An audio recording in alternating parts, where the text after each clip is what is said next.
experts across the board escape favorites. It's like scared. Okay. I want to show you these pictures real quickly. Just let me show you this. Good. Bring over.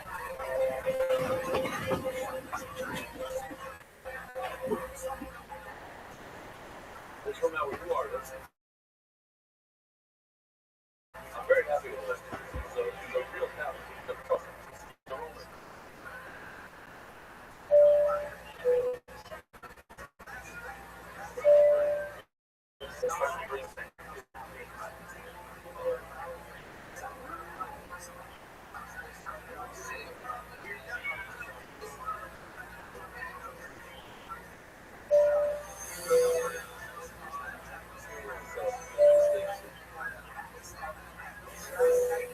Islam.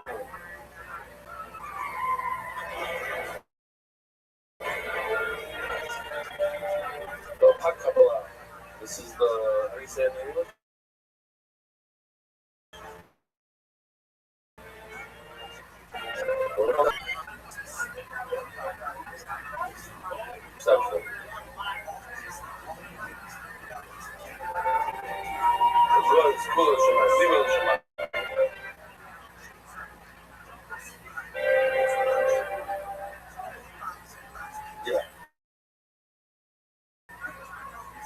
It's interesting. There's a few things I can say, but I gotta run. We gotta finish in 5 minutes. But with young coming out together, let's just start.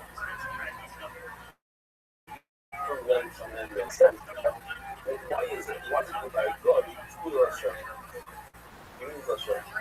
Like God doesn't have a concept of control rules. By all religions, the higher they are, the closer they are to Hashem, so to speak, the less and less cash. They're not married, they're this. It's about, we have a balance. We have a balance. We have a mitzvah that has a non-Shabbos. The joy is important. Dance, sing, we have it all. So, but he says, no, I want to do something that he doesn't fathom that this idea of, you're going to have a new mistake. It's not part of it. It's people Hashem. That's his mind. Okay. It's interesting. I once heard of Ryan. You can think you can debate it. But a Ryan that turned his business back to his start because he said the congregation enjoy shopping, enjoy serving people. And people didn't have that idea. Every religion in the world is the exact opposite. There's no enjoyment. There's nowhere in any other religion to say enjoy this and this and that. The fact that's really to enjoy is a radical thing that I okay. Something about it. So that's the logic. Say the cross, what's that about? Actually, people are showing oil. Because people are oil that have this. Yeah. People says Rashi is very good. That's the part of learning that God brings a carbon. So you accept a carbon from a garden. It says the next word, it goes straight to the oil. What? This is the word. Or masculine. Anything with green oil that. Once you have more agree, I have a question. There's a bunch of other ones from the session. There's a bunch. You can eat it. It's all about it. Oh, so you see, that's not a oil. It's a shlomo. You get to eat it. Oh, we're already eating on the stem shop. I thought, I'm actually stabbing him in the shop. I thought he wanted to bring the shlomo. He wanted to benefit the rest of the shop. That's not even true. It's a Jewish party. He's all like, I'm not so that kind of shit. You can't say the guy said, I'll just take care of the bloody partner. Also, excuse me, another bunch pizza and leftover goes to the island. One of them is looking for right? That's over the building. It says in Polish. But what? One of the 10, you look over here. Other was, and number 6 is Nicholas Goy. It says in the Mishnah, look at the top header, It's actually like I don't know. All originally fashion, all you say, please. You're right. It's not ish. It's such a ish. No, okay. Why do you say twice ish? The rabbi says somebody thinks should know you're in the garden and others is wrong. That a God is because him, but nether and the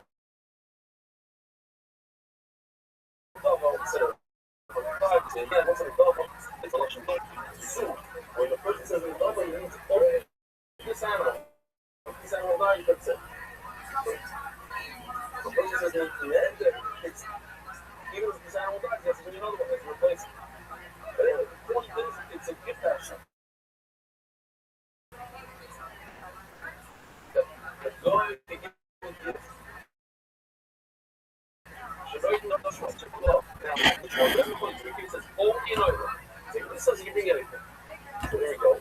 Again, you might actually realize in Ireland, pain in Ireland, which it seems like only in Ireland. So, in the Celtic Island. Hey, this is Red Comedy Store for a brand new episode of Kill Tony Volume 4. Give it up for Tony Hinchcliffe. It's me, everybody.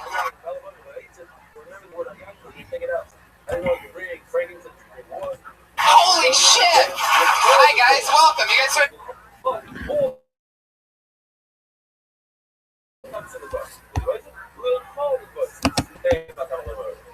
If you're including that, you can bring every geek and even bring wood.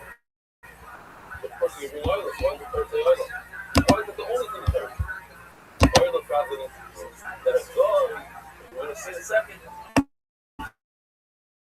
It's excluded. You see, even one there, actually, we got oil.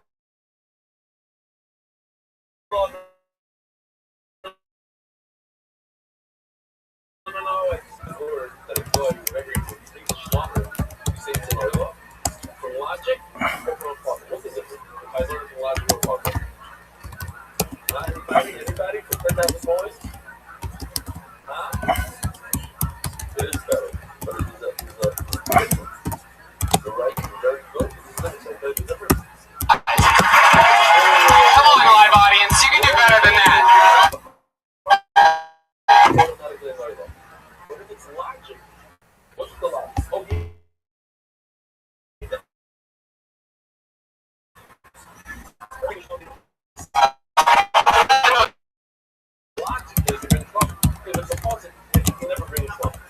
Hundreds and hundreds on Ustream right now.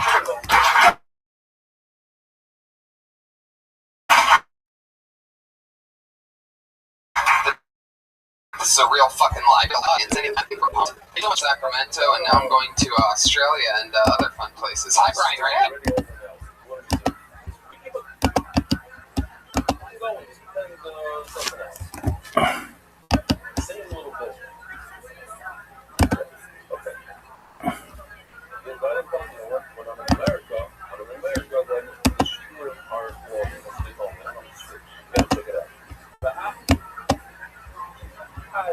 Relax over here. It's late at me. Chill.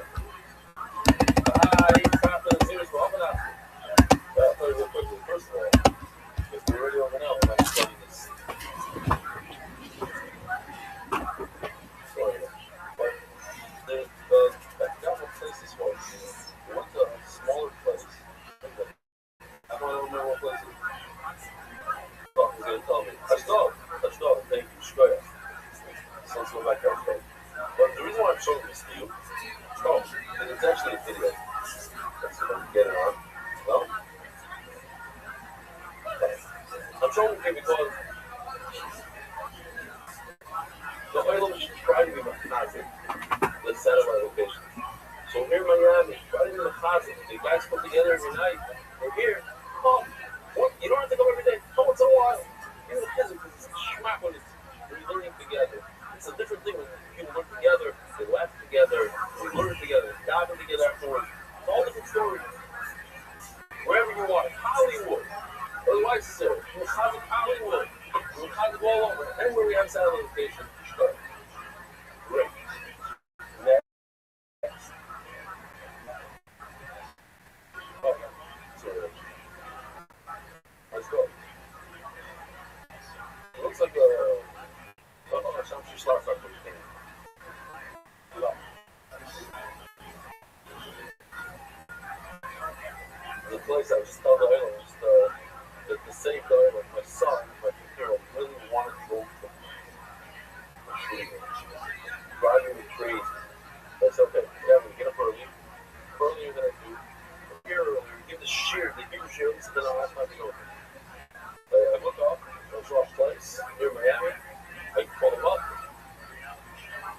said, yeah, it's better for you to reserve. Yeah, fine. My son has a few guns. I have a license to carry also in Chicago, but guns. So I go to the place. Big sign on the front door: do not bring in your own weapon. That was a red flag right there. So I go in, put the things back in the car, go in. What is this? This is a machine gun place. It's called Lock and Load, something like that. Okay. How much does this cost? It's not a lot. It's $150 per gun, but you have to take at least 3 guns. So that looks like $450 a person. Yeah. Can I share the gun? No. It's per person. $900. There's people though where you could say like, all right, he's got a spark. There's or she. Driving crazy. I made the whole day around. You just do it. So he did it. He's got a spark. There's a something there. Oh yeah. And all it is just like how much time you gonna put into it, how much you gonna get better at it, how much you gonna listen to your stuff and try to fix the problems, and how honest can you be? Yeah, it's interesting when you see a guy like that. You're like, that's a funny guy. Just can he figure it out? You know. Get the truth exactly what you want.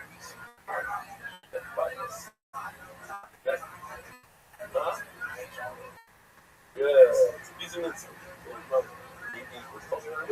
took one of the guns and he was this little guy. Yeah, anyway. And it's automatic. No, that's so they have the caliber 3 if you wanted something similar to that. Yeah. Well, that's smart. You can't share. It's not like you go in there. It's like each guy shoot 10 bullets. No. Then you can watch. Then you have school class rather. You can go in there for free. And it's crazy guns. Okay, anyway. Next. Don't get much.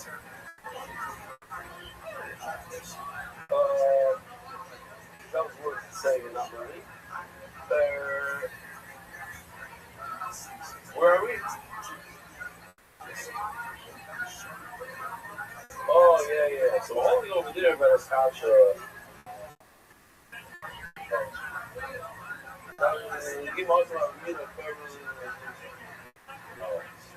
Oh, well, there, Mama shop there. I found the zeros, Mama after. Why are you telling me you learned that the noses are article?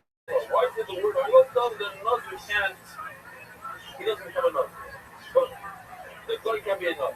But we learned it from a different place. We don't need the word article. Masanaki, the middle of the name is wrong. Shoes only. The article. Kishki have to learn that the nose is lies. Only if the name is wrong can be a nose. But it's all going to be no idea. Let's see, I think that one's going to refer to the carbon. We're going to have to bring the carbon to the nose. But the zero is called out right. But it could be a nozer.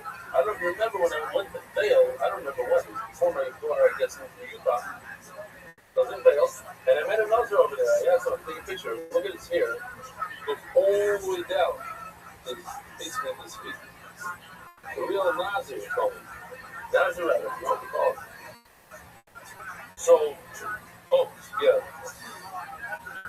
Easy button. I didn't say that word though. Fine, those who don't know. I forgot to show that video next time. Okay. You must have any covered legs on the spot like that's one that I'll just explain. There's a little bit of bothering me, then I said to explain. If a guy can't be a nozzle, so how can he bring a carbon? If we learn from one part that he can't be a nozzle, so how do you bring a carbon for another? The answer is, maybe we'll bring a carbon nozzle for another Jew. That also you can. Well, nozzle, it's not. You just. We need to stop there, unfortunately. Yeah, we have to stop over here.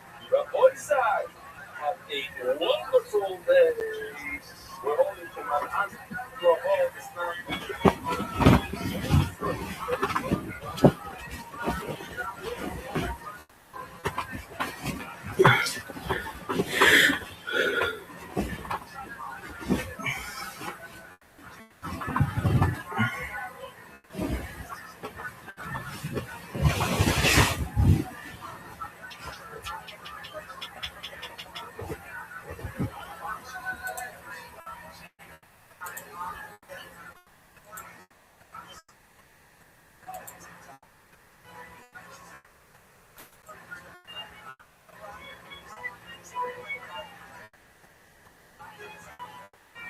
Ooh, 40 round, 40 side.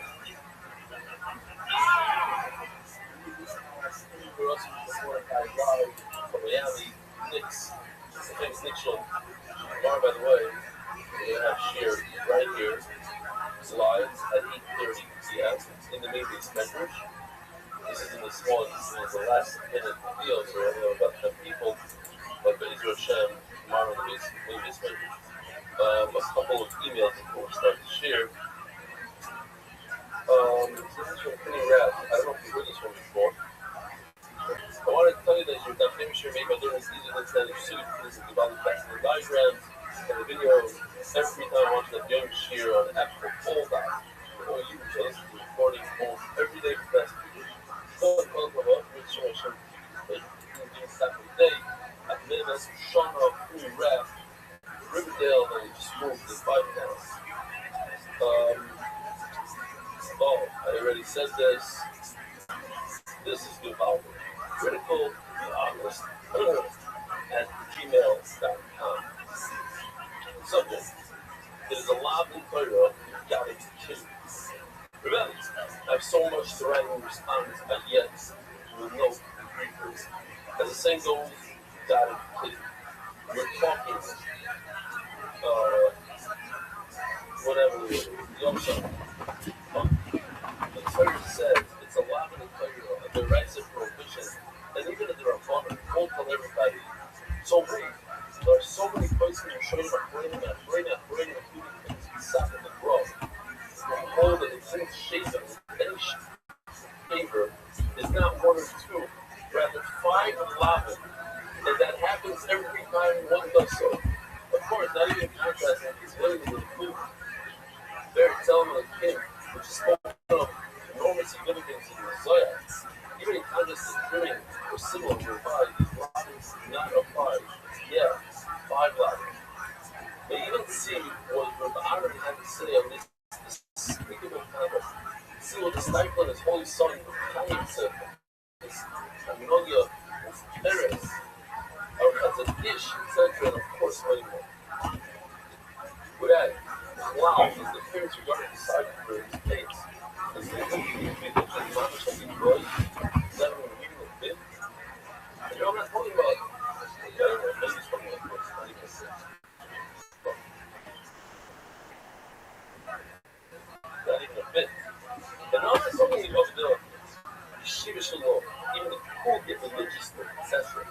Which we found out a lot of. The whole idea of politics is about the looks like the good. Fortunately, you so mocked that it should have that look. This email is even more complicated than yesterday. But of course, as the idea here should ultimately be the tactic. Well, conscious thought around and simply trigger. Of course, include play, and greater, better yet, greatest compliment, symbols, etc. So, my point was not to say, tell people, oh, your favorite is the right side. My point was to say that people should understand what should come from. I wanted to make awareness that it starts from a plus in the Torah, and then you have to learn the Gemara, you have to show them. Some say that it's the right side, some say it's the Rabbanan, and some are vacant. But I want there to be awareness when I spoke to people in the airport, and when around them, I see people that don't know that what's the Torah. That's my point. I'm not judging anybody. I'm not saying you're being over their rights. I'm not saying you're over their Rabbanan. I'm saying go what I told people to do. Go and show and ask people what is the other brother. What else is the other brother?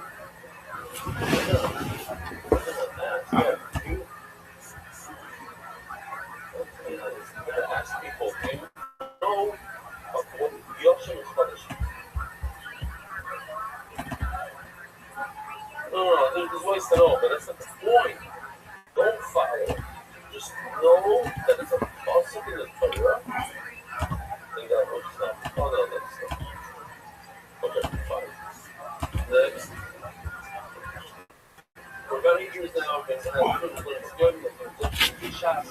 So share, and since then I've become addicted to the atmosphere and schmuck being in the learning. I don't miss a single share. I write and share my story because I believe it can be beneficial. As a child, I struggled by learning. I couldn't understand the word. I didn't even have the motivation. I really didn't sit and learn. You know, she even don't want to be with my son. That's how I eventually got back. After a year or two, I found this last learning shit. I started from the very first job in some smart. From that point until today, I've been learning this stuff. It really changed my life. Again, learning more and more. This a lot about why it changed his life. That's very in general changed his life. I don't think stuff you I don't know. They're learning more and more today from Hashem. I'm learning to read that today, understand stuff. You know what I mean? As well as Mr. Bruce Schneider. There's a mention, they make some mention of a video, some shot. Which one doesn't seem supposed to be it? Is this? Supposed to be it. Who invested a phone call in me and convinced me to try that.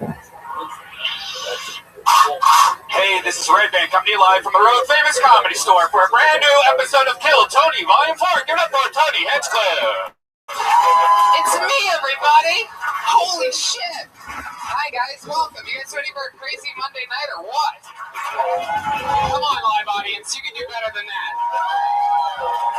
Let them know the hundreds and hundreds on Ustream right now that this is a real fucking live show with a real live audience. Anything can happen. I am super pumped. I had so much fun this week in San Francisco and Sacramento, and now I'm going to Australia and other fun places. Hi, Brian Redband. Brian Redband's here. Hey, guys. How's it going? Before I plug my dates, Brian Redband. We got the LA Podfest this week. Yeah, this Friday at 11. Yeah, and we are going to pick out a couple people from tonight to go join us. Oh, shit. The cat's out of the bag on that one. We have to build a little cast for Friday night because obviously we just can't have 50 comics lined up on the sidewalk there. So it's going to be a casted Kill Tony. Yes. We already have Nicole Buchanan and did we get Steve Lee here tonight? Steve Lee from last week, the guy with those weird hands. That'd be Beautiful great. hands. If somebody wants to tweet at Steve Lee, tell him that he's invited to the podcast festival. I didn't get a chance to do that. Welcome, everybody. That's right. Boston, October 8th.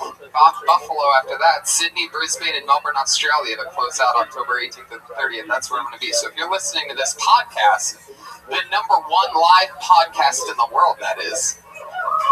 All right. It's a real quiet Monday so far. What happened? Did Reagan and Watkins not get the job done out here? Feels a little cold out here, am I right? You know what? All right. Thank you. Ryan J. Ebelt is here, ladies and gentlemen, the house artist. Hey, check it out. A car hit him last week, and so go buy some goddamn prints off of his website, all the Kill Tony prints at RyanJEbelt.com. A car hit you? No, a car hit his car. Oh. I was going to say an Asian ran into him. I was going to really nail it on the head because that's actually what happened. Yeah. Stupid. Stereotypical. All right. Okay. And we got Jamie Vernon on the HD camera. You guys ready to, what do you say I bring back up the band? Everybody loves the band. I love them. You love them. We all love them. You already got a taste of tonight. I'm going to bring him up right now. It's the great Reagan and Watkins and Joel Jimenez.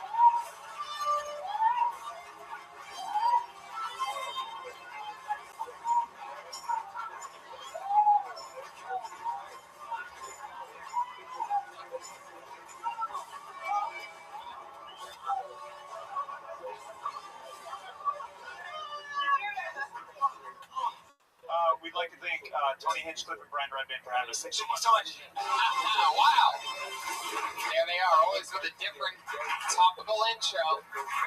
Little Emmy, little homage to the Emmys there. And the closest thing I guess they could get was a golden turkey. The spray painted gold turkey. It's a golden cock, Tony. Oh, that makes sense. Fuck yeah. Put your hands together for the band, ladies and gentlemen. They're here. We're ready to rock. How you guys feeling? Good? Excited? No, great. Me too. Let's just get into it, shall we? You guys ready? Ready for tonight's guests, huh? Anybody like guests? I like guests. I like it when a show has good guests. The show always has good guests. This week's no different. Put your hands together for two of the greats. It's Joe Rogan and Russell Peters. What? Holy shit! Holy shit! Yeah! Fuck yeah! Oh, snap! You can hear the belly crying. We're having so much fun down here. Rogan and Peters, Peters and Rogan. Hi guys, welcome back to the show. We're so happy to be here. Thank you, Antonio. I'm excited about this. You guys see the band's cool intro? How you guys feel about the band? Good stuff. Outstanding. Love it. You hear that, guys? We're endorsed by Joe Rogan now. Before we go any further, was that Pete Tweed? Yeah. Pete's a motherfucker. Yeah, he is. How about a round of applause for Pete, ladies and gentlemen? He's the podcast. For Pete, the criminal. Give it up. Pete, the Schedule 1 drug dealer. I feel like we all talk about on the internet. Why don't I know about this? It's the best spot in the world. It's effective. It's debatable. Well, whatever. Yeah, exactly. I mean, works 100% of the time. That's why I hate when people start bringing up California weed. I'm like, listen, man, it's 2016. All weed's retarded. Yeah. Like, all of it. Like, bad weed doesn't survive anymore. It's just different. Bad weed fucks you up, too. That's the weird thing. You get different buds. Like shitty tequila. Yeah, exactly. Is that real, though? Because I've always heard that, like, that idea of, like, shitty wine, the hangover's different. I've heard this bullshit. I've heard hangover is nothing but dehydration. I get the reflux from the shitty stuff. Oh, yeah, that's shit. That's podcast. Did I say I love your iPhone cover?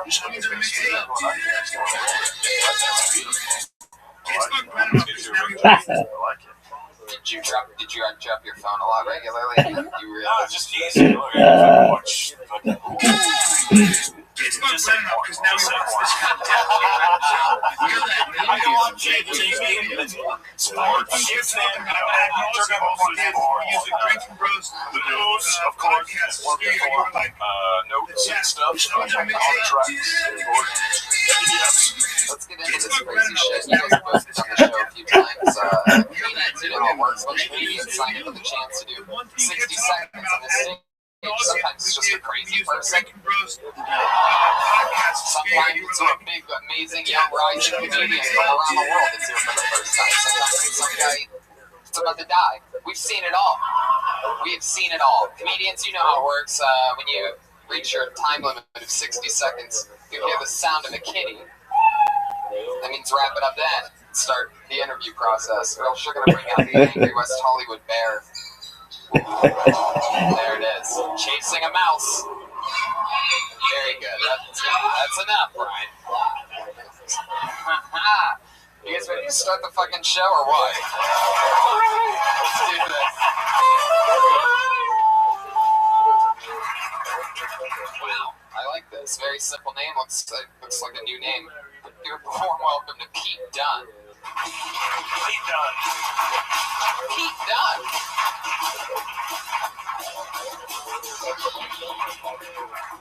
Well, one and done. Done and done. Pete Dunne. Oh, that's Josh. Put your hands together. Put your hands together for Shalik Jenkins.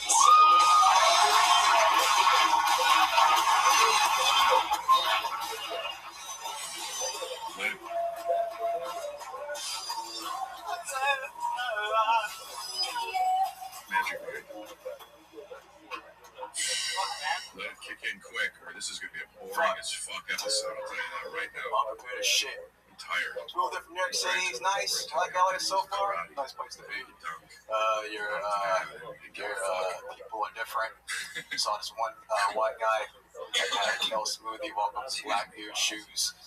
Yeezys, they're $2,000. Black Dude flipped YouTube out. used to be so crazy. And the now black I got guy goes, I got calm flagged down, for brother. one time They're for just just saying the sneakers. word terrorism. Which is like the trifecta of shit you never say to any nigga. First off, just calm down. Telling a nigga to calm down is like trying to tell a football college player to stop raping girls. Like, they're still gonna do it. YouTube used to be so crazy. Now And someone's still gonna get hurt in the end.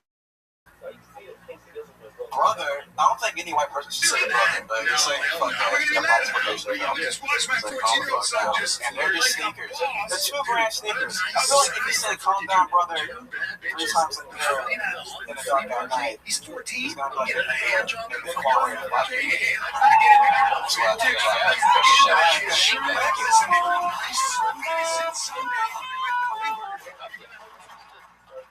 Wow. Man, we did like 30 minutes of sound check today for what?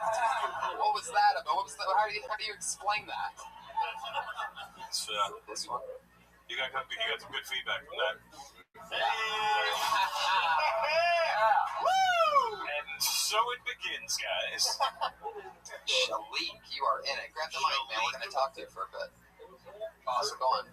Doing pretty good. How old are you? How old am I? 22. Why did you repeat the question, Shalik? That's what he would have to do if he was under 21. That's 21 and up. It's totally 22. 1 year over the drinking age. Shalik, you going to school right now? Nah. No. Nah. You work? Nah. You don't work? You don't go to school? I'm I should say, coasting. You know, just living off unemployment. How long have you been doing stand-up? 1 year. 1 year. Yeah. How often do you get up? 3 times a night usually. A night? Yeah. Where the fuck are you going? There's no 3 times a night. Well, I do from New York City, that's why. So I'm trying to do it here 2 times a night, you know. How long have you been in LA? A month now. Wow. Yeah. You liking it? I like it a lot. Yeah, nice weather. Nice What part of New York? Brooklyn. BK all day? Yeah, straight up. Are you West Indian? No. Okay. I always tell you a ratio. I know, I do. I always want to know what people are. I mean, sure, Brooklyn is a solid chance he's Jamaican. You know what I mean? I'm just saying. Is that where you got the cool shirt with the zipper on Yeah, the side? non-functional zipper. Check this shit out. I mean, that is amazing. How do you know what mask to have that at? Like, how do you decide? That's a good Thanksgiving dinner shirt. It varies every day. It varies every day.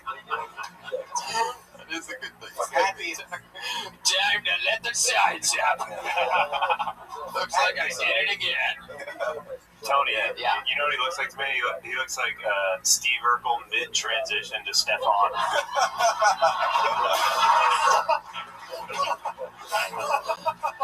Like, he's almost super cool, but like it's like the nerd is hanging on. Shalik, tell us more about yourself. When you're not doing stand-up, what are like some hobbies or something? I do like, you know, sketches and YouTube shit and shit like that, you know, writing, script writing. Do those Instagram videos and shit? Fuck that. because now he wants this kind of death. That's bullshit. No, why do you put that? It's like, you know, You every kept kid talking my about age is doing ad nauseam, fine and shit. did Nobody's doing fine anymore. True, right? Fucking Tarzan's not doing that. No, you didn't, Russell. No. You just out Tony Hinchcliffe. That means he said a great fucking joke. Listen, folks, I am a cheeseburger and I'm surrounded by 2 puns.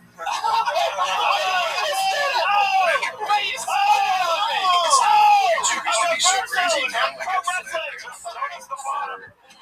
for just saying the word terrorism. This makes perfect sense. Can I borrow your Zippo photo shoot from my fucking minimum again? Alright. Hey, man, you're funny. Thank you. Yeah. Wow, I appreciate it. I can tell, like, you're a little uncomfortable, you know? Yeah. But everybody... You seem uncomfortable saying... Yeah, the Saying N-word. nigga? Yeah. Seem a little... Here's the thing. I'm glad you brought that up. You're not my friends, but I'm not going to say to a bunch of people I don't know. Do you Don't do that, Do you Brian. feel like yourself when you're on stage, or do you feel like you have like a little thing up? Yeah. You know, I feel real comfortable up here. You know, I'm used to it. I feel good. down, you look like more comfortable. Yeah. Like my shoulders relax nice. Yeah. This is how you gotta get the whole time. Yeah, If you can get like this the whole, you're a funny dude. You can tell. Thank you. You know, but it's a weird thing to talk to people and they're staring at you and you have a microphone. It takes a long time to get used to just the weirdness of it. And then you got us fuckheads right behind you. Or you know what I would do if I was you? I wanted to make it like tomorrow. I'd start telling everybody that I'm 7 years old.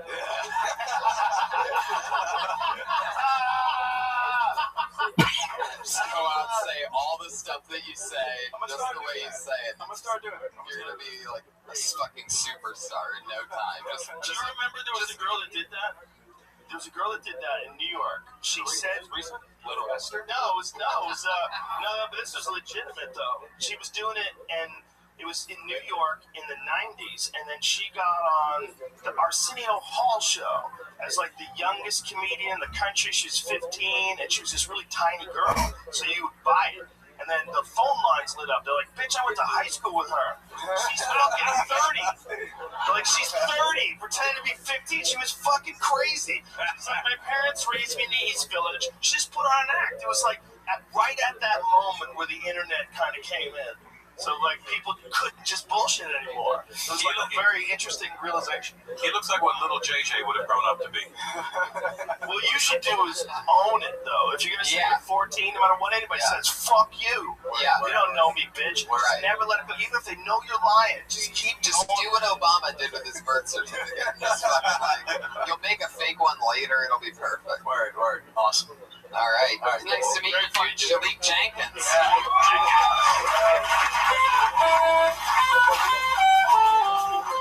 Welcome back to Are You As Funny as a 7th Grader? Hey, man, isn't that interesting? Because we were just talking about that backstage. Like, there's people that where you could say, like, all right, he's got a spark. Or she's got a spark. There's something there. Oh, yeah. And all it is just like how much time you're going to put into it. How much you're going to get better at it. How much you're going to listen to your stuff and try to fix the problems. And How honest can you be? yeah. It's interesting when you see a guy like that. Like, that's a funny guy. Just can you figure it out? It would have been better off in New York, though, because you get way more stage time over there. I don't think so, man. Go to Frank Castillo's Instagram. That dude gets up 3 times a night, every night. He's doing comedy in bathrooms, people's porches and shit. They have shows everywhere. I'm not even fucking kidding. They have bars, bowling alleys. They have outside ones. Just set up speakers, put fucking folding shitty white wedding chairs out there. No, people's yards in LA. Well, yeah. Someone has one in their living room. There's a living room show in I haven't LA. heard that one ever. They get real comics together that fucking. They did a taco stand a couple years ago. What was her name? I don't know. I feel like I might get hurt in between you two. I really do. All right, I got your back, Joe. This is hurting. I pulled another name out of the bucket. 60 seconds going to Tommy McGuan.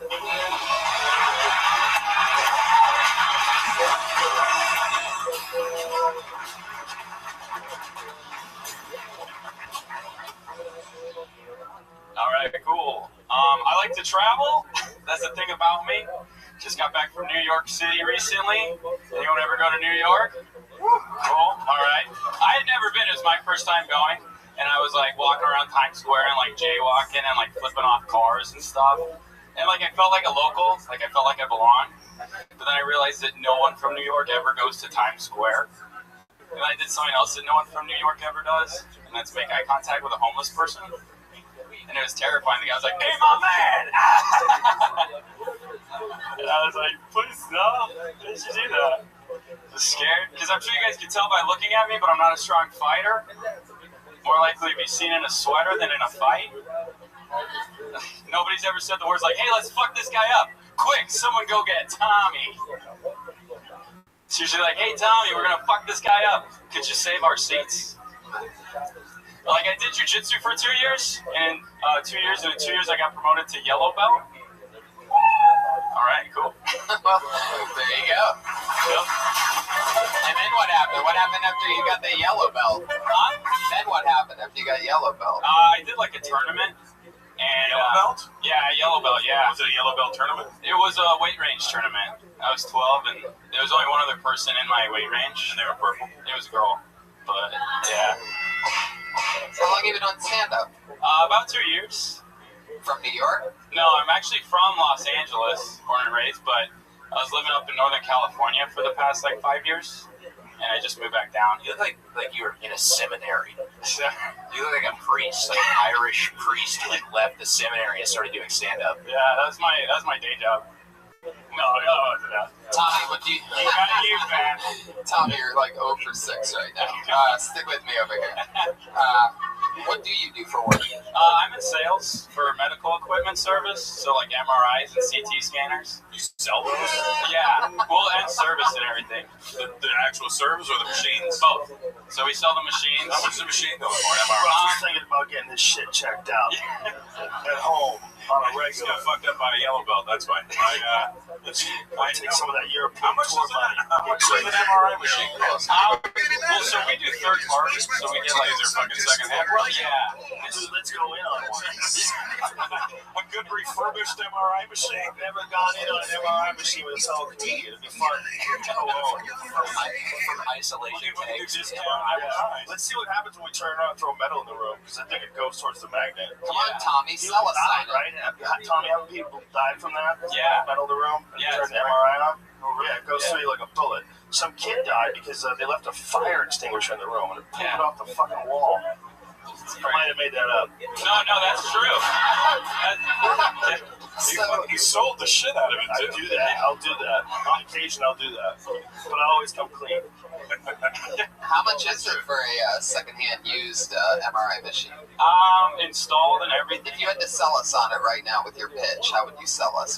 Really, we're about to buy an MRI. So we could get you one from 10 years ago that's really great quality from that time. It's only had about 7 corpses in it. No, but that's 500,000. We can get a brand new one from China for 300,000. So, But a brand new one. yeah, but it's a newer model to the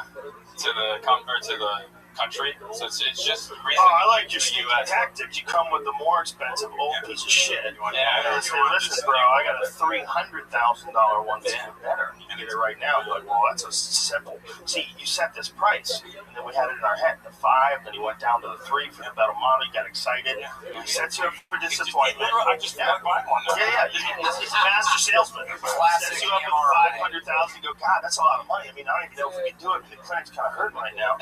And then he tells you he's 10 years old, and you start thinking, well, what the fuck? Why am I paying $500,000 for some piece of shit that's 10 years old? Right. And then he says, but they make them in China, they're 300. You're like, I don't give a fuck about American jobs. Let's do this, dude. Joe, did you write The Big Short? They're fucking greedy. Is there a name brand to the MRI machines? Yeah. Like a That's leading what you were thinking, right? That's the. there's a Toshiba, and then there's fucking Dave's House of MRI. Toshiba's, yeah. Really? Hitachi's top of the line. Is that true? Yeah. Japanese are killing the game. They kill the game and everything. Yeah. And they get a hold of something, they fix it. You know, like what they did to automobiles. I mean, automobiles were pieces of shit. The Japanese figured out a way to just not make them break. Yeah. And everybody's like, fuck, we gotta do that too? Like, people don't remember. In the 80s, cars just broke all the time. You drive down the street, 99.99% of the time, your car doesn't break anymore. Thank Japanese people. Get a fucking American car. Get an American car from the 60s and try to get to work every day. Good luck, bitch. So, Tommy, you're basically going from doctor's office to doctor's office trying to sell MRI machines? Yeah. Do you ever walk in on anything crazy on the job, or is it pretty much as boring as it sounds? Did you ever accidentally walk into an exam room or something crazy, anything at all with the doctor? I see a JD by accident. Just No, I wish. Would you get Like like I a sex thing? Like I said, Can't Russell find watches anything. porn on his phone. You get like a nurse thing, like a nurse and a doctor, they slip away, they Maybe. do morphine together in the closet. This guy's at doctor's offices all the time, probably being forgotten about in some room. Like, oh, the guy tried to sell you MRI machines in exam room 6. So. If you had to guess, how many doctors do morphine and like Cialis at the same time? Oh, man. We do get third whatever they party, want, so right? probably all of them. Everybody knows that It's the first best party thing is the with best doctors. party. You go to the first party of the night, that's always fun. Then you go to the after party. The thing about doctors is they like to do drugs because they know they work. Yeah. somebody has to try them. And they can get them. They have friends. If we were doctors, you tell me you wouldn't write me a prescription for some medical coke. I read for whatever you wanted, whatever you We'd both be fucked up all the time if we were doctors. I have a Dr. doctor. Russell had diagnosed you and you need heroin. Just be friends with your doctor and he'll write whatever you want. Acceptable. My doctor's my buddy and he'll write whatever I need. What do you need? Nothing. Like, what are you talking about? What are we talking about? What are we talking about? How deep do you go in the pharmaceutical drawer? Not heavy duty, just read this for my reflex. Oh, yeah. The old recall. Real fucking gangster shit. Real street cred for that. He needs Adderall for his reflex. Some protonics. The cool way to call it would be acid flashbacks. Yeah, acid reflux flashback. Brian, you've done Adderall, right? Once. That's just once? Yeah, I don't like it. Doesn't it just make you focus? You know, it also makes you have like coke effects. Like you feel like you're having like drips and shit. I tried to do it while going on stage also, and it just threw my timing off. It's off. Don't blame that. Right.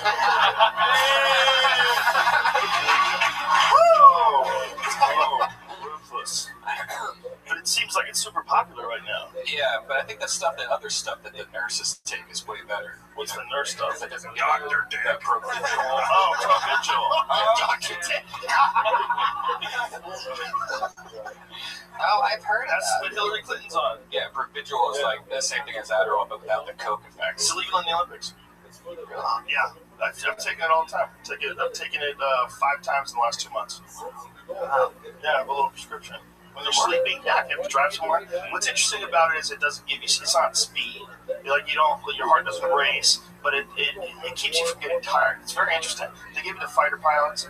They give it to people with narcolepsy. They originally invented it as a performance-enhancing drug, but you can't sell anything as a performance-enhancing drug, so they had to have some sort of a disease that it was treating. So they said, narcolepsy? I know. You don't fall asleep as well. I know the stories of a couple people that started taking that. Their careers like skyrocketed. It gives you a lot of energy, but I don't like to do it all the time. It gets me nervous because I like it. Yeah. I do it. I like to get so much shit done. I'm focused. It's called Provigil, but I also feel like What are the side effects, though?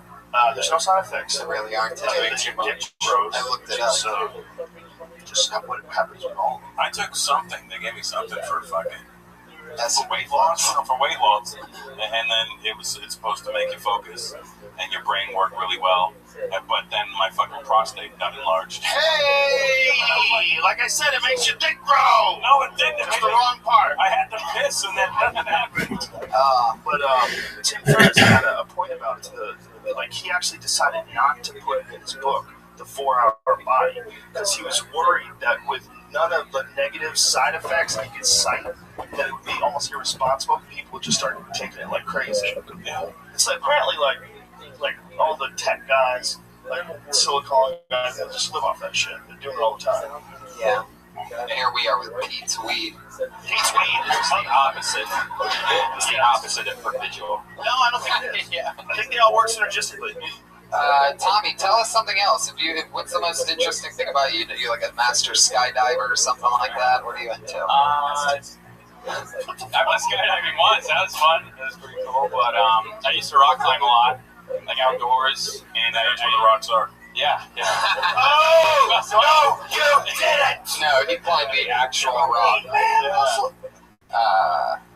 Tommy, Hey, here's rock climbing. Where do you do that? Did you ever almost fall? Yeah, a lot, yeah. A lot. You're Yeah. like, fuck, let's keep trying. Because sometimes you do it without the ropes. It's called bouldering. And so you go up like 25 feet, and there's just a little pad. It's called crash pad. And the people you're with, they're supposed to make sure you land on it.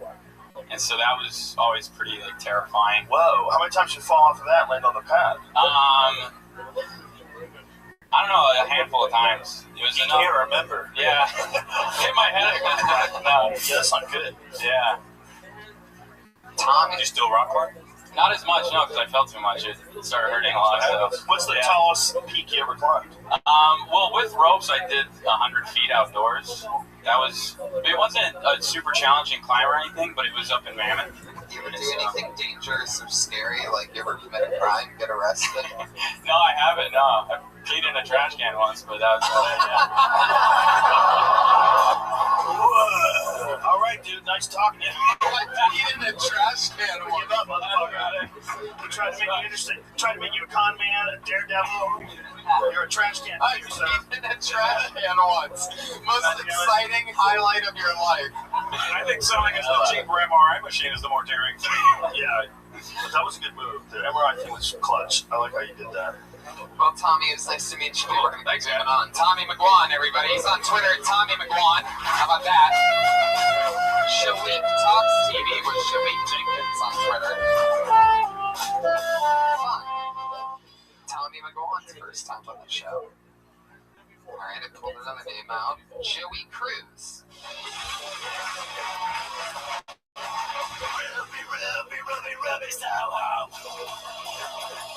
Wow.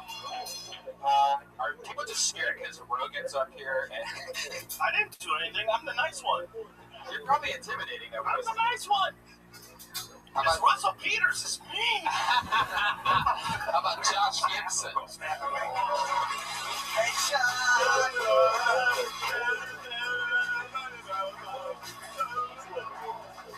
Good evening, everybody. I do not own a gun. I would never own a firearm, you guys. I am not allowed to. Any other felons in the room tonight? Felons! Raise your hands in the fun way. I was filling out tourist papers to go to Australia. Turns out if you have a felony, they don't just let you walk into Australia. Fucking hypocrites. These glasses are pretty new. The optometrist says that I am nearsighted, which means I have trouble seeing things that are far away. You know, like everyone does. Who are these assholes that can look infinitely into the distance? The beard's pretty new. I like having the beard and the glasses. Before I had the facial accessories, I kind of looked like I looked like the guy who would thank the prostitute. You know what I mean? Fuck yeah, Josh Gibson. See? That's what I'm talking about. This is not a guy who's just peed in a trash can. You understand? This is a guy that's peed in a trash can while there's been a burning body inside of it, you know? How long have you been doing this? Just a couple years. Well, funny, dude. Funny. Thank you. Thank you. Good joke. Thank you. Appreciate it. What was your felony for? I stole a bunch of money from somebody I didn't know. They left the car open, window down, trunk unlocked, everything. And it was Trunk unlocked. it was slightly popped and everything. I'm telling you. And so How much money? we didn't know until the police arrived. So you waited around? They were waiting for us. We'd been doing this for about 4 hours that night. And just going into cars that like, hey, lock all your cars, guys. Lock all your cars. How old were you? I was 19, young and dumb. I'm 33 now. Yeah. You're right about Jesus' age to die. That's right. I made it. I believe he was also stealing money out of cars when he was 19, so you're right. That's right. I was giving it to people far less deserving. How long did you go away for? I actually didn't go to jail. I'm white, so. Wow! Nice. He's got a solid point. See, when you say things like that, it makes all the other like taunts about white privilege feel good. It's totally true. It really is true. If I did not look like this, I'm certain I would still be in jail. Well, where was this at? Fairfax, Virginia, the second richest county in the country. If your guests are Wow, over did you there. ever have your cars stolen out of there? These people are proud to be from this shithole. Any girls missing sunglasses? That's right. Yeah, good times.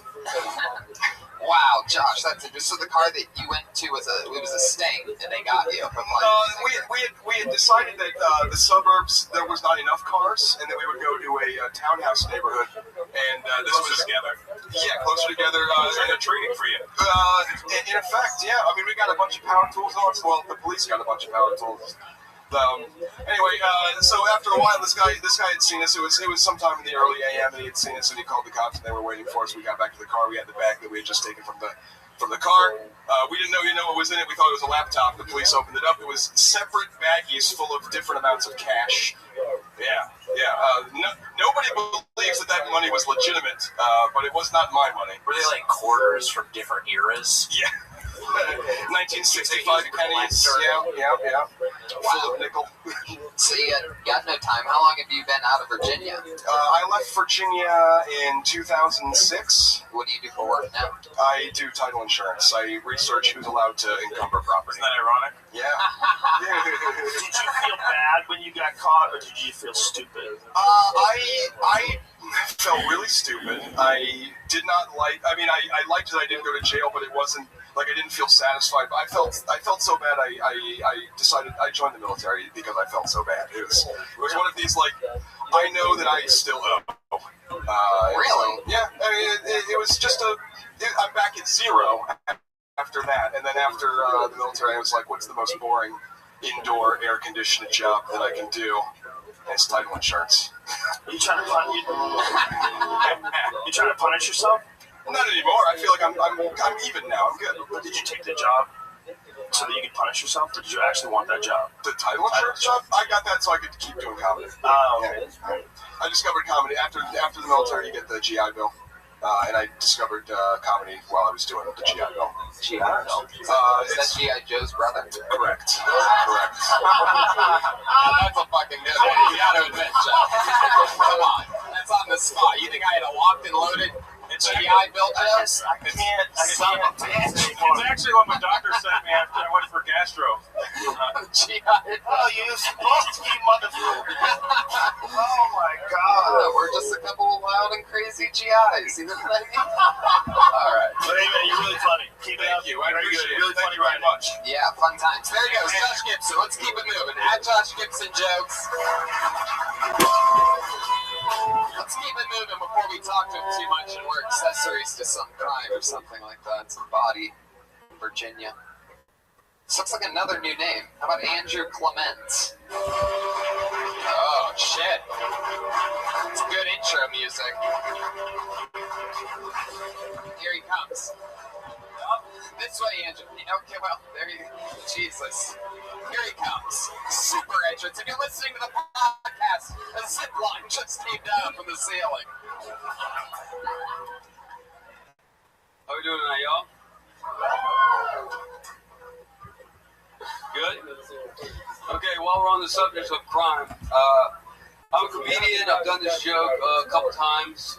This is the first time I've been able to speak openly with the crowd about it. So, is patriotic, yes or no? If you go to a restaurant, I'm not saying which kind, Vietnamese, Latino, etc., and you know for a fact that they are hiring illegal immigrants, but you as an American citizen pay tax dollars for immigrants to not be in this country. So, if you, let's just say, once a week, have a lunch there, casually slip out the back door, is that not calling it even? Is that not patriotic? Are you not taking? No? I think different. I have empathy for my crowd, but I don't.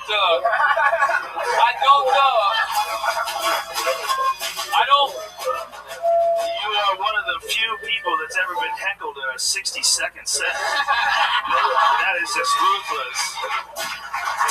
That bitch didn't give you any air. She's like, nope. On a side note, how much shit do you have in your pockets?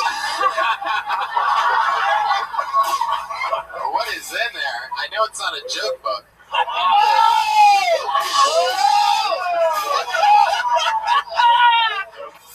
Oh, Jesus, Tony. What do you say? Andrew, how's it going, man? Good. How many times have you done stand-up comedy before? A lot. Really? Oh, okie really? Where at? I've done this stage quite a bit. Main room, haha. I've done Carol This is the main room. in New Orleans, where I'm from. I'm from Louisiana, so I've done a couple of spots over there. I've been doing it for 4 or 5 years. I thought your pants were so tight that they made your voice retarded. But Do you always talk like that, Andrew? It is a little bit slow. Are you always this slow? You feeling okay? I'm just making sure we're getting the right you here. Yeah, this is me.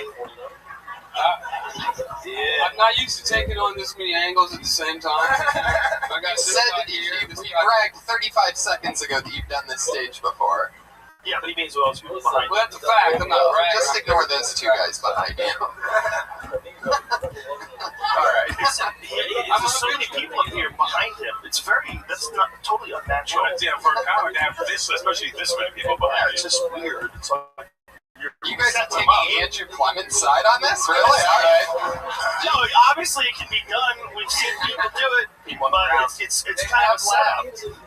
It's a setup. It kind of fucks with you, right? I want to meet you. I want to know more about you because I have no fucking idea what you were talking about in this 60 seconds at all. I never got any clear idea of what you were saying, but it seemed right.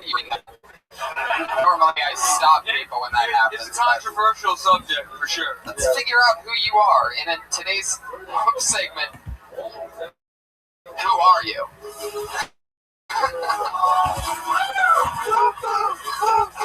You really want to know? Here we go. Andrew, Shoot. you're from Louisiana. Yes. What do you do for work? Well, yes. Jack of all trades, master of nothing. So you're like a legal immigrant. Uber driver, yeah. Oh, did you see that? You're an Uber People are driver? missing shit. There's too much noise going on here. That was good. Thanks, Joe. How long you been driving Uber? Do you drive as slow as you talk? Oh, Jesus Christ, Tony Hinchcliffe. Depends on the passenger. Are you the smart one in your neighborhood? Are you the smart one that, man, I gotta get the fuck away from y'all retards.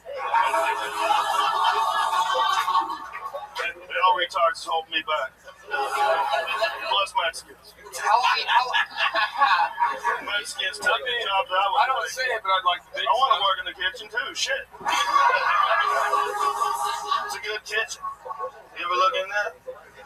It's clean.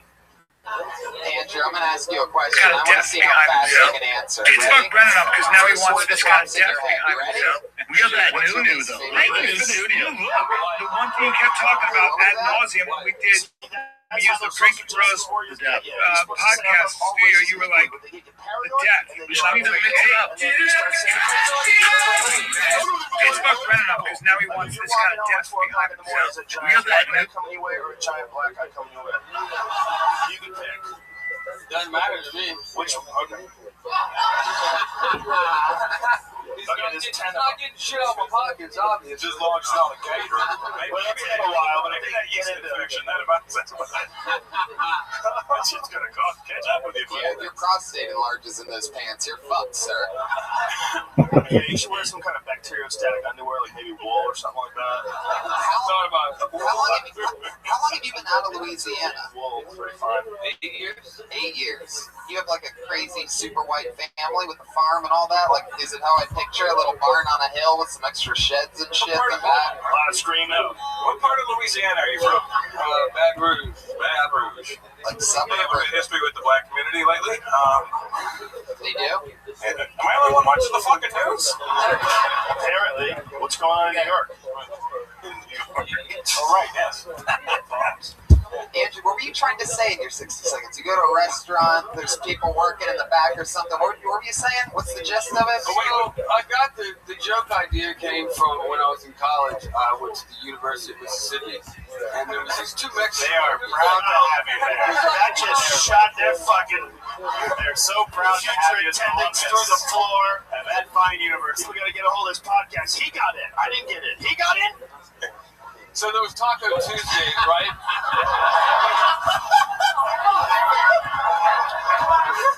So there was Taco Tuesdays, right?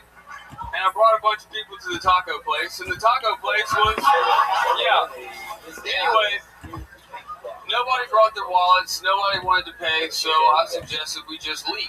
And all the girls were like, oh my God, that's so hot, let's do it. So yeah, I did it. We got it's Wait a second. What? Wait. I just want to tell you, there's some good things that grow in the South. Easy Southern broads. I love it. Keep talking to me. Wait, the What girls are they wearing? If we segue. cowboy boots with no shoes, please say yes. So, 9 to dash. I went and got my car. They ran out the back. I picked them up. We, scurried off, got drunk, fucked, etc., etc. But it was like they were turned on. It was like stealing from the people. The chicks loved it. But anyway, I felt bad about it.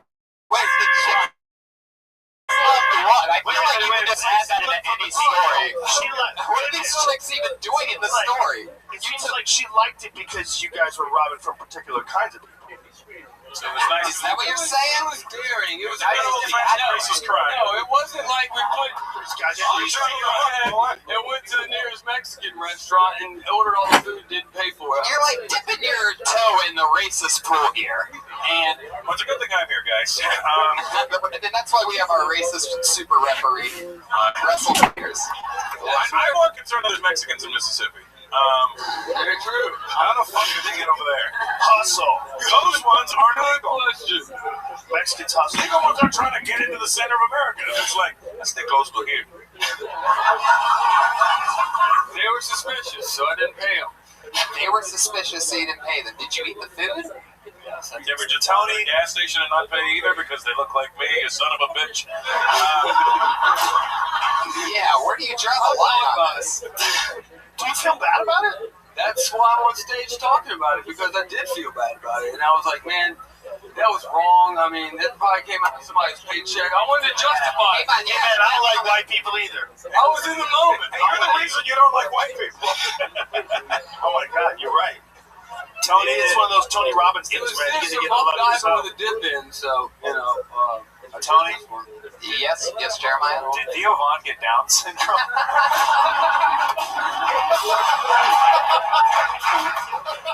Not cool.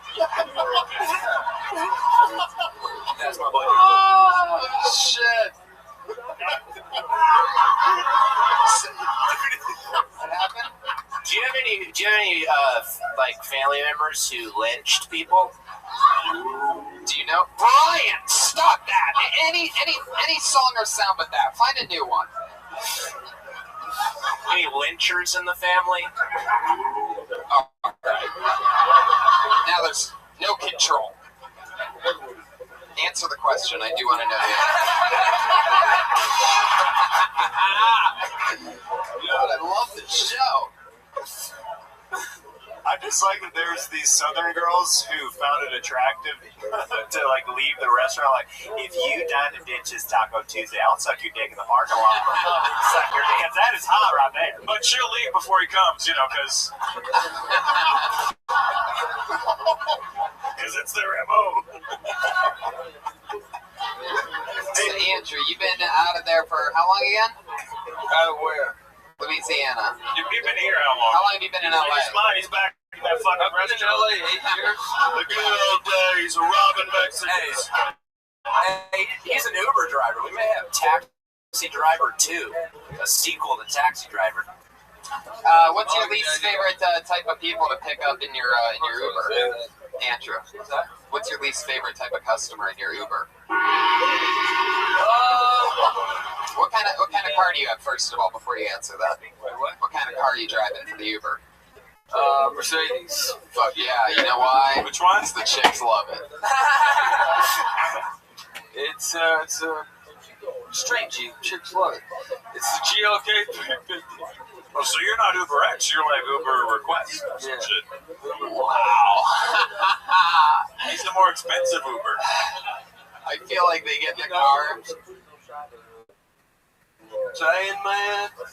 Yeah, Travis Hickle.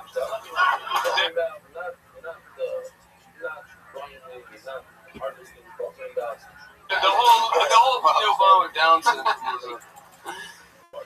What was that? It was a low blow, right? It was a low blow. Andrew, you do seem like you've been concussed at some point in your life, though. You do know that. You have to be aware that you have some kind of delivery. People are like, oh, you're like smooth or something like that, but it's really like you're like on like a 1.5 second delay a little bit. You know it, right? It's part of your swagger. It's like a teleconnection from great. Afghanistan. Yeah.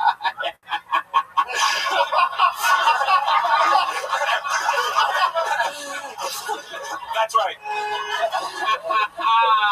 Let's just say He's a war correspondent.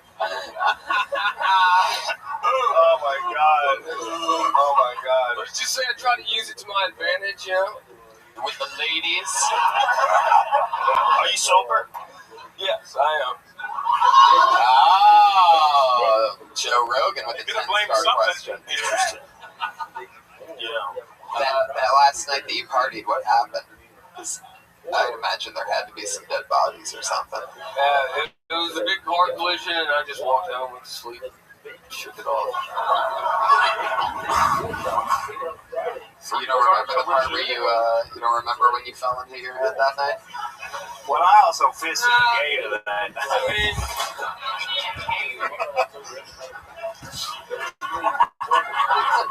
I don't listen to myself talk, so I can't really. Neither are we. Andrew, tell us one more like fun fact or something interesting about you that you think that makes you interesting. Well, y'all all love this one, I guess, to add on to your. This one time I went to a restaurant. I'll tell you what, one time my pillowcase went missing. Grandpa. You also love this. I have a movie on Netflix called The Co-Ed and the Zombie Stoner. I'm the Zombie Stoner. To spoil it. Well, Netflix it. It's got 1 star. I'm very proud of it. In Hustler ratings, that's not correct at all. That's What's your Uber star? What's your Uber star? Hustler ratings? I'm like, remembers Hustler rating. 487, something like that. 4.7? Where do you think you went wrong? If there's one thing that in your Uber that you might think you're a little bit weird about, like you always go your own direction or something like that? do you use Waze when you're driving them? Sometimes. Yes. Did you walk away from a collision while driving Uber? Yeah. Isn't that funny? It's a Uber driving Uber. It's a Uber. Oh, you son of a bitch. That was not bad. This is Knocked out by 20 people talking. airbags, human fist, you know, football helmets, all kind of shit. Wait, you just told us all the things you've been knocked down by? You should fight the last guy who has a yellow belt. Have you been to see a neurologist? Don't go. Don't. Keep it on, dude. MRI machine. Yeah. Just listen, keep on keeping on. Don't even look at it. Just keep walking. His MRI comes back and it just says, uh-oh. Andrew, anything else? Next most interesting thing about you? Any answer there? I don't get brain freeze.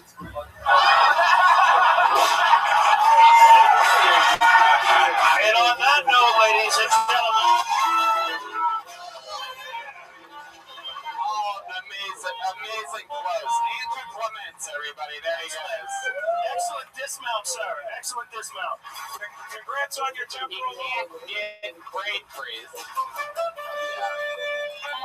He pulled out of that. Wow. He can't get brain freeze. That was a very good dismount. Easily one of my all-time favorite answers to the question, next most interesting thing about you. Like, he's got awareness, right? It's almost like he knows he's got water in his ears. You're like, I know, something's off. The chicks think it's cool. You can't get brain freeze. That's unbelievable. He knows. He knows. He's like, he's trapped. It's like they say about people that are in a stroke, they're like in a catatonic state, they're looking at you like, motherfucker, I'm right here, I just can't do anything about it. I mean, everything about him said that his brain was slightly detached from the stem. And then he closes with, oh yeah, I can't get brain freeze. He's the only guy in the room that could beat us all in a milkshake drinking contest. How does that make you feel? I don't like losing. I like winning every little contest that I take part in. And that would upset me. His fun party trick is getting a Slurpee machine, just resting his head. Watch his belly rise. This is blue. Like Homer Simpson in front of a gang. That's what I pictured too. I think it's a chemical thing for sure. They should go to wherever he was raised and dig up that dirt. They fucked it. They fucked those people down there. Down the south, they just dump shit, study people. He's a grown-up sicko. Go to Infowars.com, ladies and gentlemen. Infowars.com. I can barely get through talking. That beats weed. I pulled another name out of the bucket, so he gets 60 seconds. Bradless Philostine.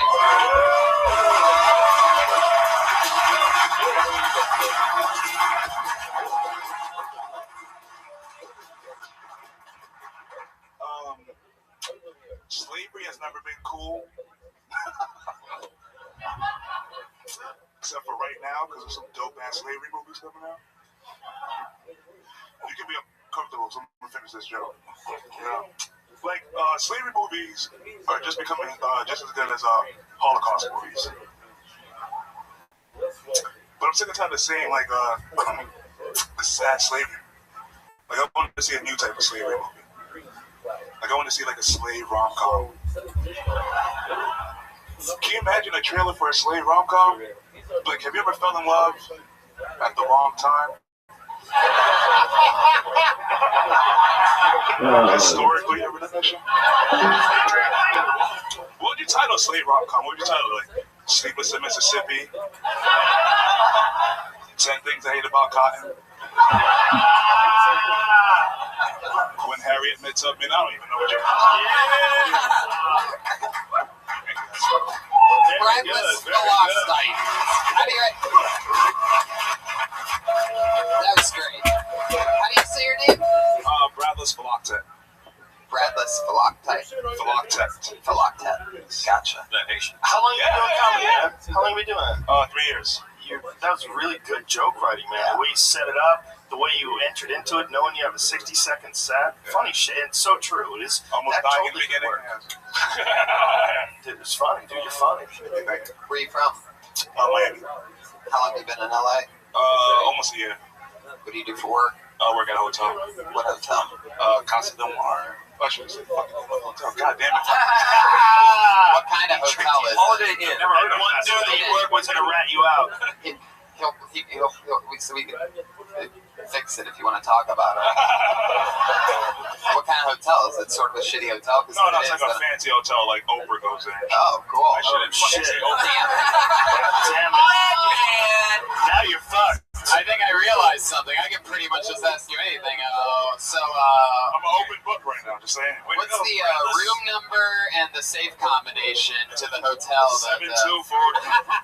Bradley's about to be jobless.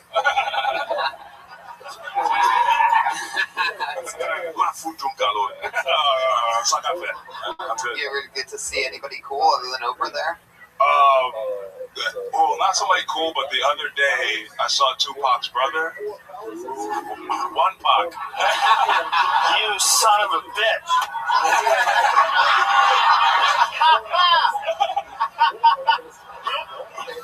That's me and Tony on the road for like days at a time. Motherfucker. And I kept on calling him. He kept on giving me his real name, but I just kept on calling him Tupac's brother. You're Tupac's brother, and he just would never tip. To his face? Yeah, to his face. Yeah. Wow. I should be fired from that job, man. Jeez. Well, you can do it. Just quit. Fuck it. If you care about your job and you're a comedian, you fucked up. You're supposed to have a disposable job. Otherwise, you'll keep it. Yeah. You don't want to keep your job. You don't want a safety net. You can't. What does Tupac's brother do? I think it's just. Yeah, I do. I think it's just Tupac's brother. How'd you work? Goes to carnivals and shit. There was like a white. What's up, guys? Okay, but it's Tupac's brother. 2 tickets? 2 tickets. Fuck, I don't know if I want to take a picture. He still makes less than the hologram. Oh, shit. The hologram is doing Coachella. I know that's got to be fucked up for Tupac's brother at that carnival. Can't get a free ticket. What else do you remember about hanging with Tupac's brother? Anything else stand out to you? Yeah, like gold chains from the 90s and shit. Like that's what Tupac died. Money ran out. These are leftover fucking chains. Maybe they're his brother's chains out of respect. What shift do you work with? His fucking and brother 2 Chainz was 2 Chainz was there. 2 chains. Too many chains. 1 chain. 2 chains. You can't have 4 chains and call yourself 2 chains. That's just fucked up. Yeah, he's a good tipper. That's bad math. 2 Chainz is a good tipper, but Tupac's brother just wasn't buying it. Yeah, Tupac's a hat. Yeah. Well, they both had 2.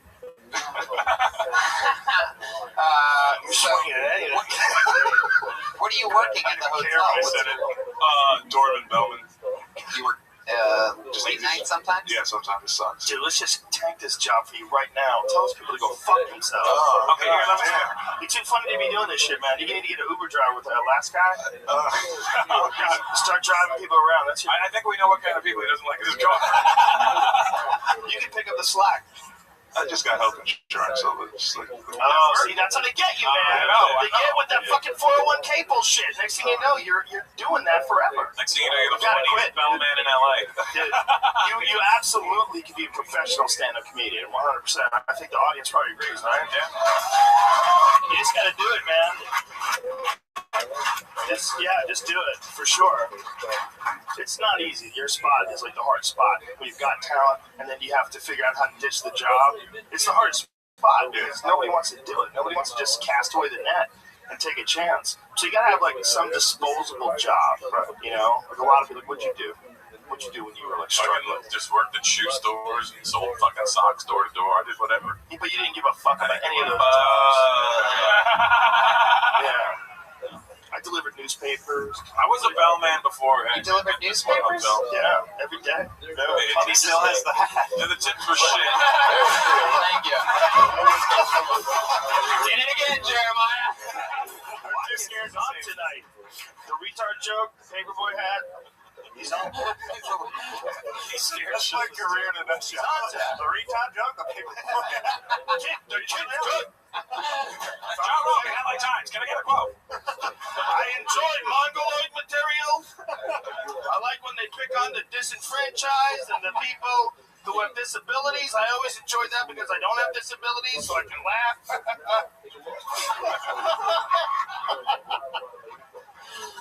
Bradless, that was awesome, man. Thank you so Nice to much, meet man. you. Quit Great your stuff. job, brother. Seriously. Quit your fucking job.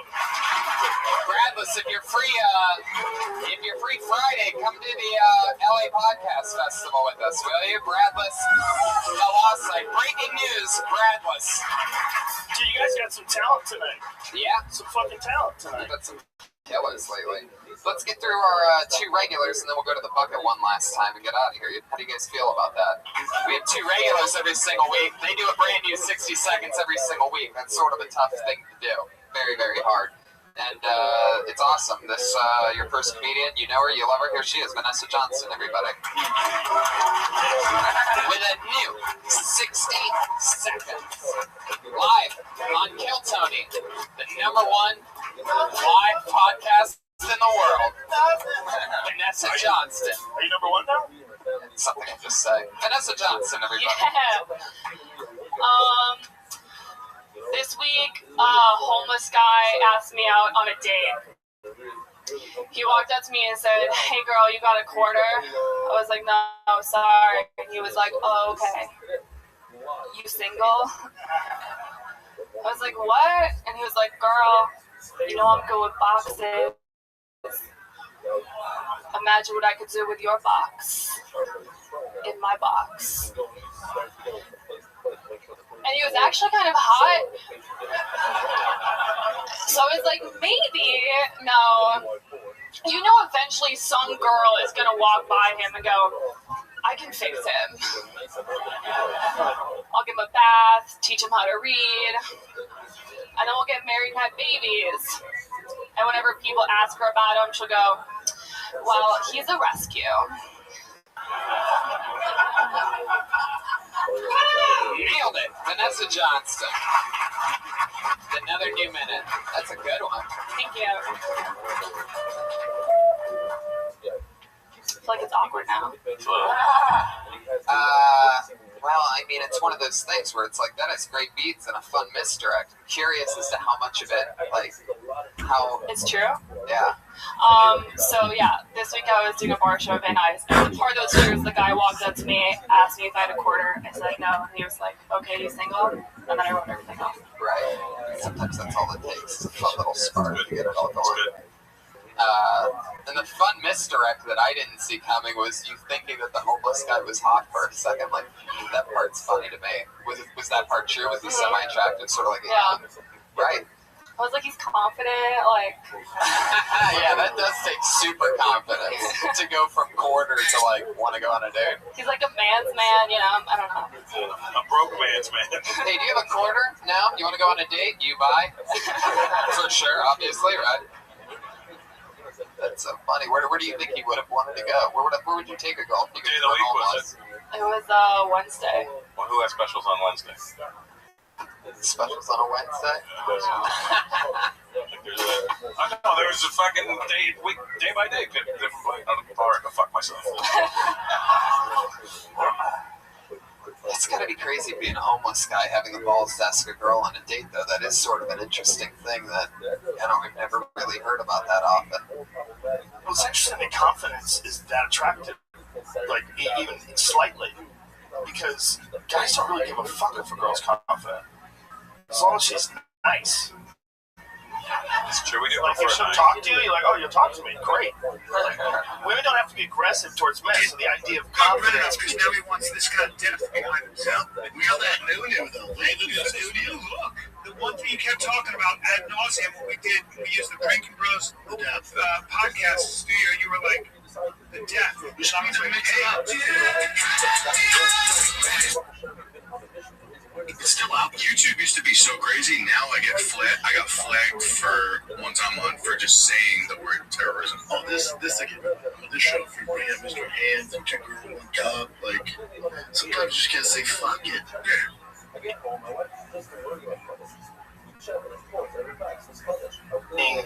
A characteristic that you look for, you know, it's interesting.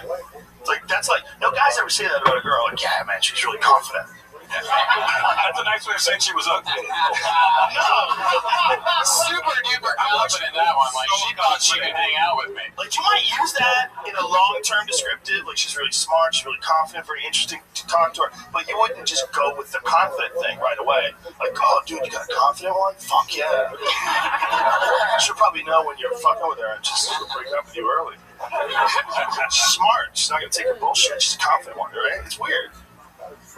Whatever, I'm hot. That was awesome. People are on my wavelength or not, I'm done. That's a very funny minute. Vanessa Johnston. Yeah, thank you. Did it again. Have Vanessa Johnston. Vanessa Johnston. How about this, Joe? It's interesting what she said too about women wanting to fix men. That's another like. Oh yeah. Yeah, that was another great part of that. Very weird. That does seem like a super fixer. They want to refurbish us. But super common. Like an MRI machine, as far as you go. Yeah. I'm stuck on those. You wouldn't necessarily need to get fixed up if you already had that much confidence. I mean, you got to make hair. You're yourself confident.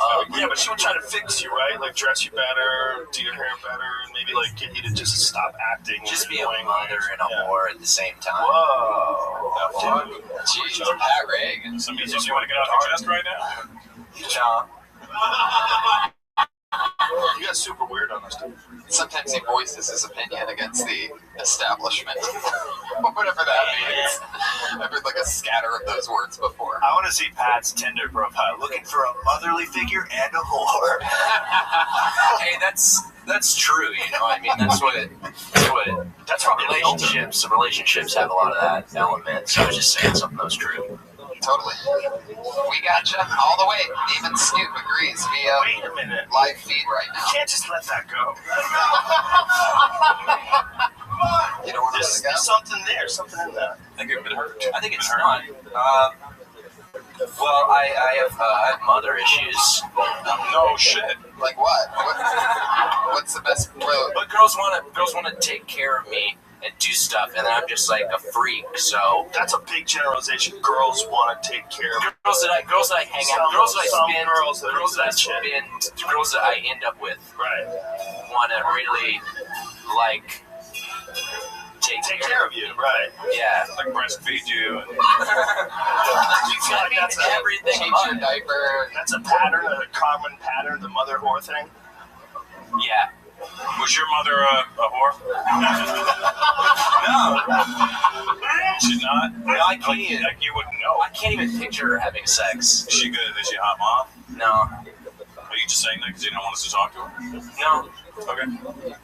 What do you want him to say? My mom's gross. My mom's good. She got big tits, but you don't want those, What's like the most nurturing thing you've ever had a girl that you've been hooking up with like do for you in a motherly way? First thing that pops in your head. I mean, just make me food and give it to me in bed. When you say give it to you, give it to you in bed, you mean the food or food? Or the dildo?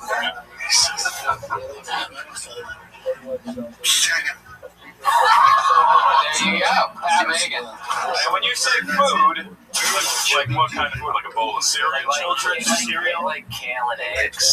Kale and eggs. Because, because she's a mother, she wants to make healthy stuff. These are hipster chicks? No, they're just health conscious. Joe, you want to hear something super cool? We have a regular. She is back, and she just turned 21. She was on the show for weeks, and then we found out that everyone gets back down, and all of a sudden, a year or two or whenever ago, people on 21 weren't allowed on anymore. And then last weekend, she turned 21 again. Writing a new minute every week. Here she is, Allie Makovsky, everybody.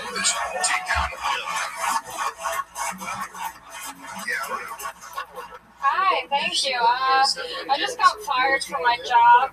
I worked at a movie theater, which sucks. I got fired. My managers had called me into the office and they're like, "Hey, Allie, we're gonna have to let you go. You're unprofessional." And I said, I didn't know that this was a profession.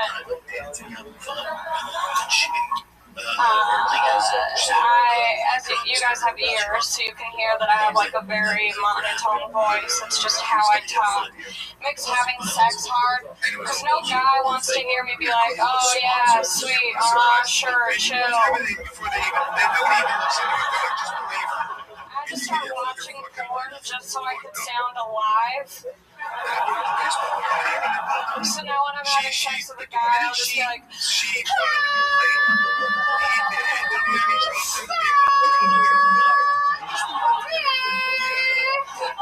but I can't tell if I sound like a porn star or a race car.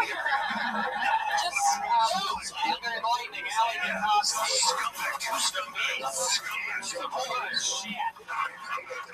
That's fine. I'm so nervous. That's very funny. Oh, okay. You're really talented. That's very funny. Yeah. I feel like I saw her before on one of the shows. You may have been on before the end of the show. Yes. She's only been back for 2 weeks. Yeah, it's my second time back. Now you're just freshly 21. How long have you been stand-up? 2 years now. 2 years. Is it hard to get in when you were 19 and 20? No. Wow.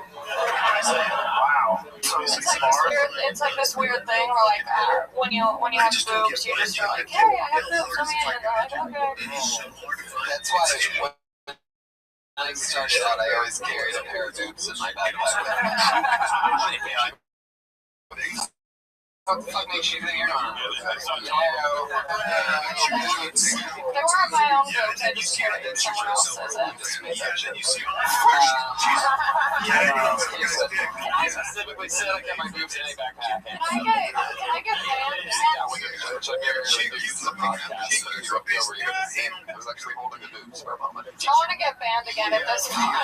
Did you really get fired? I did get fired for being unprofessional. I mean, what happened? I saw you at the movie theater. I was on my phone all the time, and I didn't really care about the job. Excellent way to go. You're funny, like class. I'm just trying to tell them. You're funny, that's the way to go. That means you are professional. Yeah, you're a professional. Yeah, fuck that job. Yeah. Fuck everybody who works there, you know all that. Yeah. Tell her it is. Fuck Arclight in Hollywood. Hollywood. So I like that. You can see even in comedy, they're always very friendly. People are always nice. It's really around like their home. You think you're seeing. It's really nice.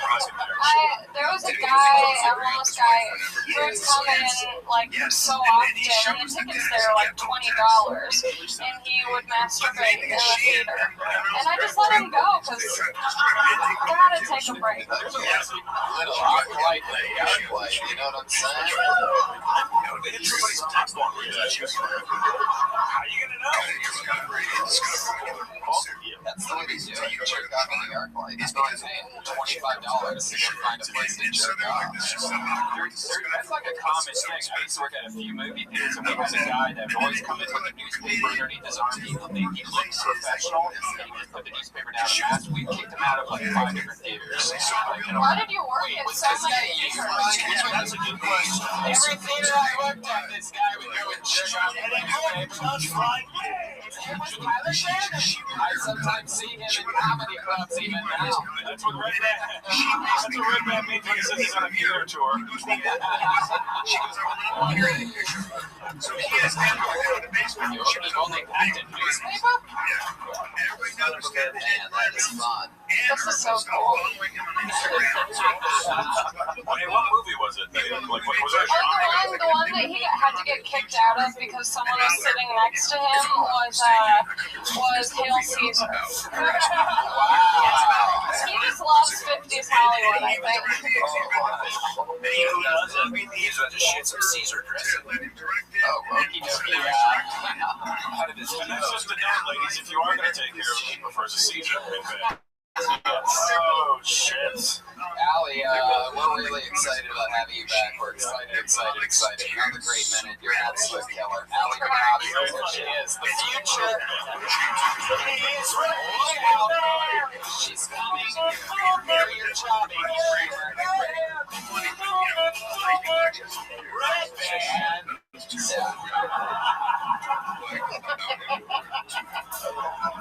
We're gonna go to the bucket one more time. You guys ready for this shit? Close out this motherfucker. Normally, for some fun historical reason, and I don't want to jinx it, normally, this is where the crazy person gets pulled out of for some reason. We once had a guy, what was that one guy's name? Ichabod. Holy shit. This guy was like a ghost of a ghost of a ghost. Imran Khan.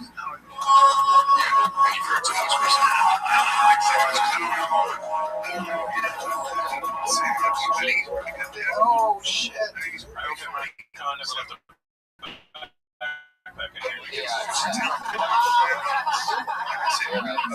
Looks like this comic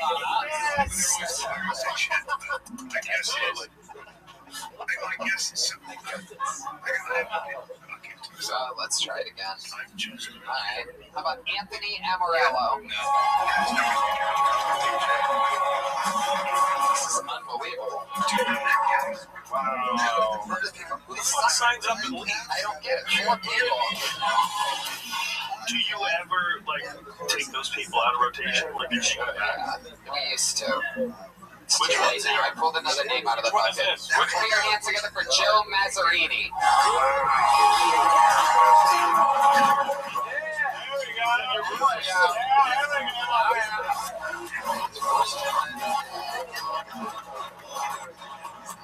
Wow. All right. Fantastic. Just have a few things I'd like to say. Recycling is so arrogant. That's it. That's it. All right. This is going really well. If your company only has 5 employees, you cannot call yourself a CEO. That's another thing I'd like to say. Man, I want to thank Andrew for giving a good name to all Uber drivers. I was going to go into a story about that, but I'm never going to hit it in under the 15 seconds I have left. Yeah. I want to apologize to all the other comics that actually wanted to come up here. Wow. There you go. It's Joe Mazzarini. Joe, have you ever done stand-up comedy before? This is my 12th time. Really? Yeah. I just want to say, recycling those jokes is arrogant. The first thing that you said was, I have a few things that I want to say here tonight, and then you only said a couple things. Yeah, two. That's not a few. That's a couple. You would have to say, there's a couple things I want to say here tonight, and another thing I'm not going to have time for in the air. Yeah. That would actually have been really funny. Yeah. So your brain. If I was going to be really funny, this would have gone a much different way. You know what, Joe? Recycling is arrogant. I'm going to send you off, or we're going to get somebody else up here. All right. Get out of here, Joe. Hey, Tony. Yeah, Jeremiah. I think that apology has legs. It's good. It was good. What does he think a joke is? All right, here we go. Pulling a name out of the bucket. How about Eddie Cisneros?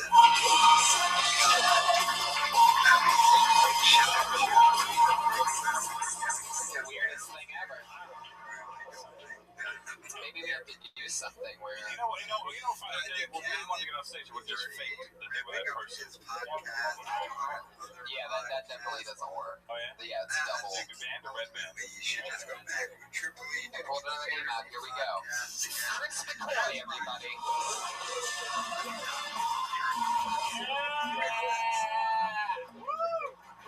What's up, everyone? I don't touch kids, even though I kind of look like I do. I actually worked with kids diagnosed with autism for like 7 years, and I used to drink a lot of water, and I'd forget to pull up my zipper. So when I'd get up and I'd be like, "Hey, your kid's ready," they'd be crying and kicking and screaming. Like, "What'd you do to my kid?" I'm like, "No, I didn't do that." And the worst would be when the kid would be kicking and screaming, and I noticed that my zipper was down. I'd zip it up, and someone would walk by, and they'd be like, "Are we okay in here?" I'm like, "Yeah, no," and like, I didn't fuck your kid. Like, really, like, the rooms had like microphones and cameras, so like you can check. Like, there was no blood in my dick at all while your kid was. So like,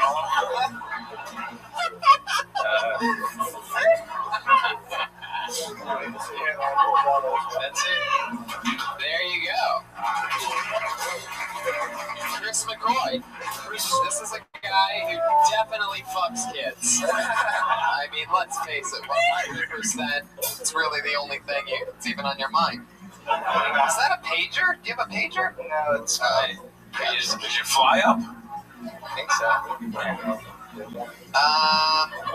You sort of remind me of like a weirder Al Yankovic. Okay. Or like he got held back at Hogwarts and he's still there. I'm like an AV guy who teaches autistic kids. All right. Chris, what do you do for work? I Uber. It's just like everybody now. We're all just turning into one Uber robot. How come nobody uses Lyft? I only use Lyft now, Joe. How come there's none of these comics are Lyft drivers? What's going on there? I had a buddy actually had his Lyft. He had a Lyft mustache. It's actually my buddy's one of my neighbors, and he had a Lyft mustache in his car, and a thief stole it. Somebody lifted it? What is a Lyft mustache? Like that big pink mustache they used to have on the car before they made it into little one. I ran into him today. He's like, "Dude, where you been? Blah blah blah blah. You know, whatever."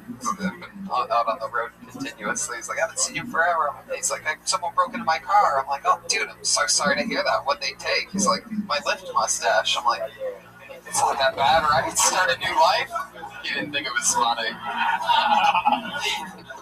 think it's a sign. You should get your shit together. All right, Chris, you're just straight up Uber though. Uber X. Yeah. Right? Yeah. True, it's got a fucking Prius. What'd you do before Uber? What did a guy like you do? Bookstore, Barnes and Noble, something like that. No, I A book vibe. I'm a child molester. Something with books. Do you ever feel like you were born in the wrong decade? No. Because you like fit right in like a Woodstocks documentary. You can even go farther back. You're almost like Benjamin Franklin-esque a little bit. You know what I mean? You look like I can picture you flying a kite in the rain. I see like early 70s. Yeah. He takes off a wig, he's Crispin Glover. Oh, Pat Reagan letting it rip in the late innings here. Chris, so tell us more about you. You look sort of like you look like you could both read and play electric guitar. No, I play drums. Whoa, Shit. Look at this, a white guy trying to take a job from a Mexican. I'm Mexican too. I'm Mexican. Whoa! Mexican drum off. Mexican drum off. Mexican drum off. Ladies and gentlemen.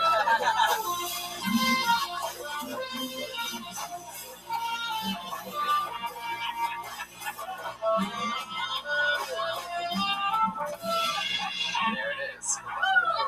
Are you ready for a Mexican drum off, Brian? Get back there. We have been known to have very fun segments happen spontaneously on the show. Live audience, to close out tonight's show, are you ready for the first ever Kill Tony Mexican drum off? Alright, now here's the deal. Joel Jimenez has home field advantage, right? Joel Jimenez. Joel has the right to rebuttal, so he goes first, and then Joel will Absolutely. So going first here in the battle, the Mexican drum off. Chris McCoy, everybody. Here he goes. Oh, dude, they didn't even shake hands. I didn't expect this at all. I was almost out of here, and then this shit happens. Isn't it the worst? Isn't it your American duty to leave before the Mexicans start drumming? I mean, This is one of the rare shows in America where you can tell a joke about fucking a baby, and then they invite you to a drum off. It's so rare today. It's so rare today. Everyone's so sensitive. I hope there's no blood in the drum stool.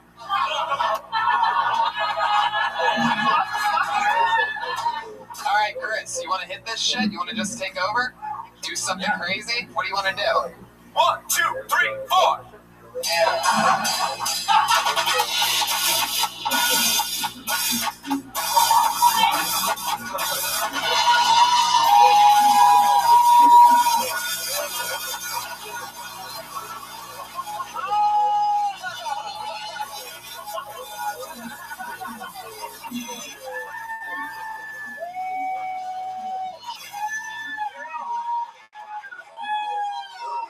Chris McCoy with his having a drum off. I'm scared for whatever the fuck's about to happen because Joel Jimenez was just leaping off the road.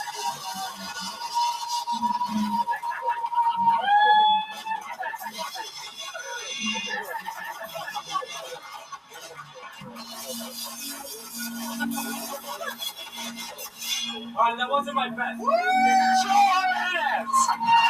Good Kill Tony drummer!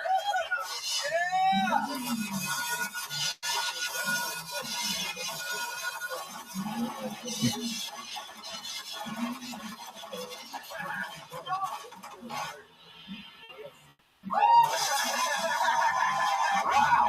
Chris McCoy, you can kiss your fat ass goodbye. I think the kid did good considering that he Get the was fuck out of here!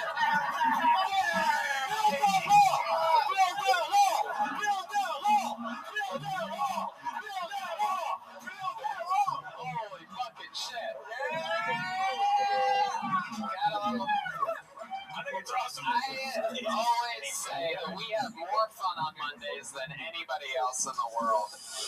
We do Mondays correctly. Chris, how do you feel about Joel Jimenez!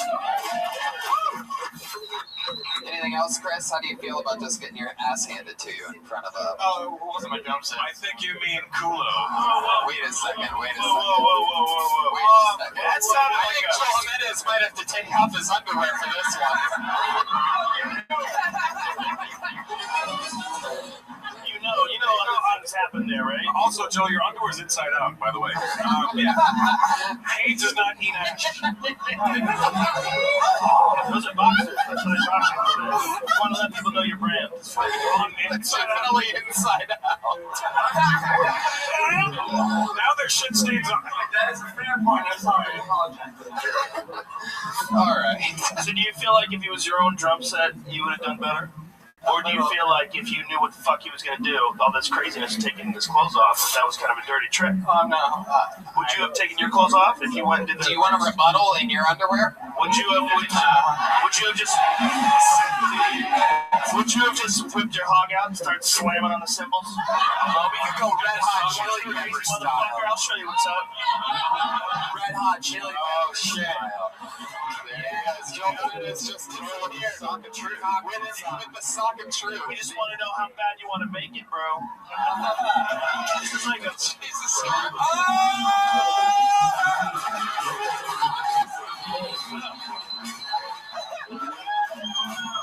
Yes, please dim the lights on this one.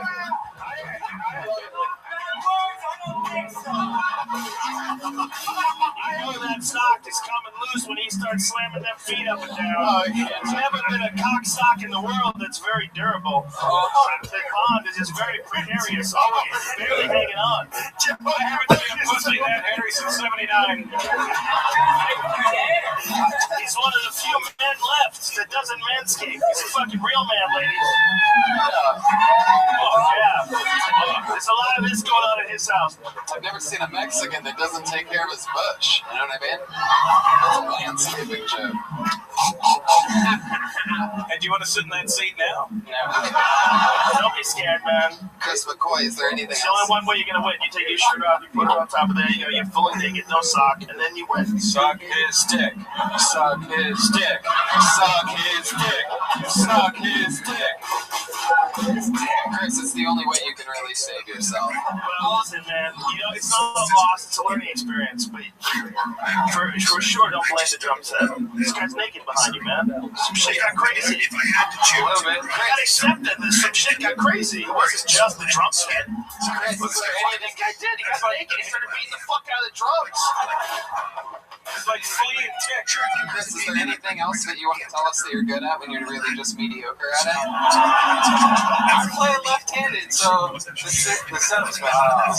Yeah. But His underwear was in reverse. Fulminance is on fire right now, by the way. It's just playing along with everything. I didn't know I was going to play drums, but I can hang on you know you were 60-story doing building, clean the windows. I can do that. You can what? I could hang off a 60-story building and clean the windows. Do that? I used to in Hawaii for 2 years. Are you wired or harnessed anything? You just sit on a boson chair on a wood plank and you rig it through a rope and just go down. Yeah, can you do that going down, hands up one more time? So you squeeze it. You are the real McCoy. Chris, Do you know anybody who fell? Yeah, they lived. They 5 stories, and they broke all their bones. Oh, But it wasn't their drum set, so. 5 stories. 5 stories? Yeah. What did they land on? Their ass. A bucket? Bucket were keeping water. He landed on the and actually, otherwise he would have.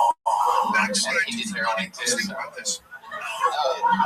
he did heroin before Holly was cleaning long. windows? I think he was on heroin. You should know because you did it with him, right? No. This was like years ago. So the before I term- worked there. And that's where the term "kick the bucket" came from. Oh, you son of a bitch. Hawaii 5 no on that one. Chris What McCoy. about that naked guy behind you? With his beanie playing drums? Is that weird? On his drum set? No. He's like dominant. He's dominant behind you. I would say that getting owned by a guy who just has his dick covered in a tube sock has to be a little awkward. It's just jacket hair, really. It's Just a suit jacket and a tube sock. And it's like directly, like he's like projecting it towards you, the whole thing. And when he first came out, he was actually holding it on while he was walking, but he hasn't touched it quite a while, which leads me to believe that he got an erection when he owned you. And now the sock's just holding on. on himself. That'd be way hard to deal with, right? If it was rock hard, just playing his ass off. I can't even get hard by myself. This dude is up here beating on the drums hard as a rock. And all aggressive about it. It's weird, right? It's weird. Very rarely does this happen to you in life. Where you don't know it's going to happen, but you're on stage and there's a dude naked behind you beating the fuck out of the drums, and it's all about you. While you're doing a squat, showing us how you go down. Look at his piercing gaze. Look behind you. He hasn't taken his eyes off you, man. He's like a fucking jaguar. He's like one of those mountain lions looking at your house cat through the window. And speaking of piercing gaze,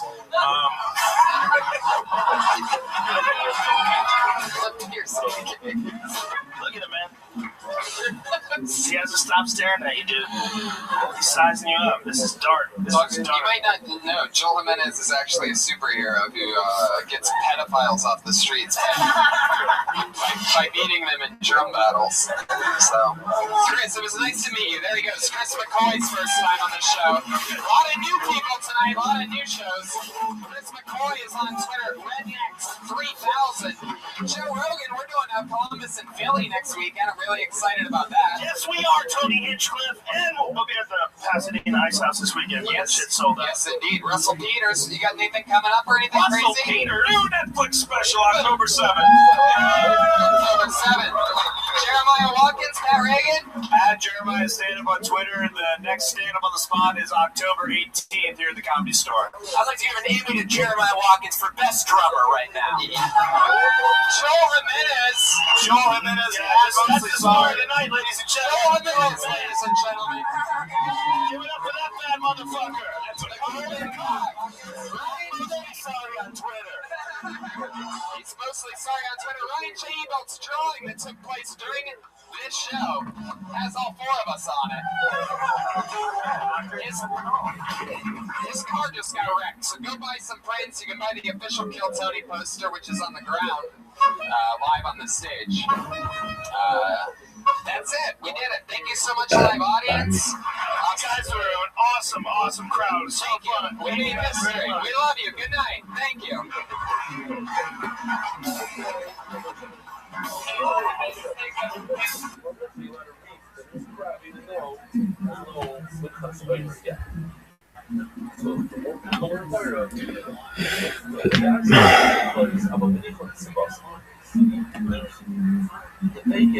Good mark, that's good. Fine, who podcast?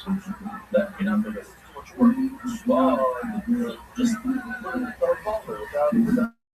without buying it, that's okay. It's possible. It's not something a lot of men come off.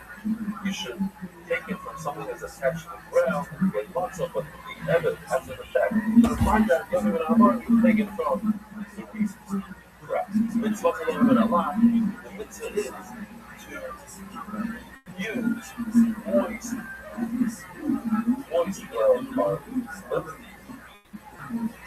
it's mostly on the but aside from them, as a fact, so decided. Does anybody remember the learning the party is supposed to have moist? Does anybody remember? I'll remind you that this thing, once you see this, you'll remember.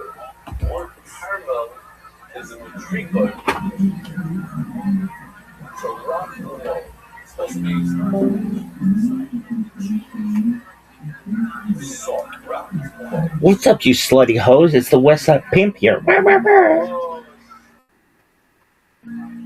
No one really knows for sure Elu Be, Elu Dibre, Elohim, Chaim, but this is the Mazor we live by. Berkat Hadanai Elohim Melech Ha'olam Asher Ketshana B'mitzvah B'tzivanu Al Sefirat HaOmer. Blessed are you, Hashem, our God, King of the universe, who has sanctified us with his commandments and commanded us concerning the counting of the Omer. Today is 36 days of the Omer, which is 5 weeks and 1 day. May the merciful one restore unto us the services of the Beit HaMikdash speedily in our days. Amen. Selah. Selah! Really? I don't fucking know. Who gives a shit? It's so garbage. Really? It's just the worst. Nobody gives a fuck. Really? No. Really? Really? Really? Yeah, no one gives a fuck. Why? Just live your fucking life, dog. Why? I don't know. If you like doing shit, I guess. I consider playing life on hard mode. Alright, here we go. Did you get it? Oh yeah, dog, you're sick as fuck. Dude, we got 36 the big day.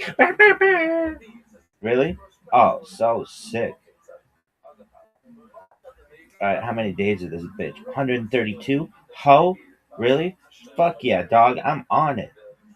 Really? Like that fucking company? Yeah, on it. Go fuck yourself. Alright, are you done? When does the world start? 3760? Really? One, birth of the world. Creation of the world. Birth of Adam and Eve. Chava. Really? No one knows. 3761, creation of the world. Birth of Adam and Eve. Chava. 3761, creation of the world. Birth of 3761, creation of the world. Birth of Adam and Eve. Chava. 3631, 130, Seth, son of Adam, was born. 3526, 235, Enosh, son of Seth, was born. 3436, 325, Kenan, son of Enosh, was born. 3366, 395, Mahalo, son of Kenan, was born. 3301, 460, Yared, son of Mahalo, was born. Are you done? Dog, this bitch is 20th of the hour, 5786, Thursday, May 7th. Happy birthday to my friend Daniel Vincent Bradley. Really? Oh, you kids. Sick. Really? Not cooler than I am. Never has been, never will be, baby. Really? Yeah, first day, first grade. Motherfucker didn't bring his lunch or something. Which is surprising because his shit was usually taken care of. And I gave him a vanilla pudding. Really? Yeah, and I didn't want to, and nobody else wanted to give him anything either. But then when I did, he had a fucking better lunch than everybody else. I was the first person. Really? Yeah, and we became best friends. Really? Oh, sure. Dog. Really? Yeah. And I've got to say, shout out to him. We talked about going to university, and there was always a worry that we might not both graduate and or even get in. And he was like, I'll bring you in my luggage if I have to. I was like, oh, you're the sweetest guy ever. Really? Yeah. Did he? In his own way, yeah. Cool as fuck. Really? Cool, man. But really? Yeah, dog, sick as fuck. Really? Yeah, dog.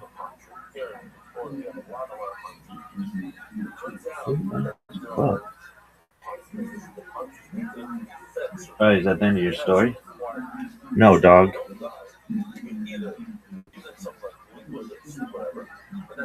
Are you sure? Dog. This shit. Oh.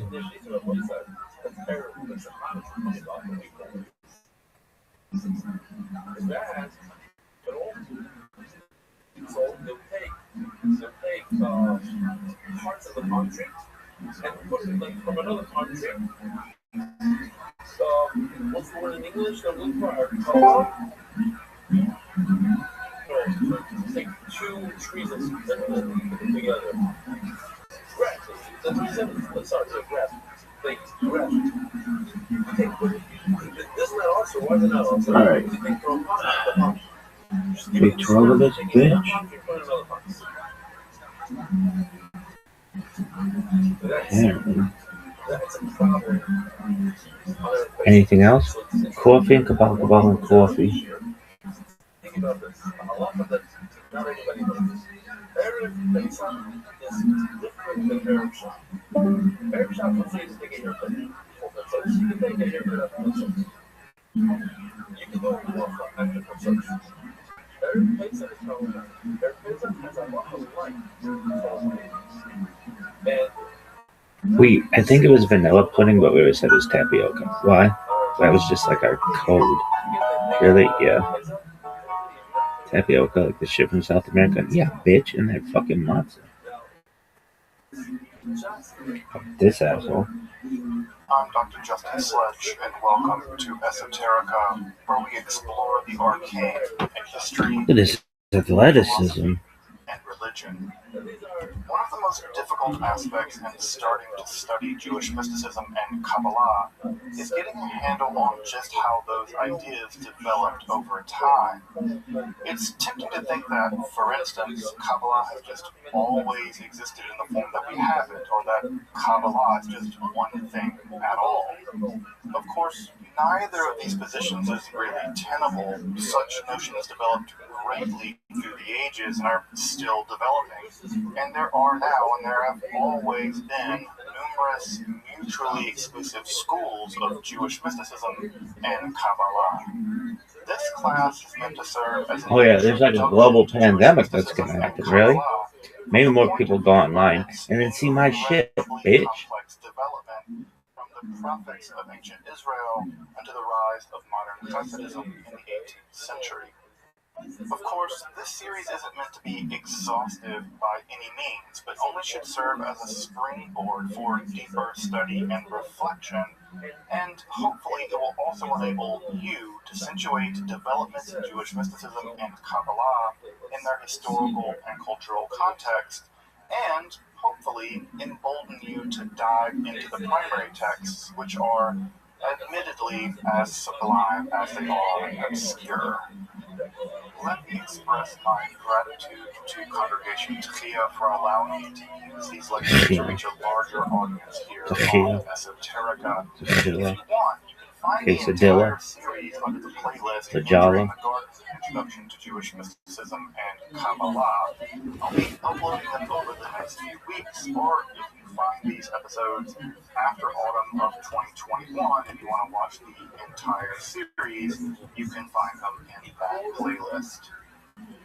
If you find this series on Kabbalah interesting, I'd hope you check out my other content on topics in esotericism, and perhaps consider supporting the production of free academic and scholarly topics in occultism, hermetic philosophy by joining my Patreon or perhaps with a one-time donation. You can find those links below, and I really appreciate your consideration. Now, let's enter the garden of Jewish mysticism and Kabbalah. Alright, welcome back to more Shabbatai Tzvi excitement. We're really going to get into some of the more technical stuff around Shabbatai Tzvi, and we're going to talk about how what was at some level a very fringe movement became a dominant movement in the Jewish world in the middle of the 16th, 17th century, and eventually how you would think that the death of Shabbatai and the death of his prophet Nathan of Gaza would have spelled the end for the entire movement, but as you probably know, dying is not really an impediment for messiahs. Messiahs die all the time, and their believers keep on believing in them as if nothing happened, whether it's Jesus of Nazareth or Menachem Mendel Schneerson of blessed memory. People continue to believe in their Messiah's death is just a speed bump on the way to eternity, and so we'll turn to that and how the Shabbatian movement continued after Shabbatai's death, and how it thrived all the way probably at least into the 1880s, and maybe even later than that, especially in Turkey. Although we don't know what its status is these days in Turkey. So what is the recap for tonight? Well, the recap is there was a guy in the 17th century that believed he was the Messiah, and so did half the world's Jews. That's the recap. There was a guy, Shabbatai Tzvi, who was declared a Messiah by a relatively minor Kabbalist and healer in Gaza, Nathan of Gaza, Nosson Gazaki, and he was declared Messiah in 1665, although he had messianic pretensions as early as 1648. And between 1665 and 1666, half of the world's Jews seem to have accepted his messianic claim. And this is evidenced by the most classic example of the evidence for this is the prayer books that get printed. The prayer books that have pictures of Shabbatai Tzvi in them. The prayer books that have prayers for Shabbatai Tzvi. The letters that come over and over again from major rabbinical figures all over the Jewish world that affirm belief in Shabbatai Tzvi as the Messiah. And we talked a bit last time about the life of Shabbatai Tzvi, the sort of the ups and downs of his life with Nathan Agaza and things like this. So we talked a bit about the life and times of Shabbatai Tzvi, but what we didn't get into last time is exactly how he's supposed to be the Messiah. How does that work exactly? Right? So what exactly does it mean to say that Shabbatai Tzvi was the Messiah?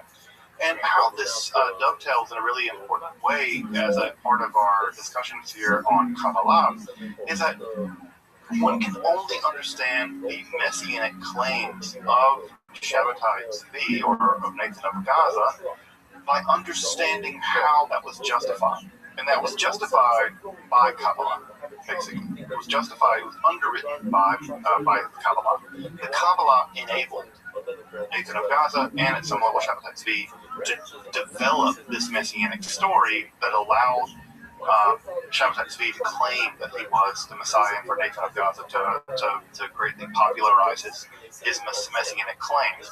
Now, there's a couple of things to know that are important about Shabbatai Tzvi and Nathan of Gaza, his prophet, and how they're quite different in terms of their relationship to Kabbalah. The first thing that's really important to know is that they don't really have the same education. Shabbatai Tzvi is kind of a yeshiva dropout. He's very talented, he's very smart, and of course he's very charismatic, more charismatic than anything else, I suspect. But Shabbatai Tzvi doesn't have a very strong grasp on Kabbalah. He certainly knows the Zohar very well. We know that. He's been studying the Zohar since he was a teenager. So he has a very strong grasp on the Zohar. But the developments in the Kodoveran system of Kabbalah, the developments in the world of Sfat, the world of Lurianic Kabbalah, there's actually very little evidence that Shabbatai Tzvi had a grasp of those developments. He doesn't seem to understand or appreciate or have had education in the very complex world of Lurianic Kabbalah. So we have just a difference in education level when it comes to Kabbalah and Shabbatai Tzvi and Nathan of Gaza. Now, Nathan of Gaza, which is really important to know about Nathan of Gaza, is he is hyper aware of the developments in Lurianic Kabbalah. And I mean hyper aware. He is so well educated that if you read some of his Kabbalistic works, which are among the most technical Kabbalistic texts written at the time, he knows very subtle differences between different schools of Kabbalah. So he even knows differences between how very technical ideas in Lurianic Kabbalah are being debated among very high-level people in that world. For instance, people like Israel Sarug and Chaim Vital. So Nathan of Gaza is someone who knows these conversations. He is a technical maestro when it comes to the developments. He's at the cutting edge at some level of some of these developments. And it's going to be really important because how Nathan of Gaza is going to justify Shabbatai Tzvi's messianic claims are going to be by appealing to and, that was the right word, augmenting, changing, corrupting, whatever word you want to use. He's going to be relying heavily on Lurianic Kabbalah, but he's going to do his own thing too. He's going to do his own thing. We'll see this in just a moment. Shabbatai, for him, his messianic claims, which we can see in his letters, are not justified by appealing to complex ideas in Lurianic Kabbalah because he doesn't know much about it. He's claiming that he's the Messiah because God chose him and because he has a relationship with God. That is to say, Hashem and Shabbatai are friends. So when Shabbatai calls God by God's name, Yod-Heh-Vav-Heh, Shabbatai doesn't imagine he's doing something transgressive. He knows he's not supposed to do it. But he has this intense personal relationship with God that he can call God by God's name. So for him, for Shabbatai, it has nothing to do with some very complex Kabbalistic mythological stuff. It has to do with the fact that God and Shabbatai are close. That he and God have a relationship. And that relationship is one of anointing. It's one of, I've been invited into the world of the Godhead, and I have a relationship with Hashem. Now, that to you might sound really Christian. That might sound really, really Christian to you. And in fact, one of the things that Shabbatai talks about all the time is Christianity. He talks about Jesus. He says, one of the things I'm going to do in this whole messianic business is redeem Jesus. He's very influenced at some level by Christianity, and part of what I think makes the Jewish world very uncomfortable with Shabbatai is not his transgressive behavior. His transgressive behavior gets really overplayed for reasons we'll talk about later. But it's not his transgressive behavior, it's his syncretism. Shabbatism. That he's okay with the idea of incorporating Christian elements, with incorporating secular elements, with incorporating Islamic elements. That's what worries the Jewish establishment. It's his syncretism that makes them really angry. Of course, he does these transgressive things, and that pisses them off too. But really, it's the syncretism that really gets him. And I think that's something that's come forward new in the scholarship. And we were just talking about this before the recording started, is that part of what's going on now in the scholarship, we're now beginning to realize that Shabbatai Tzvi was much more at the helm of understanding what was going on than the previous generation of scholarship, mostly Gershom Scholem, thought. Scholem basically thought that at some level, Shabbatai Tzvi was a yeshiva dropout who had no real understanding of Judaism, much less really Kabbalah, and that he was a mentally ill person that rode on the coattails of the great prophet Nathan of Gaza. That was the theory that really, if you read Scholem's work, that's the theory that goes. More recent scholarship by Yehuda Leibs and other kinds of folks, Pavel Majenko, that we really now know that's not true. Because we have letters from Shabbatai Tzvi explaining why he thinks he's the Messiah. And he gives very different reasons for why he thinks he's the Messiah, as opposed to why Nathan of Gaza thinks it. So we're getting a much more complicated vision of who Shabbatai Tzvi was, his theology, his ideas of his own messiahhood. We're getting those ideas, and this shows you that the scholarship is continuing to evolve. So let's get into Nathan of Gaza's theory, right? Let's get into Nathan of Gaza's theory, because that's going to really tie us back to the Kabbalah in a big way. So what does Nathan of Gaza think? Why does Nathan of Gaza think that Shabbatai is the Messiah? So it has everything to do with Kabbalah. It has everything to do with the Lurianic Kabbalah. So just to rewind a little bit, right? You'll remember from the Lurianic theory that God was originally an infinite fullness, and that fullness filled the entire everything. And that in order to create creation, God had to contract God's self, and that act of contraction is called tzimtzum. Well, when God contracted God's self into the tzimtzum, that left behind a void, what we call the tehiru in Hebrew. And the tehiru, right, when it was evacuated, according to the Lurianic Kabbalah, it left behind traces of the divine. There are sort of fragments of God left behind. I always imagine, you ever poured out oil from a cooking pan? There's always oil left, no matter how much you tip it over. You can't quite get all the oil out.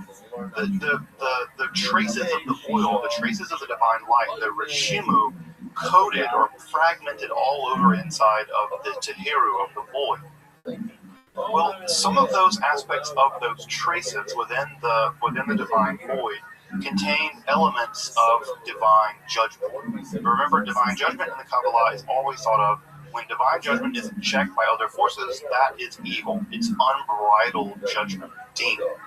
Well, those elements of din, of unbridled judgment that remain inside of the tehiru, in terms of the void, those elements of unbridled vengeance and judgment, they sank to the bottom of that void. And as they sank to the bottom of that void, those elements became sort of the abyss, right? This sort of demonic world at the bottom of that void, of the gap left when God zoomed.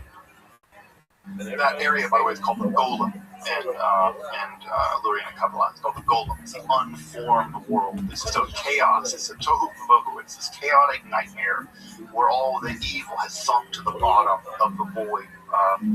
All right. So when God shoots God's light into that void, at the very tip of that sphere, at the very tip of Yesod, at the tip of God's phallus, I suppose, at the tip of God's Yesod, the tip of that sphere, that light plunges all the way in to the void, to the tehiru, and the tip of that, and this is where Nathan of Gaza comes in. This is not Lurianic Kabbalah, this is Nathan of Gaza. The tip of that void shoots all the way into the very bottom of the void, of the abyss where the demons are, and the tip of that is the soul of the Messiah.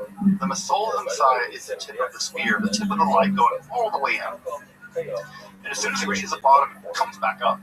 And all of God's remaining judgment in Ein Sof floods into the void, the demonic abyss, the golem.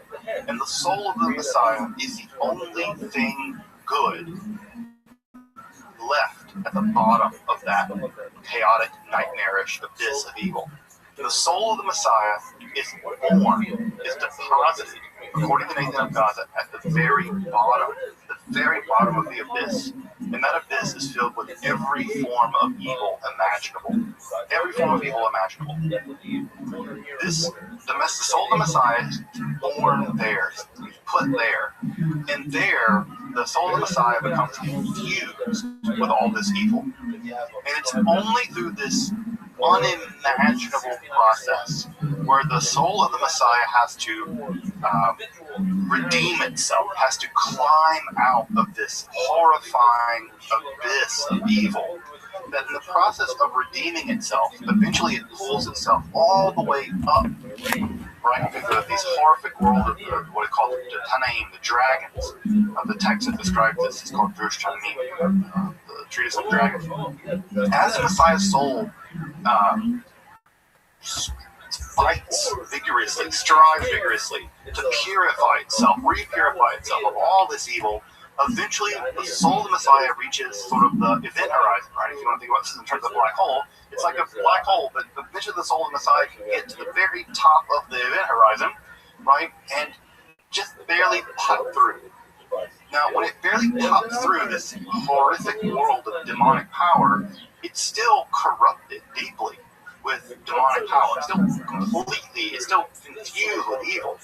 And so it's still some battle of good and evil. It's still deeply polarized between really, really good, it's the soul of the Messiah, and really, really bad, right? The evil world of the Klipot, the shards.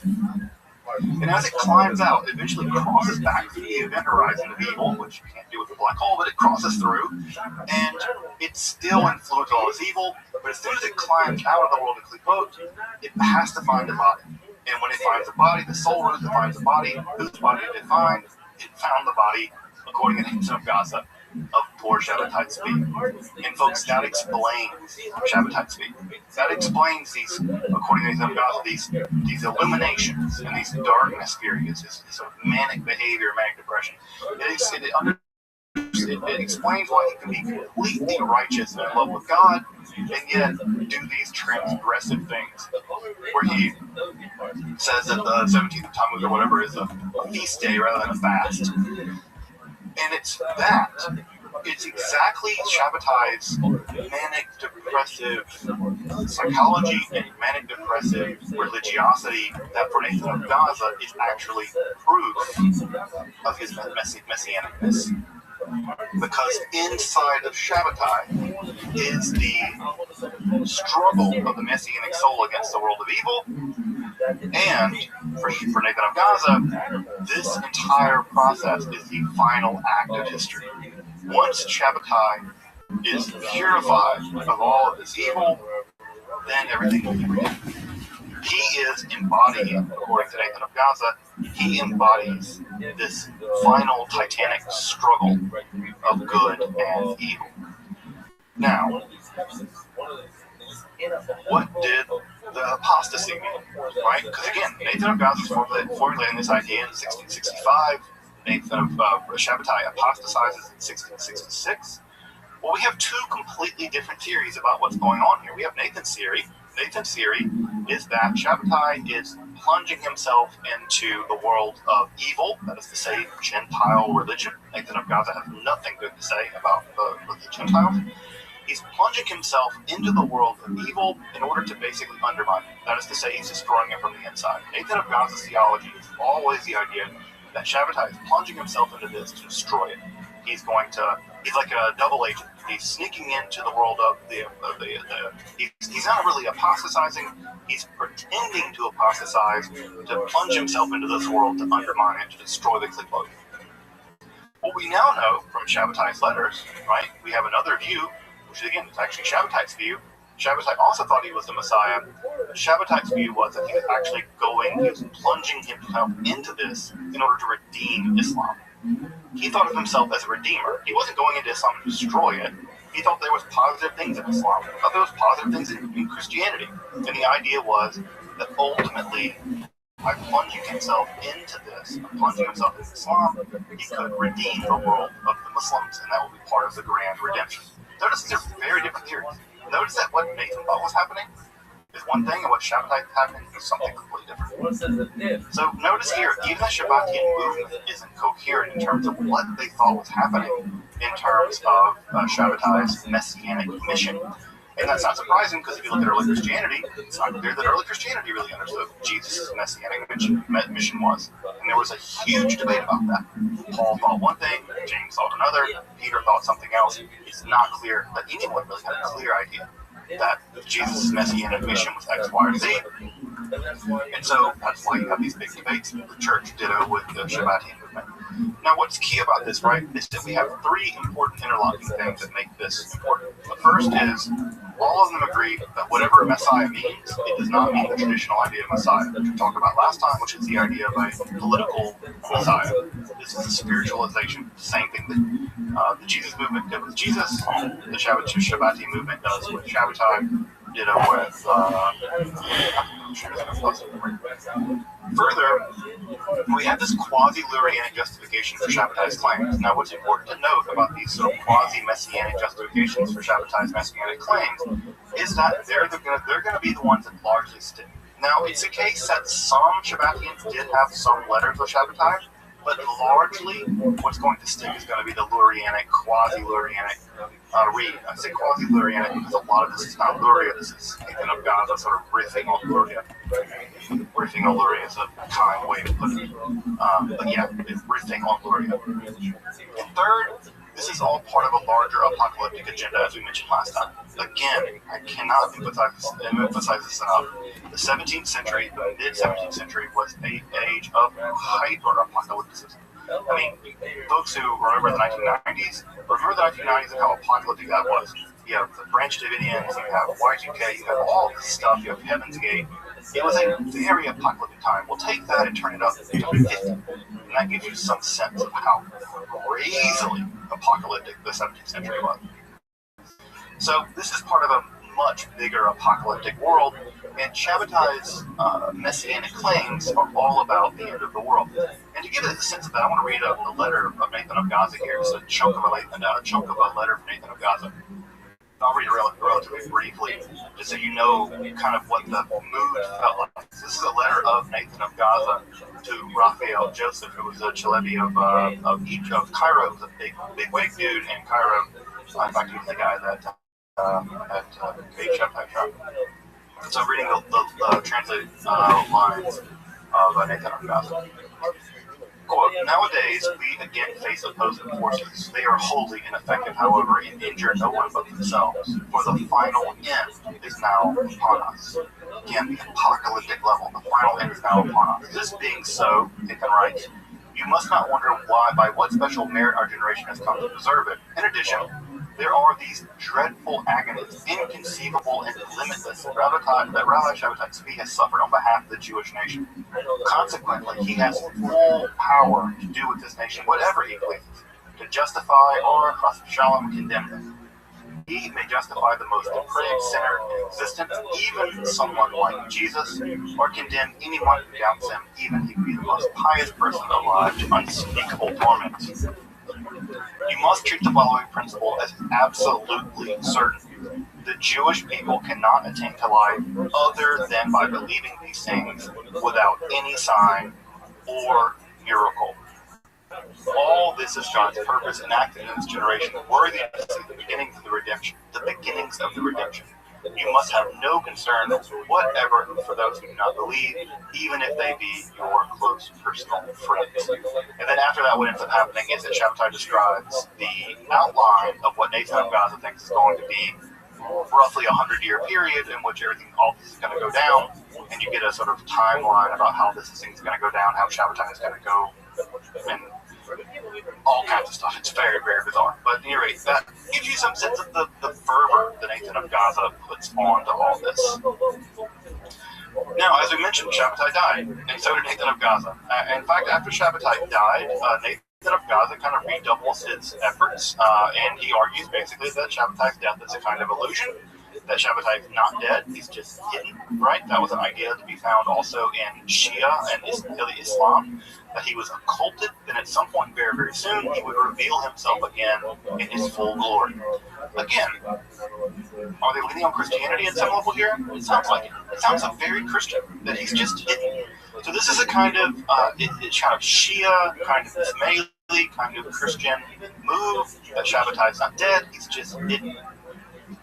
Now, what ends up happening in all of this, right, is that there is something of a combination that's already happened in Shabbatai's life, or the end of his life, where some Sufi ideas have begun to enter the inner circle of Shabbatai's theology, and those Sufi Islamic ideas begin to form a kind of synthetic theology. And that synthetic theology allows for the idea that, again, Shabbatai might be occluded, he's actually not dead. And what we have is over and over again these predictions that Shabbatai will appear on this year and this year and this year, and of course he never does. And eventually Nathan of Gaza, well, he dies. Nathan of Gaza dies, and as soon as Nathan of Gaza dies, the movement immediately begins to fracture. Because, of course, when you have Nathan of Gaza, who's probably one of the more talented Kabbalists of his day, unable to basically continue to steer the movement via his theoretical Kabbalah, the movement begins to fall apart. And the first person to really pick up the reins of this movement would be Abraham Cardozo, himself a very strong believer in Shabbatai. He would travel all around the Eastern Mediterranean basin, but also through Europe. He would be proclaiming the gospel, so to speak, of Shabbatai Tzvi, and he was murdered in 1706. So he was a huge promulgator of Shabbatian doctrine until he was killed. Now, the other side of this is that once Shabbatai died, the women in the movement really take up the reins. And again, is this surprising? No. Think about Jesus. The moment that Jesus died, who were the only people there at the grave? It was the women, right? We have the Marys, right? We have the women there. The men all scatter. And so women, in a big way, hold the reins of the movement very early on. And in fact, there's really great studies about Shabbatian women prophets and how the Shabbatian women prophets really both made the movement work, but also propelled the movement after Shabbatai had died. Now you'll remember that Shabbatai remarried after his first wife died, and his second wife, Aisha, or Yocheved, she went by both names. Actually, Aisha, or Yocheved, declared that her younger brother, Yaakov Corrido, was in fact the reincarnation of Shabbatai Tzvi. So what we have, again, is the use of Lurianic Kabbalah, the idea of soul roots, and Gilgul HaNeshemot, the idea of reincarnation, being marshaled to show that there is a continuity of Shabbatai Tzvi's soul. He's not dead. He's just reincarnated. He's reincarnated, of course, into the younger brother here of Aisha Yocheved. And what ends up happening in this whole process is that there is some pressure being put on these quasi-Shabbatian Jews, Muslims, that are there living in places like Salonika and in places around the Shabbatian movement. Remember that part of what happened with Shabbatai Tzvi is he was condemned for not being Muslim enough. He was exiled all the way in what is now Montenegro. And so some of the people around him that stayed around him, about 300 families or so, these were Jewish believers in Shabbatai who had never converted to Islam, and eventually, with Aisha's pressure, probably she's getting pressure from the Ottoman Empire, they all convert. Right? We get a mass conversion of about 300 families who convert to Islam in 1683, some years after Shabbatai died. That core of about 300 families, right, which is the size of basically the synagogue I grew up in, that core was going to form the core of the post-Shabbatian movement. And over around a century, right, we have about, that number grows to about 600 families, and over time, what would end up happening is in that time period, in the generation after Shabbatai's death, the new faith of the Shabbatian movement would take effect. And basically, the new faith looks something like this. There is a Torah that is composed of 18 laws. There are 18 laws that make up the Torah of the Shabbatian movement. They do not have relationship with Jews, and they have outward relationships with Muslims, but they don't marry with Muslims, and they don't bury their dead with Muslims. So they don't associate with the Jewish crowd, because obviously they've been they're not Muslims, they're not Jews anymore. They're Muslims now. But what's important is they still follow an underground form of Judaism made up of 18 laws, and that they only marry within their own ranks, and they only bury within their own ranks. And what ends up happening is this group of converted converted Muslim, Jew, Shabbatian people. They don't actually observe Islam completely, and they dissimulate. They lie about the degree to which they're really Muslims, and this actually has precedent in some lodges in the Sufi movement. There's an idea called taqiyya, not taqiyya, and not taqiyya, not the Hebrew word taqiyya. This is the idea that you can hide your Sufi beliefs. If those Sufi beliefs get you physically endangered, they can endanger you. So what they're living is basically a dual life. They're living quietly as kind of Jews, but publicly they're living as Muslims. But they're still not quite Muslims, and they're still certainly not Jews. There's something else. And this something else is going to eventually evolve into its own religion. Now, inside of the movement, as you might imagine, there are further fractures. The two major fractures, and there's going to be three major fractures within the Shabbatian movement that will occur. The first major fracture is that there's going to be another incarnation so-called incarnation of Shabbat Tzvi and Berechia Russo, who is known in Turkish as Osman Baba. I believe he'll die in 1720, which, by the way, is telling you how close we're getting to modernity, by the way, at this point. And he's declared to be one of the really important, he's been declared to be the legitimate inheritor of the Shabbati movement. He's a reincarnation of Shabbat Tzvi. So this is going to break the movement into two different groups. The smaller movement, which is the Yaqubi movement. The Yaqubi movement is actually very close to Sunni Orthodox Islam in the Karakashi movement. And the Karakashi movement is going to be much more syncretistic with Judaism. It's going to maintain some relationships with Judaism, but it's going to be much more heavily Sufi influenced.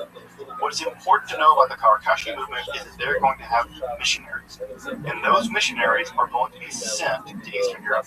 Again, where is this movement developing? It's developing primarily in Salonika. It's developing in places like Montenegro. They're going to move their way into Central Europe, and eventually they're going to reach the core of Central Europe and the Podolia region in Poland. And as you probably know, the Podolia region in Poland is going to be absolutely core in all this. We'll get to that in a minute. There's going to be a third and final split. This is the Kapansi movement. This is the period, this is the group that rejects the whole reincarnation theory. They reject the idea that Osman Baba is in fact the reincarnation of Shabbatai Tzvi, and they say that only Shabbatai, that there have been no reincarnations of Shabbatai Tzvi, only Shabbatai Tzvi is the Messiah, and this version, right, the Kapansi movement is the idea that Shabbatai Tzvi is the only form of the Messiah. That group, which is actually pretty close to the very popular Mevlevi Sufi order, which I imagine folks know the Mevlevis, right? Those are the whirling dervishes. These are the famous whirling dervishes in the Sufi movement. So they're very close to them in a lot of ways. It's that part of the Shabbatian movement that's going to go on to become the one that will survive in Turkey. That one will survive in Turkey. We'll talk about that in a minute. So by the early to the mid-18th century, these groups would become the core of what we call the Shabbatian movement in the Ottoman Empire. And collectively, they're referred to as Dunme. Right? Dunme. Now this word actually means apostate, and many of them would not call themselves Dunme, but I would call them something like conversos or just Shabbatians, but the name Dunme is stuck. Now, you might be asking how many of these Donme were there in the Ottoman Empire. Well, they had a bit of a problem in terms of growing themselves because they only married within their own families, which led to all kinds of problems. So there were probably, we guess, somewhere between 10 to 15,000 Donme in the Ottoman Empire at the turn of the 20th century.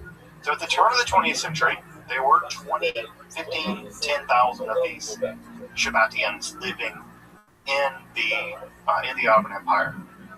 They were practicing Jews of a very strange type. They lived on the outside as Muslims, but on the inside they lived secretly as a kind of Jew. And they were kind of accepted. Everyone knew, I think, that they weren't completely Muslims, and everyone kind of knew that they weren't really Jews.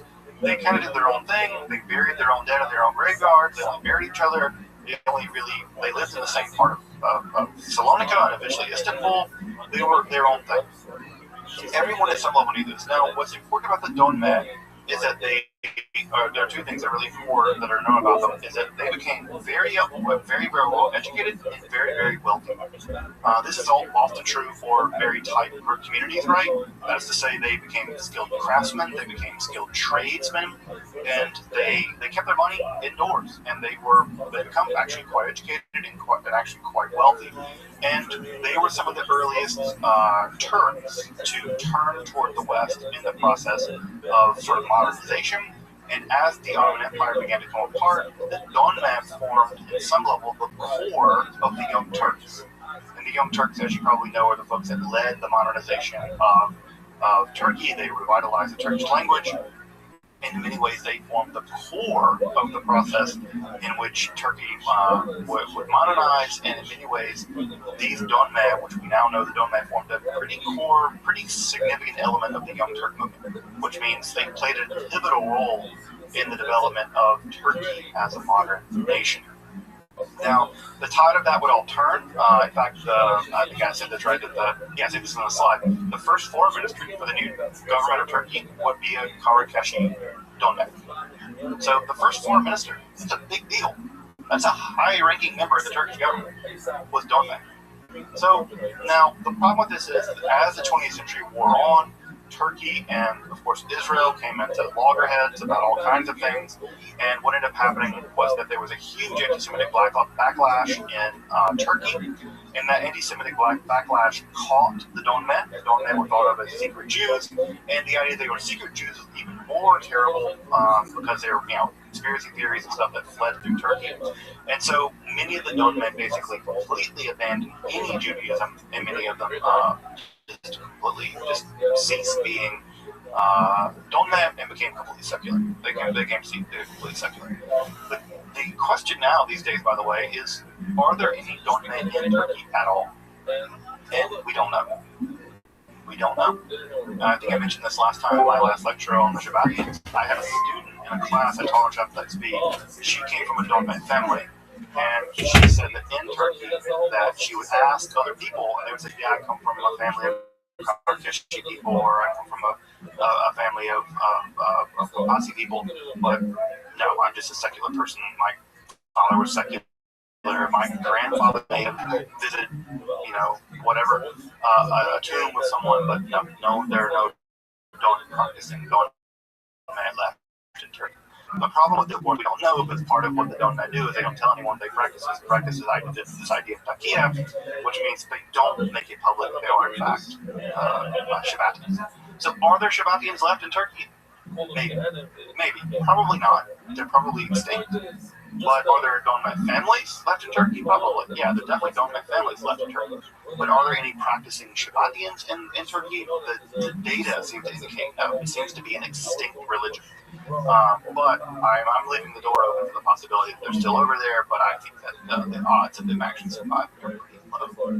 So that gives us some idea that the Donman at some level Shabbatianism continued to thrive and thrive all the way into at least the mid-20th century in Turkey, where it was kind of born. Now, as I mentioned, right, the Karakashi sect, the sect that holds that Osman Baba is the reincarnation of Shabbatai Tzvi, again, to get some idea where we are, we're around 1720. That sect, the Karakashi were much more willing to mix Judaism and Islam, and remember, it was that sect that sent the first post-Shabbatai missionaries into Eastern Europe. Now, you might wonder, why in the world would anyone listen to this in Eastern Europe? Why would Jews hear these guys out? Shabbatai's dead. He's been dead for a generation. It was a huge disappointment. It was a disaster. This entire thing was a disaster. Why would any Jews listen to the idea that Shabbatai Tzvi is the Messiah, despite the fact this entire disaster is happening? Well, the first thing is that news of Shabbatai's death actually happened really slow. It took a long time to get to Central Europe. And so unlike in the Ottoman Empire, where the news traveled very fast, by the time the news got to Central Europe, Poland, things were very slow. And frankly, people weren't terribly educated. Jews in Central Europe in the early 18th century,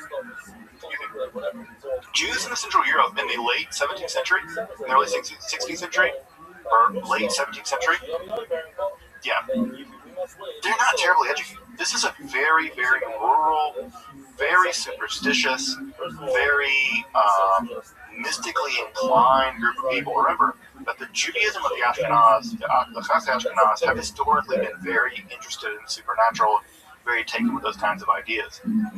Secondly, knowledge of Kabbalah at that time was very, very piecemeal in that area. Now, knowledge of Kabbalah in other areas was much higher, but at this point, early on in late in the 17th century, knowledge of Kabbalah was very, very piecemeal, very fractured. What's important to know about this is those people coming in, some of these Kawarakashi missionaries carrying the gospel of Shabbatai Tzvi, had a much higher degree of Kabbalistic education at some level than the local people did. So this is very impressive.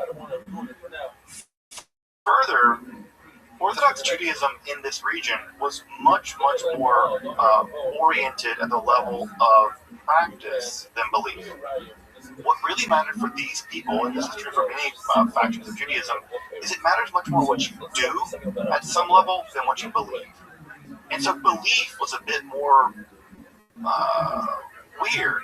You could have a much more broader range of belief and still practice Judaism. You could believe all kinds of things about werewolves, vampires, and stuff, and it was okay as long as you practiced Judaism in a nominal way.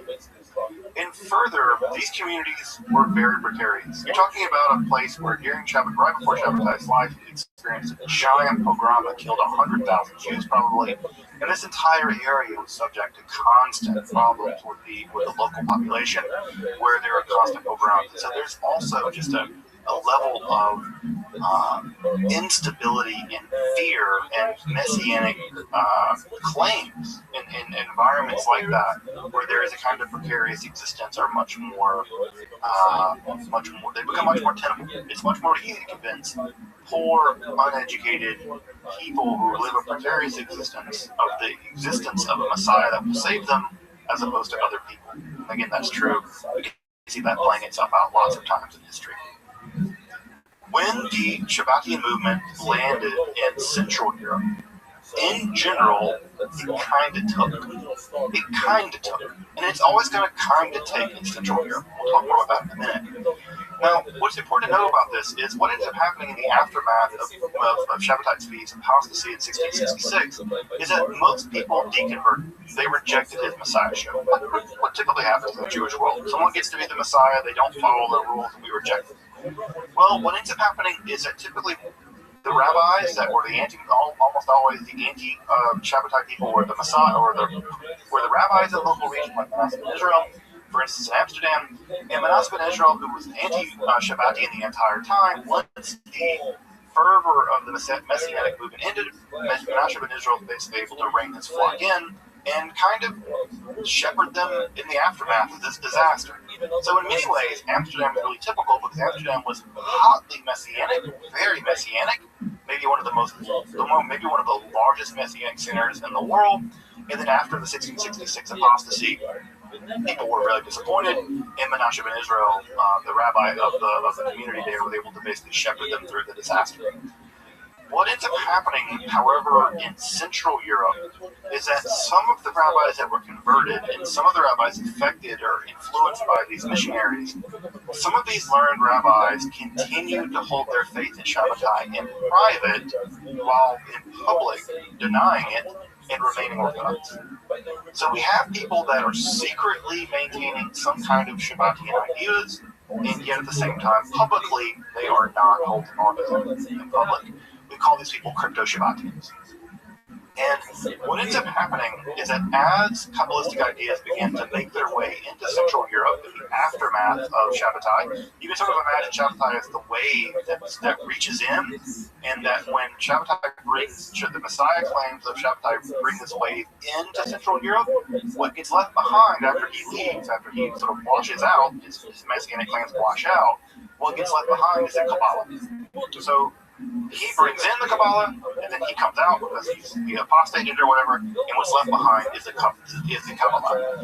And so, as he leaves behind, as the movement leaves behind these Kabbalistic traces, the rabbis who are left behind with the belief in Shabbatai Tzvi as the Messiah continue to believe in Shabbatianism as a Messianic movement, all the while still holding on to many of these Kabbalistic ideas, and it's the Kabbalistic ideas that still continue to convince them that he is in fact Messiah. that maybe he is occulted, maybe he is actually just diving himself into the deep recesses of the Klipot, and that he will eventually redeem them somehow, right? This is all part of the plan. And what ends up happening is that very early Kabbalah in Central Europe is always at some level tinged with a Shabbatian element. All of Kabbalah in Central Europe in the early 18th century, late 17th century is going to be tinged with Shabbatian elements. And what we have are a lot of crypto-Shabbatian works, right? Shabbat Yamim, Shabbat Musar. We have other kinds of movements, other kinds of texts that are incredibly influential. We'll talk about that influence in just a minute. And this ultimately erupts in the Emden Eibeschutz controversy. And the Emden Eibeschutz controversy is a situation where two very, very, very prominent rabbis, one of them, Eibeschutz, is declared to be a Shabbatian. He's declared to be a crypto-Shabbatian. And he denies it. He says, no, I'm not, no, I'm not, no, I'm not. And this debate, by the way, was not settled in their lifetime. Both Emden and Eibeschutz eventually died, and for a long time people believed that Emden's critique of Eibeschutz was that he was not really a Shabbatian. Now we know he probably was. He probably was. We actually have good reason to believe now that he was in fact a Shabbatian, crypto Shabbatian. In fact, to this day, it's not even clear who was and who wasn't. We still don't know who was a Shabbatian and who wasn't at this time period. And this is not good. This would be a minor issue if it weren't for the emergence of the most important Jewish movement in basically the modern period. And that movement, of course, is Hasidism. And so in many ways, the disdain between the Shabbatians and the anti-Shabbatians, the crypto-Shabbatians and their condemners, is also going to track to the rise of Hasidism and the Misnagdim, the people that condemn them, the opponents of the Misnagdim in the century that comes later. Now, I'm going to make some really controversial statements that will make people who are very amenable to Hasidism maybe a little upset, but the data is now showing, the evidence is now showing that early Hasidism and Shabbatianism, there is a relationship there. It's obscure and it's difficult, but there are so many overlapping elements of both early Hasidism and European Shabbatianism that it's, I think, undeniable that at some level the movement, the Hasidic movement, at some level is at least influenced by Shabbatianism. I don't want to say an outgrowth of Shabbatianism. I don't think that's true, but the idea that they're completely distinct, I think, is no longer holdable by the Hasidic movement. They would deny it, but I think it's there.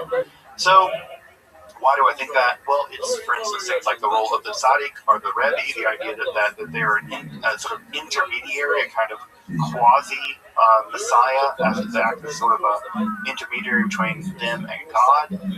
The Rebbe is often sometimes thought of as engaging in transgression for the sake of heaven. This idea that they suffer on behalf of the community, for the community. The emergence of both of these movements, the Shabbatian movement and the Hasidic movement, both emerge in the exact same region of Poland, the Podolia region. The Baal Shem Tov is from there. We'll talk about Hasidism next time, but I'm just saying at this point, I do think that the Hasidic movement and the Shabbatian movement that there's some overlap. Both of them are very influenced by Kabbalah, Lorrainic Kabbalah.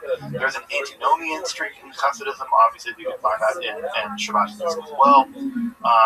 There's this stuff of Avodah B'Gashmiut, the sort of physical stuff that the Hasidic people do that also seems to be also overlapping with some of the Shabbatianism as well. Although typically the Hasidic movement is largely halakhically Jewish law-wise, very conservative, but there's still an antinomian streak, and there's even legal innovations in Hasidism that are not to be found in the Misnag movement.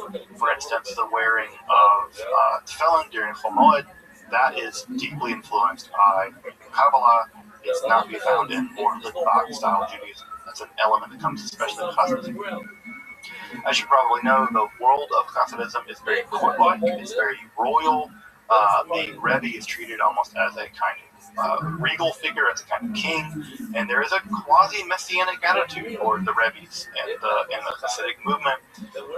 We know that Shabbatian text played a huge role in early Hasidism, especially from the Yamim, and in many ways, the Misnag movement, the Litvak movement, the movement that was very critical of Hasidism, saw in many ways Hasidism as a extension of the Shabbati movement. And early on, when the Vilna Gaon really goes after the early Hasids, he really claims that under the hood of it all is Shabbatianism, that they actually are Shabbatians. Now, I think that in general, does the Vilna Gaon overplay his cards? Maybe he does overplay his cards. But is he completely off base? I don't think so. I think the Vilna Gaon's not crazy, and he's not a fool. I think he's not just being political or saying political. I don't think he's just writing people off. I think there's actually a relatively strong argument to be made that there is a strong influence of the Shabbatian movement, the crypto-Shabbatian movement in Central Europe, especially in the Podolia region, on early Hasidism. But we'll get to Hasidism next week. Now, in Podolia, the region I just mentioned in Poland, this movement continues to change and it continues to mutate, and it will mutate into perhaps its most absolutely bizarre form under the leadership of Jacob Frank. Jacob Frank was born into a Shabbatian family. He left Podolia to move to the Ottoman Empire. He joined up with the Karakashi sect. In fact, Osman Baba was a witness at his wedding in 1752. 1752, folks. We're in 1752, FYI. Like, this is 25 years or so until, the American Revolution. So he moved back to Podolia, and he begins to practice a kind of pretty serious quasi-transgressive form of Judaism, and we have what is called the Limestone Affair, where it seems like in a synagogue he may have had a naked woman who was called the embodiment of the Torah, and they were doing some kind of sex stuff in the synagogue, dancing around this naked woman who was thought to be the embodiment of the Torah. And in 1751, him and his followers were excommunicated by the local rabbis. Now, there is an idea that gets attached to Frankism and Shabbatianism, which is called mitzvah ha'avera. This is sometimes translated as redemption through sin, but this is a complete misreading of what's going on in Shabbatianism. In fact, almost everybody who totes this idea, I think, is just misguided. This idea of redemption through sin, that you have to commit sins to become redeemed, this idea of mitzvah ha'avera, this idea never occurs in, to my knowledge, any Shabbatian writing. It gets hoisted onto the Shabbatians over and over and over again that what they're doing is engaging in antinomian behavior, they're engaging in violations of the Jewish law in order to hasten redemption, in order to plunge themselves into the klipot and redeem the klipot, in order to somehow redeem sin through, or redeem themselves through sin. There's just virtually no evidence that this is what they were practicing. Shabbatai Tzvi never makes that argument, neither does Nathan of Gaza. But this term, mitzvah ha'avera, which is an idea actually found in the Talmud, has to do with can you do mitzvah with a forbidden object? So the classic example is, can you wave a stolen lulav and esrog? And the rabbi said, no, right? You can't commit a mitzvah by breaking out of the mitzvah. And so even the idea of this is just ridiculous. And unfortunately, it's gotten promulgated by a bunch of anti-Semites and stuff who have these vast conspiracy theories that somehow all of modern Jews or all kinds of people, George Soros or whatever, that these people are somehow part of this Frankist lineage of the Rothschilds and all this stuff, and that they're really secret Frankists and they're engaged in horrifying sins, and the more sin they do, they can redeem themselves. And so this entire anti-Semitic conspiracy theory is rooted in the idea of the Frankists and the Shabbatians practicing this idea of mitzvah ha'avera, but the truth of the matter is they never did this, and that was not what they were up to. And I would say that anyone who wants to believe in this, just show me in the Shabbatian literature where this idea is brought forward. I don't know that it ever is. I can't find a single thing. What Frank does argue is that what's happening is that he is inaugurating a new Torah.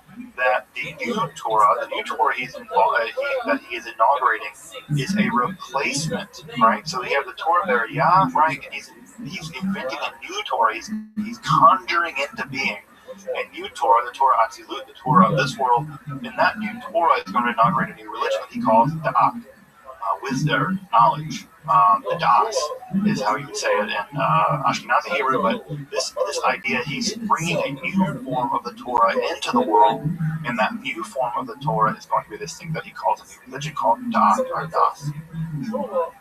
Now, after, we'll go through this relatively quickly, what ends up happening is that Frank and his followers are arrested, and they flee to Istanbul. They convert to Islam, like many Frankists or many Shabbatians at the time. And what they end up doing is sort of making a deal with the devil. And by the devil, I mean here Catholic bishops. And what they end up doing is they argue that they represent a camp of Jews who are influenced by the Zohar, who reject the Talmud, and that the other camp, the anti-Shabbatians, the anti-Frankists, accept the Talmud but reject the Zohar. Now, of course, the Jews accepted both, and the Shabbatians are trying to parlay with the Catholic Church, basically, so that the local Jewish population can't basically condemn them.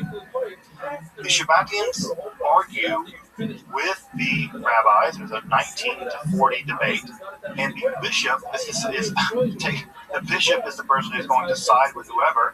And the bishop obviously sides with the Shabbatians and against the Talmudists, and the Talmud is condemned, and there are dozens of copies of the Talmud burned in Poland.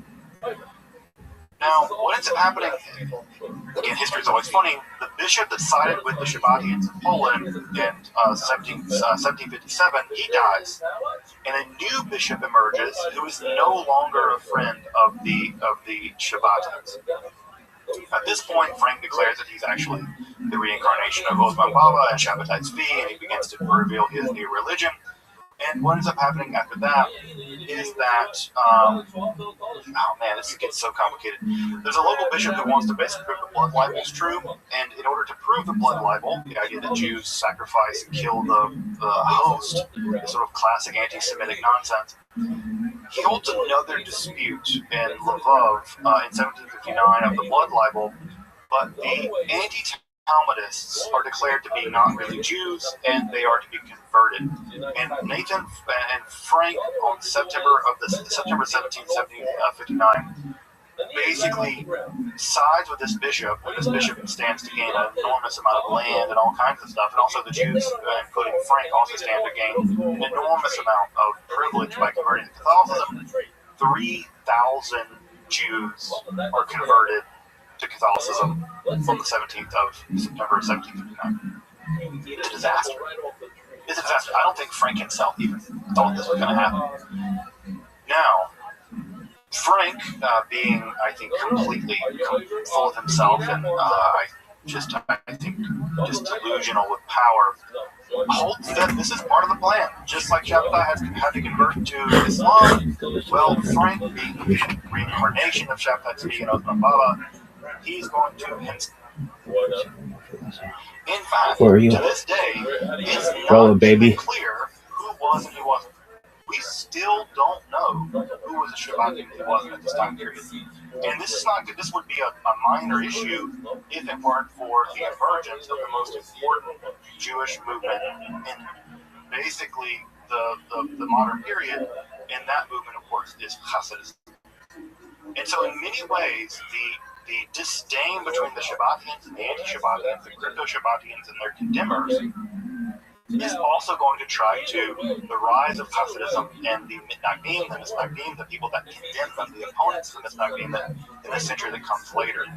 Now, I want to make some really controversial statements that will make people who are very amenable to Hasidism maybe a little upset, but the data is now showing, the evidence is now showing that early Hasidism and Shabbatianism, there is a relationship there.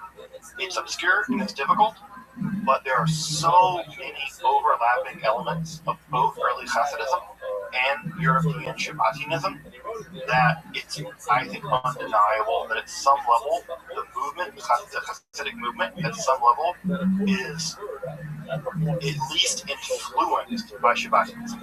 I don't want to say an outgrowth of Shabbatianism, I don't think that's true, But the idea that they're completely distinct, I think, is no longer holdable by the Hasidic movement. They would deny it, but I think it's there. So, why do I think that? Well, it's, for instance, things like the role of the Tzaddik or the Rebbe, the idea that they are a sort of intermediary, a kind of quasi-messiah, as they act as sort of a intermediary between them and God. The Rebbe is often sometimes thought of as engaging in transgression for the sake of heaven. This idea that they suffer on behalf of the community, for the community. The emergence of both of these movements, the Shabbatian movement and the Hasidic movement, both emerge in the exact same region of Poland, the Podolia region. The Baal Shem Tov is from there. We'll talk about Hasidism next time, but I'm just saying at this point, I do think that the Hasidic movement and the Shabbatian movement that there's some overlap. Both of them are very influenced by Kabbalah, Lorrainic Kabbalah. There's an antinomian streak in Hasidism. Obviously, you can find that in Shabbatianism as well. There's this stuff of Avodah Bagashmiut, this sort of physical stuff that the Hasidic people do that also seems to be also overlapping with some of the Shabbatianism as well. Although typically the Hasidic movement is largely halakhically Jewish law-wise, very conservative, but there's still an antinomian streak, and there's even legal innovations in Hasidism that are not to be found in the Misnag movement. For instance, the wearing of tefillin during Chol Moed, that is deeply influenced by Kabbalah. It's not to be found in more Litvak-style Judaism. It's an element that comes especially in Hasidism. As you probably know, the world of Hasidism is very court-like, it's very royal. The Rebbe is treated almost as a kind of regal figure, as a kind of king, and there is a quasi-messianic attitude toward the Rebbes in the Hasidic movement.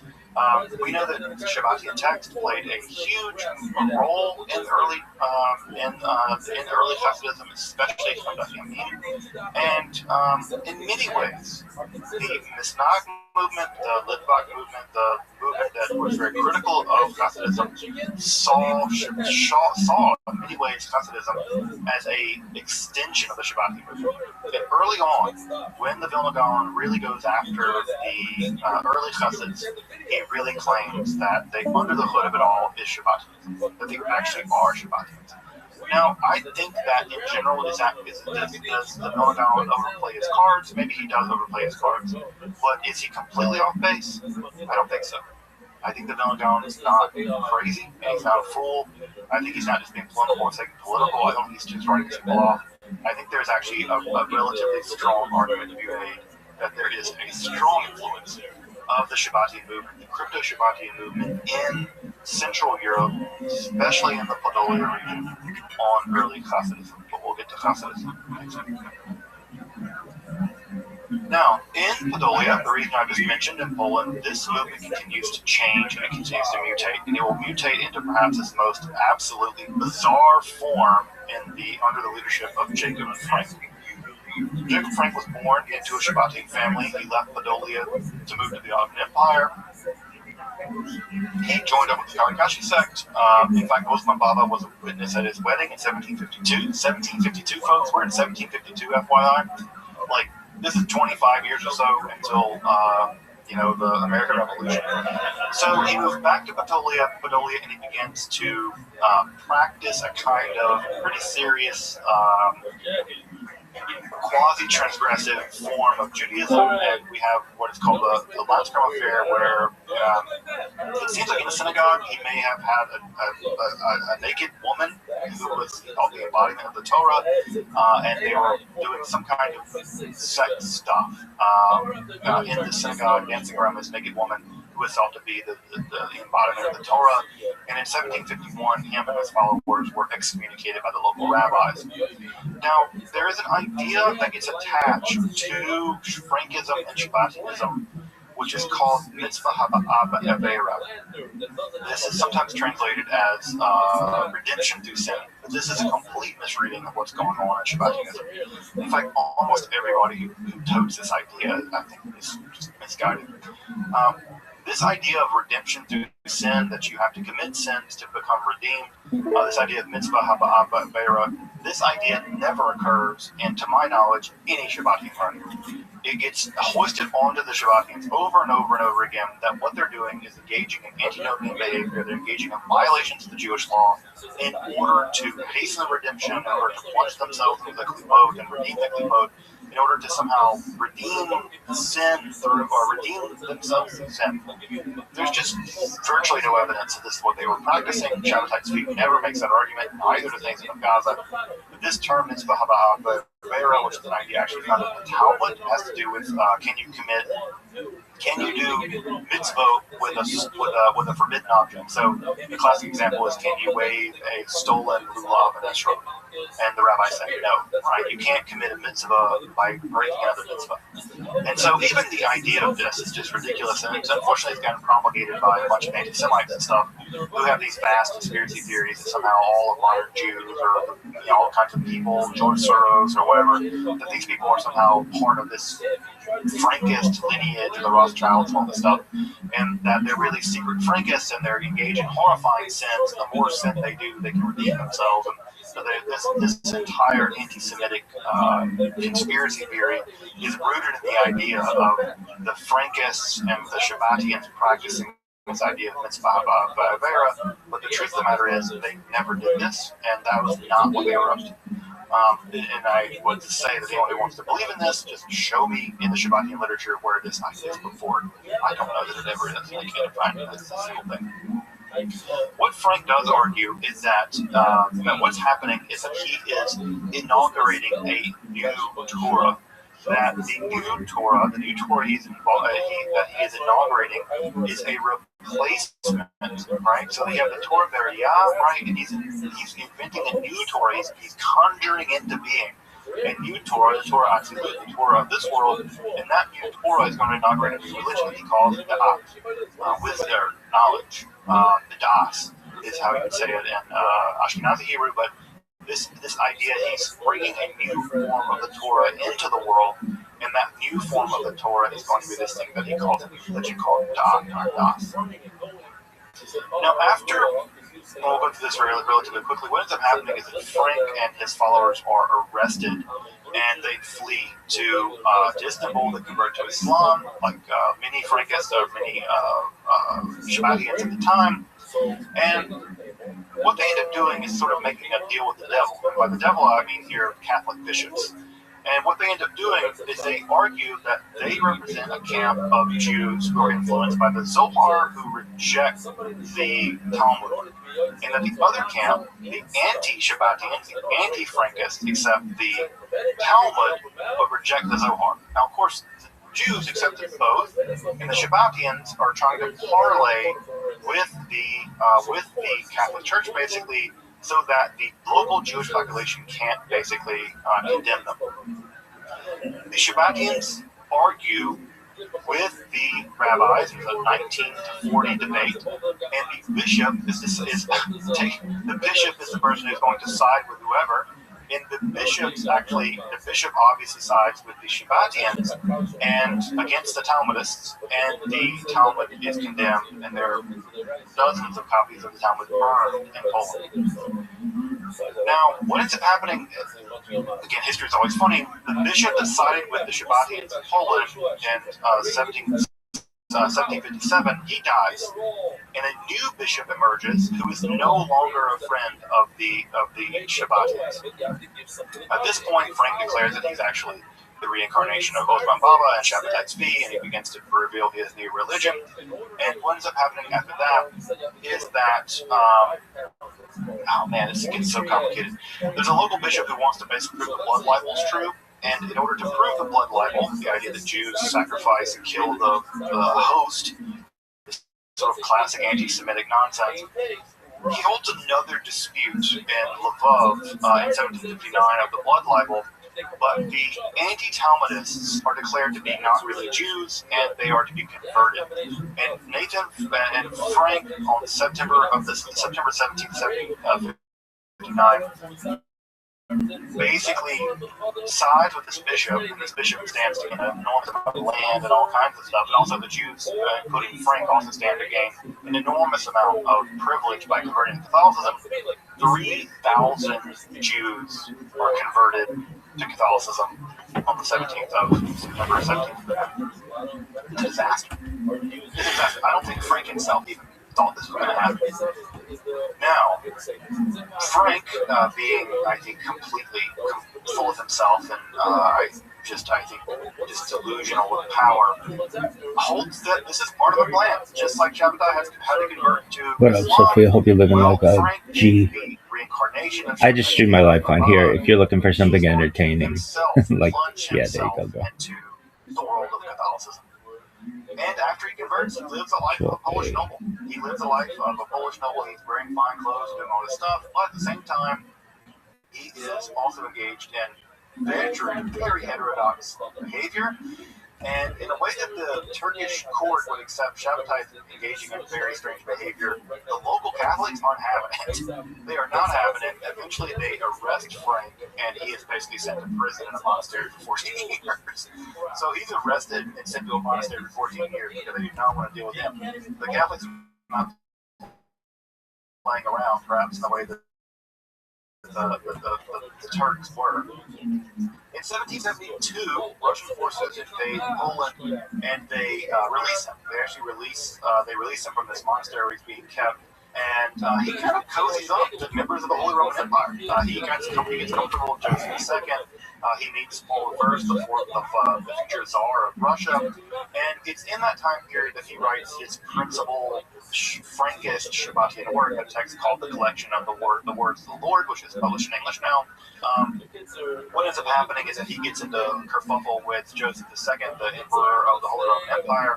He's expelled from the court, and he ends up settling, and eventually he dies of a stroke in 1791. 1791, right? We're like in the middle of the French Revolution at this point, right? 1789, we're just not far off from the terror. At that point, about 1791, his daughter, Ava, takes control of the movement. Again, it's women who rescue this movement. There are about 25,000 Frankists, that is to say, Catholics living as crypto-Jews in Poland in the late 18th century. And what ends up happening is that Ava Frank leads the movement into the future, basically building a giant court around her. She actually claims that she's the daughter of all these Russian royalty or whatever, and there is a huge Shabbatian center at both Warsaw and Prague, both under her control. And she lives like a princess, folks. I mean, people, like, the amount of money that she spent to maintain her lifestyle basically bankrupted the movement, and when she died in September of 1816, the movement was so heavily indebted that it began to collapse under its own weight. I mean, she lived like a monarch in the areas that she lived in. By the 1880s, we know that the movement sort of limping on, although many people at that point had begun to realize that just being Catholic is a better idea than trying to maintain this bizarre double life. And so many people through the 1860s and 70s began to convert and began just to be Catholic, just continue to be Catholic. And by the 1880s, we have very little evidence that people are practicing crypto-Judaism anymore. They're no longer Shabbatians, but they're still very emotionally connected to Ava Frank. In fact, Ava Frank became sort of a cult of personality all of her own, and it became less about Shabbatai Tzvi and less about Frank and more about her and her cult of personality. And what we end up having is people basically by the 1880s have largely converted to basically just literal Catholicism, although some people deconvert. Some people deconvert and go back to Judaism. So there's a bit of a split there, and to evidence that split, you may know this family. It's a very Catholic family. They becomes a pretty famous Catholic person. I'm trying to pronounce their name wrong, but you probably recognize the Boyla family, right? You probably know who that is. That's the family of John Paul II. That's the family of John Paul II. And there is good evidence, good reason to believe that the former Pope, John Paul II, is a descendant of one of the converted Frankish families, right? Now, that's the side that became Catholic. Obviously, John Paul II is pretty Catholic, and he comes probably from one of these Frankish families. On the other side, another group of families that deconvert, they go back to Judaism, and a kind of liberal Judaism, a kind of Turkish-style Judaism, like the Young Turks, a very liberal, progressive form of Judaism is the Brandeis. And of course, the Brandeis, as you may know, Louis Brandeis became the first Jewish Supreme Court justice. And when Louis Brandeis died, when they were going through his effects, one of the things they found in his family inheritance was an image, a picture of Eva Frank. He came from a Frankish family, and he kept this heirloom. Now, does that mean that Louis Brandeis was a Frankist and a crypto-Shabbatian, blah, blah, blah, blah? No. He probably was a liberal Jew, just like many liberal Jews that you would recognize from lots of places anywhere in the United States at the time. But he maintained an image, he kept a picture of Eva Frank, and he comes from a Frankist family. Do I think he was a practicing Shabbat in any form or fashion? Absolutely not. It's ridiculous any more than I think that John Paul II was a practicing Frankist. Although, what I want to point out here as I wrap up the night, Frankism, Shabbatianism had a huge impact on the development of Judaism. Huge impact. The idea that you can't study Kabbalah until you're 40 and married and all that, that's in response to the Frankists, to the Shabbatian movement. The internal reality of Judaism in Central Europe, the rise of Hasidism, is probably at some level a Frankist movement, or at least a Shabbatian, an expression of a kind of Shabbat. The intense hatred of the Hasidic movement by the Ismaili is probably part of their anti-Shabbatian movement. And again, we have prominent families who emerged in the aftermath of the disaster of Shabbatianism and Frankism, both in the rise of the world of Turkey, the rise of the Young Turks, and the rise of the Turkish national movement. And then we have families who are very prominent Polish families, like the family of John Paul II and the family of Brandeis, who ultimately emerged from the Frankist movement, from the Shabbatian movement, and are part of world history in a big way. There are even neo-Shabbatians. There are neo-Shabbatians. In fact, my channel, the Esoterica channel, I have a couple of folks who are neo-Shabbatians. When I expressed the idea that Shabbatianism was a disaster for Judaism, I'm not going to apologize for that. I think it was a catastrophe. But I think if someone finds Shabbatai Tzvi to be an interesting spiritual figure, all the better for them. But what I want to hammer home tonight, as I wrap up this lecture tonight, is that we cannot imagine Judaism coming into modernity without Shabbatai Tzvi. Shabbatai Tzvi is the bridge, in many ways, of Judaism from the world of the medieval world, the medieval Kabbalah, and he is the bridge to modernity. Hasidism, the Haskalah, Zionism, all of that, at some level, has to be seen as in the shadow of Shabbatai Tzvi, as in the shadow of the Shabbatian movement. All of the Messianic stuff in the Chabad Lubavitch movement, Reform Judaism, all of it, at some level, it is in the shadow of Shabbatai Tzvi. And there's no way that we can deny it, I don't think. And so, in many ways, if you want to understand modern Judaism, you have to understand it at some level as a response to the Shabbatian. And in that way, in a big way, Shabbatai Tzvi is still around. Because in many ways, we are living in the shadow cast by this peculiar Messiah who apostatized to Islam and continued to be Jewish or something. So, to drive this point home and to put a fine point on it tonight as we wrap up, modernity, Jewish modernity, is in many ways in the shadow of Shabbatai Tzvi. And the more we learn about him, the more we understand him, the more we understand that his movement, the movement that came after him, whether it is fractures that in his death or the Frankist movement or what have you, the better we understand Jewish origins and modernity, whether it be the Haskalah, Hasidic movement, the Misnagdim, whatever. They're all in the shadow of this guy. And I think it's quintessentially important to understand him, Nathan of Gaza, the theology, the Kabbalah, it really is in many ways downstream of him. And so, Shabbatai Tzvi, a Messiah who, in many ways, in a lot of ways, I think of Judaism in some ways, of pre-modern Judaism being bookmarked between two Messiahs, and that's Jesus of Nazareth and Shabbatai Tzvi. You can bookmark Judaism in some ways, medieval ancient Judaism between those two bookmarks, and then modernity is in the aftermath of Shabbatai. So whether you like him or not, whether you're embarrassed of him or not, whether you think he's crazy or not, whatever, you certainly can't deny, I don't deny that we have not, as a Jewish population, come into a real grasp of the impact that he made. And I think that we're worse off for that. I think the better we understand Shabbatai Tzvi and his Messianic movement and its vicissitudes, the better we will understand Judaism, the better we will understand Jewish modernity, and the better we will understand Zionism, and all of that. And if we don't do that, we do that at our end. Welcome back, and thank you for joining me as I explore the garden.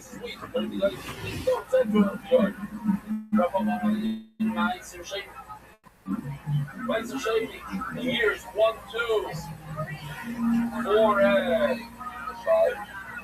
That's reading my shady. What's my shady? Again. So from all probably said 100 times. When a person has produce, gives 2% to the fight. He gives 10% to the Levi. And the Levi gives 10% of what he just received to the fight, and that's called Trumas Matzos.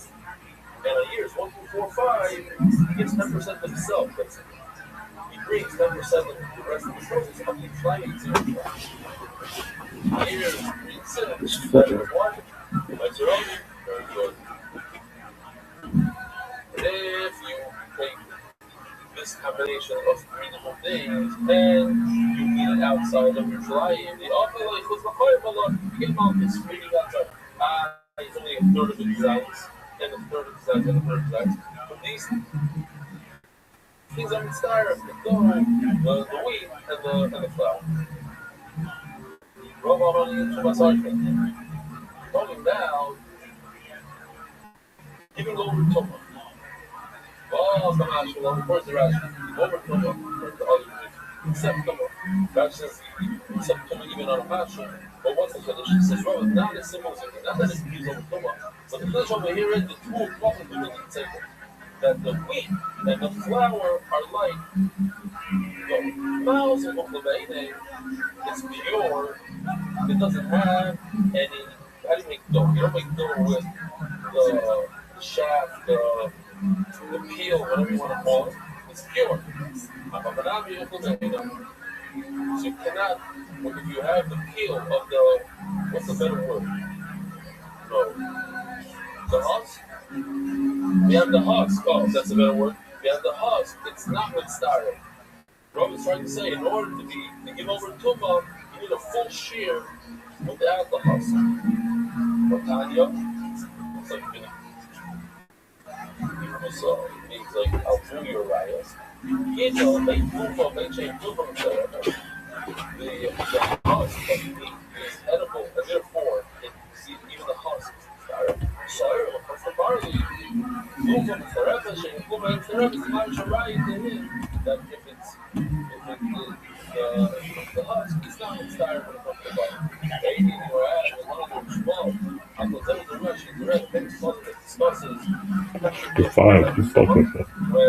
have a fruit, you know, full of water, or you want the water to touch it, it becomes susceptible to tumor. That's not what we're talking about. That's the other thing is real. Since before the muscle, like people will plant, keep them in the fire. So sorry, we keep on about those, we also. It says before that the Sahara, the barley with its husk. That's a lot of people. It's a batch. The black boys, the Mina is, if it's moist, then it's like if it's a sugar of the tree, it protects the tree, protects the fruit, and therefore it's hard to if it's dry. It doesn't protect. If it doesn't protect, it's not part of it. Yes, you got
Alright, just understand you better. Now what? If the husk is dry, then it doesn't protect. It doesn't protect some part of it. That's my body. Okay? But if it's moist, then it protects, so it is part of it. So the more split the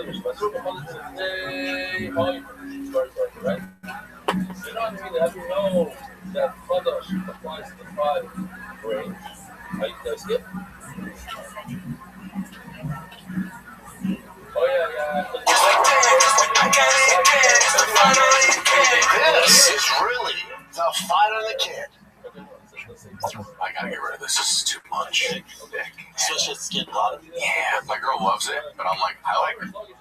I'm getting lean now, so I have structure. You don't want to hide it. Yeah, I think it makes my face fat. Yeah, when you bulk, you want to do a bit of it. Yeah. You want to bulk, try to have it. Do you think so? Let's do it, Jister. Let's go. Yeah, fuck it. Let's We'll go. do it live. Come on, do it live. Evan, we'll do it live. We'll do it live. What's up, dude? Are we in? Oh, we're in. By the way, I'm in a little bit of a good mood because I don't know if you guys know what Yamanaka factors are. Have you heard of this? Oh, glad. So they're shooting viruses in your eye. Now, why? Because it's the first time in clinical studies with not just rats, but primates, and now phase 1 with humans, that they are reversing aging of cells. So that literally they have animals that were blind, that had damaged corneal. No, but I'm saying they shoot it in there, and the cells kind of reset and start like new. So people have literally better eyes. What? Yeah. This feels like a conspiracy. No, I want to know about price. Hold on. You know what's the best thing about this? You think you're going to be alive by the time it comes Hey, there's to humans. phase 1. Yeah. So in 10 years, Two more fucking that'd be fast. phases. That'd be Not fast. 10 years, yeah. 10, 15 years. The point is, if they're going to be able to do this with every cell in your body, they shoot a virus in it, it resets. We're looking forward to it. Hey, dude. Thanks for the heads up. No. Hold on, having like this. Fuck. No.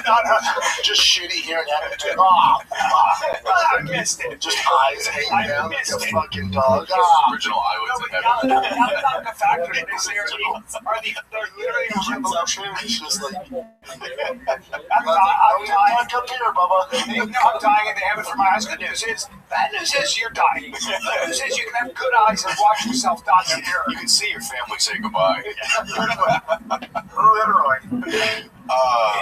It's the craziest shit though. Where it's the first time in history that they've been able to reverse aging in a cell. It's at the cellular level. Bring up Yamanaka factors. It's like the biggest revolution going. You know what's funny? Nobel Prize. All you guys who know me know that I'm willing to be a lab rat, but injecting a virus sounds like the beginning of, what was that, Will Smith? I am Legend. Yamanaka factors, you want a Nobel Prize for this? A cocktail of transcriptin factors, whatever, that can reprogram specialized adult cells back into a youthful stem cell-like state known as induced, whatever, discovered in 2006 by Shinya Yamanaka. A technique enables in part the reversal of cellular aging and tissue regeneration. So question, if you inject it, right, is it like getting bit by a vampire now? Like, you'll live longer but be stuck looking your age? No, so they're going to be able to do this with every cell in your body. No, I know. Right? But it's not going to be like, so do you like stop aging now? Guys, when I'm 70, okay, Yeah, that's a good point. Like, is it Like, just you know, like, gonna help you go back 5 years? It's not gonna make you look 20.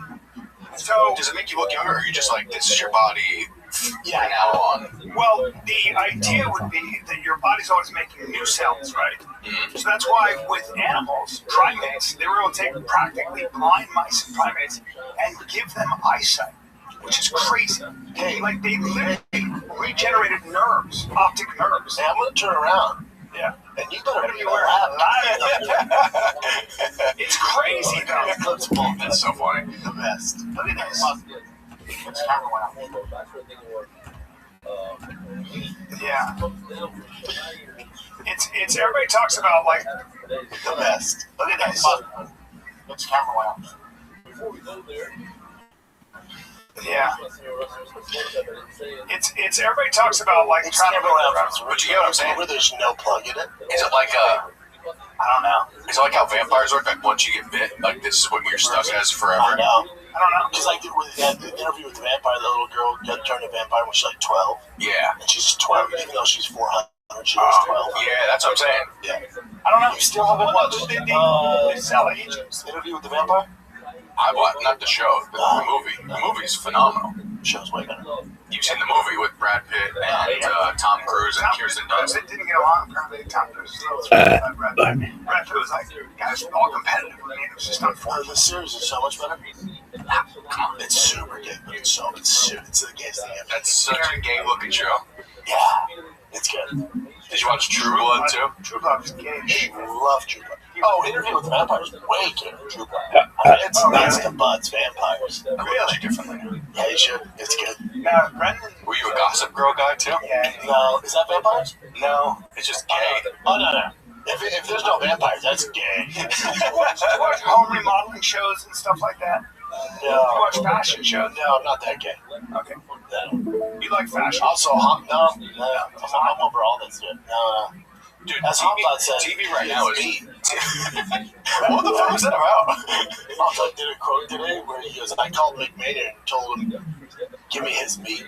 He's talking about Strickland, but I think in his, like, he's thinking, like, devouring, like, give me that fresh meat. Yeah. But in America, it's pause. That's like no daddy. You can't say to another guy, give me that meat. Give me that. Do you think Morales beats Process? Yeah. I don't know. That's a banger fight. That's the fight. Great fight. You know, Morales was a judoka and wrestler before he was a striker. Yeah. I didn't realize. Yeah, I think both his parents are Olympic judokas. Dude, how about Prates? Remember, before, when Connor's first came back, they were going to offer Prates. So bad idea. That would have been so bad. Yeah, that would have went. But also, this lets you know how big the UFC is on Prates. Yeah. They'll let you know they're like, yeah. Process has aura, smoking cigarettes and drinking beer after the fight. You're like, what the fuck? Like, this is the guy. Yeah. That's all they're trying to put him over. I guess he was a Muay Thai guy for a long time, like 64 fights or some shit. Yeah. You know who I want to see Process fight? I want to see Process, Ian Machado Gary, with Ian having a full fight camp. Oh, Prates just Not that fun of a fight. You don't think so? Yeah. Oh, we haven't been going? Shit. It's good. You just up the eyes up. Well, we were just talking about Prates. Because he smokes cigarettes. Oh no, you're talking about Prates. I was talking about how you're in a good mood over this stuff. Because it's the first time in. I know, but by the time it comes out, there's real. Well, we're at stage 1 trials with humans. yeah, no, but me and Nick are going to live to see stage 4 or 5. I think it only goes to It's after stage 3, you're good. So it could come to market as early as 7 years. Hey, you know what's never stopped me? I'm waiting till phase 3. That's right. I don't. If there's anything that I'm waiting for, this might be it. That's nice. Because Red and Shirtside's still in phase 3. It just finished phase 3. I'm thinking phase 1. Red Tides is coming any day now. It's on. Everybody's on. I'm on the tip. Why Everybody's on. It's one of the most common. Well, why are you guys on? Why For Fat Loss to get shredded. Hardy? The summer's coming up. Because I'm a dumb Guido who puts things in their body to look cool for summer for no reason. Honestly, and all bullshit aside, I'm taking phase 1. What am I on? Yeah. Test. TRT. Only 160 milligrams. You know what test is now? It's like protein powder. It really is. Everybody. I don't know another guy not on test. Okay. What else? I'm on Red and Shirtside. SS31. What is that? It's for it's for regenerating the cells, so it gives you actual energy. Yeah. So I got paid 2 hours of pickleball yesterday. My girl was done, and I was like still fucking moving around. It feels pretty good. It's pickleball though, right? Let me keep going. Hey, I will wreck you in pickleball. Wreck you. I'm sure first ball. Wreck you. And I wrecked Brian's tennis playing ass, and I'm nasty at pickleball now. Right? Yeah. And then test some more when I will toy with you at pickleball, and I mean, look at my face. Toy with you. Or you guys can just touch dicks. My top will just touch dicks. I'll tell you what, me and Coon, the listeners, one thing we don't talk about is who's better pickle. Pickleball's an old guy stuff now. No, it's young kids. It's so fun. Also, wait, so you're on, what is that other one? That's a peptide? Yeah. Okay. And then I'm thinking about adding Select and Simex, which is for the brain, because I'm retarded. Yeah. Do you think it's gonna help though? I don't know. Select. But that's the summer stack.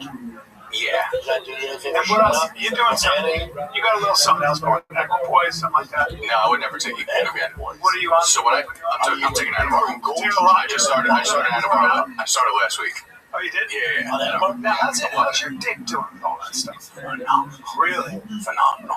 There's only a few I could put a hurt. No, back in the day when I took Deca, that's when you have problems. Yeah, because your prolactin goes up. Your prolactin goes up, and you're like, I look sick, and I'm very fuckable, but I'm not able to fuck. Yeah, nor do you want to. Your sex drive, your wiener does not. Because your prolactin goes up. What is prolactin? It's like a female. It's like a female hormone. I know that's what you need to breastfeed. So yeah, that's why guys start making. But EQ, I can never do EQ again because you know how much I eat naturally. Yeah. I ate on EQ because I was taking tests in EQ. It turns me into like a dying golden retriever. The way I eat. I had 32 White Castle burgers in one sitting on EQ, and I went, "Oh, I'll never get wings. I'm never gonna get wings." Yeah, 32 White Castle burgers in one sitting. I just wonder what if you stopped everything. You can't stop the test though, because you're probably dependent on. No, you can't stop. Yeah, I would have to take Clomid, HCG, start getting the LH and FSH back up, all that, and trigger, to get the test moving back. I used to take that. Yeah, I'm 36, so I'm at a pretty good age for it. You should check for when you go want to have kiddos. This sperm just killed all my sperm. Did they see birth control for me? I wish I knew that. What are you taking? Well, for what reason? How much tears are you going to just smash regardless? How much is not no overtelling? There's really no test. At first I thought I might have fucking fertility reason because I wanted. When you were single, you weren't a big gun at using it. No, those are for pussies. But I also. I don't even know what the. But if I didn't have to worry about it at all. Yeah. All right, let's take a little break, kids. Yeah. Dude, I freaking. Wallets are hard to find. I lose mine all the time. Jen just found mine the other day, stuck in this couch because I always sit all weird. Yep. Dude, but. I was like, I need to step my game up. Then Rich said, we got you, fam. We got you. It's unique, slim, modern design. Holds up to 12 yards plus. What up, what up, big dog? Cash. They sent me the carbon fiber one. You want titanium and carbon fiber. the Lakers and the Thunder. I'm checking it out. I got streaming right now, Paramount Plus. That's amazing, big man. Who do you want to win? I'm streaming it. You mean the Lakers? Yeah. Who do you want to win? The Lakers because LeBron got it. Word, dog. Same. It's not like an air tag that doesn't fit your wallet. It's a credit I'm cheering for the Lakers. Go Lakers! There you go, big man. Ridge wallet somewhere. It alerts my phone and says, hey, you Well, left but your you wallet just twice. get 50 times. So I never lose my wallet anymore. Yeah, think how frustrating it is when your wallet's hidden under your car seat, your kid hid it somewhere. Yes, Now you don't have to worry about it no matter what you pick. Rich has free shipping, 99-day risk-free trial, lifetime warranty on all their products. And for you guys, Find a Kid listeners and viewers, you get 10% off at Ridge by using the code FIGHTER at checkout. Just head on over to ridge.com. He's muted, big dog. And you're all set. Or he's deafened. He's deafened.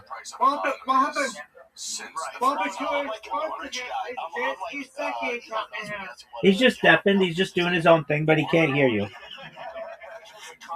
Oh, what do you think of the cat guy? Pretty wild, big man. My favorite cat player is James Harden. He's good. How many milligrams of It's testosterone? good, but I don't know about him defending the ball very well. That's a tough one. Oh, me and Brendan talked about this I like in him, episode. but they give him defend the ball very well. So Right. that's questionable. Generally, Well, I'm also got I can tell I'm taking too much from my face. Carolina Hurricanes versus the Philadelphia Flyers. Oh, that's big time. You like hockey? Yeah. Most of our Yeah. taking is 500 milligrams. Amazing. I got anything in front of I love the heck out of hockey. Cool, man. I feel like yesterday I literally Yeah. I sat down because we did that podcast. That was the only time I sat down all day. And then you had energy. You think I saw that too with the West See, that's a big one. You have energy all day. I got home at 9:30. I was like, oh shit, I haven't chilled at all. I haven't taken off my The shit. cat, But you also look pretty good. Man. If it's working on that level, the one thing I know is about tests Excellent. is you don't get tired. Right now, I got the Lakers and the OKC. Excellent, big. Oklahoma City. Excellent, big man. But I will say, Yeah, I'm streaming. I love I don't it. get that fatigue anymore. I never got that, but as I got older, I was like, I gotta take a fucking nap. You know, by the time the second show Probably is got done, I was like, You're amazing. I'll be at the ballpark for Tigers game Saturday, Sunday. I don't bring a chair. I just walk around the field. You have a pretty from 8 a.m. to 6 p.m. and I'm just on my feet. You got a strong body. I was making them laugh so hard at the gym today. I did jiu-jitsu this morning, and they were like, talking about this guy who was a jiu-jitsu guy, who's juiced up. And they go, Sean would fuck him up, right? And I go, I believe he would. Yeah. And I said, so one time I asked Brendan, I go, hey, how would you do against him? He was a friend of ours in jiu-jitsu. And Brendan just gets in my face. Yeah, he just gets in my face. He goes, I imagine pretty well, Brian, since I did it as a job for 10 years. He never competed once in his life. Yeah, it's a hurdle fighting, yeah. You got a colonoscopy today? Oh, how's that? So, did you get hard? Did you have polyps? Did I get hard during the colonoscopy? You're out. Dare you do? You're out. Did you get hard, dude? No, you're out. Did you have polyps? So that's the thing I was a little worried about. They did find 2 polyps. They said that's common, but of course they're gonna go, they're gonna test it. Yeah, they took the polyps out. Yeah, they took the room with the polyps. Okay. Why? What's with your eyes, bro? No, polyps is fine. Polyps is if you're, it doesn't mean it's cancer at all. Yeah. People, but in fact, they take the polyps out so it doesn't turn into cancer. Yeah, that's what they're saying. They say like 25 to 40% of people that go in for colonoscopy have polyps. Yeah. But would you just lay on your side and certain thing? Yeah, they give you some propofol, stuff that Michael Jackson said, that thing. Were you out?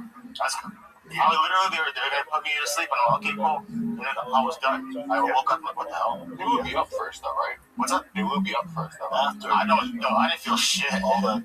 The only thing I felt was the girl putting some stuff underneath my butt, like like a towel or something.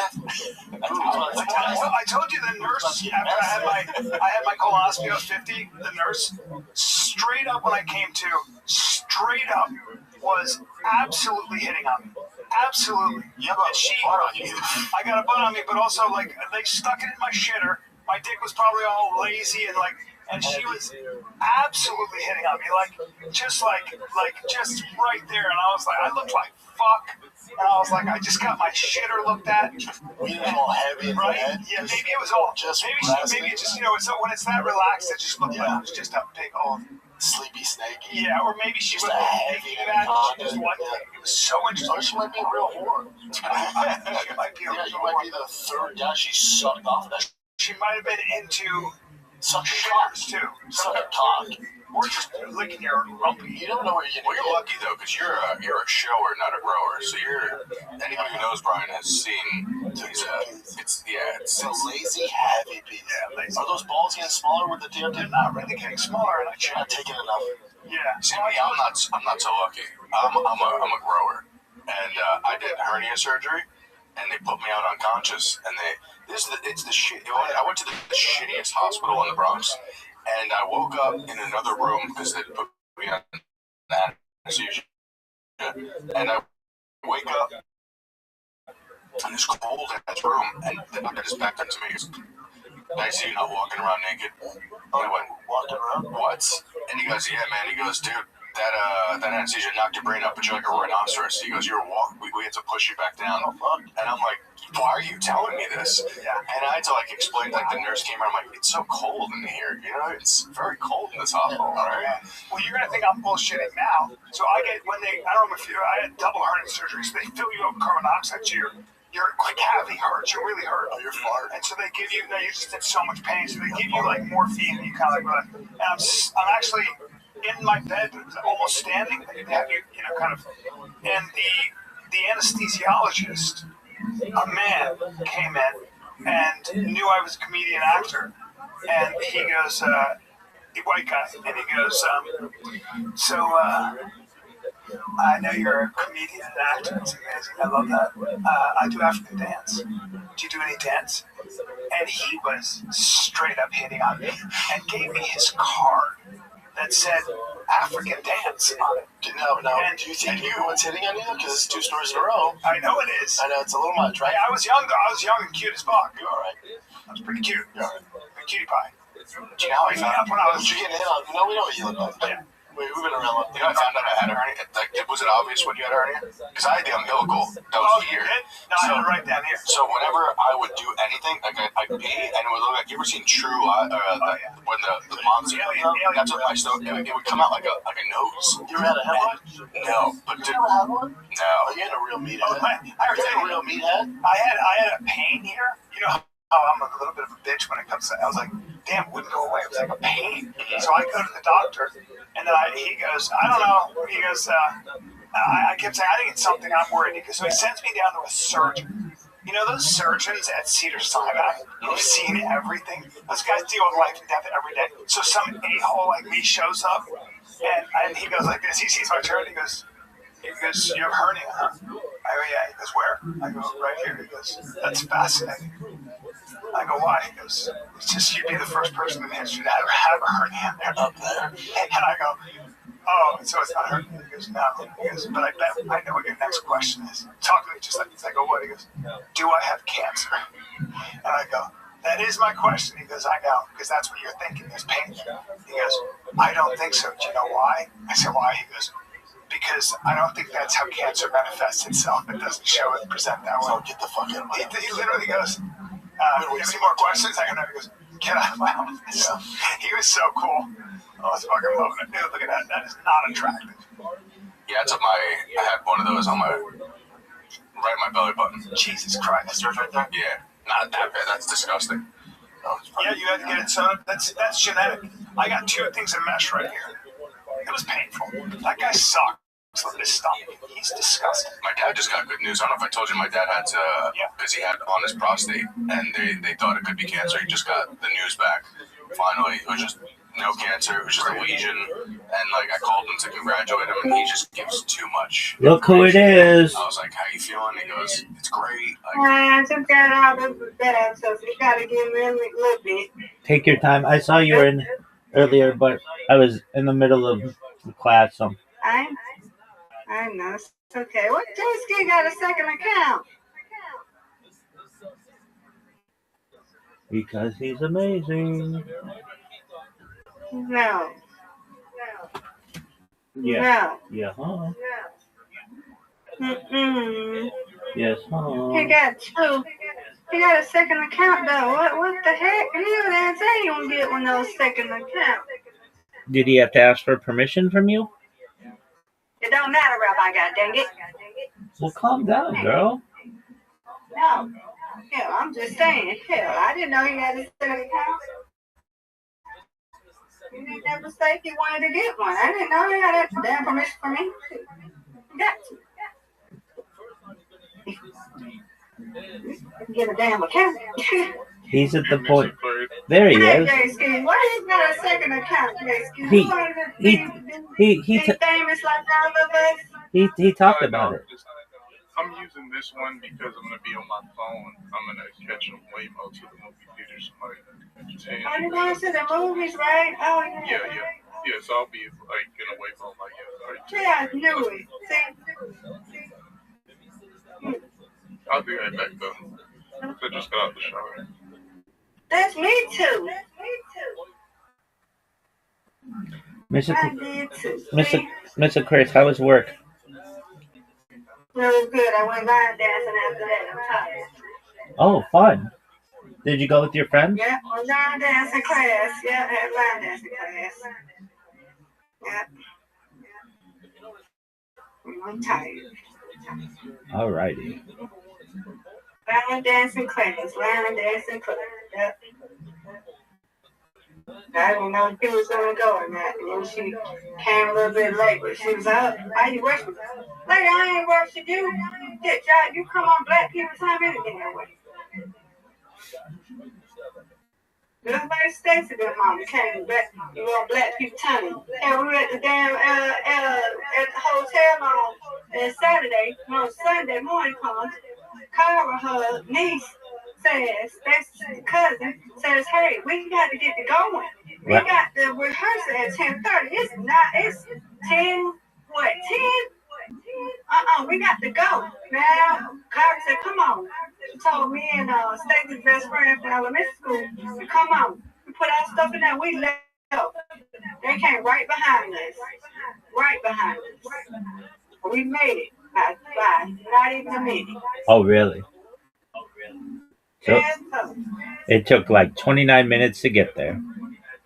No, it took, what, 10, 15, 20 minutes. It's not too far from, it's not too far from my job. My job ain't too far from that, but it's like 20 minutes from the chapel. Yeah. But we had to go. We had to be there. I got you. No, we just had to be on time. We was on the schedule. Yes, ma'am. Come on now. Come on now. We can't be doing this, y'all. Come on. Ada be told her to sit and she's like, oh, yeah, she be over there. I said, girl, if you tell her to come at 6, she'll come at 8 o'clock or something like that. Like, yeah, but hey, it what it is. People gonna do what they do, but I can't even say that because when we do go to dry dance class, some of them people, all them people's on time. We got there like by 7:30 something, but we got like 2, 3, 4 dances in, so that was good. But some people come in late anyway. They don't come right in 7, you know. But you said you want to come close to 7 o'clock to the house. You come a little bit after 7, lady. So, hey, I can't say that because, like I said, people comes in there, they come in there all late, so. It is what it is. It is what it is. It is what it is.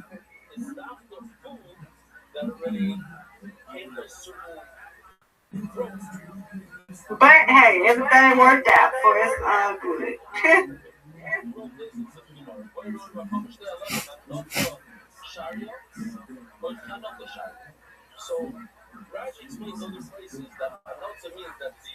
No, where God said we got to go.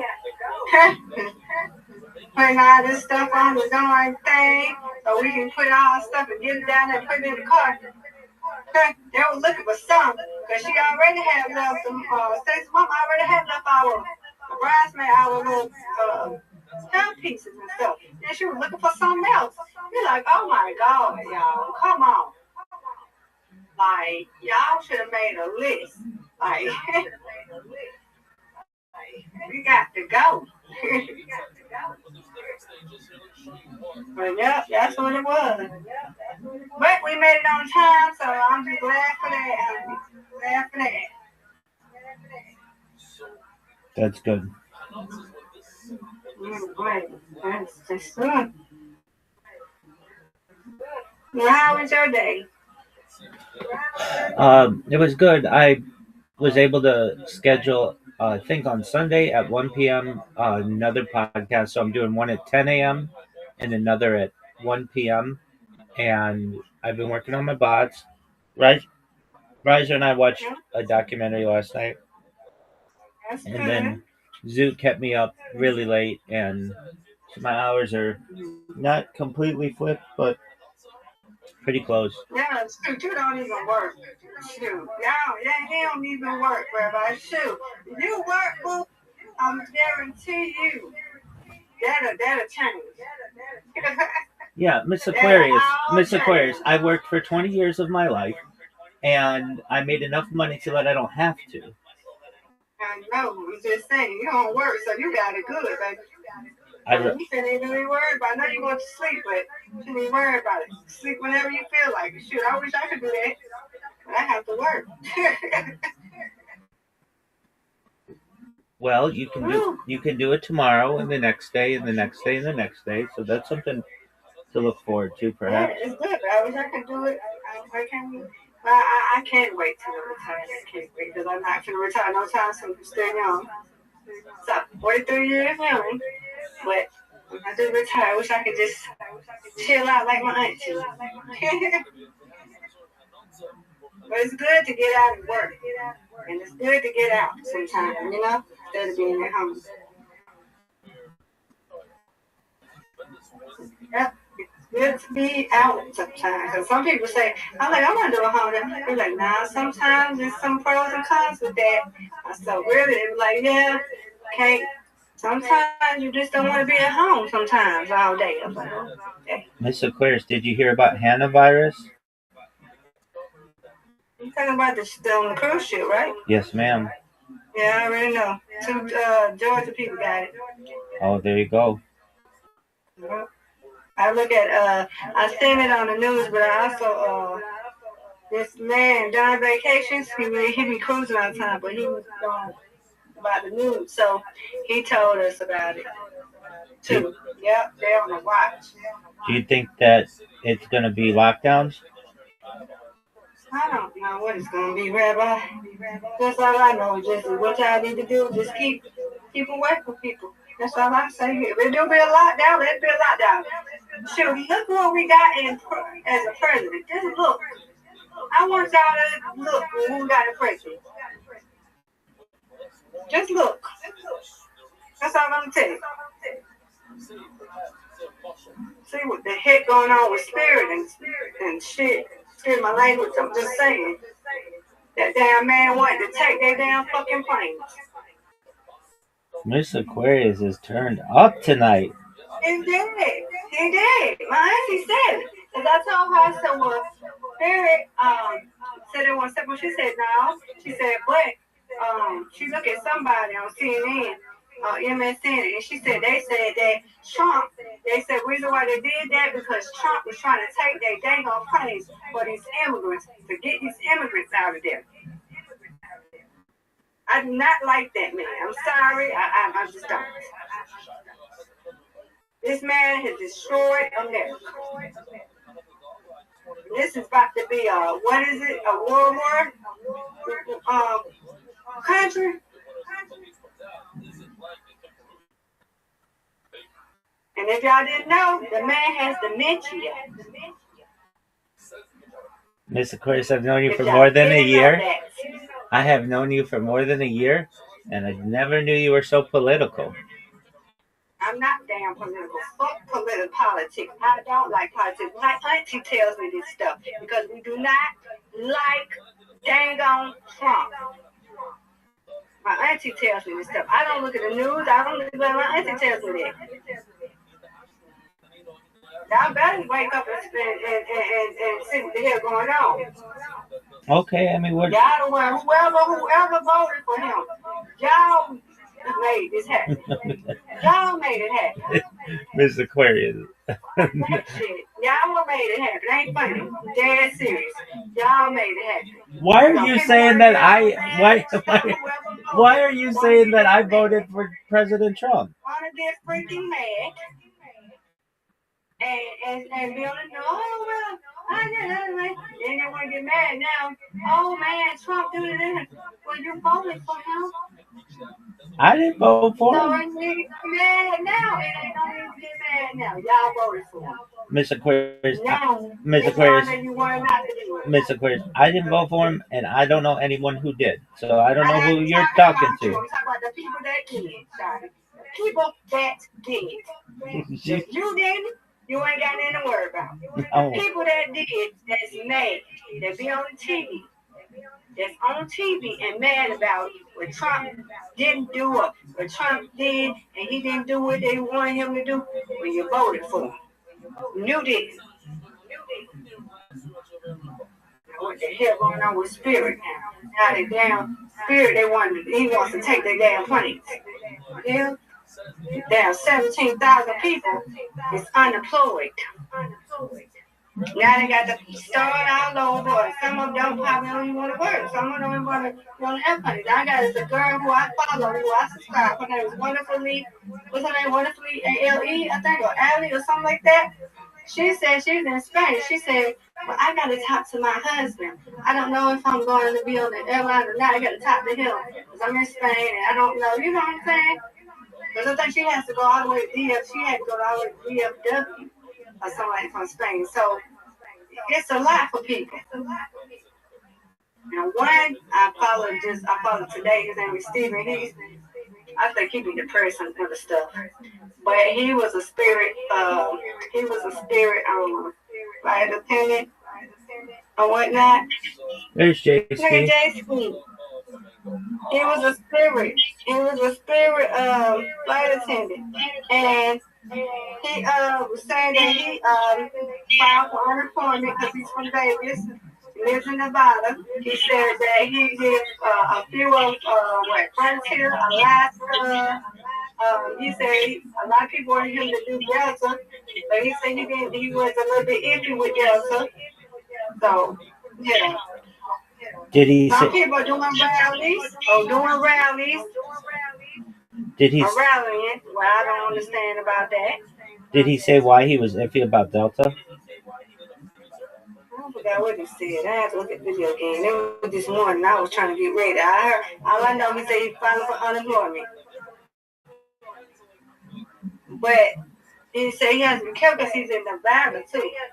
You know, he said he doesn't want to keep coming. He don't want to commute back and forth. He said he would like to be just where he at. He said all this community. He said he got cats, and he said where he feels now he don't want to commute. He said he don't want to keep. If he had somebody to really watch his cats and stuff like that, he said that he'll commute. But he said he doesn't want to commute. He don't want to commute.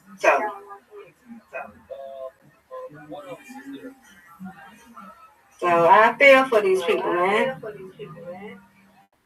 I feel for these employees. I don't feel for the passengers. I'm going to tell you why I don't feel for these passengers. I'm going to tell you why I don't feel for these passengers. Tell you why. Because they should have just, you know what I'm saying? I understand. I am a little bit disappointed in spirit. I'm going to tell you why. I understand they know about it. These employees knew about the backward. Passengers did. They knew about the backward. But spirit could have given them a hands up and said, well, hey, we're thinking about shutting down. Should have gave them a little bit of notice. A month. Or whatever, so they can go out and be like, okay, let's do a plan. Let's figure out what we're gonna do. You know what I'm saying? Yes. I mean, I feel for the passengers. Employees though. I really do. Now, I don't know about the passengers. Do you feel for the passengers, or do you feel? What do you feel? Do you feel for the passengers too? Everybody. If you're paying for a flight and you're excited to see your family or go on a trip or whatever, and I feel for them. And then all of a sudden, with the police. And then I feel for them as well. They're the obvious ones. Right. I hate it. They got to start over. I mean, them passengers, they could have gave them a little bit. I feel for the ones that can't really get a refund right out.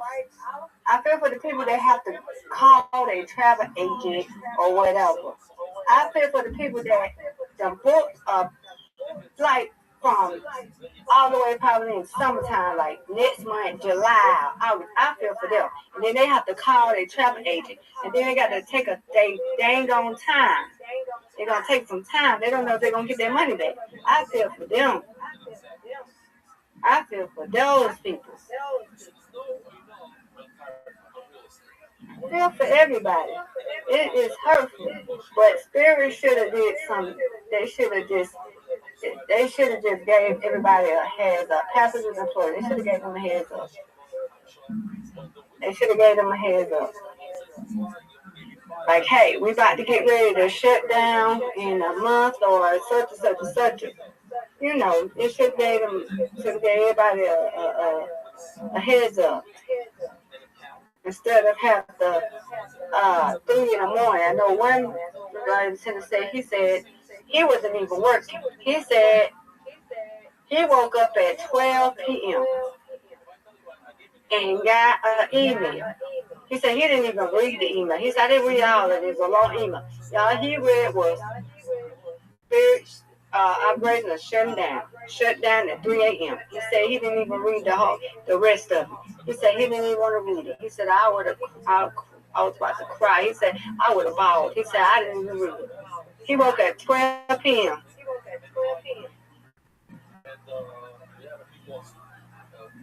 That make no sense, man. They could have did a little bit better. But I'm going to pray that everybody get their money, passengers.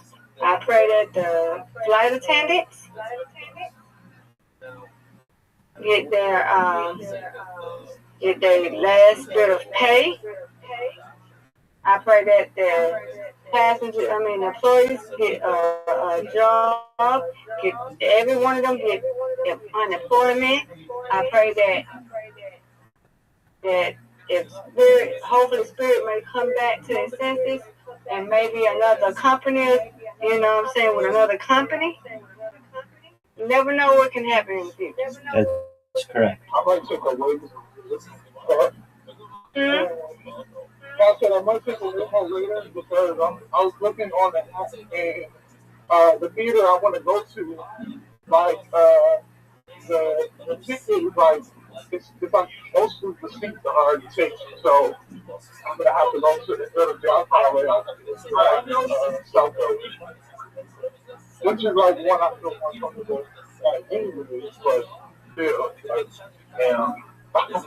But then again, the 48 sometimes is overrated, so at least I get my student pass. So the one that you wanted to go to, what happened? It's more crowded. Which I don't mind for this type of movie. Yeah. I mean, I might still go because it doesn't start till 9, but it looks like the tickets are being bought really quick, and it's like $33 for a 40 days. $33 for what? A ticket. Where you going? Did you want downtown? Downtown LA, but I'm gonna go to the one. Yeah, I'm gonna go to the one in South Central. But that was like 10 p.m. my time, so I'll probably go like this. That's why it's so hot, because it's probably nighttime and then it's downtown LA. No, it's normally that price all day. Like their ticket price. $33? Is it because of in downtown? No, because it's 48. So they do have. It's 48. The 40X is like. It's 40X is like special effects. The tree removed. You'll have like smoke and sound. Because I remember seeing the Conjuring 4 in 40X and like CD players from other movies in 40X. So it was okay. It made the movie a bit better. For like movies that have like a lot of action special effects. But yeah. I think I'm gonna just go to the one in South LA, which starts. That was actually that's going to start in like 2 hours. So I'm probably just gonna be using my laptop and then like the Starbucks or something. You know. So where you going now? Are you going on a train or? No, I'm gonna go to a Starbucks. Yeah, I'm gonna go to a Starbucks. I'm gonna either go to the one that's open, so or I'll just go to the one that's just like the one right now on holiday. So I don't know. Like, let me. Because I might just go to the one down. I just rather.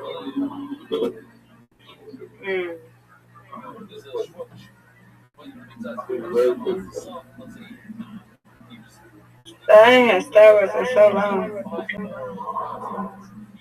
It's kind of, well, not really, but sometimes it is kind of overrated, but I prefer Capital One Cafe to the other lattes, but let's see.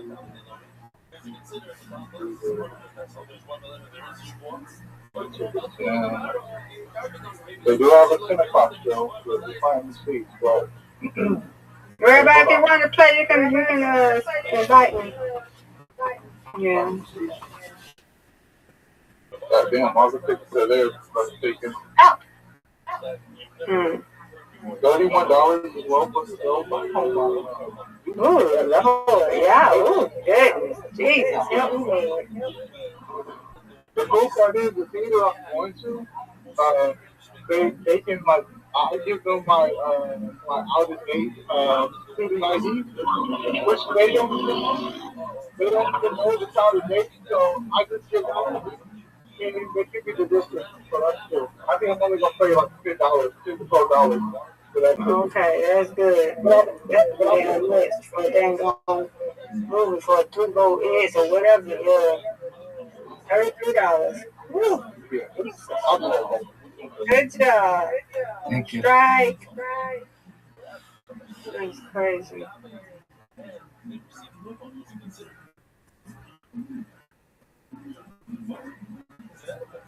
I remember when movie tickets were $1.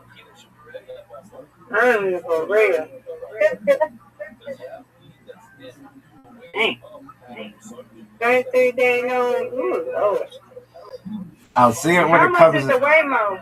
I want to know how much Waymo is. I don't know.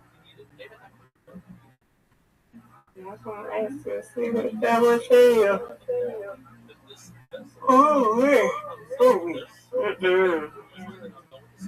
you have big plans? But I ain't mad at nobody who got politics. I'm not a politic person. I ain't sharing nobody, you know. I just don't like that man. I liked him when he played that show, that game show, The Millionaire or whatever. How to be a hood or something. The Apprentice? I like that part. Yeah, that. Now, I like that part. But then we got to be, you know, president. I liked when he was on The Apprentice, but. Do you have big plans for your weekend? No, I gotta go to nail shop tomorrow. I gotta go switching banks. I'm not gonna close my other bank out yet until nice, man. My check at the job. Thank you. My job check gets deposited. You know, yeah, till it gets transferred to the new bank. Well, it's gonna be a credit union. I'm gonna leave bank. I'm leaving my bank. That's smart. To a credit union. It's more benefits. Yeah, I'm going to a credit union. Done with the bank. Because remember I told you what happened with me, right? Remember when I went to the nail shop, right? Remember? No, I don't. What happened? Well, you remember about the Cash App situation, right? You remember about that? You didn't tell me about a Cash App this situation. Okay, so I got Cash App. So long story short, I'm at work. Somebody was trying to take $39. They never did. They tried to take $39 out of my Cash App, but my bank is linked in there.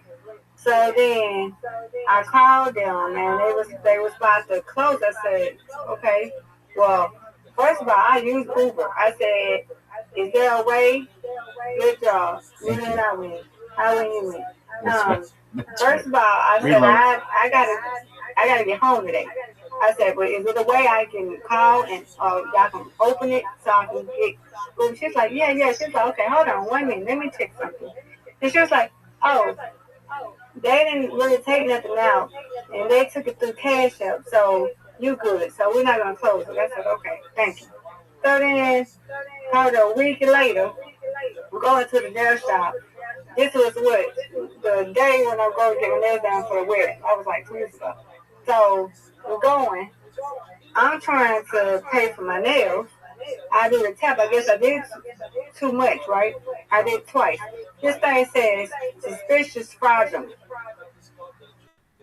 Suspicious fraudulent. So I had told my auntie what was going on. My auntie paid for it for me. When I went to the bank, she was like, well, they opened it and it gave me a notification. I was like, okay, well, I'm not doing this no more. And I was trying to get another card, and they was like, well, you can't do that. You gotta do it on the mobile. I'm like, what? Y'all don't do. And the bank, she said, no. I said, I definitely got to leave. Definitely. So I'm gonna pray that I could just wipe, and there we go. I'm gonna get ready to leave there. I am done.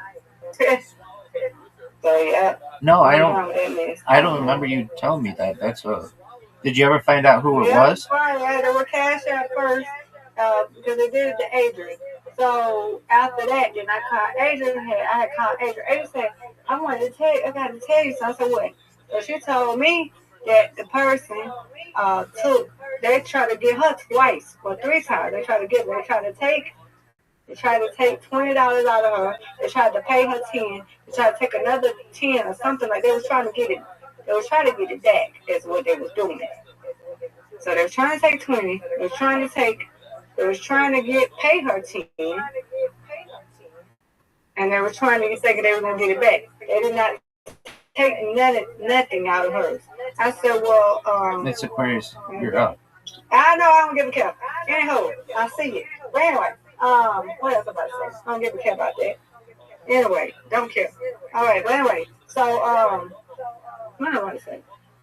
You were saying anyway, that they were trying to get $20 from Adrian and give it back to them. They were trying to get $20 from Adrian, and they was trying to pay her 10.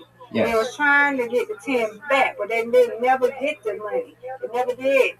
They never did get the money. They tried to pay the 10. The 10 didn't go through either.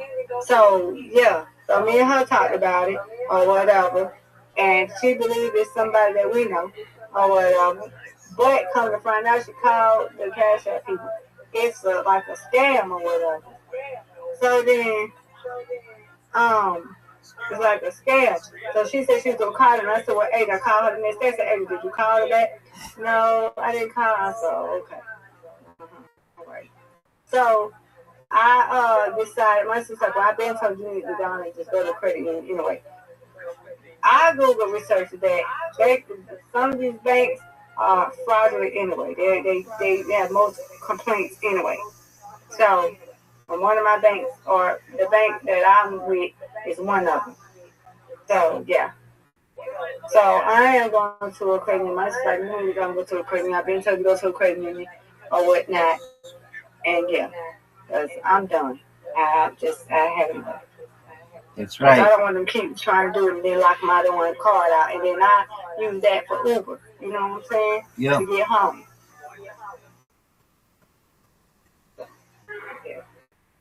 So that's what I got to do tomorrow. I got to open a new, go to the credit union and open a checking account. I'm not doing that.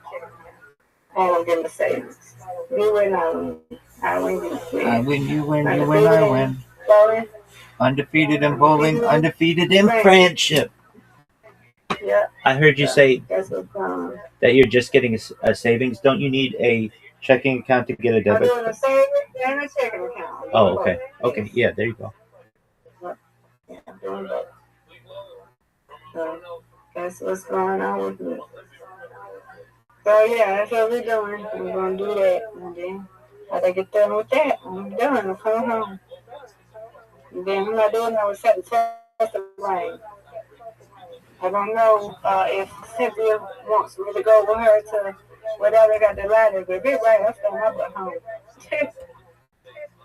I let our instructor doing a line dancing class or something for an hour. 10:30 a.m. I guess you're gonna end at 11:30 a.m. our time. But I don't know.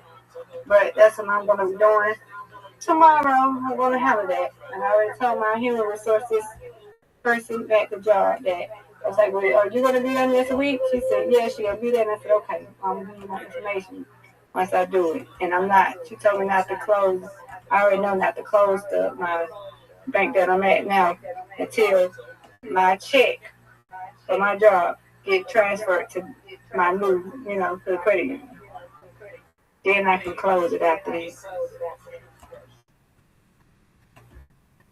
I'm happy.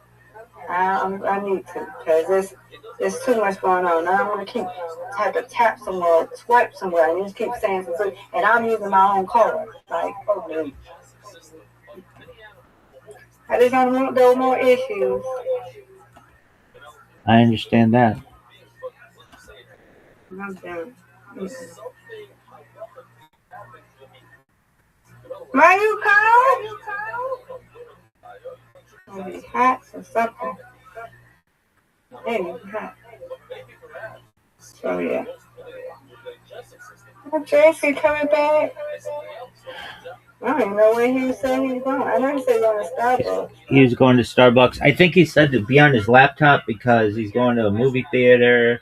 I mean, he's in Hollywood. I don't know why he's going to a movie theater in South Los Angeles, but there are like 10 theaters around him. But he's doing his own thing. He's going all the way downtown. Down. Right. He likes $33 a day.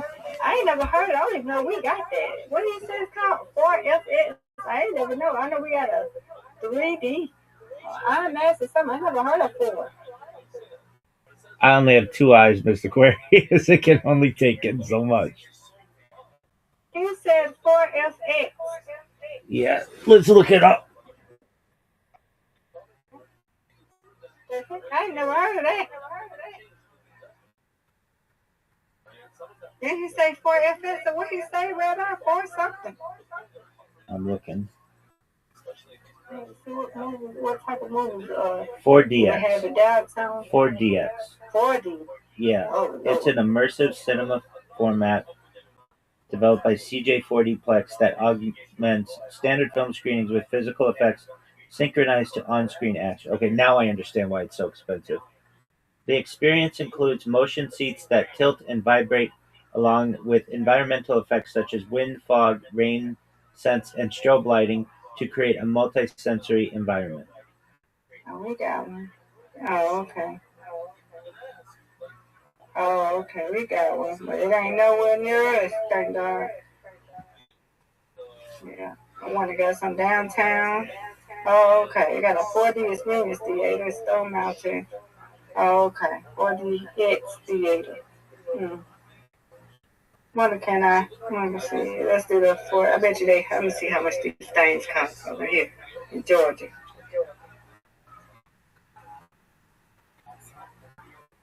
Oh, Lord.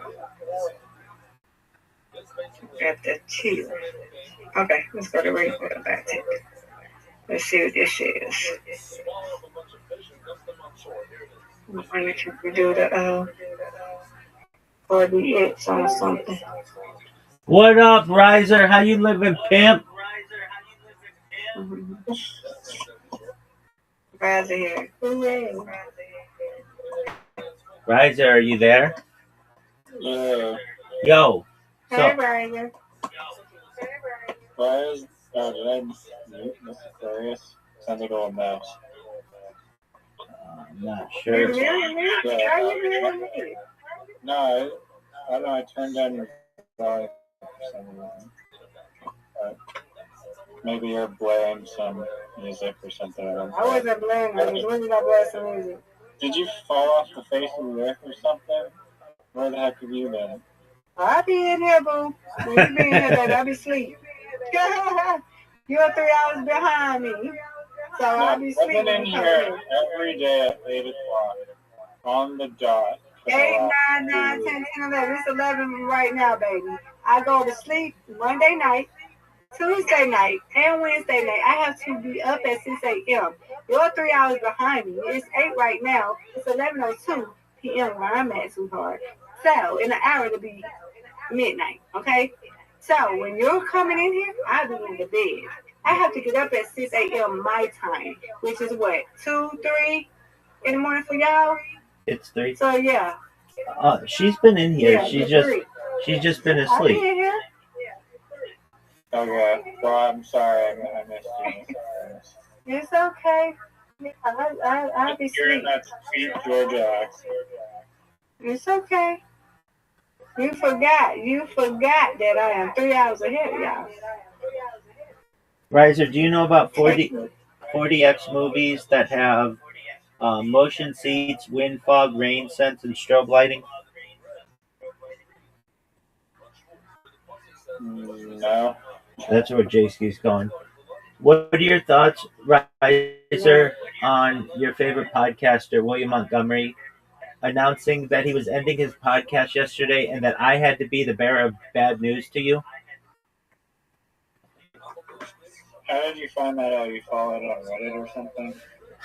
Well, William Montgomery came in here at about 3 o'clock in the morning and he was like, Rabbi, I have something to tell you. And I was like, what's that, William? And he was like, I'm ending the show. And I was like, it doesn't surprise me because your podcast is awful. He's like, I know. I'm like, but it used to be better. And he's like, I know. As it seems, It's no. always been amazing. Okay, that's fine. Whatever you want to say. How did I find it out? I went on Kill Tony's subreddit because I wanted to know what happened to him. He hasn't been on in like a month, and the month previously that he was doing Kill Tony, he opened the show and he just wasn't his same self. Frankly, he hasn't been his same self seemingly since he had that meltdown at that stand-up comedy show where they mocked him or whatever, and also since his breakup with Erica. That's cap. William is doing better than ever. He's doing the row machine. He is healthy. He's dropped weight. He is still funny as ever. Same self. The bombing that he did at the comedy show didn't bother him. He's like, it happened. No, it happens. So I get that. I agree with everything you just said. Everything you just said is incorrect, wrong, and not true. Okay, let me ask you this. You haven't seen him do stand-up in 2 months, right?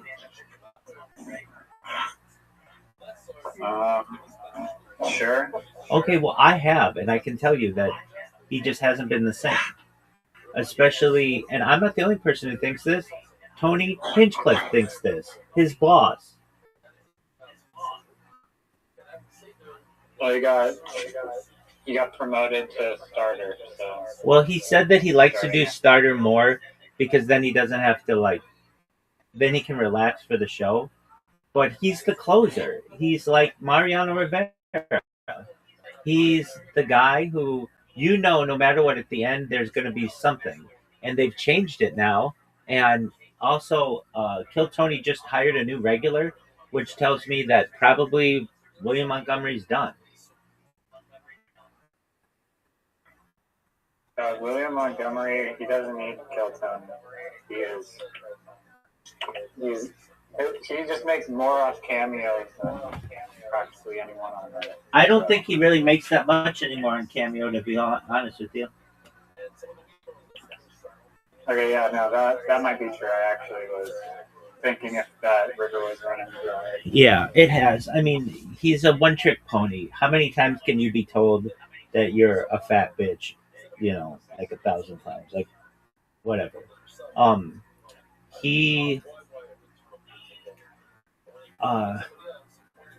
Well, so what, in reading the comments or whatever, he had a dispute with an advertiser, or they dropped him or something?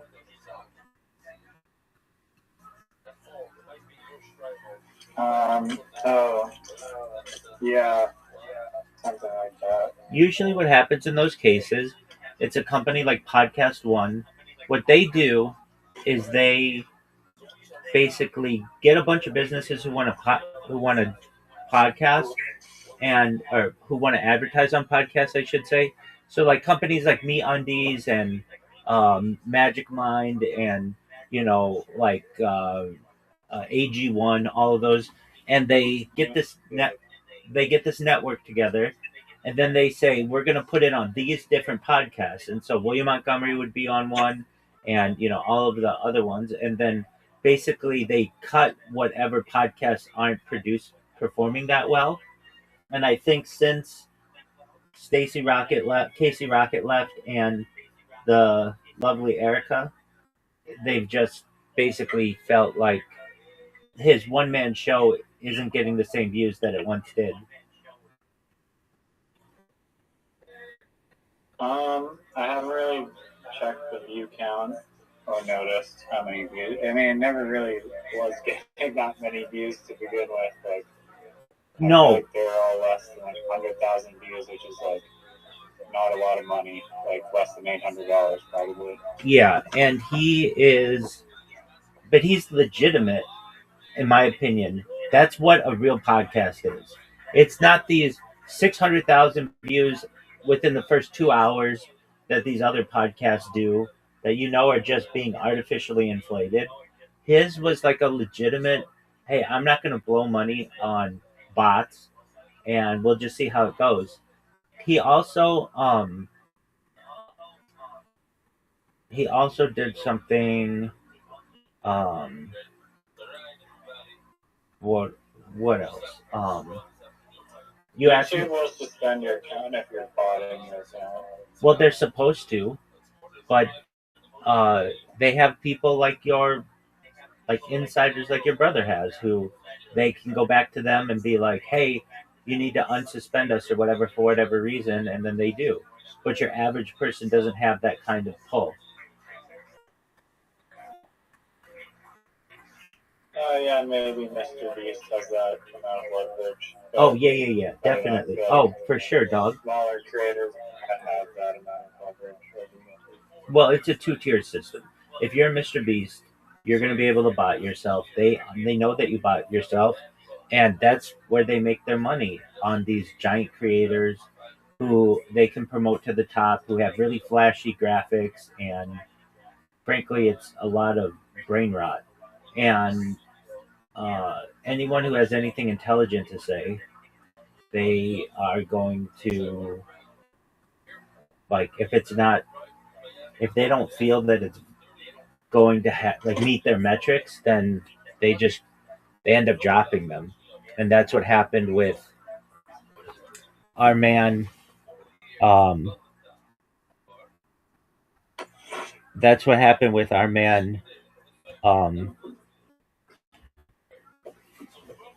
William Montgomery. You asked if you really want to know. Well, I said that I was searching for William Montgomery because he wasn't on this week's Kill Tony or the previous week's Kill Tony. They haven't mentioned him, and it's almost like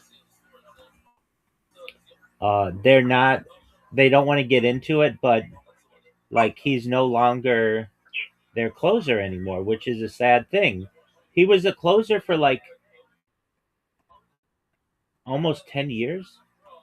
Not quite, but like a long period of time where no matter how bad the show was, you could count on William Montgomery as a consistent, funny person.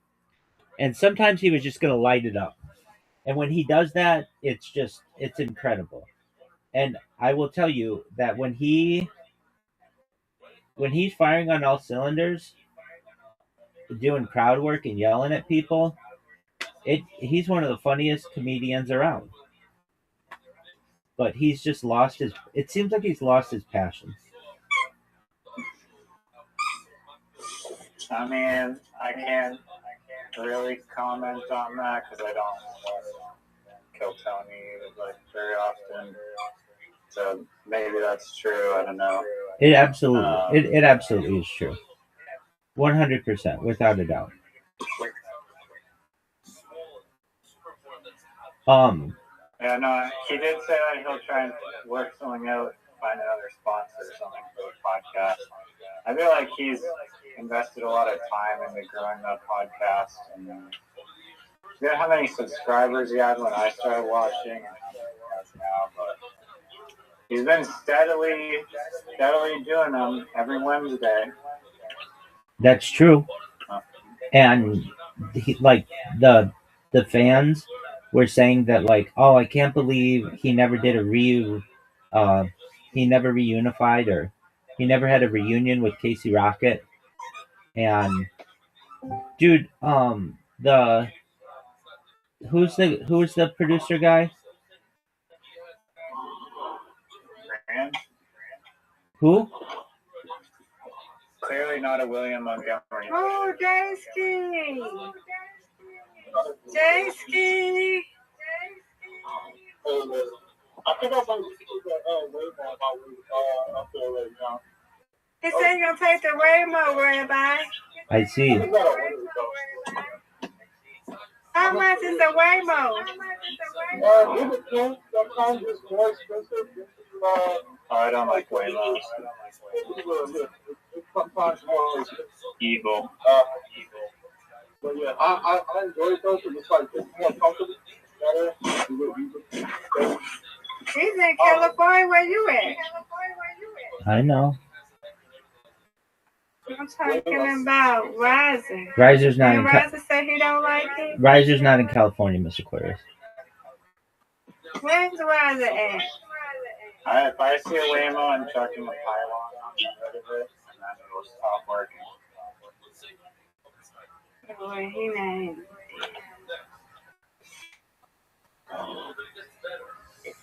I thought he was in California. My bad. That's okay.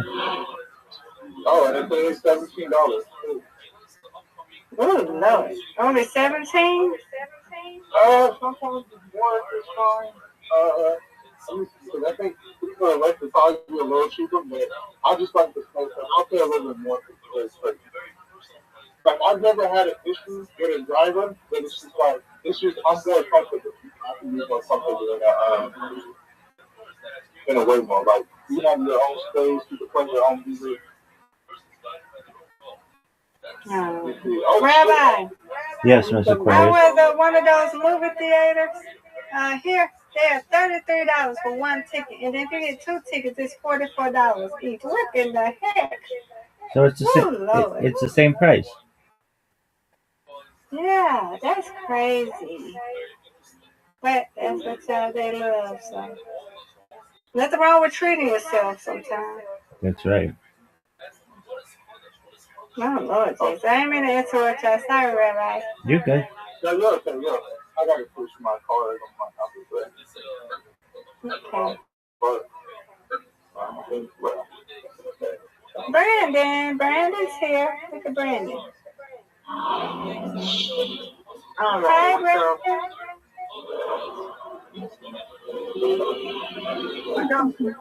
Mr. Quinn. Hello. How are you? Good. How are you? I'm good. I got to bed. How was your day? Go bed. Yeah, I got to go bed. How was your day? I'll let you know. Yeah, I've been streaming. Okay, Jay. Okay.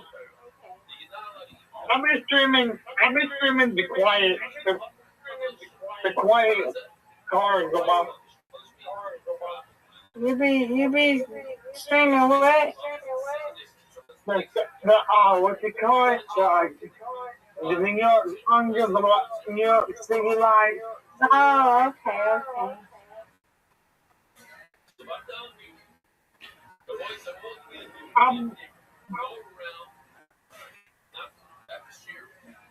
All right, Riser, you ready to lose?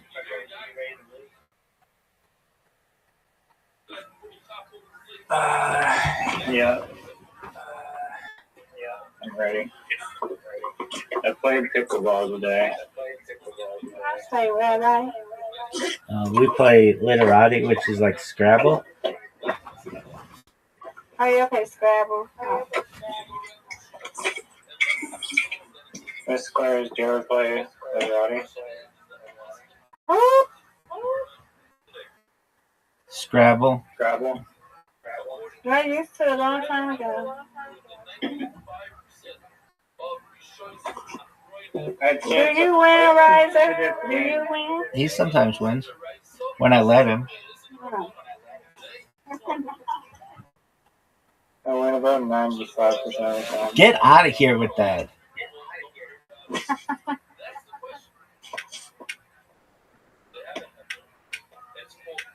I feel like putting nothing on there. I feel like doing that. I got to.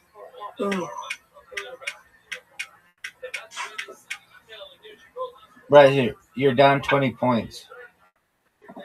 Let's see J-Ski's shadow.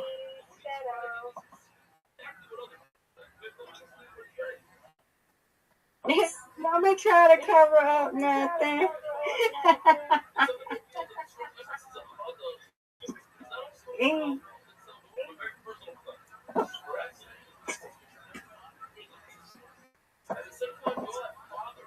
I already know what she look like.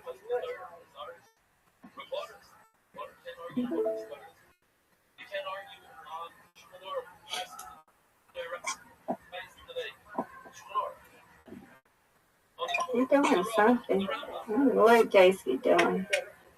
He must be trying to fix his camera lens.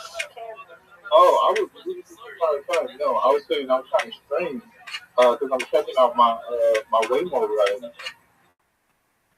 Oh. Yeah, like you gotta think like I was gonna say it was from East Hollywood to South Central, but I'm into real things because it's cheaper, less distance.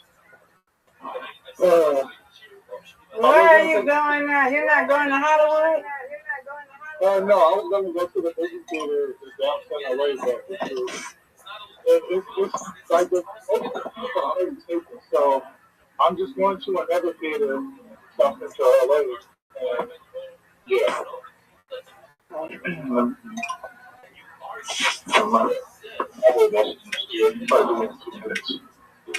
But yeah, I have to get off the train.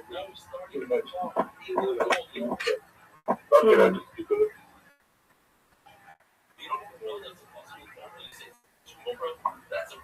That's how you know, right? You do shit like this normally. Breaking cars. Yeah. Especially the intersection where I live. Oh, wow. Ow, my face.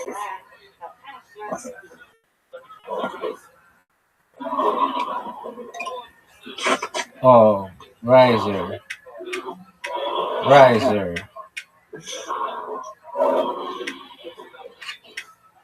JC, did you have Brandon? He said he be streaming the New York stuff too.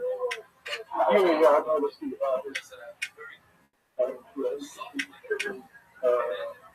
like the news and shit. Okay. Yeah, I'm gonna have to check it out.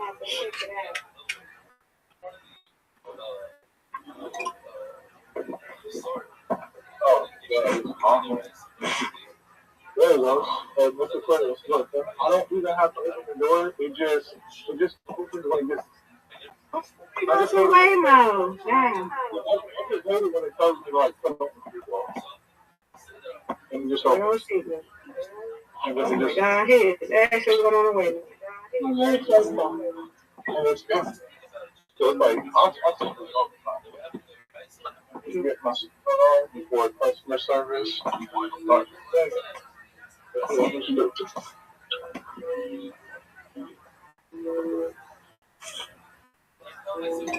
Oh, Riser, you're taking all my spots.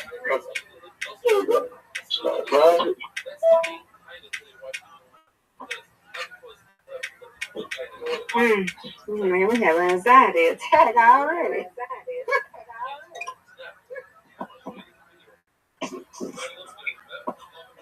He's really going on.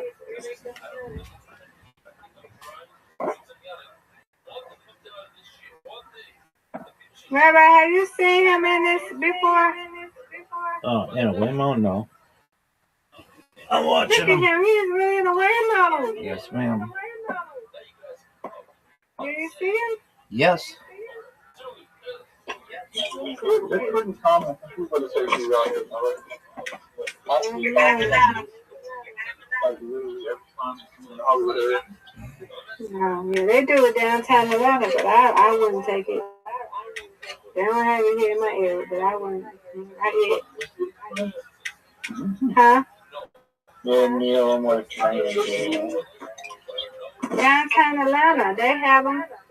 I'm in Atlanta. Yeah, I'm in Atlanta, but I'm like 20 minutes from Atlanta. Yes. We have some family that lives in Gainesville, Georgia, Savannah. That of like Atlanta as well. But I would say, I thought you were up in this part of the South. I'm in Georgia.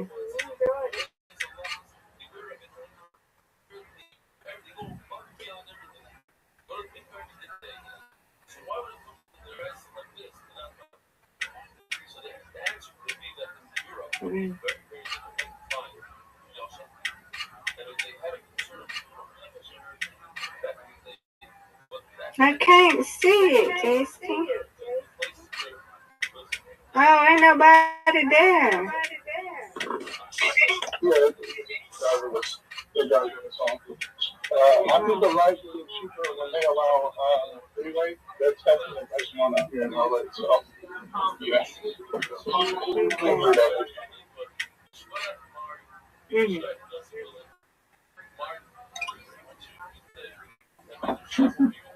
What is this? Riser, I'm distracted. What do you want me to do? What's distracting you? We've got robot cars. Hey, Rabbi, just wait till you can get yourself a robot girlfriend. That one's going to be safe. All right. They already have, I forgot the name of the company, but they can fold your clothes, take out the trash for you, get something out of the fridge. A couple of streamers bought and literally live test, and it works for the most part. Alrighty. It's crazy. I think it's called the Neo or something.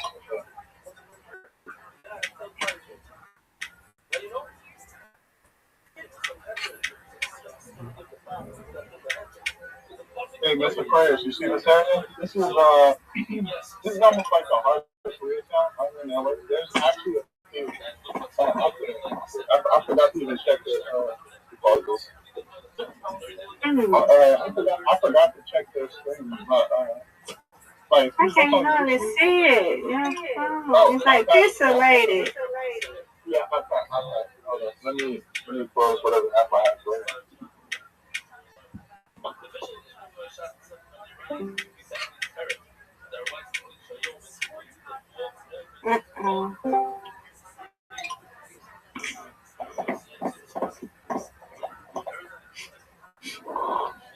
Okay.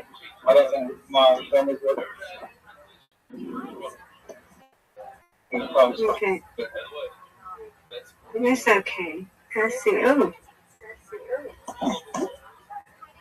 Yeah, I'm in Koreatown. Wow.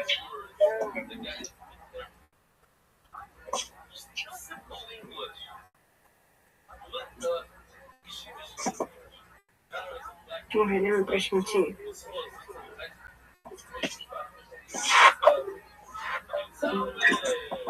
Okay, I'm gonna brush my teeth. Okay.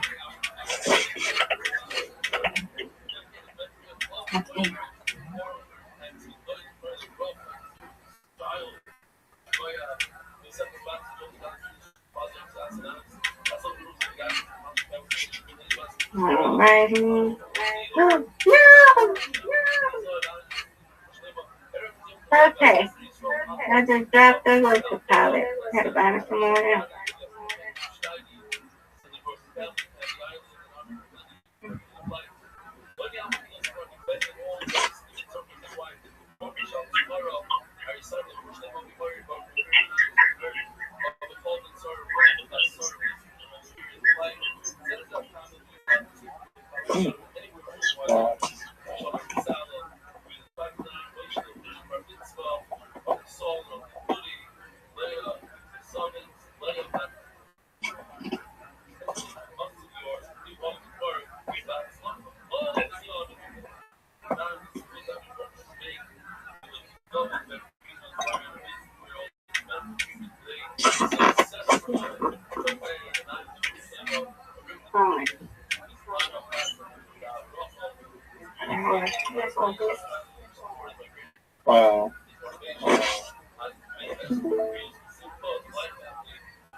So comments and I welcome comments to you, but good ones, noise, side noises,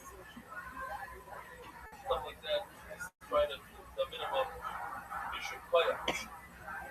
So we're gonna see the song today of Yasha see where this email came from. Do you want more time? No, I had nothing. I really had nothing. I don't know.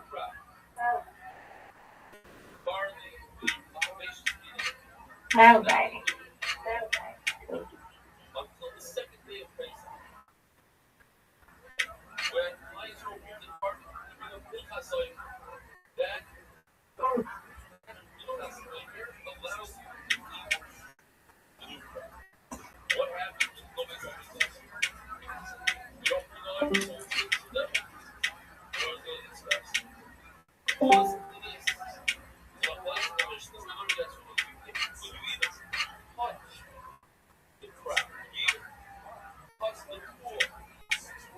So we saw, the mayor says, no, you're not allowed to. But you probably might be in. And even if it's wrong, it's their rights. Jessica gone again. It's not a problem. It's not a problem. Why? So you are asking a question. We learned yesterday. This is the she learned. You know that you the father what happened to you. The hum say not on her. Why? That's what we asked the question. Hum. Because hum. Because hum.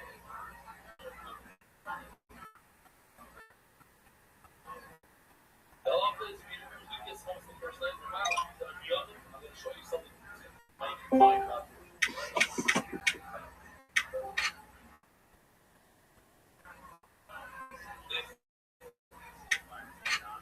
If you don't believe it's coming the night before, you do it in the morning, perfect. If you don't do that, you do it up to 6 hours. But not further than 6 10 that one, you might not keep coming. Let's say you look at the might be the case. All of a sudden, you're disconcerted. If you're holding your hand, you might be. How come he's not concerned? But you're holding your hand, you're wrapped, right? So that see, the bottom top box, he's not concerned. It's real. The bottom box, looking around for photos, might find a nice cookie or something. That he's concerned. What's in the back?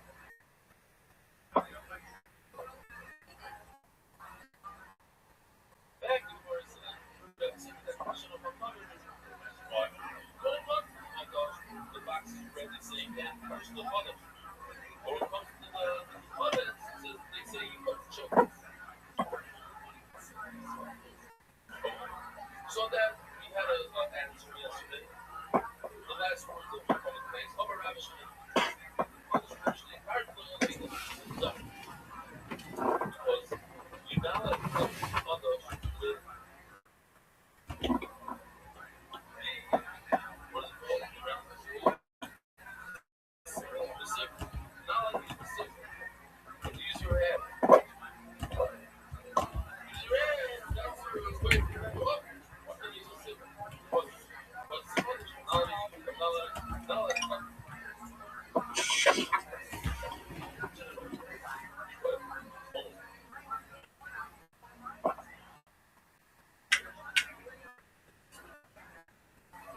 You will have no idea how big a play that was for you.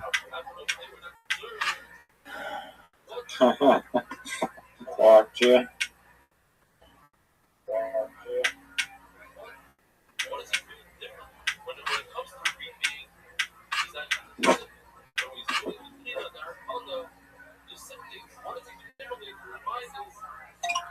You will just have no idea. I would have like 1,000 points.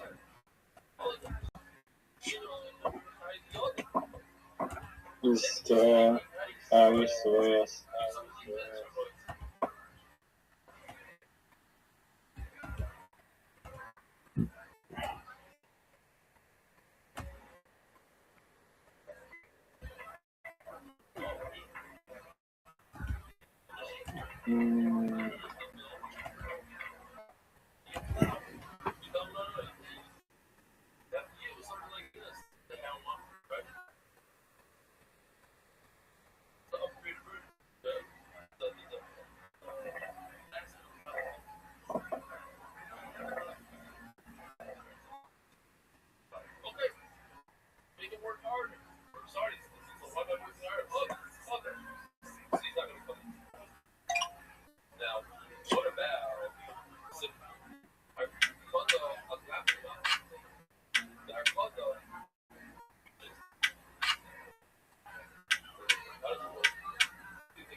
Devastating.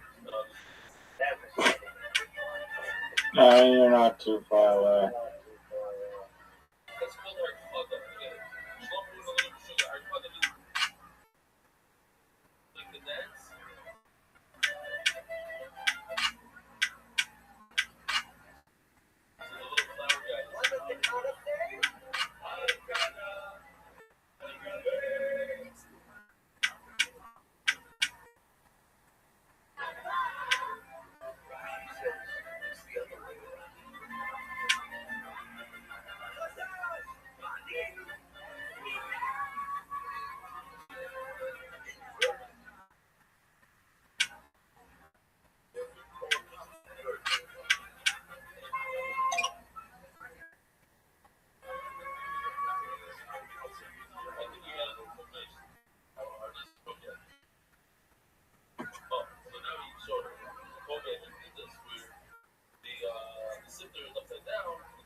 You fucked me so badly.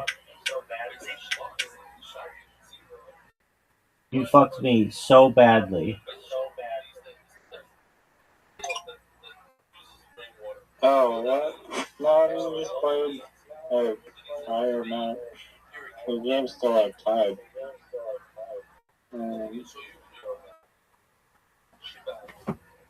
Yeah, but you just have no idea. You played a few spots that just you have no idea how they have saved you.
Oh, look who it is.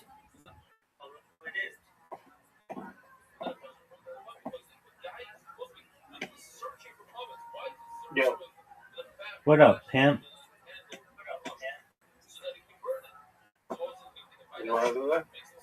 I mean, do you not know how to view people in this server, dog? Yeah, I can see that, but he might be AFK. Excellent point.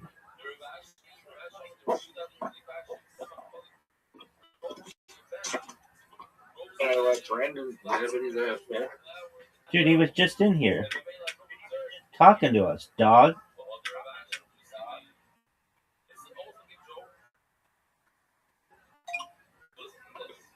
How was your day, Zoot? How was your day? Pretty shit. Why is that? I hit my head. Are you okay? Yeah.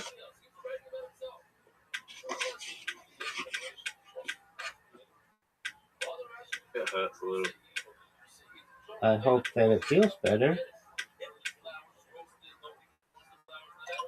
No.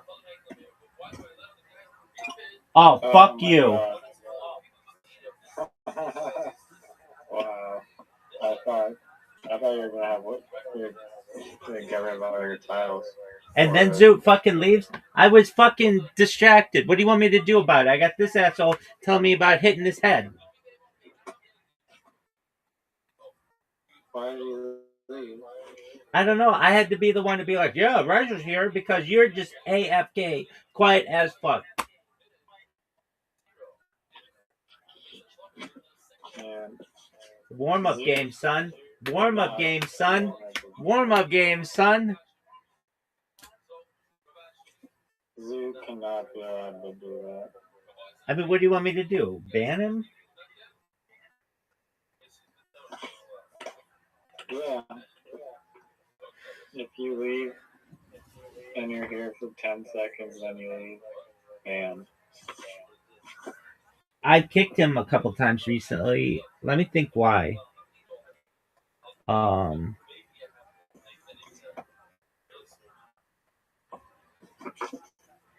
Why did I kick him recently? Whenever he talks about like stuff that will get me banned, then he gets kicked. Or he just gets disconnected.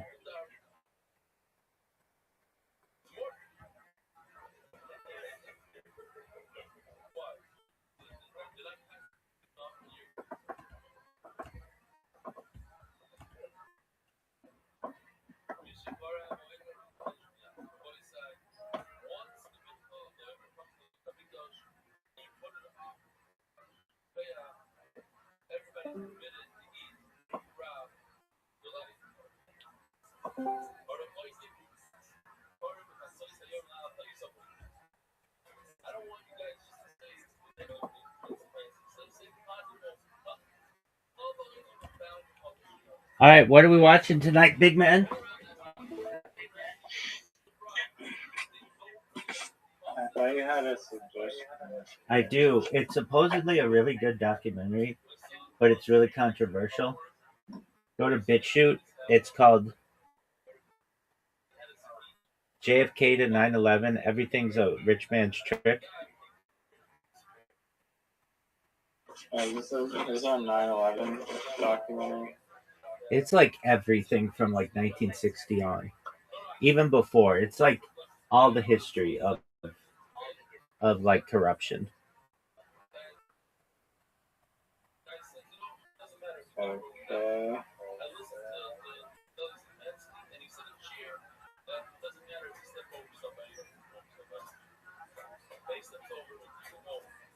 Did you happen to ask Discord why they banned your account? I did not yet.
Do you need assistance finding it?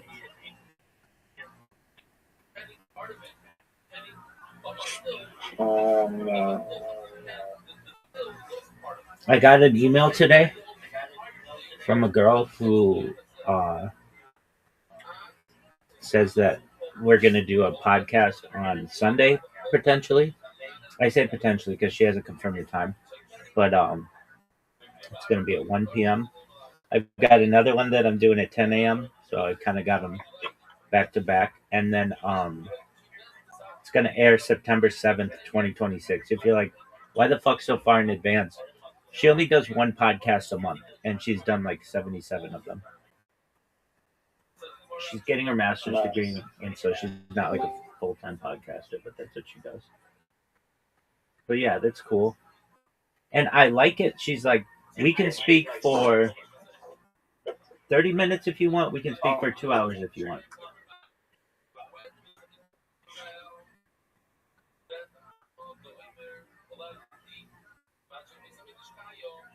What did you say?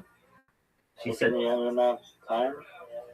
We can speak for 30 minutes if you want, she said, or 2 hours if you want. So that's cool. Like, I don't have to force 70 years of UFO history into 20 minutes. Yeah. You know, I believe his name is Paul Walker. Did you watch that William Montgomery podcast? I know who Paul Walker is.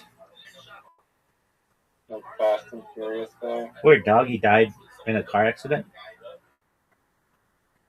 Well, if you're watching the William Montgomery show, which any true William Montgomery fan would obviously do. Dog, I already won this one. I don't even want to hear it. I already won this one. They were saying that, like, his guest was saying that Paul Walker was, like, killed by the state because he had, like, a car that ran on water. But then I looked it up and I was, like, trying to find any evidence of this on BitChute or Reddit, and then I could not find anything to validate that claim. But the guy on the William Montgomery show, that's what he said, is that he was basically, he cut his brake lines or something because he was messing around with water-powered cars. I heard he was killed. I heard he was killed too. Because of his water car? That is new to me.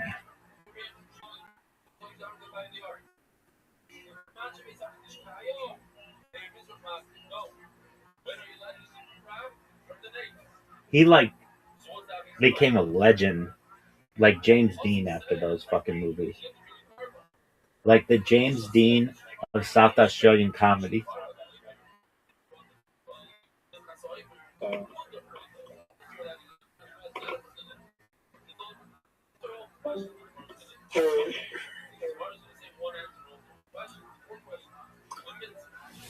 Did you find it?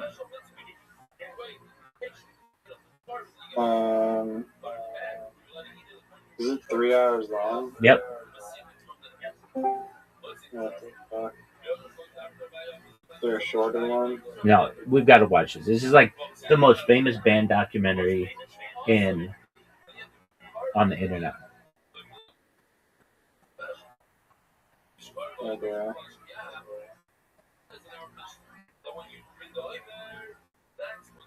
Do you do an AI summary? Dude, that's not the same. It's going to be like bankers run the world, and they run the media, and everything was an inside job.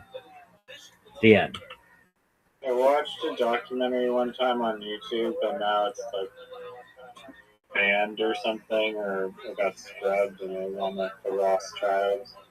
And it had like this really creepy ass music to it, and like this creepy narrator. But like, I was like looking for it because it was like, it was interesting, but I can't find it. But they're just saying how they like the true net worth of the Rothschilds is like much greater than they say, and like they've hoarded like all these gold, like so much gold and like tons of valuable properties and all that shit. It's quadrillions. Look who it is. Yeah. Look who it is.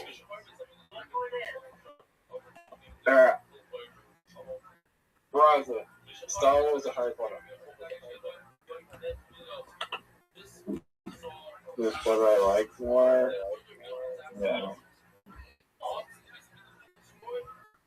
It's kind of tough actually. I guess I'll go Star Wars. I'm taking Harry Potter, you know why? Because you want to smash the mind. That's a bit weird. Harry, what's Harry Potter movie? Hear me out. The worst Harry Potter movie. You listening? I'm listening to the part where you said that Emma Watson. Yeah. I mean, she's the child for most of the series, so it's just a bit weird. I have a funny story about this. Child watching it. I have a funny, yeah, exactly. I have a funny story about this. Let me tell it really quickly. So, my friend and I, when I was young, I was like maybe I don't know, 15 or something like that, and we were watching Jay Leno, the Tonight Show, and they had Emma Watson, and this is when no one knew who Emma Watson was, and she's this cute little British girl who's just talking about, being like, on the set of this new movie that's coming out called Harry Potter. Nobody's heard of it. Well, they've heard of the books or whatever, but I was like, wow, who is that?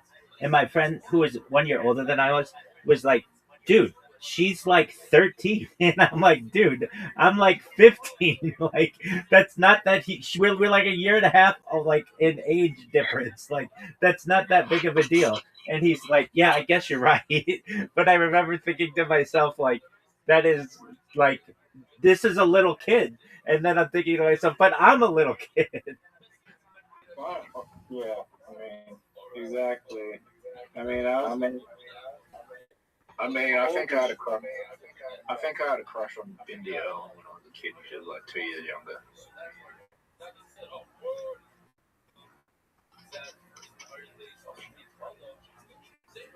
I don't know who the fuck that is. If that's an Australian person. Steve Owen. Actually, Emma Watson's 4 years younger than I am. But okay, so maybe I was like, maybe she was 12 and I was 16, something like that. That's a bit weird. It's not weird. I was a child, and she was a made up. Actually, she's like about 3.5 years younger than I am. So I was like 15 and she was like 12. That's pretty normal for like. Well, it surprised me that they just had a child on the Tonight Show. That's pretty rare. I don't know. I didn't have a crush on any 12-year-olds. Yeah, you did. You just said that you had a crush on Bindi Irwin. So you had a crush on a 13-year-old. No, I would have been 10. She would have been 8. So you had a crush on an 8-year-old, which is even weirder. And when you were 15, she would have been 13. When I was 10. Okay, and when you were 15, she would have been 13.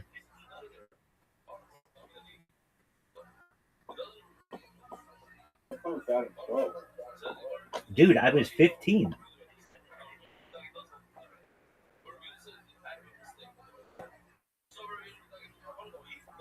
I love how Zoot thinks that a 2-year age difference is no big deal, but a 3.5-year age difference puts me in with Bill Cosby.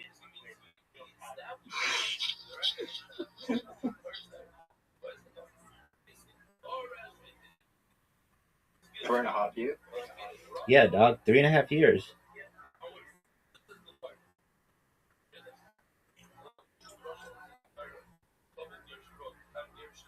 What were you gonna say? But Bill Cosby harming children? Dog, I don't know. I'm just throwing that out there. Now that we know Bill Cosby did. Dog, Zoot, I shouldn't have even mentioned anything. Anyway, that's my Emma Watson story. So maybe actually I'm 4.5 years older than she is. So maybe I was 16 and she was 12. What you gonna do?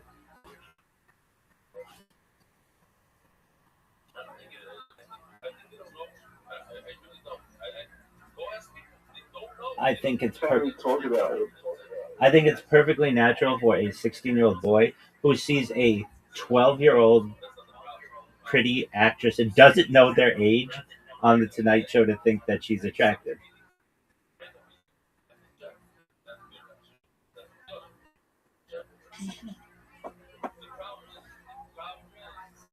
But my friend who was a year older than I was 17 and was already like having to keep an eye out for that kind of stuff.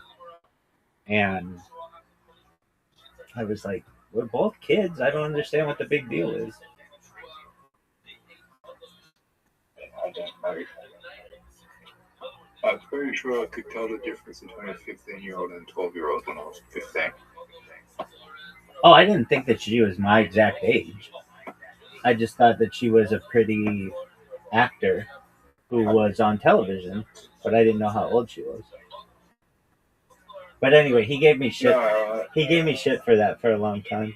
I was like, dude, we were both minors. What do you want me to do about it?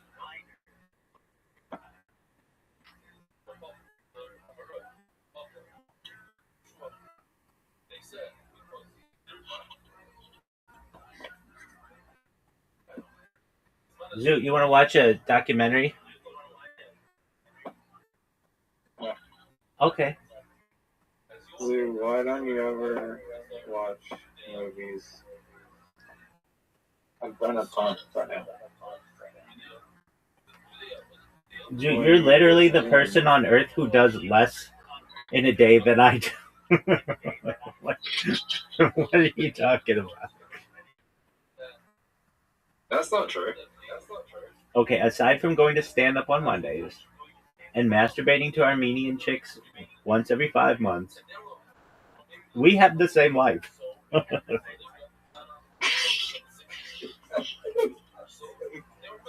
It involves like 4 hours of dice party a day, 1 hour of 9 ball, 1 hour of 8 ball, an hour of bullshit, and then a random game of either darts, mini golf, or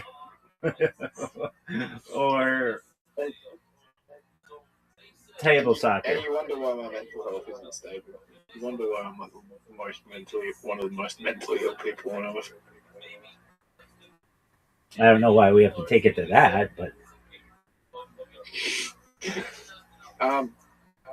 Rabbi. What up, Zoot? If you could travel to any fictional planet from any fictional movie or book, which book or movie you choose? I am choosing Krypton. Sorry? Actually, I think there's a movie called Planet of the Hot Babes or something like that. I want that one. But then Krypton, where Superman's from. I think I'm choosing Planet Earth. Oh, what a meta answer. Middle Earth? Yeah, Middle Earth, sorry. Wait, so are you choosing Planet Earth, like here? Or Middle Earth? No, Middle Earth, Lord of the Rings. Zoot, do you ever like have conversations that don't have anything to do with the fantasy universe? Think about it. Life expectancy in the Lord of the Rings universe is like 300 years. They all live happy and healthy lives. Not all of them. Some of them get their shit tossed. Sorry? Some of them get fucked up. Yeah. Dude, like all those dwarves who die in the war with the Saurons or whatever, with in Sauron or whatever.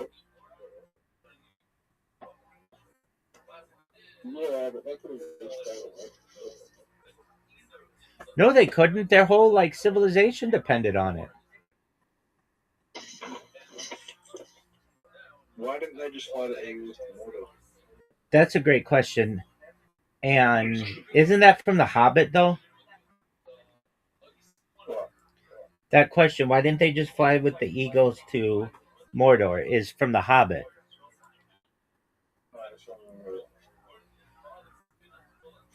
Okay. I've always felt the same thing. It's a huge plot hole. A plot hole. I think it's because they had to do it stealthily and Sauron, so it didn't come up.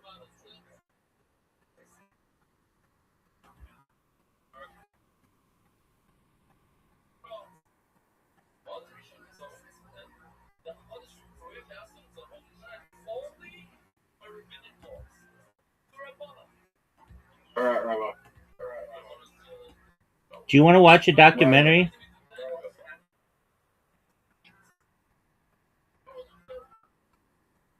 Riza, should I go? What does that mean?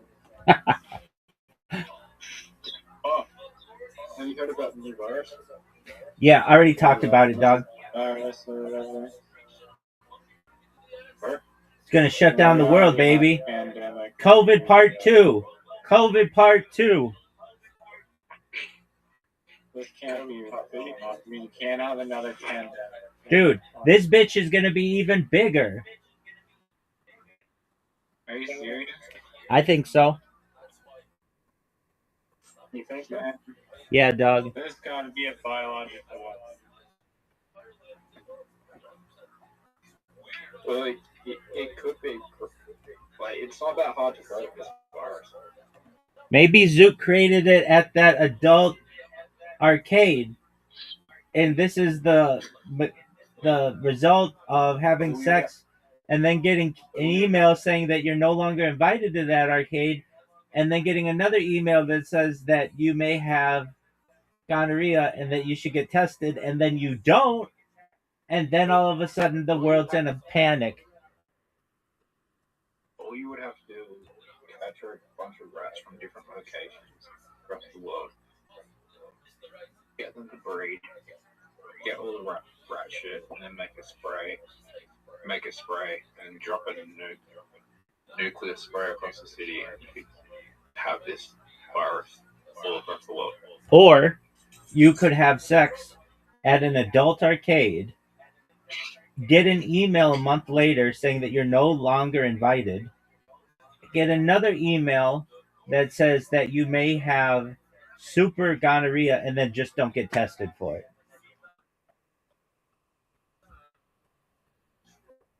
Spread virus like that. Yes, you can. That's how viruses get spread, dog. STI. HIV stands for Human Immunodeficiency Virus. What's the V in HIV stand for then, Zoot? No. No. Respiratory virus. It's not a respiratory virus. It's a sexually transmitted virus. There's a difference. Okay.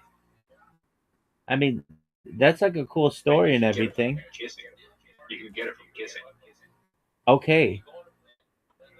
So, how did you transmit your super gonorrhea to the world, and now it's on some passenger cruise ship in the Canary Islands, and the King of England has said that no one is allowed to spread this shit for 45 days. You have to stay. Okay, Zoot ran away. I mean, I'm stating facts here. Riser, isn't it amazing though? I'm just calling this right now. How all this came on at once, like just like the other pandemic where it was 2 weeks to stop the spread. Like all of a sudden, World Health Organization, Wikipedia, the British government, everybody's saying like all this shit. It's just like somebody got a fucking email that was like, "Hey, yeah, start pushing this." Where did this thing start from? South America? At an adult arcade in Adelaide, South Australia, about 3 months ago. No, that was like a year ago.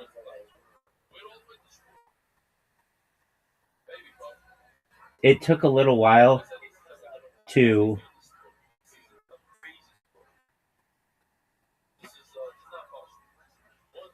what's that word? Fudge. To yeah. But to oh, what do you call that? Not meditate, but like to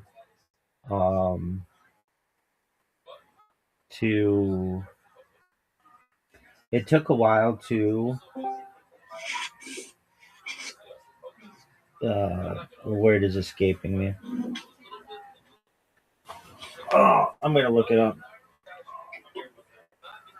Yo, what's a word when something is just like chilling? Like it ends with 8.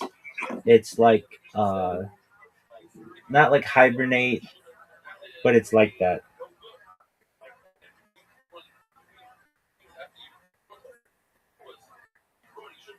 Yeah, I mean, I started the documentary because it's 6 hours long.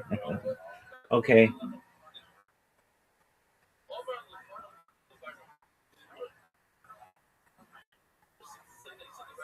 Yeah, this better be the best goddamn documentary I've ever seen.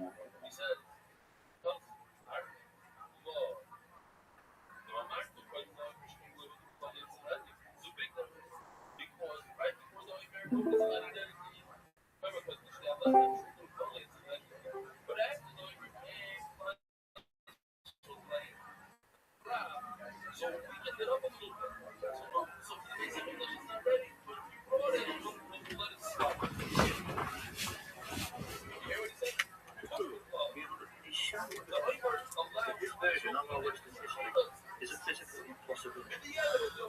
Over and over again, we have been told that this man, by himself, he didn't have any help, and he did it because he was a lonely man and a communist guy. We are also meant to believe that there is nothing remotely suspicious, live television, the basement of these or shadow so there is quite clearly no need for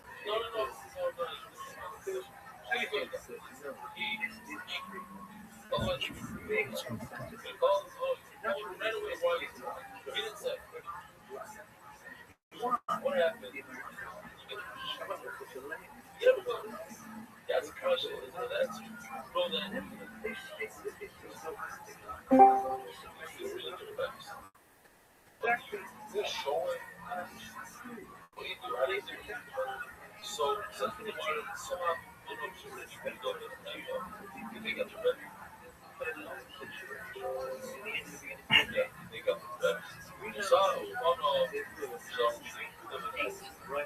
he was so excited, smiling, I got where they were dying. The boy, however, those were shows on very, very excited. While we were on the show, I see them super excited because and the old man well behind I want this is like Richard Randolph Carr. He explained it in the first explained it as it doesn't make sense. The way you just act like you got a little more black. It's just the water. And the reason why no one all reason is that which big shot is very right. Boys said this. Right now, one lady. However, the rifle was a problem. Understand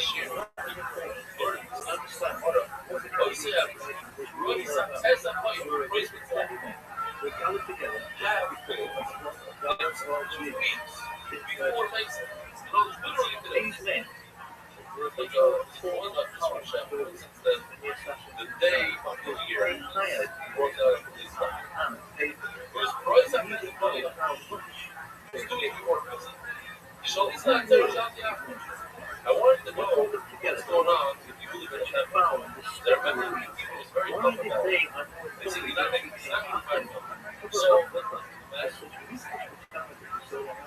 this was could it be that these men and what they stood for the indelible legacy of so influences our daily lives right up another 15 days. Get served 65 days later. 65 days after he's asking around about this, however,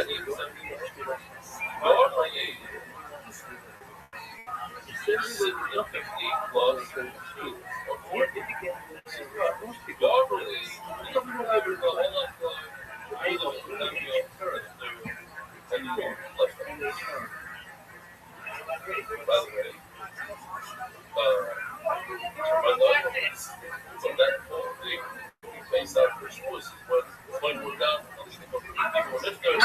Hey, JC, I'm looking. Yeah, I'm in front of the theater right now. I went in because I paid for my ticket digitally, but my movie is like I'm here early. Like I'm literally like 40 minutes early. Actually, forgot to check in. Probably gonna check in on Yelp. But yeah, I walked in the theater. I was just gonna like use my laptop in there, but like some other people were already watching Mortal Kombat, so I was like, all right, might as well wait outside. Yeah. So that's what you're gonna watch? Mortal Kombat? Yeah, Mortal Kombat. In 4DX. Okay. Yeah. I didn't have to pay $33 though. I paid $22 for the ticket. Okay. Yeah. That's a little bit cheaper, yeah. Yeah. But I don't know, I might get me a pizza in there. I'm gonna sneak in my camera. I said camera. My Red Vine candies, and I have like this small chocolate bar, but I think I'm gonna just get the drink inside, and probably I might get a pizza. I don't know. If I don't get a pizza, then I'm gonna just get tacos on the way home from that taco vendor. God damn, everybody's smoking weed. Like I could literally smell weed every time somebody comes out here. Either weed or vape pen. Man, I tell you, every day at my job, man, I don't know if the lady at UPS was coming in there. It smelled like that, but the whole apartment in my office smelled like weed. I was like, oh my God, y'all let these people come in here smelling like that. For real? I mean, I like the smell, even though I don't smoke. I like the smell, but at least when it smells a bit better than cigarettes. But I don't smoke. But not in no office, though. Not in no office, like that's yeah.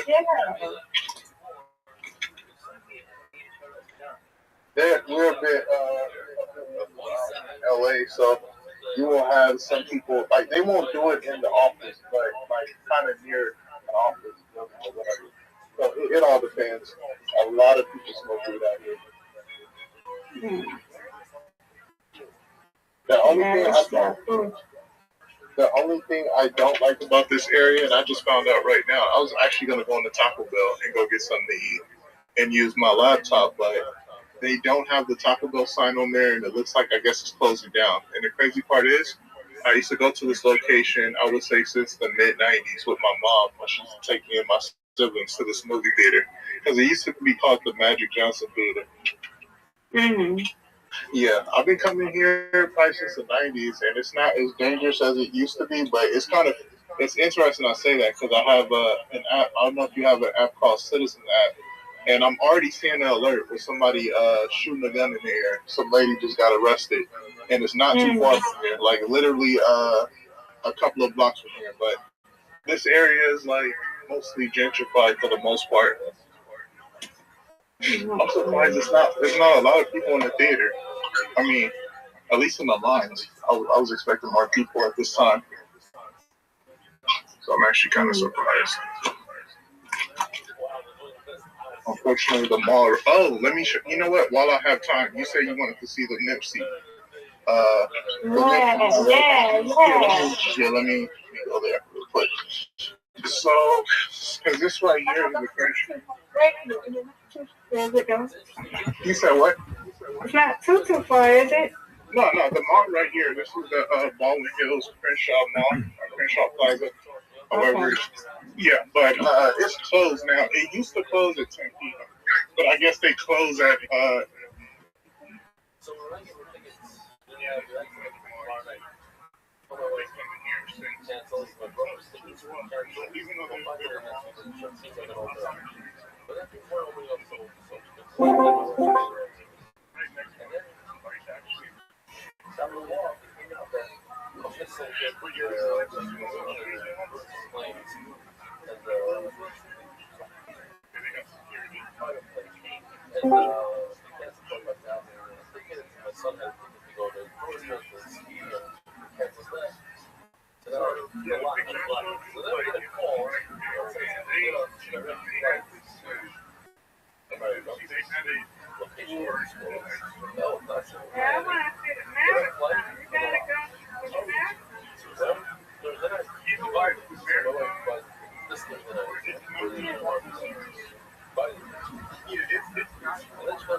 Riser, can you hear me? What's happening now? So, Fuck, I fucked up. Riser, can you hear me?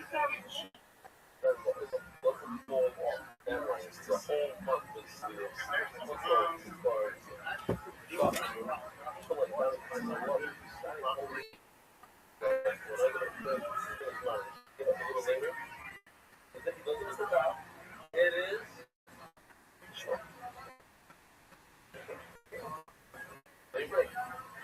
It's one of the ones alive now.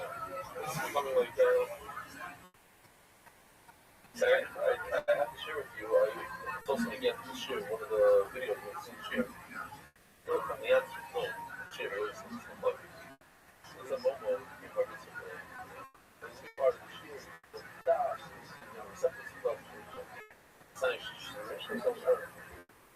So, I had to say before the airship. So, then I pushed it there. When I got out of my car, out of this car, said about the speech out of the space. That's what I was speaking, about something. Get back in the car, roll them up, 69 seconds. On the 59 seconds. And then I tried to do something similar, so I have to ask you guys to peel off. This guy puts his share every single night, bring the guy, not that, lossing, and it's constantly still not that, which is the car. So, grab the shirt, I jumped in the car, right over there. How much, what was it? Downstairs, you don't know what it's up. In a mall, go in, throw the people, this, that, they try to fucking stop you. So, nothing like that. Sorry, you always shoot. I said, next time, then it's another. I didn't say that. I can't. Here it is.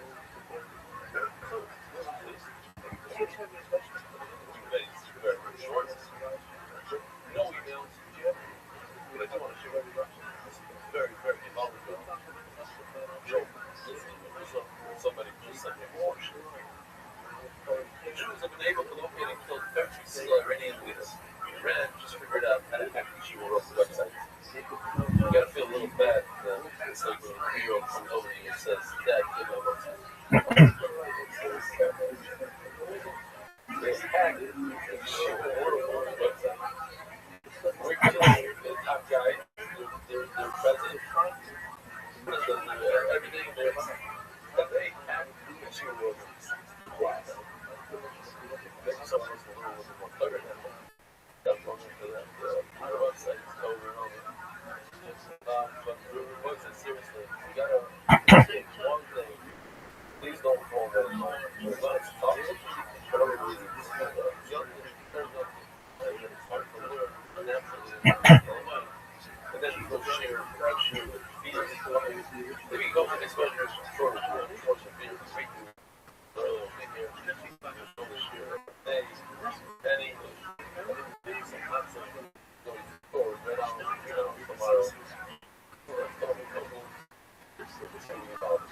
The official decision was shots except for the Iranian and carried it out loud.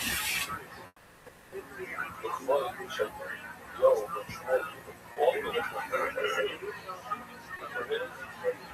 paradise, translation, multiple corrupted.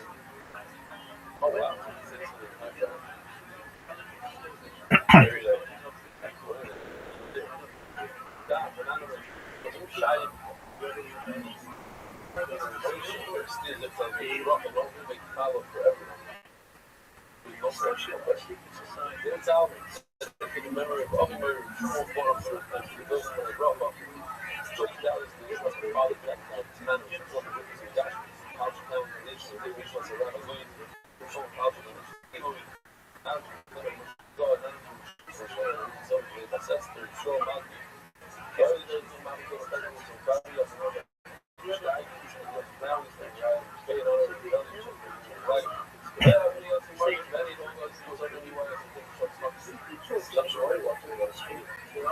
I decided to post it on the fucking video, and I started talking about lessons and layers of like romantic States.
on this plate, give you all that it goes this new up. You call it we have to go.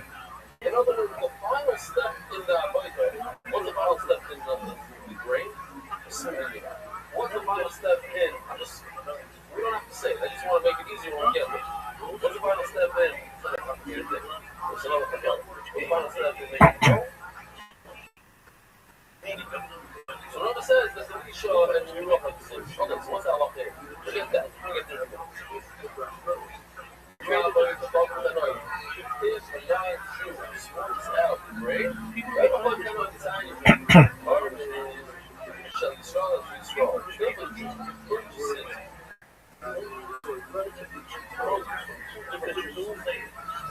Then obviously he can take some of the protein, 10 apples, and make it to a miser, make it the miser on the 100 apples of another who's Jewish or equal. They both have the same deal. Only shall learn you how much level you buy. But this is also you buy, you choose 5 different non-Jews, 2 Arabs, let's say. Just since the guy cannot be mechanic, so he's on the right, landing Israel. So it's higher by. So if it's higher by, you can take one higher with another thing. Let's do this now. Let's do a little if I take that's 100 from my search and I use it to do truma on something that's higher than no good. Why is it no good? Why? What did I do wrong? The 6 yeah. No, he said it. Next time. Oh, that's a great answer. What was that?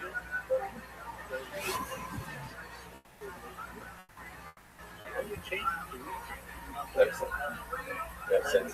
It's a great answer. The national device dividend, universal. So, just think about it. It has so much. It's coming.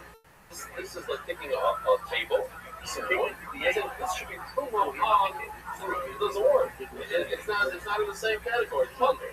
So this bundle you can't make it through somebody really right. You can't take a computer or make it a computer or a mice or what do you do that? Do that. Take some of this tiny trips. And you use it to destroy somebody. You get some of this puff. Let's say it's like going to let's just say, hey, you take Jewish and apple and say, oh, this should be a nice son of who you should do. It's also not good. The eyes are not good. That's what you say. Because now the 10 apple, they have a problem. They themselves give them the Jews a nice Jews than apple. And they're not put Jew on something else because it's not necessary. So that's why it's up. So I'd like to go over something.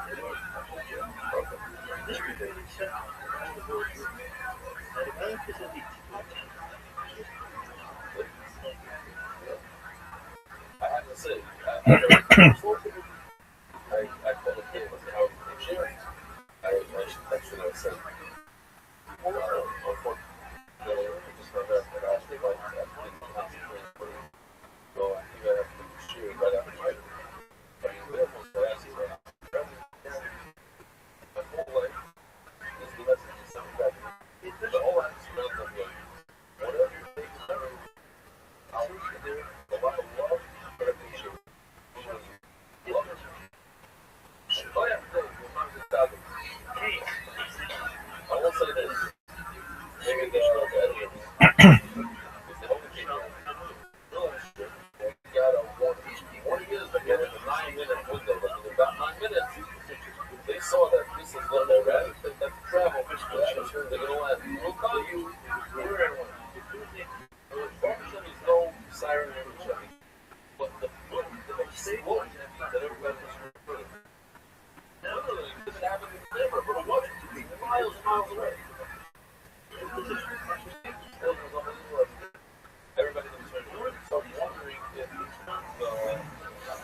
tivesse morto.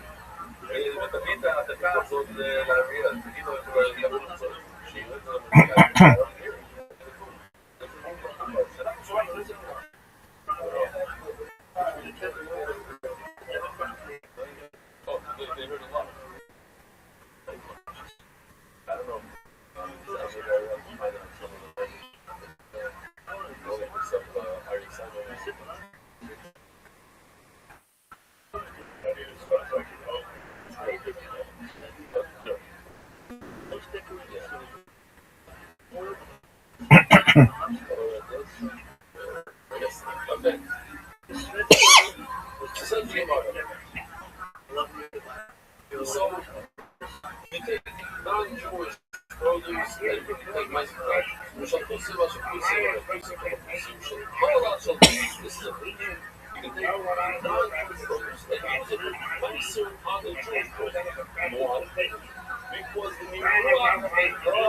She did the Leisha when it was her.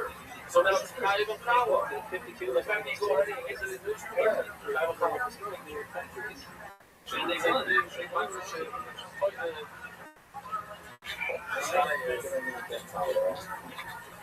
This thing is a perfect fit for her whole style. Now, there's a day when she's called the water. People on the show, just in the reading. Get into the face of it. Get everything that get her when I had to pick it, and he did the meeting. So you like this stuff?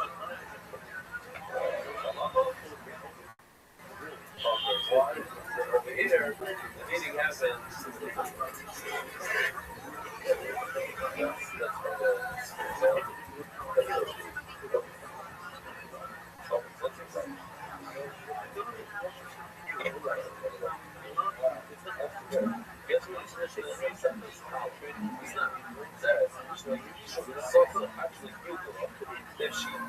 The way that her ingredients something goes before she did it, but that's and she would give me Kayaka. That was background discussion, and then she did the solution of the what happened? She did a little doctor. She transitioned after. Once she needed it, it's not even power. That's maybe she actually Google it. And she not just show the code. Before she was able to begin to like after that, begin to learn the sunny side. Why she called it that? Because also it's been doing this for women. She don't power women. That's the reason this dream off. Stop loving me. Yeah, we pull out like this.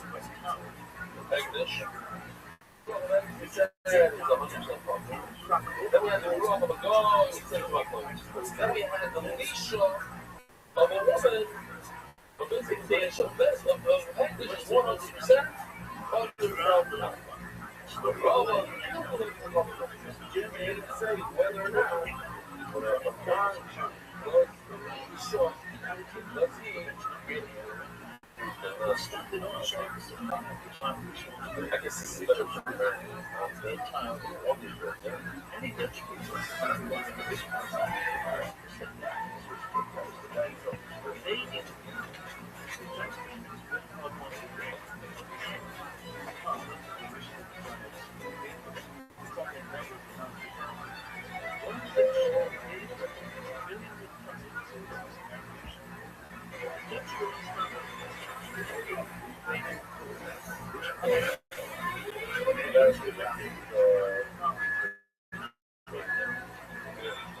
Let's get past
Best one to get.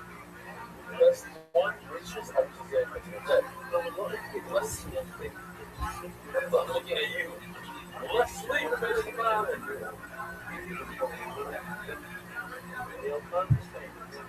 It's hard. You want to sleep that 8 hours to 9 hours. Getting up early.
So, the deal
Visor, they were talking in here, so I moved into the other room.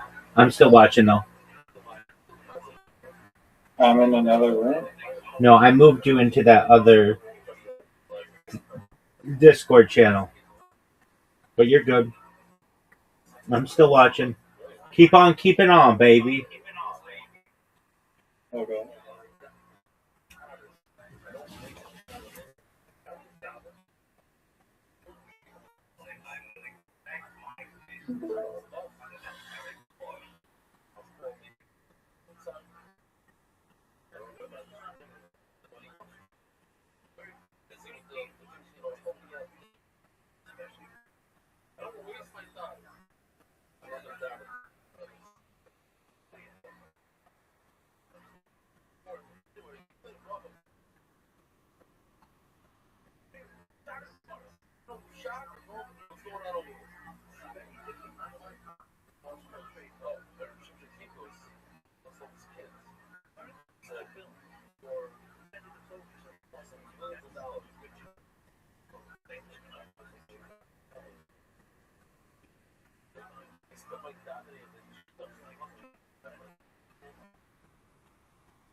Default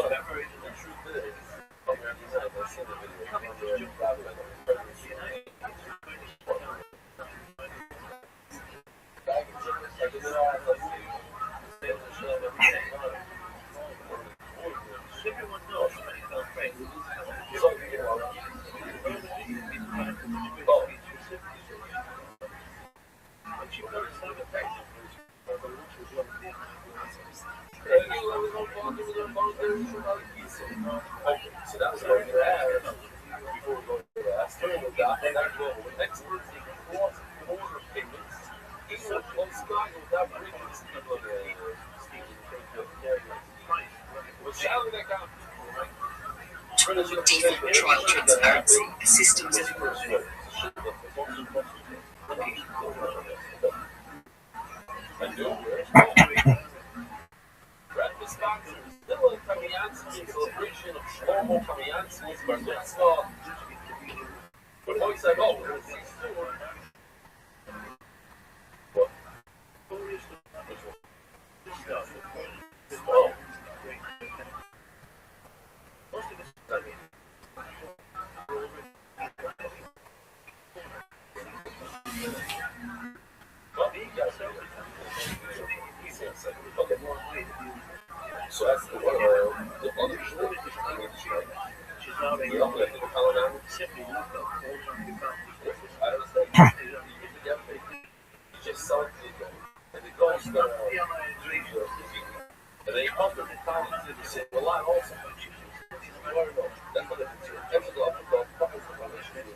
Chicago, I don't know what it is right away.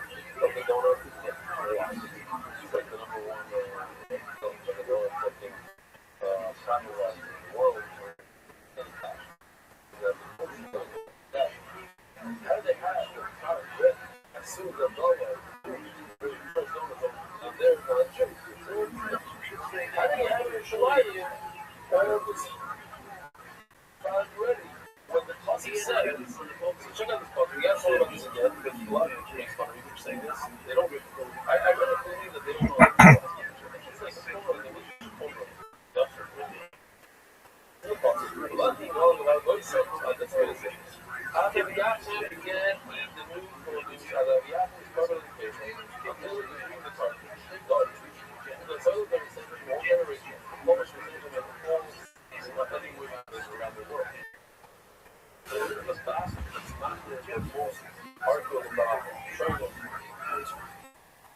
Every stuff there is a header, but if you're going to do the header, it's not that it's direct. Like you could get direct. Don't make fun of it for a match. That's all I'm asking. No, you have to know your stuff, right? So you have to know it's funny to learn how to do it. So now, the college, this is what it is. They need the question. Can you deal with it? Can you touch it before? What do you think? So you can deal with it before, right? So they can like, you're not much better or something. Ready? So, Squire, when you show, no, I already see that everybody's eating ready-made flowers, ready roasted. The flavor of the compounding and very simple against the will. Every time we roast it, how nice says you are the government is about to run away.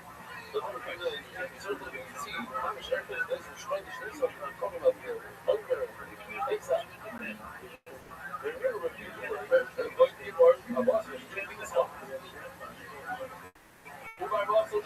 other words, you forgot to do it at night, you do it in the morning. Hey, you agree on the morning when you do it, but after that, you know, why do you do it? Because you might have these habits. Found a nice piece of start with the night. Nice looking on it. What about that? We could do 6 to people like but this is cheap. They might not need it. So I'm not concerned that I was singing that you might not need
is some of the video that was taken with the mind. The sound is hard to understand. They actually recorded it.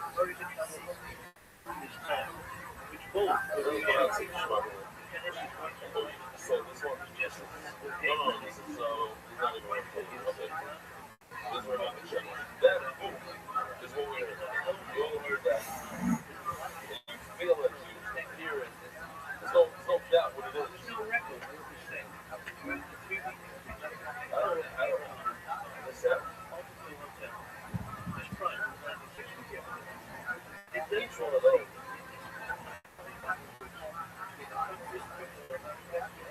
What's my bottom? Now, this on my side is wild. But I have some volume things.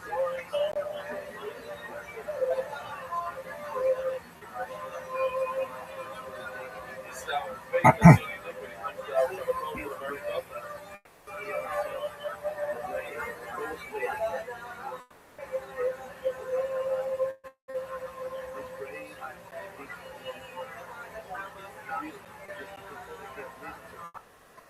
Big bar in the background.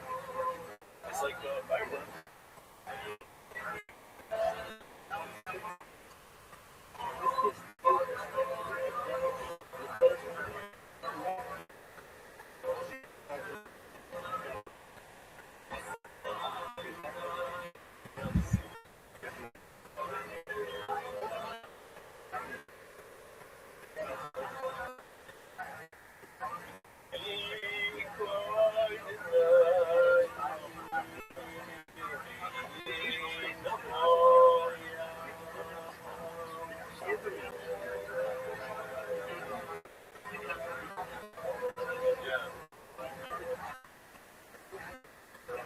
Our editor,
father asked me, what did you finish the mitzvah?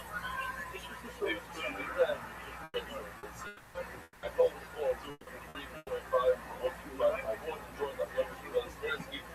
Even if you're learning for all day, you need to feel these guidelines for your own. Like, well, screaming, right there on the spot, you want to join the share, right there on the spot, to do a good day. But it's unfortunate, man. Another story. You know, I was a single man. This guy runs out with the t-shirt. Old single man. The boy side is the man from Wales. He's an old single man with a man you can engage with that day in office. He's going to die 40 consecutive days. It is. No need to go more garden. Just separate yourself. And this is what you have. We haven't tried out to do that. We're doing our heavy the way we say it. Also, another guy got engaged for 3 days. Places over there. That's why we will do how much works. Just look at the chair. What other people finished, especially the before live entry, just because I got emails yesterday from same exact idea. Saying how much it was free. There are people who watch our art. I put in a large post that's around about similar, and then it's considered putting together that. Another one is what it's doing. Supposed to have your side of the Israeli and it's doing. What's this? This is your brother. It's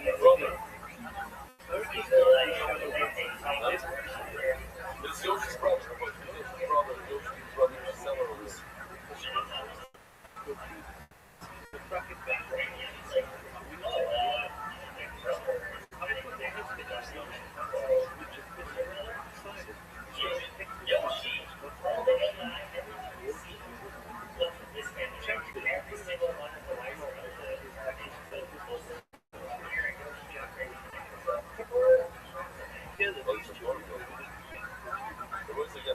Email like this, but how could this woman be that size of that's saying these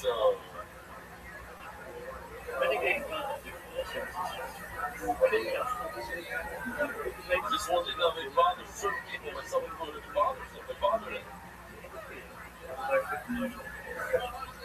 There's a second guy that wrote an email, I want to know if it bothered me that it bothers him. The way I sent it over to you last night, it seemed like I wasn't being so sincere about reading that email. Other than that, we didn't want to choose some from the page. Sounded well as well. Just said, shit, then you got to find the kind of beautiful that night. I would fall asleep from the dock, behind me, down, like, give up. I tried to start it up, go to sleep, decided to try to shoot on dock 29, I'm blown away, but everything like a seltzer. The emails, he says, oh, yeah, done. You made it. Your emails give me away. He doesn't know. Someone can say, this work is bad. Then you were giving me a second chance. Listen to this, then you give me a second chance. That big. Yeah, that everything was fine, pretty much felt like it was right down. That's on 20 should somehow happen on time. Simple. Shoot me just together. Just get a little fuck. Hey, Lou, even if you're going to see that, as well as a photo, just the email, you can see it before the shoot. Estaba no campo, tudo pelas, nós somos a player para os atores. Some of them show they I was so deeply ashamed. I was so deeply ashamed that the drinking to the rugby instead of eating family that was the way what just happens for me in my stroke. You know, should place how sweet it is. It's a Walter, Mayor Engel. Let's see, send a video I showed me. I don't remember. Do a little bit of this. Start off the share.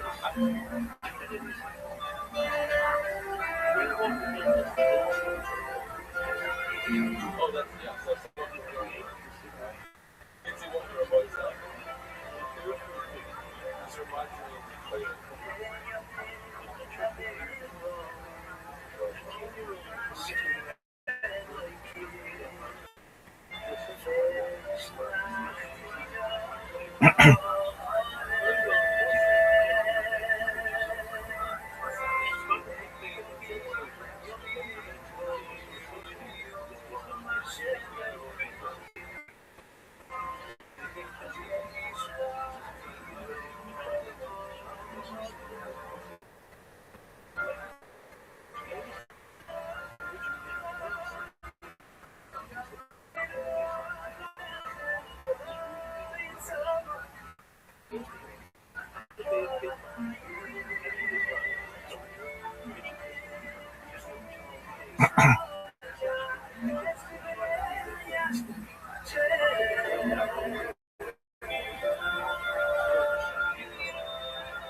Everybody running with the families, we're kind of looking for sponsoring the sector.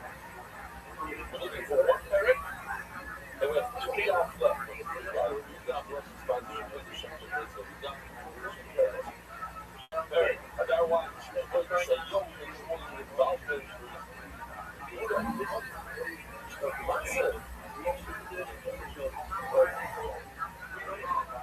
You guys can live in how to do it. Every night.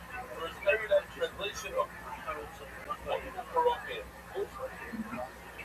Now, Joseph Stern, the Christmas, these sons of Ev and Ruffin, he's fucking out in Ruffle. There's how they can remember you, but I'll be where you swore on the water, and then kind of get away from Ruffle. So the guys in this last one, Paul Jack, down to the others, the guys were. If I should tell him, they should finish myself. I was going, so the policy was zero. And I was living with the song, not even the show, the assessment, so I'm not even people about this. That's it. So, Patty got to work at the Staggy, so I go to family, and the guys don't get on the belly, change my meaning of blood. Look at the money on some belly and all.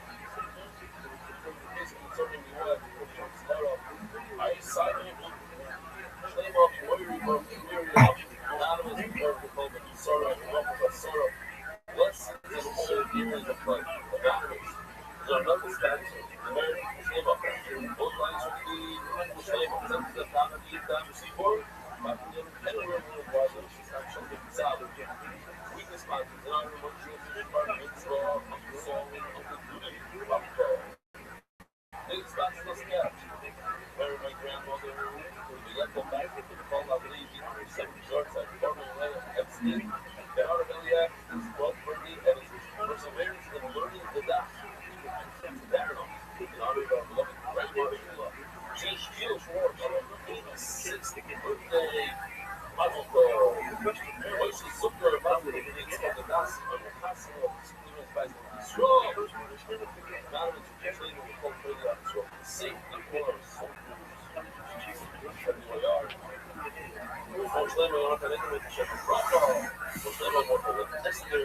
It's a yellow, the little Jack, my yellow Esther. Only the last line, that's our favorite thing. If you do zero in there, what is it? If I place something decided that you started to zero in there, Spanish coming up, or what is it? Weeks. Start your timer only on a Sunday. Not on a Monday night. You can start it on a Sunday. Single buzzing, not process shot. We're trying to prove, make proof. 8 or 9, that started the day, right? I'm not saying through the day, but basically. Reveal the zero and next get it to us. We'll go, it's not a recap.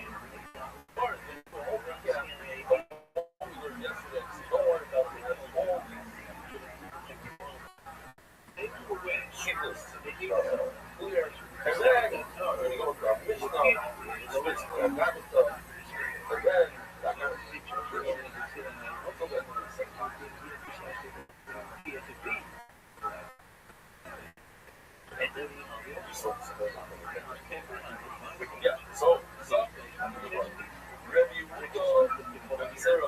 the second review that we have a right? Everyone that says that now we are in the second crisis. But we are divided into crises. If you look at zero, you better pay it. I really like it. It's actually very similar. We had it. Let's go on. It says you shall count for yourself. Share with the best of the same woman of the time. What means that the same prevention of the doesn't cause the start with the operation. It's supposed to be like school on Sunday. She's a girl from the whole world does the same Sunday. What is that?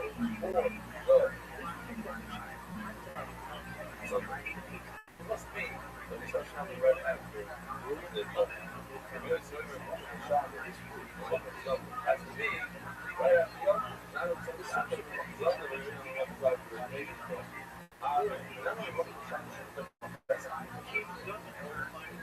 It doesn't say some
start counting, zero. Remember, if you have this buttons are right over here, they have to do zero. So these two go together. That I know go together. If I'm very stuff with this part, so these problems, these two go together. If I say change, you know, maybe you go later. A week later, you don't have the apple. It's a little cluster. So, then the spirit, these two go together. Now, the center one and the bottom one go together. Because this is red and that positive. So they still go together, but they still go together. It's a repeat together. If you don't have the apple, it's a little day. So maybe all three happen during the day and not at night. You know, the whole zero. That is zero having a night. Going right away. Right? What's up with gross water? You need to be in the full day. The green ones. The other way. Me was the end of that month for only 7 weeks. It wasn't at the most where do you find this? How do you get the 5 to 7? That easy. My job, I'm thinking much better. So, you know, it's my night, everything starts. So you have to start the day out, they start with school. By what? Oh, this was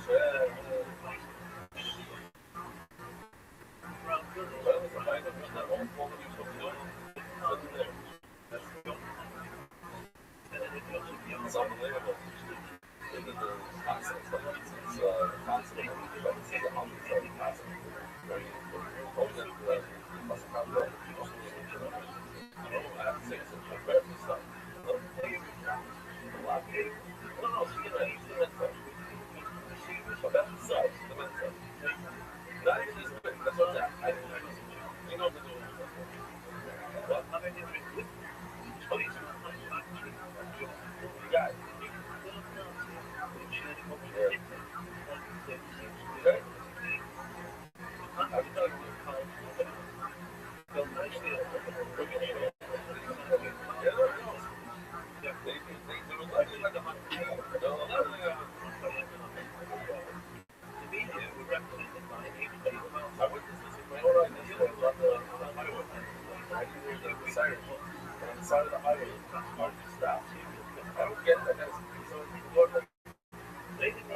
Under a bread.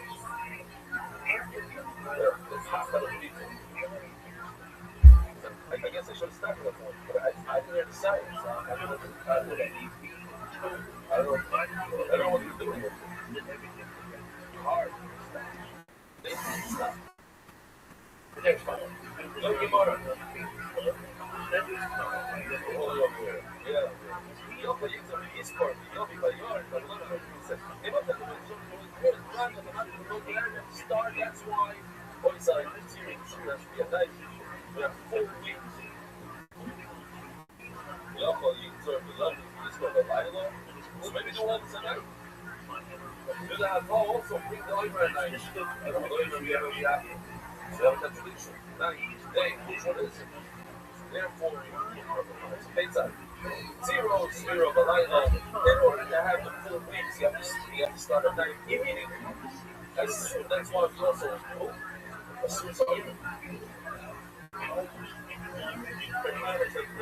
first of all, we can. We don't wait 2 hours as close as possible. 0, but I don't know. Wait a minute. Number 3 of this list. Today. A lot of people that say that I don't want to mix people up. You know, that this and day, the whole day, so you don't use down. Trying to say that it's a neighborhood, the wrong. I'm saying that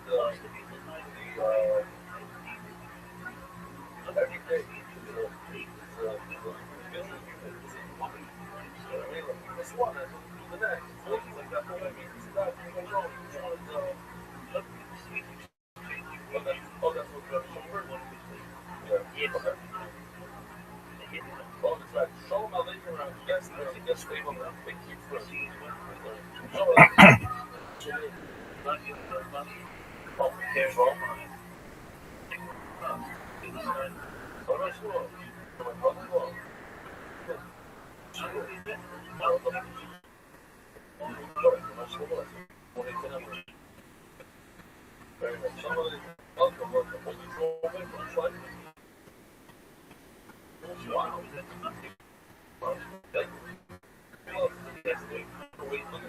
Yes.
Rabbi, What's going on, big man?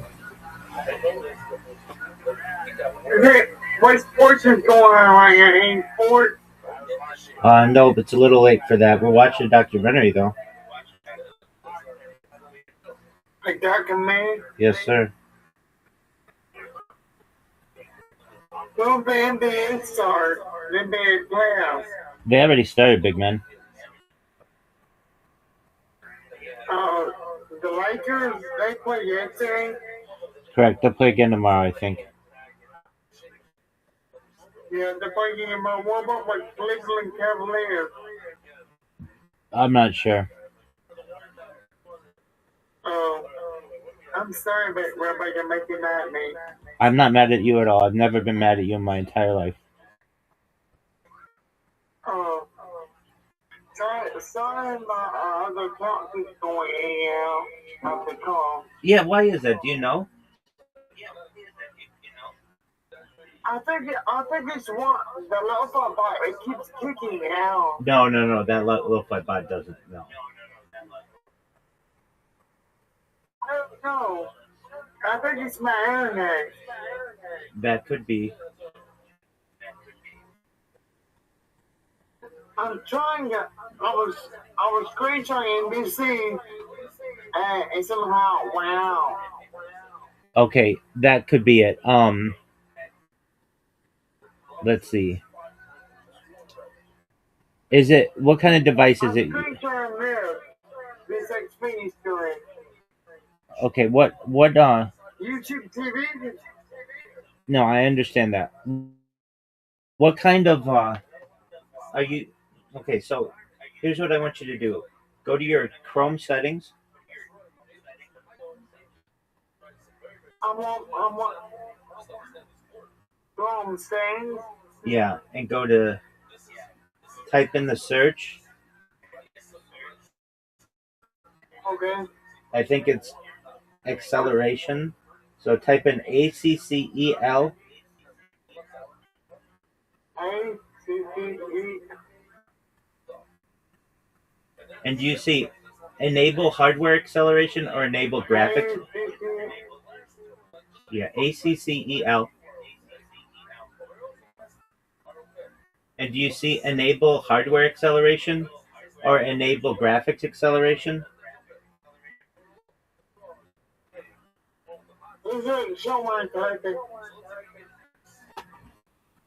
Okay. Which one am I looking for? Brandon A? The one with Pokemon. Not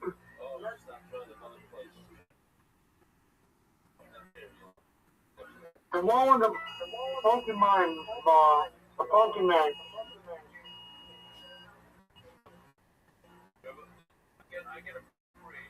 ACCEL. Yeah.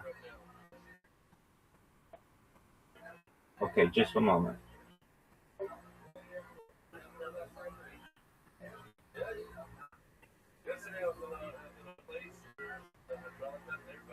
I'm saying the which one.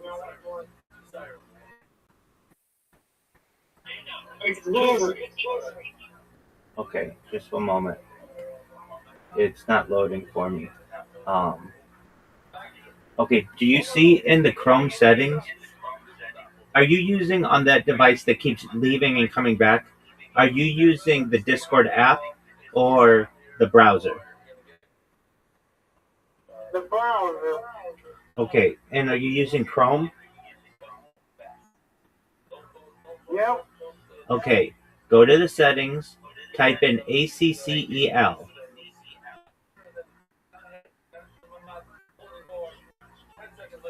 And do you see anything that says enable graphics acceleration or enable hardware acceleration? No search. No search results found. Okay, delete ACCEL and type in hardware, HARDWARE.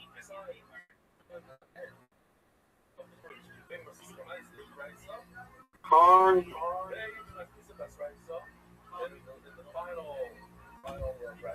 W-E-A-R. No, HARDWARE.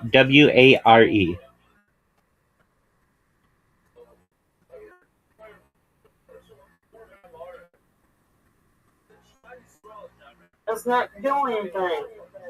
Hardware. No, okay, I'm going to spell it again. HARD.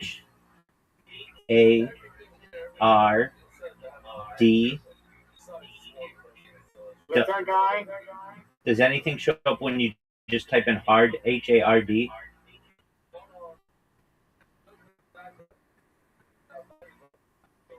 No results. No search. Okay, Results found. that's fine. Okay, type in graphics, GRA. GRA. PH.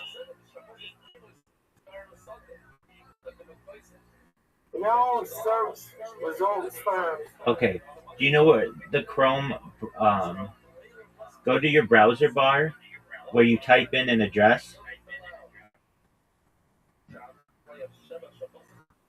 Like where you would type in Google, type in Chrome, colon. O-M-E. Yep. Chrome. And then the colon, the colon, which is 2 dots.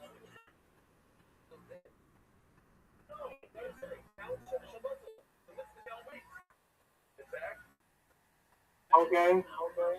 Okay, and then I'm just, you know what, Brandon, I'm just going to send it to you, what you want to type in there.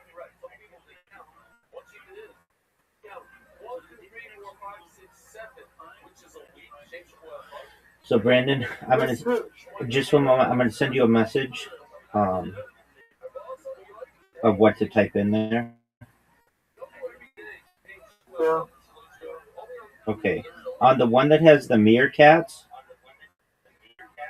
go check your messages and type what I sent you. It's Chrome ://flags.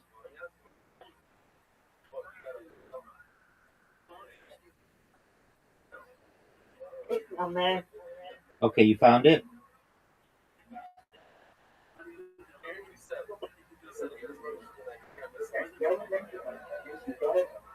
Hold down and verify your thoughts if they're requested as checking the description. Your browser does everyone stay in touch with you. Brandon, did you find it? Yeah. Okay. And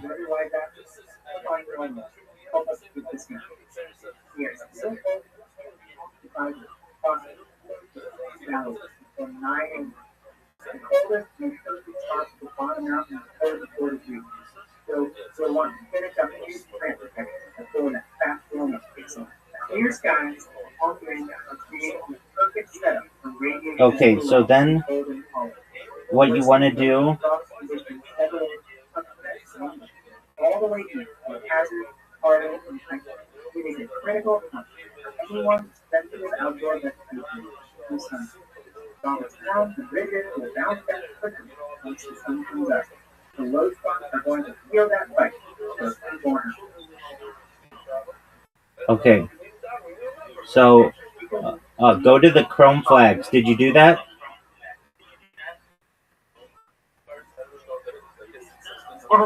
Get back at the.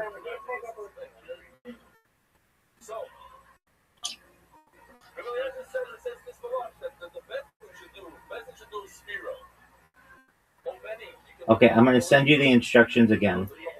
These are more in depth. You want to, once you're in Chrome flags, you want to search for override software rendering list.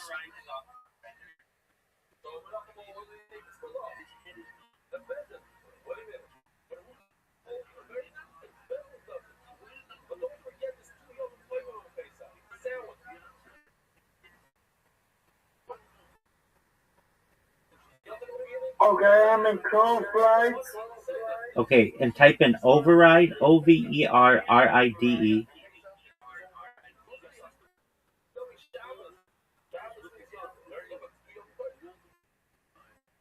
Okay. Do you see it says override software rendering list? Yeah. Okay, change the setting from default to disabled. Disabled. Okay, now change it to enabled. Okay. And then click relaunch at the bottom. Restart? Yeah, relaunch or restart. And then try it again and it shouldn't kick you out.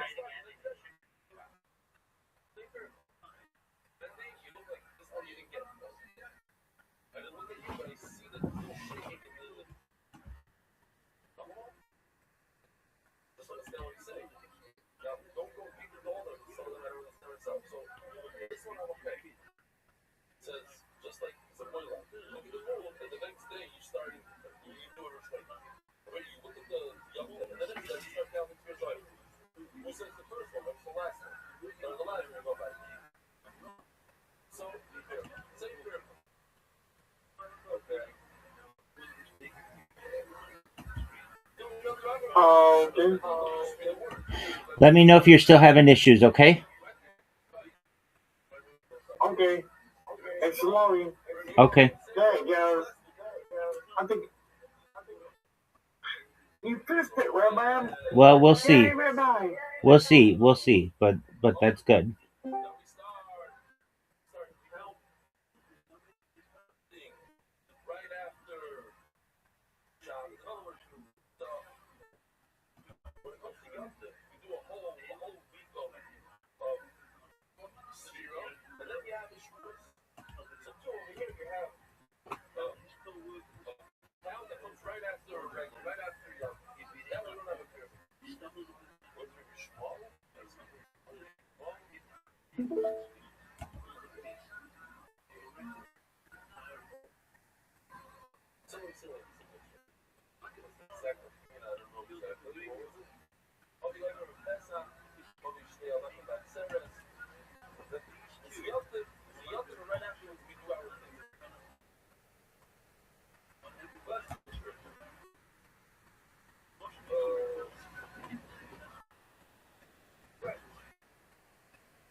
There we go. All right, big man. It's not doing it more. Good. Oh, yeah. I have to take it in the morning. Sweet dreams, big man. God willing. Sweet dreams. Good night. Good night, big man. I'll still be here Wednesday. I know you will. I love it. You're always welcome here. This is your home. Okay, good night. Sleep tight. You too, big dog. Sweet dreams. Thanks, big man. You too.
He said, I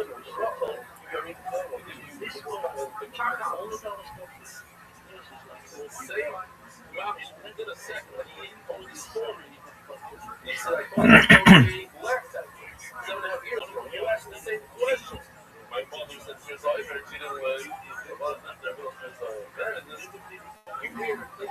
you trigger the same questions, the same answer.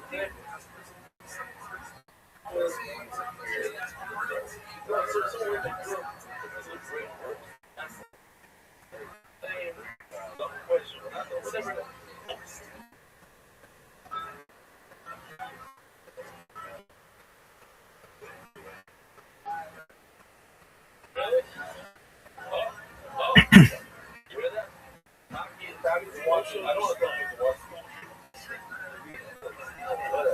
So he's watching the last time. When I said the story called, bring it into the. I said the same story. I said triggers. You're free. Listen to it. It's possible. It's a good ride. Good ride. Good ride.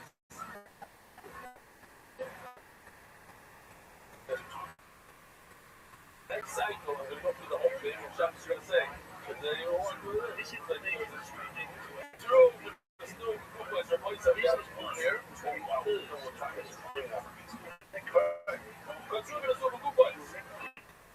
They took this,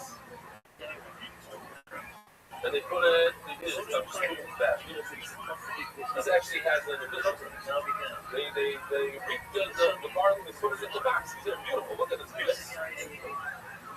They feel out and they put it in front of the fire as so, like this.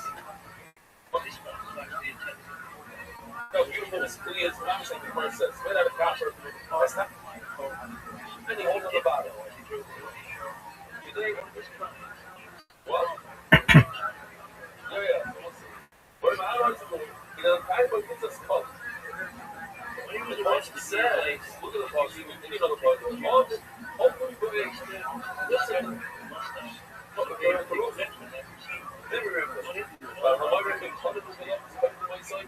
Smile.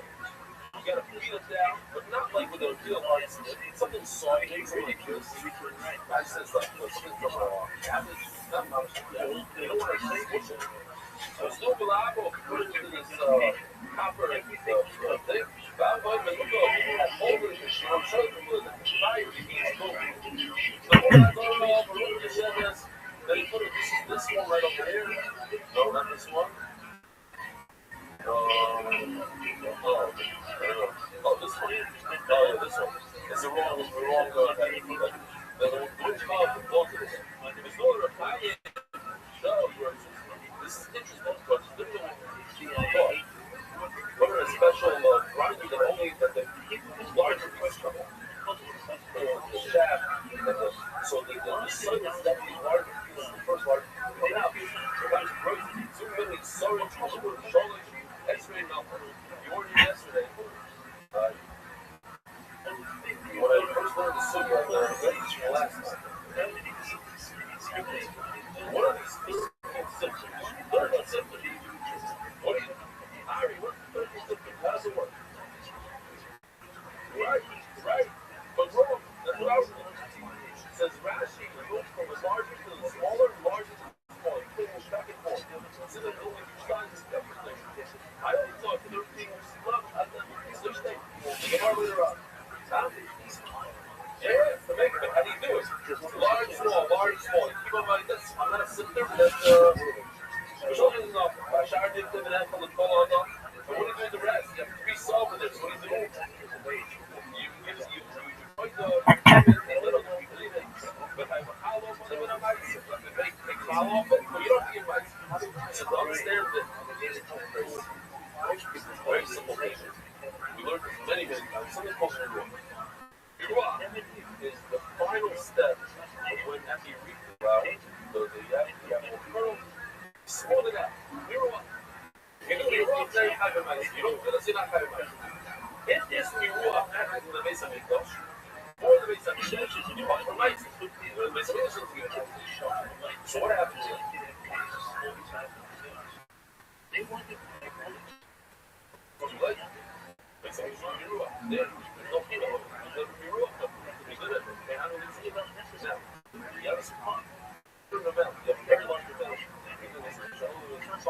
after that, the small amount goes to the but the people who are only really done for the 8% of it. 8% was done for no reason. Not a piece of industry up there. That's what we give us. When you give a high level license to people, true, you are buying a mic. It's not considered to be some issue. The hard's going to stop. So, if you're criminals, that's all good. All the base will actually show. I'm happy with the age. The kind of this is called. I'm thinking like a marshmallow. And in Park City, I saw a mother and her children around the house. Fancy fires, full storm, mosquito resorts and the fires coming out of it. It's a abandoned fire, no gas. And she's sitting in there, she's doing marshmallow. Like it's a shot. Like you're running in there. The marshmallow falls in. It's not the party. It's not your backyard barbecue.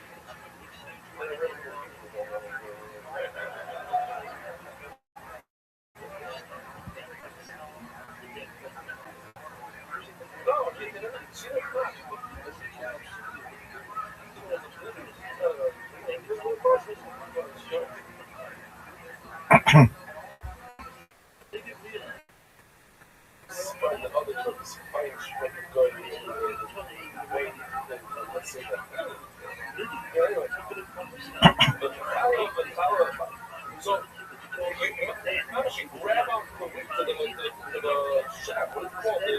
The star. You roll down and you put it like this, not like you do marshmallows.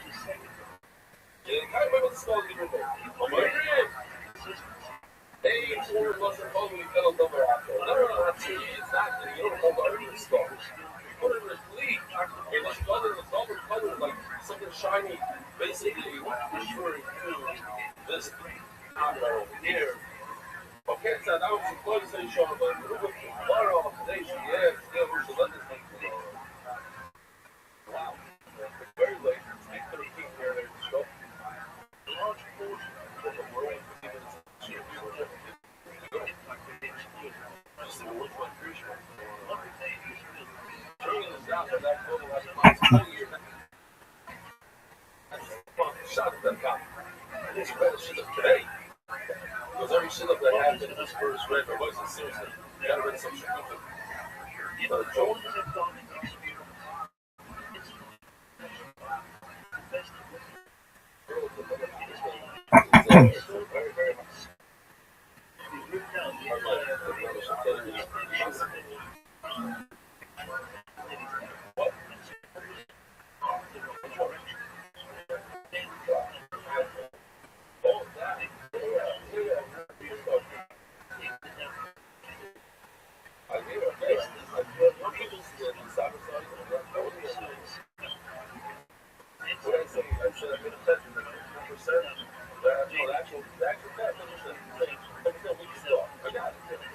Storage transit.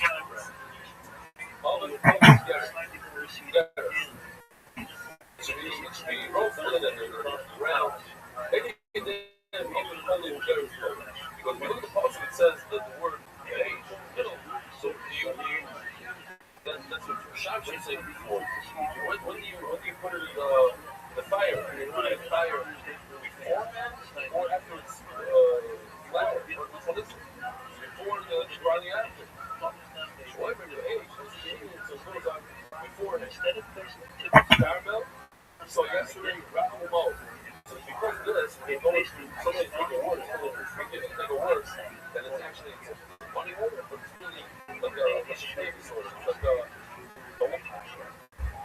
how do you start? Is it an acronym? Okay. It's an acronym. It's actually two words. It's soft, and it's like flowery. It's talking about Shalisho. You have another word that's the other determined him. Let them be pure. That's the level, sorry. Environment, it's the way that you get heard of the word supply, which was like the hot. So what's it? It's funny that this word. Well, I don't think it's back in the day.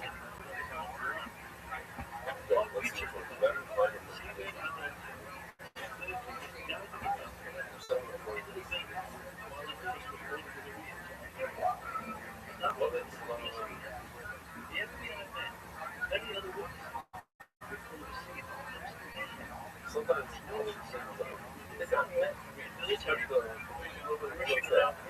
there's a bunch of stuff. Like up here, pay the on should be changes around the they love the oil. Go in there. It's out of the oven, it's a muscle thing. It's a other, like, the muscle for woman who's on the entrance. So it says, Lisa is now, let's get up. Everyone looks at it, that's not what we have. It's not the sin with love. So that it works outside the thing always works. Yeah. Back to the stuff.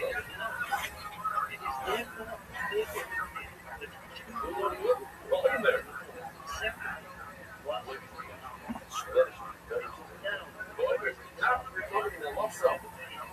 You have that profile. You can lay the head in 60 villages. Now, it was not so oil in his house. The loss of not so oil in his house. Carried his egg. Went up, I said, it's nice because a silver shot in the piece. Looking at that, all of a sudden, when the egg comes out, this big. Instead, what we just witnessed an accident was laying there. And the accident goes around. That makes it shut, land hole with it, and start eating it. Yeah. They carried the same one of the place that said,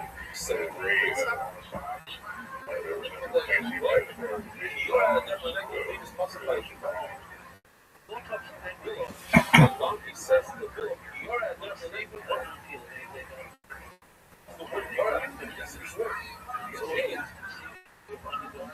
You're right, so the mama was, she's all about nuts on she moved to the side.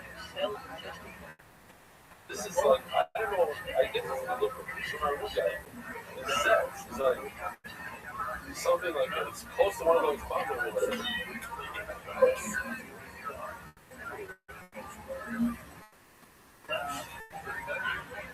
What did I do to you? Why are you hitting me?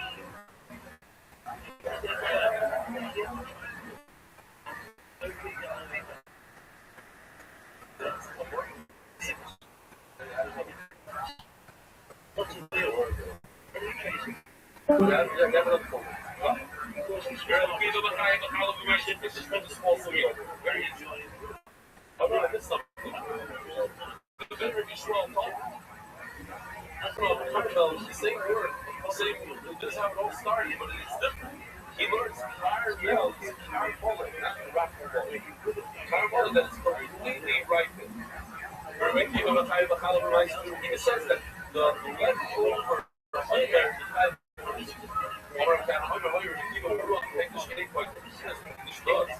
the final smearing, they say you wrote English. Smoothing out of interview, that doesn't allow you to be plugged from ice. Other places. Why? Waste and shoulder soy and hello, mayo, when you do the leftover from the iron, the definitely call for everybody. I was how they're plugging in a ice. Keep same thing. This is your type. Overall, you ask the question. What do you have to any kind of flower? Any kind of grain, drum, basically goes. So I have a follow with them in my maybe sit there up and change or the from evil that they grew up looking at all. My God, what do they help? Like, Ryan is broken over the kids, but he's going to argue that also. It's the same exact case.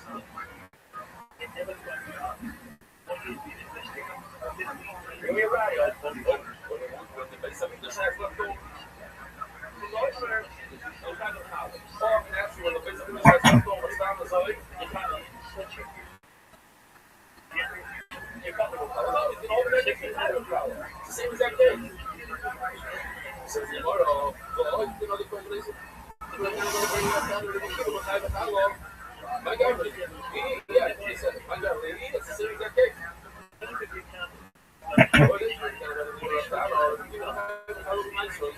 But look at this, the voice of the church that I spoke out before. When you're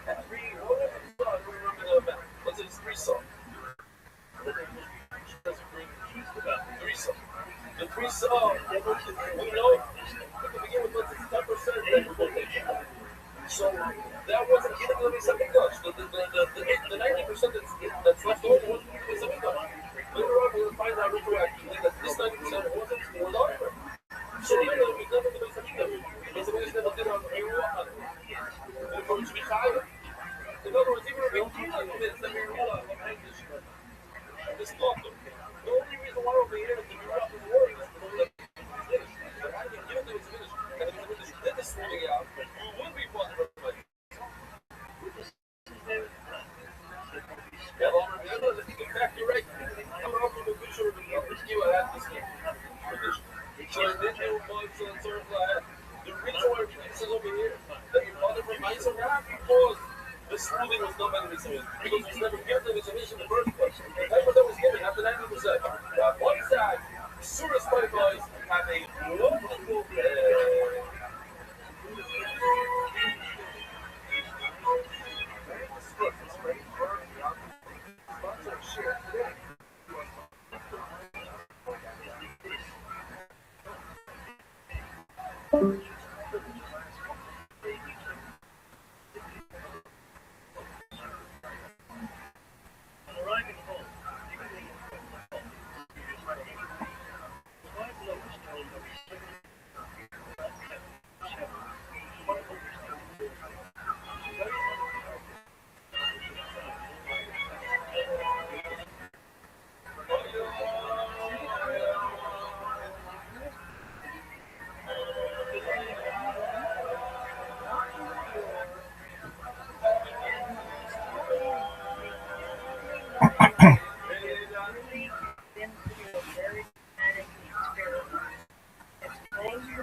what's going on?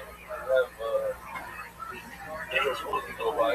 So each year, we ask the children to sit outside. The first night, we put up like a little screen. That was 2 months ago. Last night, this is what we have. Kids are ready to watch, but don't want to go to sleep on time. They come every night, and they let them do that. It's a whole big concept. Talk about it. I just want to just put it right here. There are a lot of people who are hospitalized. They're more friendly people. I just want to days ago. Many of them are from running for the show. And every story is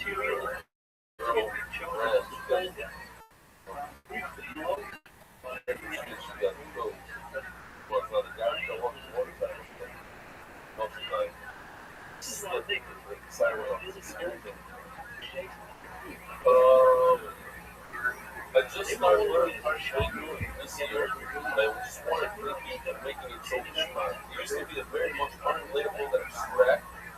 I just completely super rational, and now I'm looking at stuff that's not really why. It's not just pleasure, also it's so tangible. Maybe you get the whole team, of course, we can now ways. I think maybe we should be together over the videos that really were done. This was so ready. This is at the Mahomet. No back. That's another one of the right points to be part of the show. But at Mahomet, the second from right. I would call the third.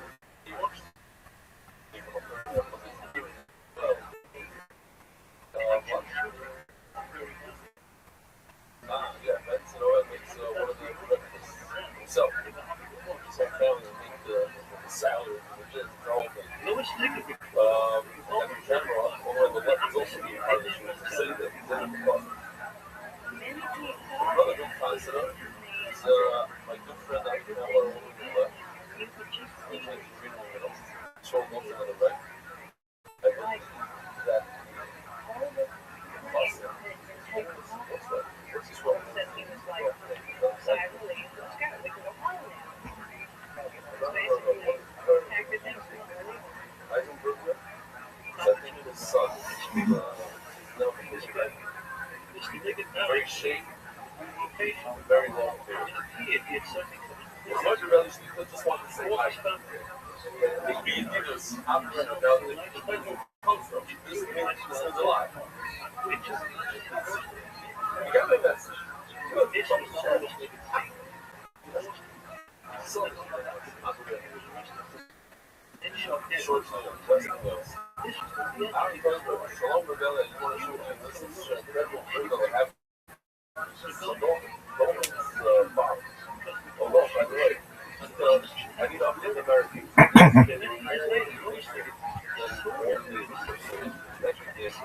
They went up to the and some of them are very, very loud and powerful. It sounds like one of them is so loud. It's one of the main things. They have to how loud it is. And then, shine clear. Oh, it's very cheap. Right across from our house. Right across from this right. I thought you were showing it in oh, so you were in that building. They right there. The shopping center across from our house. Right next to the wow. Projectile. So the reality is meant it leads right through the room. Now you could have put on the floor of the basement.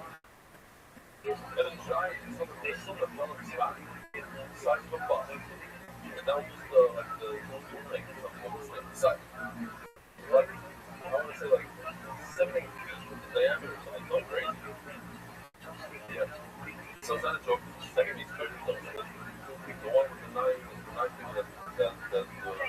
It's also short. It's short. Yeah. I want to share with you and listen to this is something else. So I'm going to shoot at 7 in the morning. Share with me. I wake up early instead of 5. Last week, I watched the share with the battery. So the share watching to get up early in the last week, I've been watching work. I've been watching the share with the battery, but I like the side. I guess it's in this room. They charge my living room every night. And at the moment I stepped out of the door, the battery exploded in my head, and the large fire broke out of the stairwell. But I heard about that. By the time I'm taking my family out and out, I stayed asleep like I used to before I started participating in the shooting right out in the door. I don't want to think about what's going to happen. My family just gave me tremendous reason how much was happening. But everybody is so happy that it's joined us to watch. Jump from belly, and we hear this. I'm waiting for this.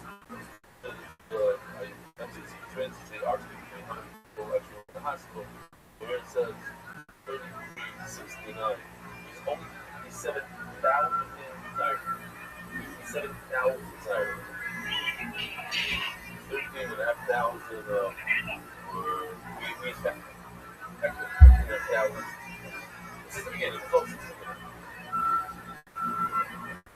480 ballistic missiles. We face out. Solid connect. Good job. This one. Register. That'll live a bar section.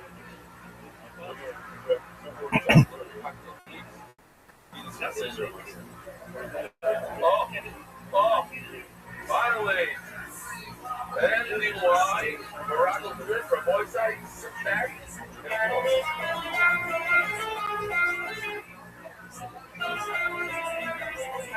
Welcome to the very, very first NDY appointments on the league. Give a first I'll tell you to all those who work really hard and tirelessly support NDY. Looking forward to the next minute. I love it. It goes well. It's every year on my side. With my wife, our second annual appreciation. I feel like all of you are a big part of NDY, and you're why NDY is what it is. So it's not the third week. NDY Morocco. Appreciation. This situation is what journalists was the game.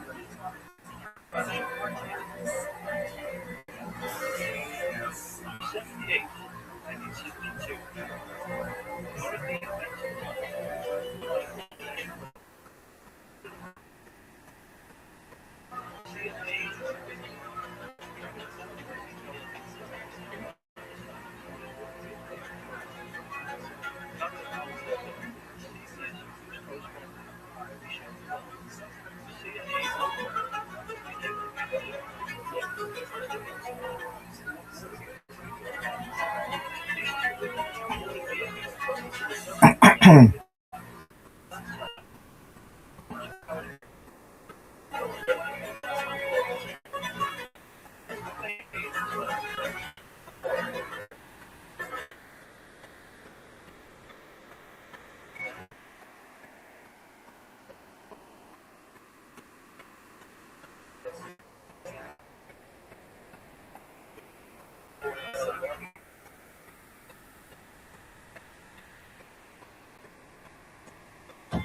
Take a loan on your house. But it works with every cent. Come on.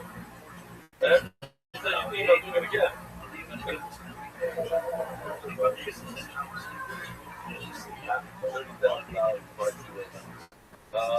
The boy side, somebody bought a parrot yesterday. We only have one parrot left in the first volume. We have 8,000 left. It's going for the initial emissions shots. So, when you're running, you can it's by your social.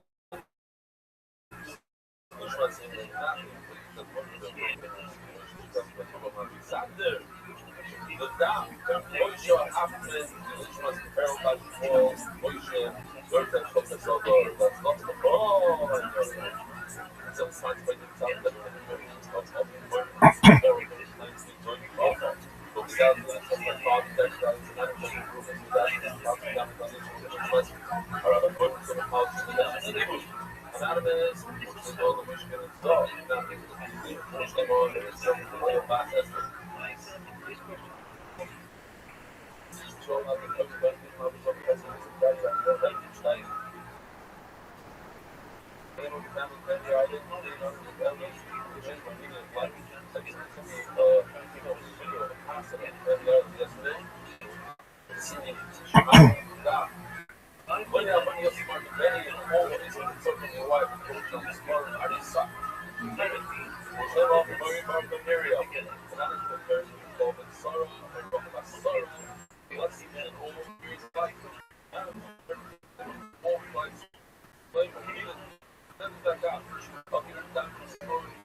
My daughter certainly go up today. I have Lima, Loma, Rough,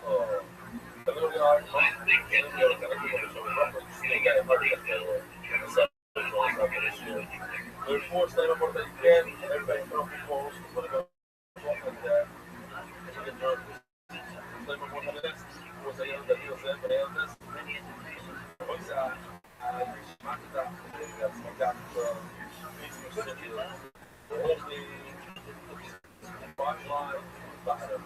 Yesterday, said he's still your Mordecai. Kilo, what's that exactly? He's able to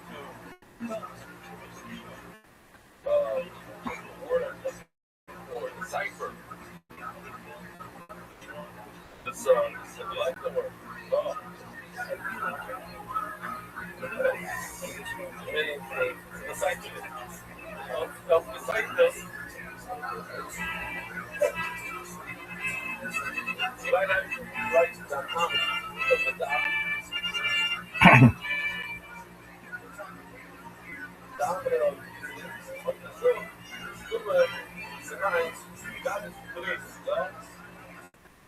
Okay, so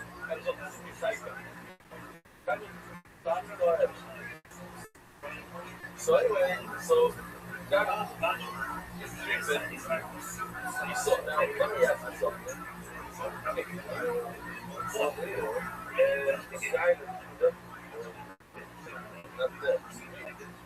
He starts puts his hand on the computer, puts his hand on the beard. You say, a bearded computer, like what's the big club moment? Put his hands on the roof, put his hands on the tree.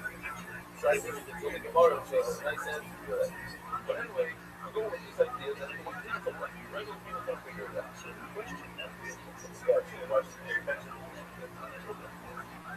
Yeah, we're stories like that. How we stop when other people don't stop. Well, like, all these stories don't pay attention. I'm trying to say that if you love them, they part of that accurate.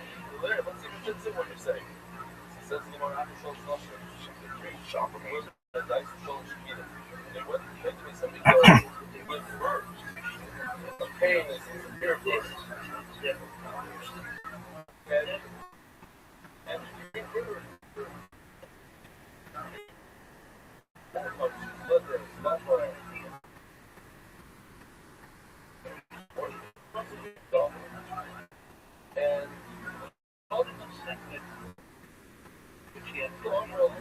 And straight out, see what you saw up,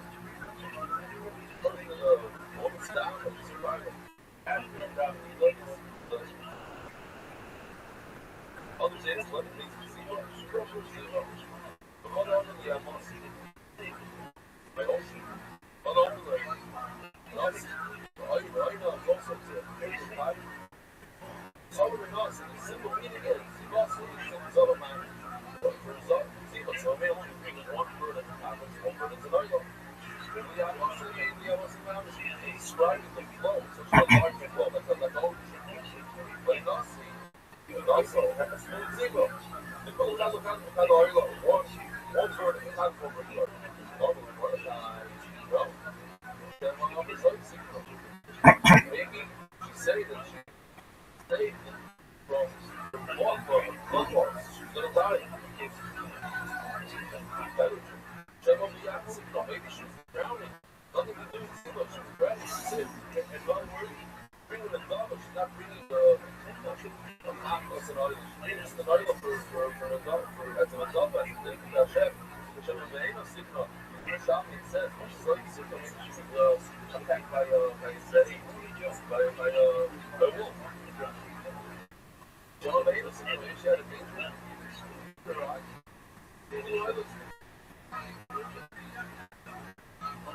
Says tomorrow. It's only the same, but also just grab it. Listen, it's only the same. I'm just bringing over the news part. All the background. And they listened to Martin and checked it out. And they saw that they're ready. And it's not, that's what it said. Exactly on the people.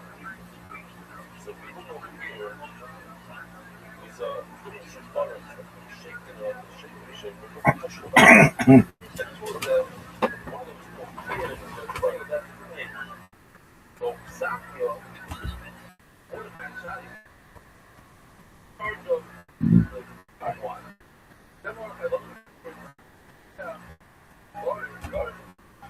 had a cipher.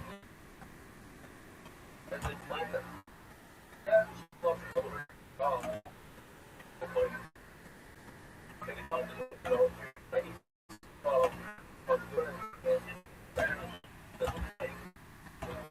It sounds like Zinco was really weak. So that's what he said. Why put money? Where's the money? Using the money for all. Yeah. Why is he so special? He went from 87 and even at 23. Or 71. He was 23 and he was about 70 like. Some years ago, people. I'm forgetting one makes an epic fun of it. I'm forgetting one makes an epic. One makes an epic. One of the issues that they had is but I think it was something like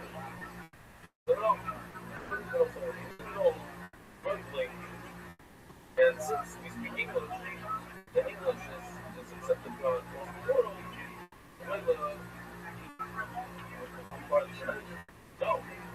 We take all the Chinese and all the Indians, they don't speak a word of English. Well, yeah. Something is wrong for yourself.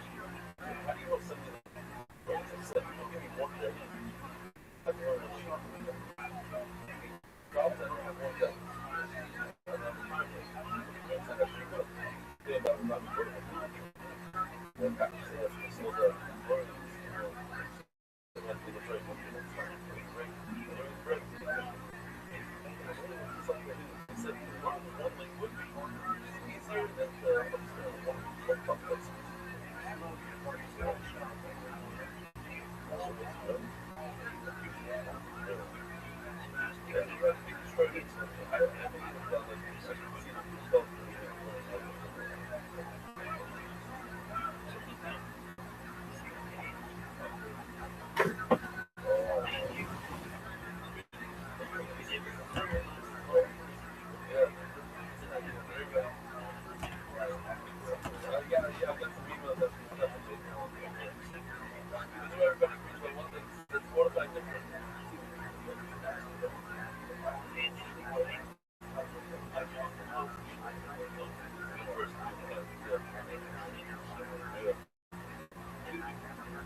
I don't see the other.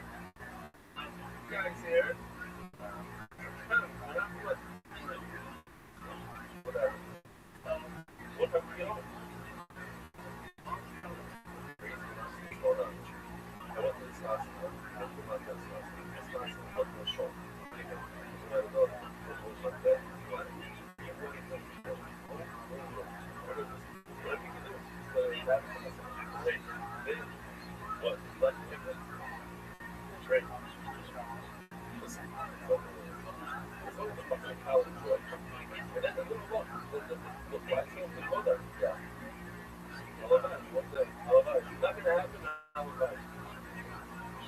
I'm a big talker. To me, the way I went to the so I can check my door every book.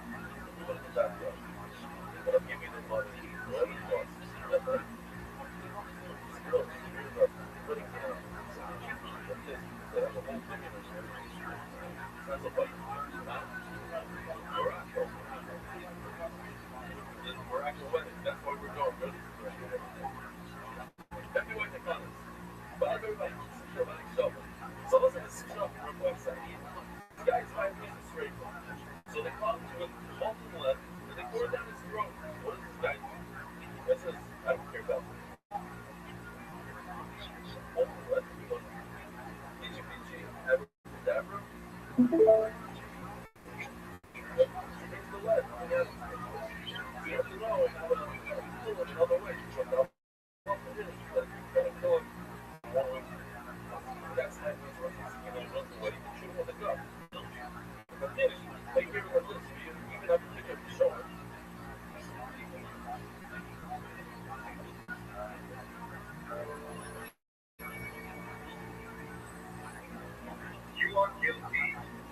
I sentence you to death by lead pouring.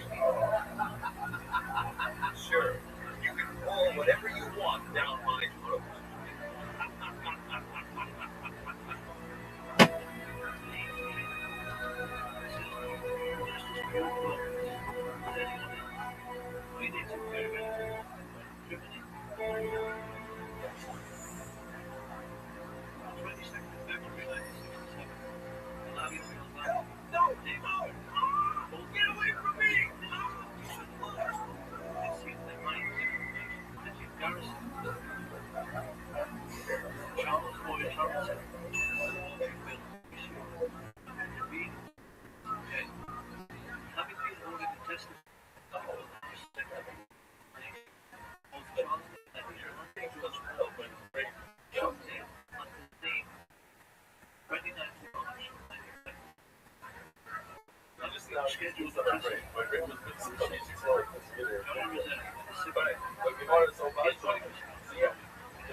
updating edition of Case of the Truth. So we look at the video, so kind of familiar with this, but what's the process of going?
So that, and yeah, he does this when I say 40 minutes. Why do you feel like that's all my people? Sometimes, let's say you're a 10-minute guy, you do 10 minutes, what?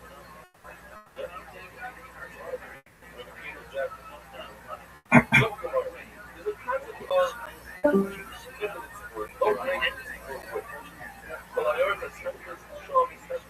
all the cities are in little villages are next to that place. They don't get together. In a nutshell, why? They share the desire to listen to one and become whole lots of that. Again, because of the basin that says that on a Sunday, not on the day, not on Monday. That's the super real. Again, the Torah says, we want us a Shabbos. We learn. We want us a Shabbos today. And that's right after we're done with the first night of it. So we start today. When we start doing our first on the first night. Kind of our mind on the American second half of the there's your right. What's the other first night? But what is it they say? They say, well, the Shabbos is literally the day after Shabbos. Always fall down on the Sunday. So you want to let people know we didn't listen to it. That was a dinner on Monday. We did our weekend. She thought once it's nightfall.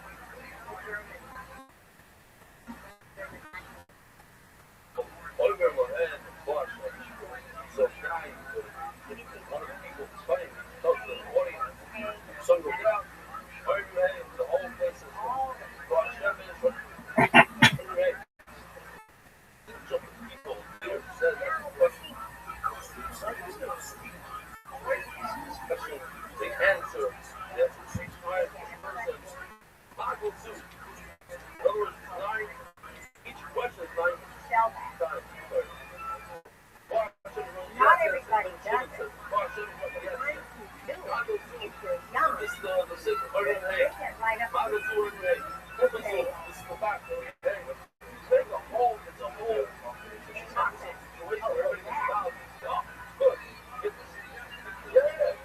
good. Question one. Answer. This is how military spectators. They're hard to participate. Not the military. Because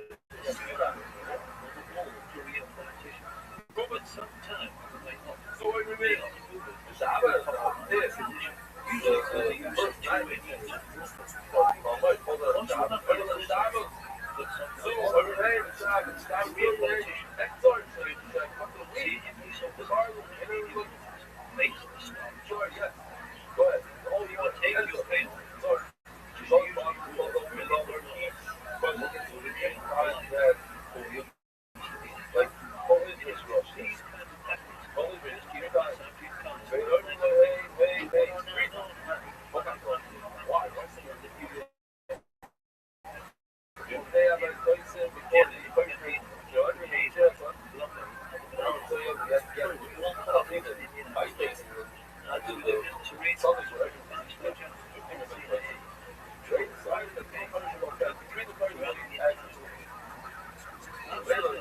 or it's not.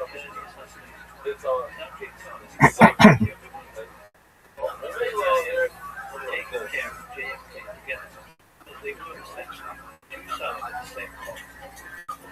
The last 50 years, that relationship.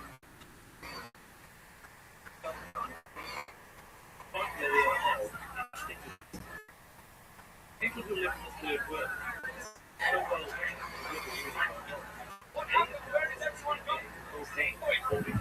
we are going to harvest the moment. Although many people were skeptical about the recent times, they are harvesting the moment today.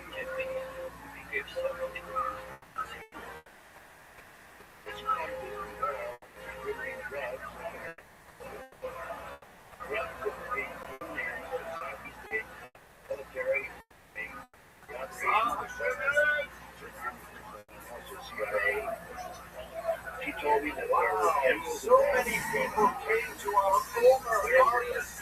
All these people came because of this. These two attorneys. That's what happens when you have many friends. That's at this level. Like yesterday, the last 3-4 years, I have developed so much information about the situation as it exists in our great country and on public good as much as possible. Yeah. All right. Yet, The main law, remind me your name in South Africa. What's your name again? South particularly Pakistan.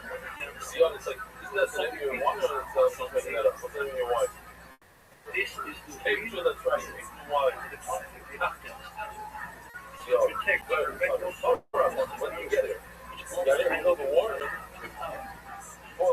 Trying to get back to that. No. Horrible. I'm getting Mario one of the deals that I made with my wife before we moved that I work back everything. So this is our family. And also the son. So I think no one knows what takes on. She doesn't like money. We live here. So fast. Imagine getting out. Still put my life at what place or something. The question still your mind the look it's a love there's something called a Gillas getaway. It's all safer. The person that only young devils might throw. Now the only two young devils we have left in the fire safer are Monica, whatever, but that other one. And that's really because of two out of the series, the whole everybody else the ladies I know shouldn't be fast. It's also the ladies fasting is caution. You don't do any other. That's been normal. Now, that's me. I've been at a number of these say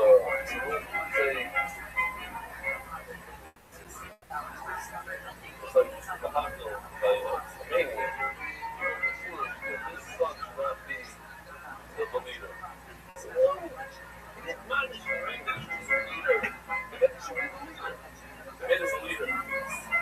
And he knows that they're assassinated and he ran into the world.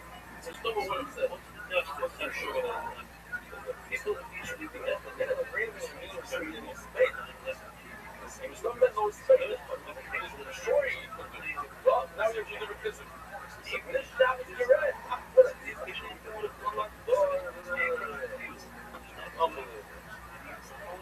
Yeah. So certain things you don't pay this one, that's happening.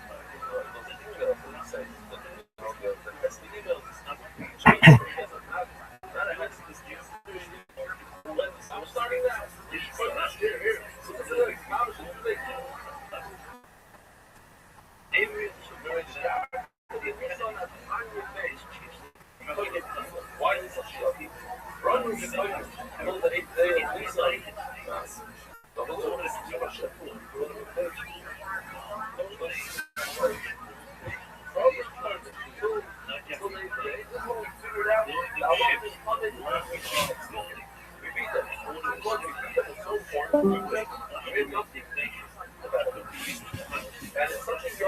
You don't even look at this guy. You don't even give a heck. It's so much better.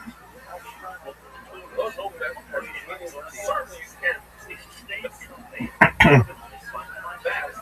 You can't do two things. You can't be fast and you can't get fast.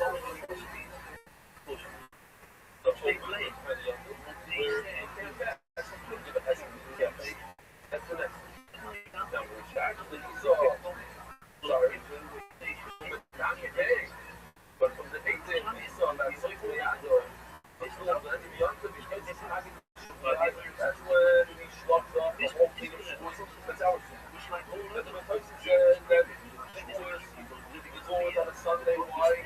Think about it. They started counting the day on Sunday. It's always out on a Sunday. Always start only on Sunday.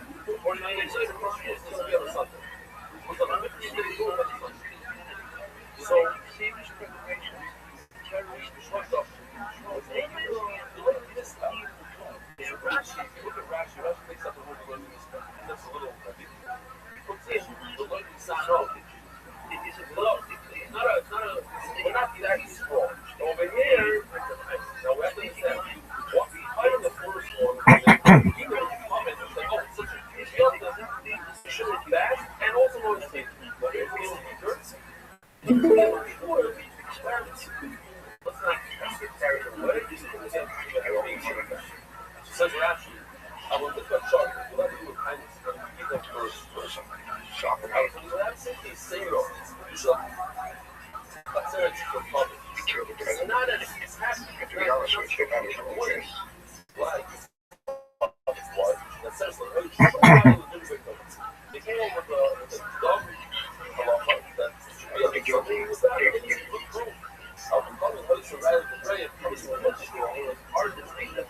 So because the harder it is, the harder the fight, the greater the blood. And that's why the soldiers are so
the famous Mike, so the Americans, how many did you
The idea of the education is so very and even the leaders, when they started rich by charging however the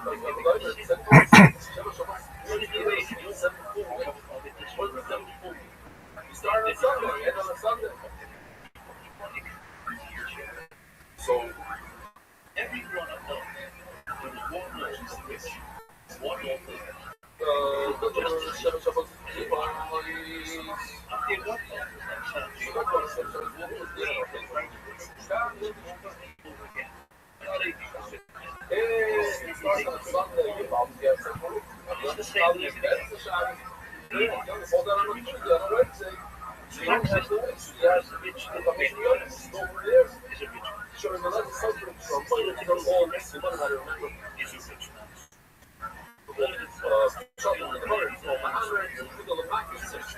Second rider,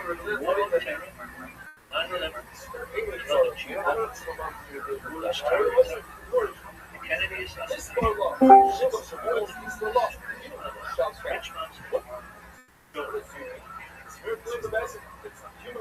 now, once again, it is very easy in this world to imagine reactions of conservative politicians.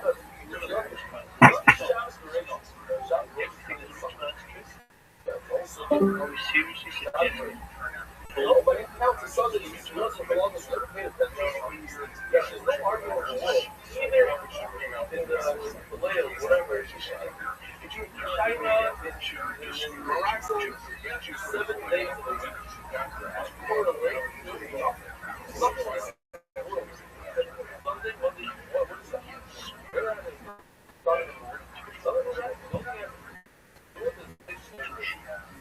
That's the whole world.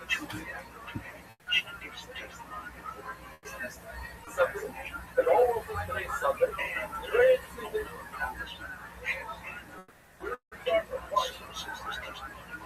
So, those Saturday gracious, everybody knows how to count from Sunday. So why is it split up? Well, Sunday doesn't look better. It's decided when the churches, when the young people that are in the youth campus, we're showing another chance. How do we know we're right? They love me. They can't just wait to count 29 days. It's a fun life, and they write the next day. This is crazy. You count and they do something, then you have respect.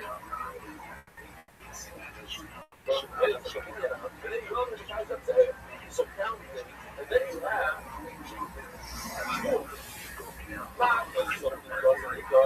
when it comes to the restricted, the belt, the cord, the toilet, the arm, the set it off the outside. So when you start counting right after you're done, you're not going to come here tomorrow. It's not that hard. That's good. It's a sucker. I don't start it all. But everyone starts on a Sunday. But that's how you tell them from the day before. It's special about it. We're still in there, another round, we're going to learn what the areas are very similar, right? The under is also similar. The under allows us to other crap. Meaning, if they have left spirit of greedy, I want me to pay the distance of granting something. He simply said, no, just rob about it. Steal nothing, go be all shut up. And if they complain, rob a barrel, so they can't be so instead of let them, that is how it is.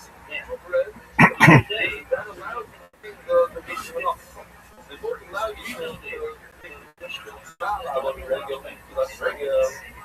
like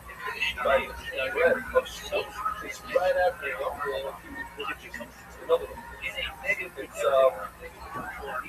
right after 7 weeks of counting. All of a sudden, you have two bread. Let's regular food. Let's regular. So, the ordinary is right after that space after you start a scheme. There's never shadows for Kalo. There's never shadows for Kalo. Again, the ordinary, we have to say, regular. No, this is that shadow. Sorry, this one. Regular. Let's regular. There's right after the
Yo, Doug, what are your thoughts? That was pretty cool. I did too. Believe it or not, I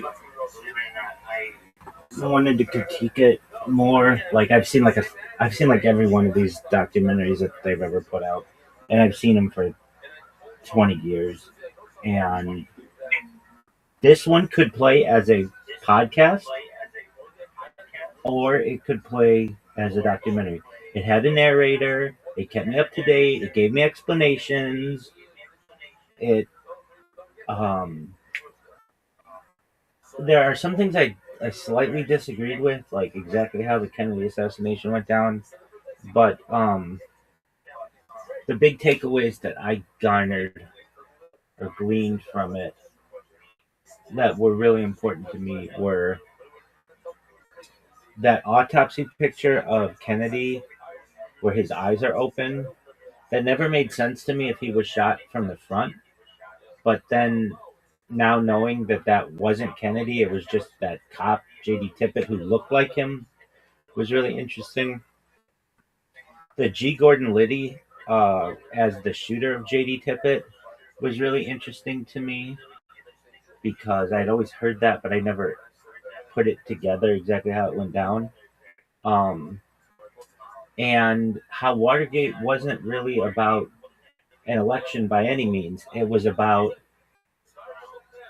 perhaps Nixon wanting to publish the pictures of what happened with the people with the CIA or whatever, and they were like, no, you're not going to do that.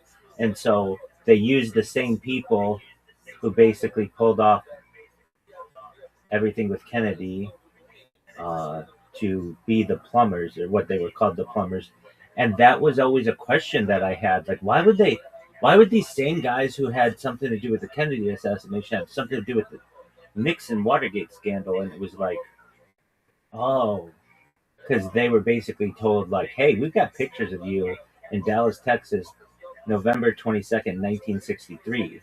And if you don't go in there and get these pictures, we are going to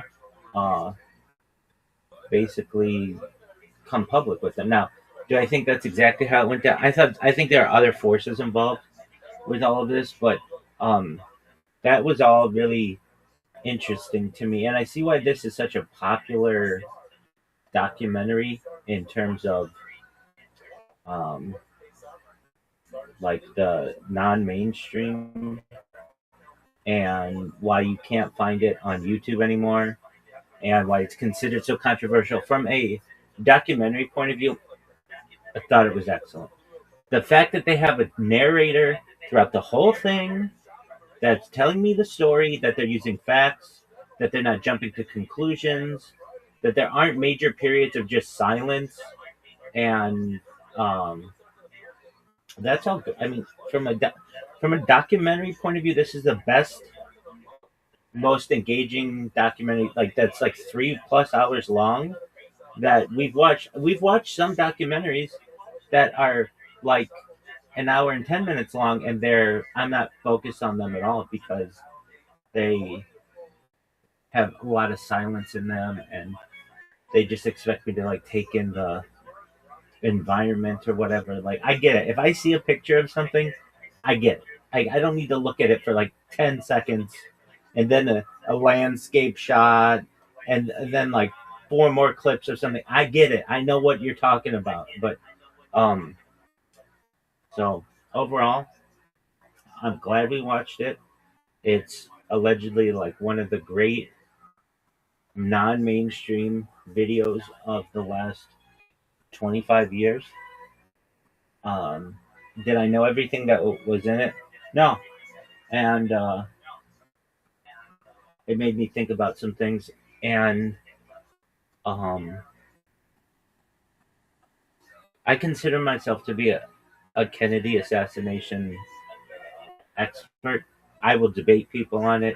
I know the names, I know the locations, I know a lot about it. And I mean, when they kill your president, any American who like doesn't look into it, I feel is doing their patriotism a disservice. And so I went and dug down it and tried to figure out what happened. And like if you in the United States, if you discuss this stuff in public, they name call ad hominem attacks. But for anyone who really is a truth seeker who wants to walk out of the back of Plato's cave, these are necessary discussions that one must have.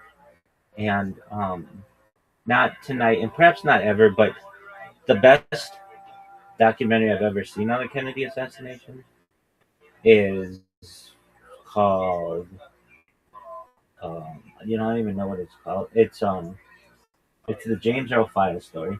Basically, they have the guy. He has since died, but he killed Kennedy with the fatal shot from the grassy knoll. And if you're like, well, how do you know he was the guy? Well, he knows so much about it. There are pictures of him there.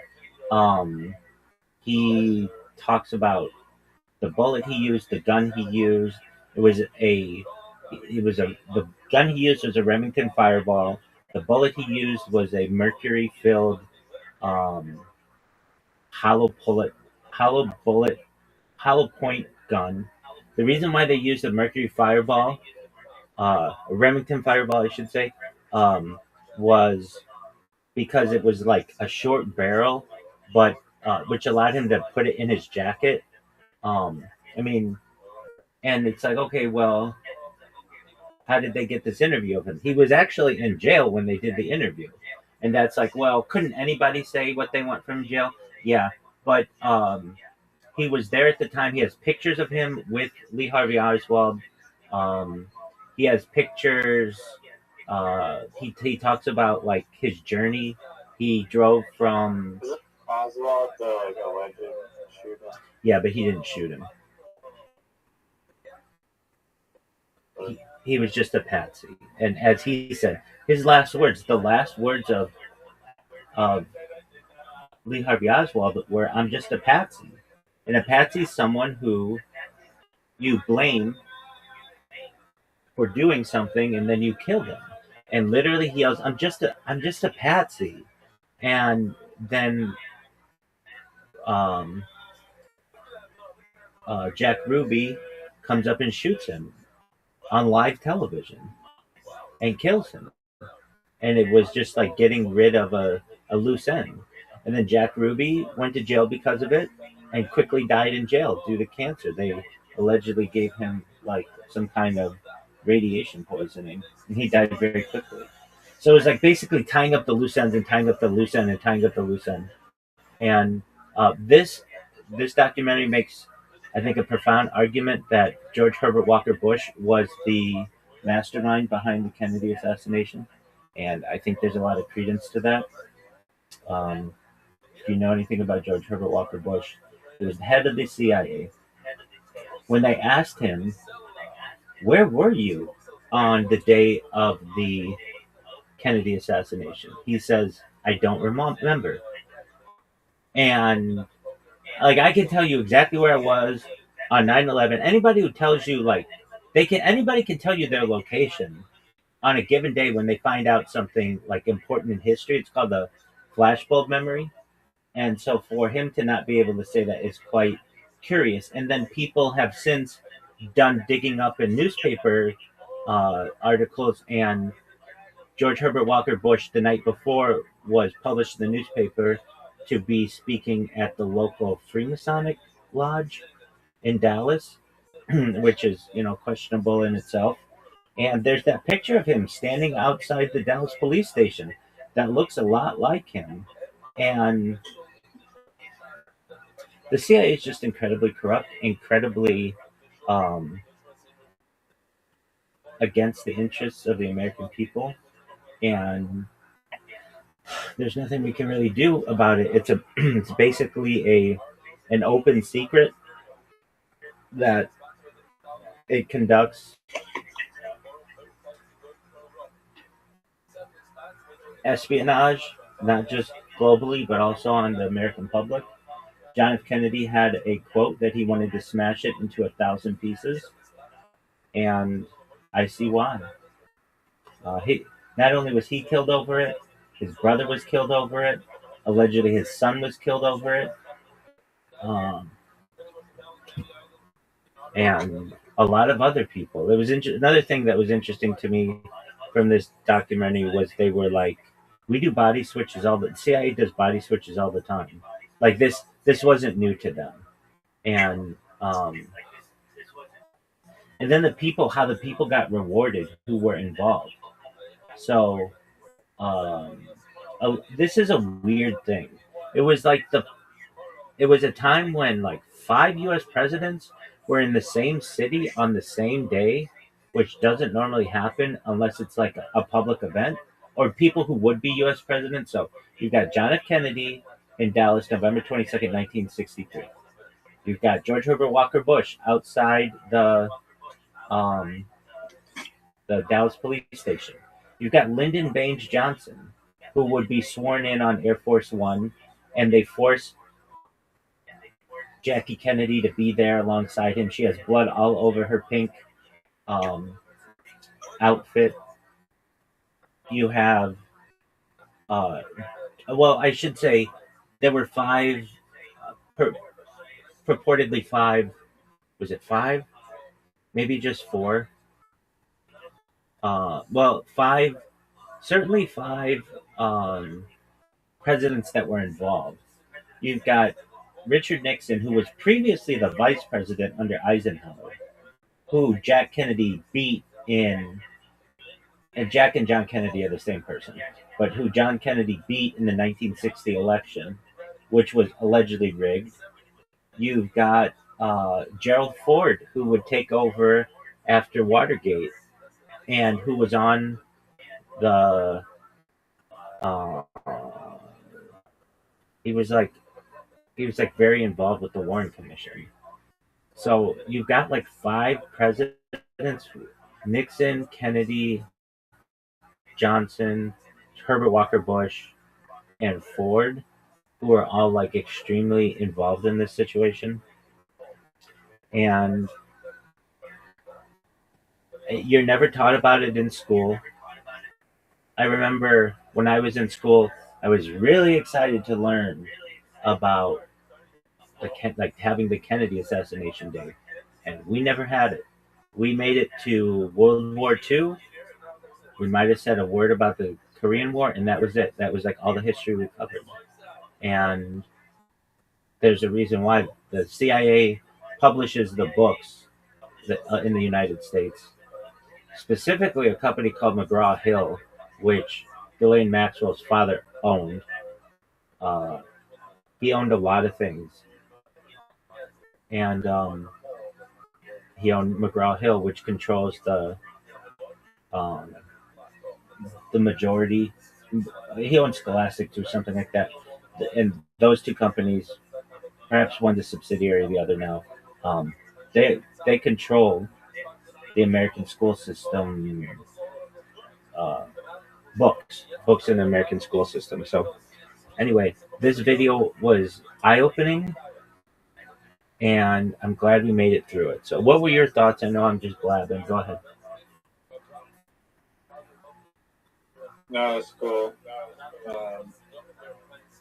I heard that there's this tourist spot in Dallas where it happened. Yeah, so it's known as Dealey Plaza. It's have you ever heard of the horror film Nightmare on Elm Street? Yeah.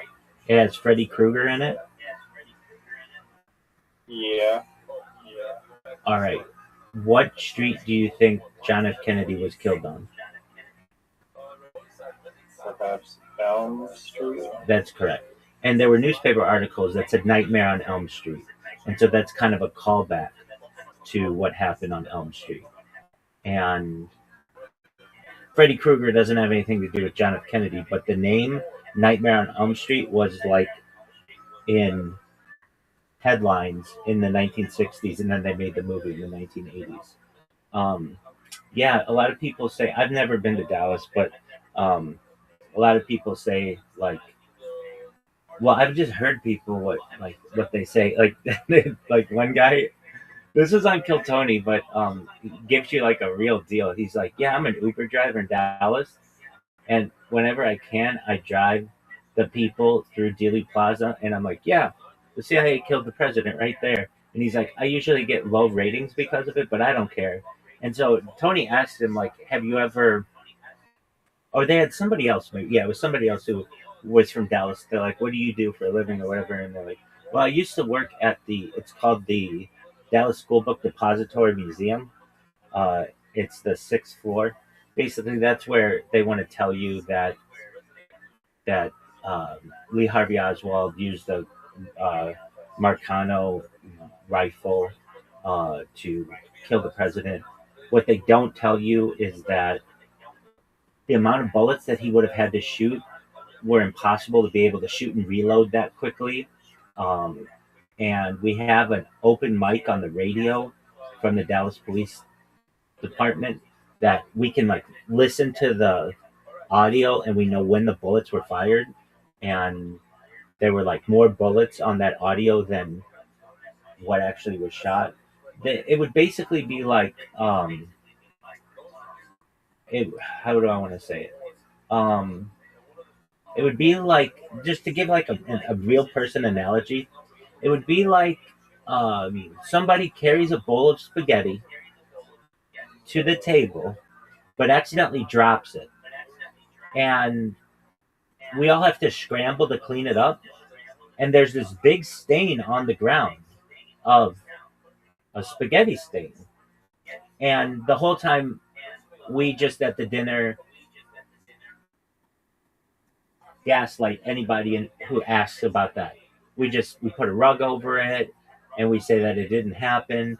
And that's what I mean. There are all kinds of questions about this that are unanswered. And when I was a kid, Riser, they would put out these random specials. And to their credit, Fox, there were 3 major television stations in the United States for 50 years.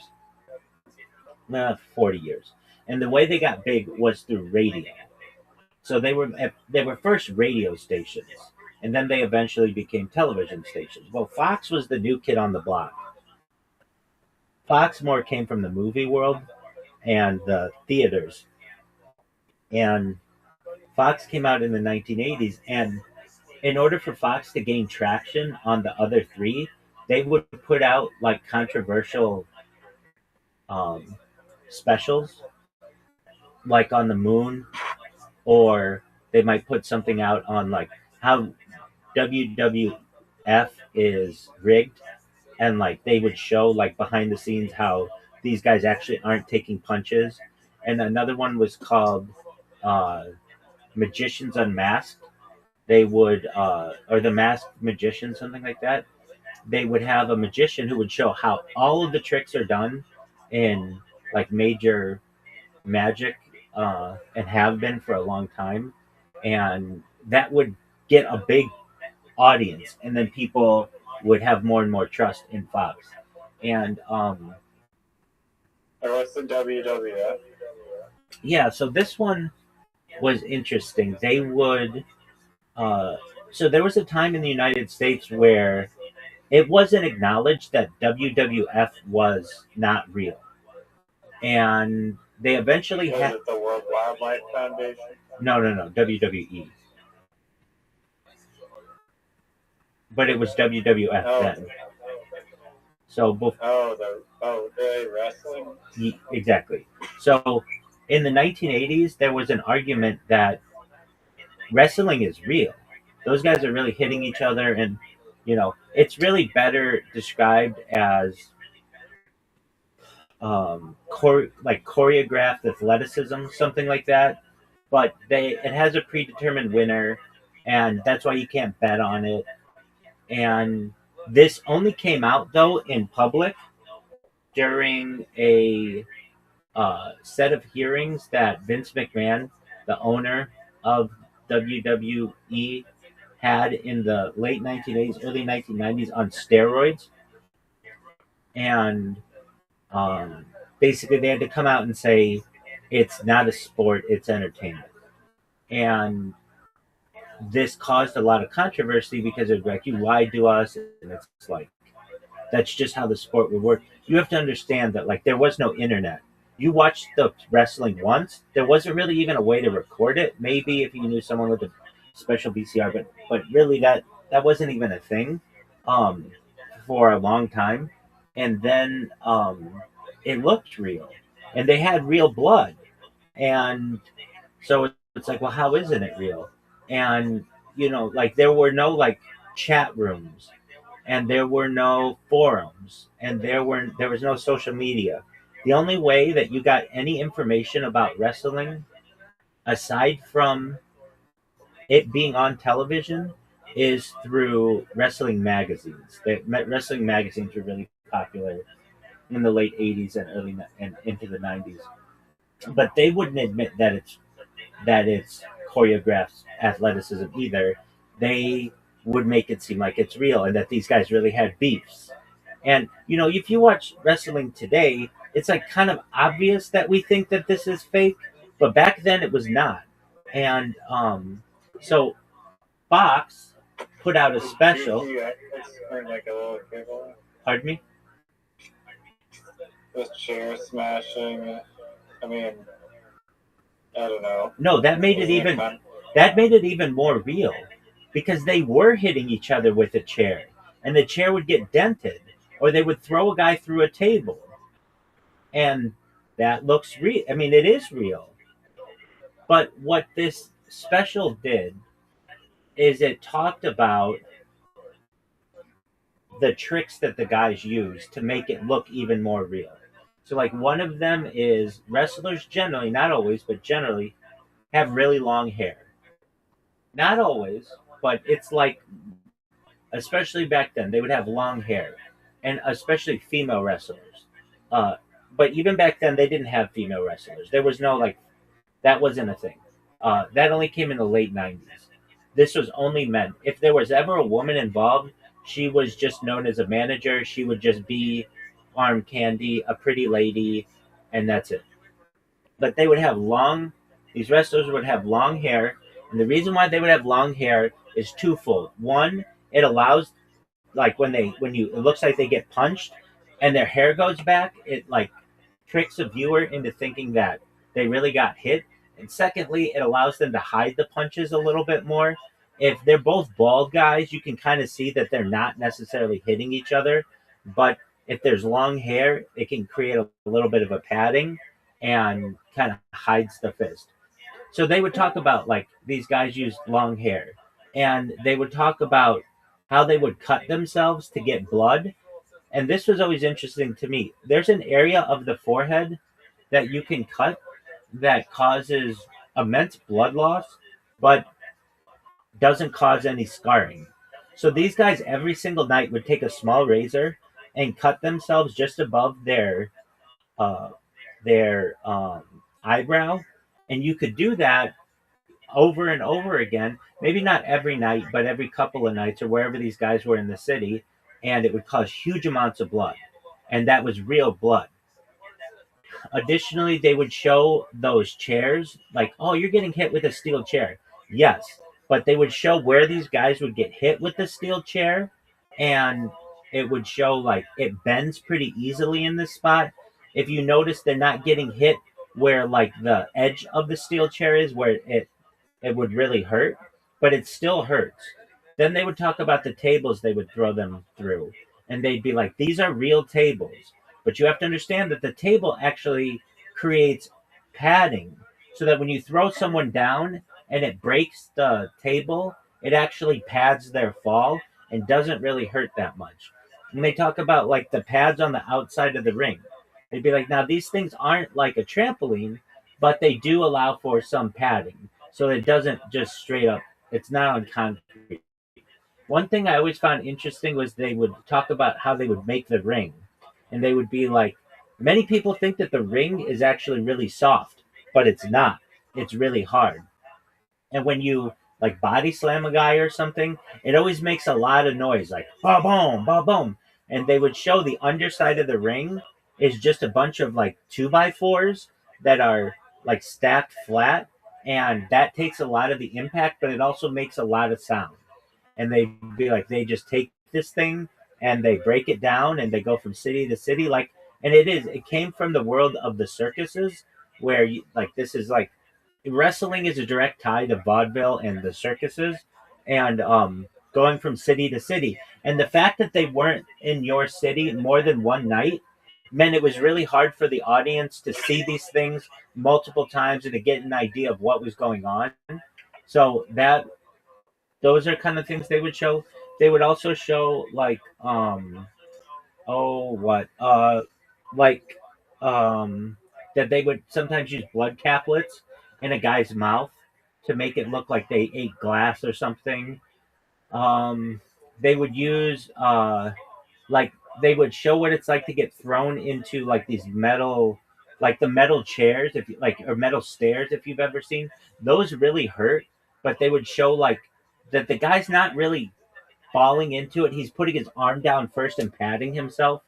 um they would show like when a guy jumps on you from the top rope, he doesn't just land on you, he like creates a little, like he's on all fours basically, and allows your body to fit right in between his body. And then they would show like how when they do the like the pin count, like 1 2 3, that it's rigged. They know that this is going to be not on the first time, so it's like 1 2, and then the referee knows he's not going to go down for the third one, so he'll kind of be slow about it, and then they'll say that you pulled your shoulder up or something like that. What else would they talk about? Just like the cage that they use. They would use like a cage to like intimidate people, but in reality, the cage like a lot of times is just like chain link fence material, and so it's kind of it's springy, and you it's not like a true cage would be. So sometimes it is. Um, so that kind of stuff they would just show, and that opened my eyes to how all of that worked, and actually gave me some credibility with Fox. Then Fox, like um, at the end of the decade, launched Fox News, and then kind of went in the political world. But before then, they were just trying to get viewers, so they would have these like really controversial specials on, and that kind of that opened my eyes to it. And but again, like the Kennedy assassination was something that I would. I wrote a paper when I was in ninth grade. Um, I remember the the teacher said we could write a biography on one person. So basically, um, uh, it was all boys, and we would get a week off every year to do a project. And during that week, our parents would go into the school and have evaluations, and they would tell us like how we were doing in school, what we needed to improve on, and stuff.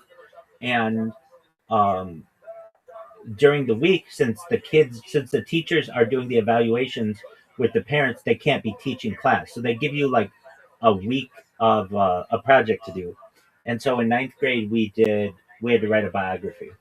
And I remember there was like uh, the teacher. We went around the room to say what we wanted to do biography on, what we wanted to do the biography. And I remember I said, like, one of the kids maybe before me or after me said, I want to do the Wright brothers. And the teacher's like, okay, that's fine. And those are the guys who did Flight. And somebody else was like, okay, I want to do Teddy Roosevelt. And they're like, okay, that's fine. And then I say, well, I want to do the Kennedy brothers. And the teacher's like, you can't do the Kennedy brothers. And I'm like, why not? That kid gets to do the Wright brothers. Why can't I do the Kennedy brothers? And he's like, because the Wright brothers got famous because they did one thing together. The Kennedys were different. They did multiple things individually. And I was like, well, he's like, you've got to pick one. And I was like, all right, I'll do John F. Kennedy. And I had a week to write this paper. And I remember I wrote like a 30-page paper, which is pre ChatGPT or anything like that. It's a long paper to write. But I wrote it on the Kennedy brothers. I just didn't necessarily. I wrote it on the whole Kennedy family actually because I thought that was a fascinating story. But throughout it, I ignored the teacher's comment. Oh yeah, absolutely. We'll get to that. But within my writing, I rejected any kind of claims of it being more than Lee Harvey Oswald. I just went with what the book said. And like, in my opinion, if I wrote this really long article on this, what the book said had to be correct. And I remember the teacher came to me and was like, I thought you were writing this on John F. Kennedy. You wrote this on the whole Kennedy family. And I said, well, he's a member of the family, and I wanted to give a background on him. I wrote the first 10 pages of this just on like his great grandparents. Like it was way back in his family because I found it to be really interesting. And I followed the book, and I wrote it myself. And at the end, the teacher was like, "So, do you think anything happened with his assassination?" And I was like, "Nope, it was one man, Dealey Plaza, 6th floor." And the teacher knew more than what I knew, but didn't want to lead on to that.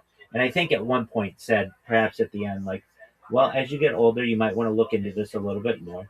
And I remember I did fine on the paper, but it solidified in my head like this was just one person who killed the president, and that's it. And anything else about this discussion is lunacy. And then my world started getting torn apart after 9/11, and I used to debate these guys openly about the war in Iraq and how we were doing it for freedom and we were doing it to free the Iraqi people and stop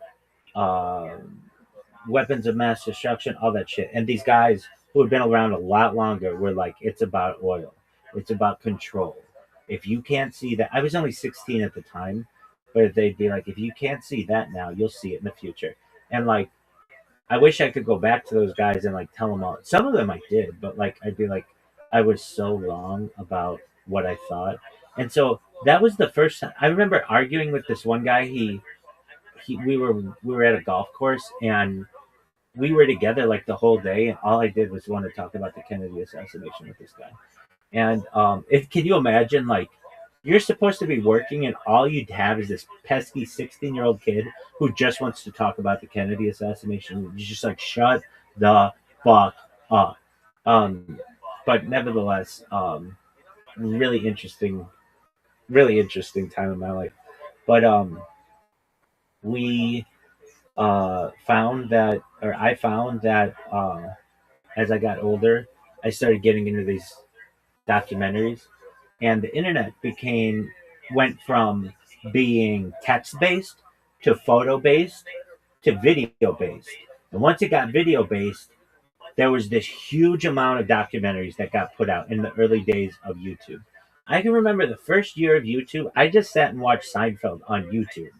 Like there were no like copyright infringements. There was nothing like that. I was watching full episodes of Seinfeld um on YouTube, and I just thought that was as advanced as technology would ever get. That I could watch Seinfeld without commercials. That was a really big deal. Um, and then eventually these videos would come out, these documentaries, and I would like force my friends to watch them. My friends didn't want anything to do with this stuff, but I would force them to watch them, and then be like, "Wow, that was really interesting. That opened my eyes." Some would talk to me, call me, email me years later, and be like, I can't believe you were right on all that stuff. And that was like such a endearing, like, good feeling to know, like, I impacted someone's life from an informational standpoint. I remember talking to this one girl, and we were going through all of these things, and she was like, I went to this party, and I was talking to them about everything that we had talked about, and they were really, really interested in it. And they were like, she's like, they were eating out of my hand, like basically all of this stuff. And then I went and I dropped aliens on them, and they all laughed at me or something like that. But now today, like that girl knows that what I have, like I spoke to her like a few years ago before I started streaming, and I was like, she knows that I was right on all that stuff, and that it isn't so ludicrous. But back in 2005, 2006, 2007, 2008, 2009, 2010, just there was no like alternative voice out there, or very few, and now you get people who are red pilled at really young ages, and they're woke at really young ages, but back then it was not that way. So anyway, watching this documentary, it's the first time I've watched a documentary like this in I don't know how long, a long time, and uh, and it was interesting to me, and it connects a lot of the dots. It's like not really that good at any single story, but it's a good overarching discussion of the people who may have had something to do with this, and um, so yeah, I mean that's kind of my story of my journey of how I awoke, and um, I find in my community, uh, just generally, there is not like mainstream orthodoxy rejects anything that isn't centrist. But if you get people behind closed doors and you get a couple glasses of wine in them, they talk. And I recognize that more people know about this stuff than are willing to talk about it. And um,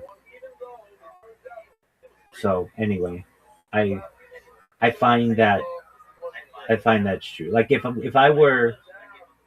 I were talking in front of 1,000 people, they'd all be like, "Oh, you're wild, you're bonkers," and all this stuff.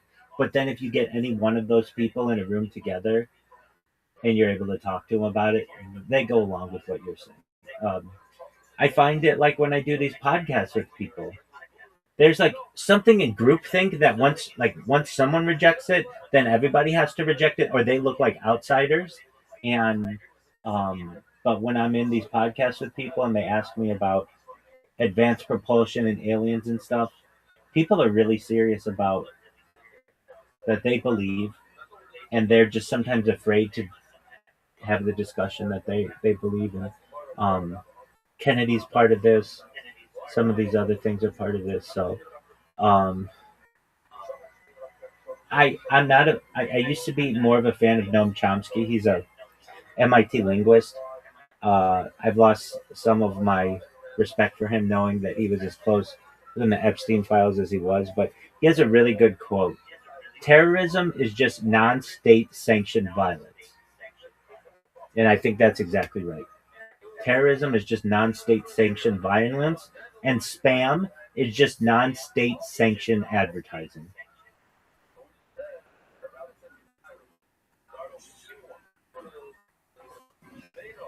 100%.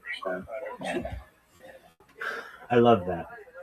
That makes me feel good, Riser, because you see it. You see what people go through and trying to get out the truth and things like that. Um, so these for people watching my streams in the future, I talk to you all like a time traveler almost. Not a time traveler, but like someone who knows if I do this enough, somebody's going to hear my voice. And tonight will be an interesting documentary if people watch it. And um, then there's this like depression that sets in. Like, how do I control this? What can I do? And there's nothing you really can do except live your life, hug your kids. Like that's all. That's all you can do. It's very it leaves a bad taste in your mouth, and that's all you can do. All right. So I take it it's too late for me to whoop your ass. Is that correct? No, are you ready to lose twice in a row? God, warm-up games are not losses in your opinion. No, I mean, it still counts as a loss. It's a loss at a warm-up game. That's a loss. A loss is a loss. Artificial. Okay, just one moment. Actually, before we do that, I'll send you an invite. Hold on. Oh, okay. 15-minute video we have to watch. No, no more videos. But so when I watch these documentaries, I'm not writing articles, but I sort of am. I like take an idea that I have or that we've discussed, and I'll put it in the chat GPT. I'll say, make me a 10 out of 10 Harvard Law Review Blue Book footnoted article. It'll do it. I'll put that into Copilot, ask it to evaluate it 10 out of 10 logical soundness. It'll say it's like a 9.8. I'll ask it how it can be better. It'll tell me. I'll put that back into ChatGPT, get a 10 out of 10 in ChatGPT, go back to Copilot. It'll say it's 10 out of 10, and then I get it ready to be published on Medium, but I can't publish it because I can only do 2 at a time. And so like after I do 2, I've gotta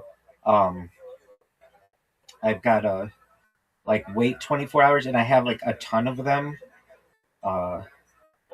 ready to be uploaded.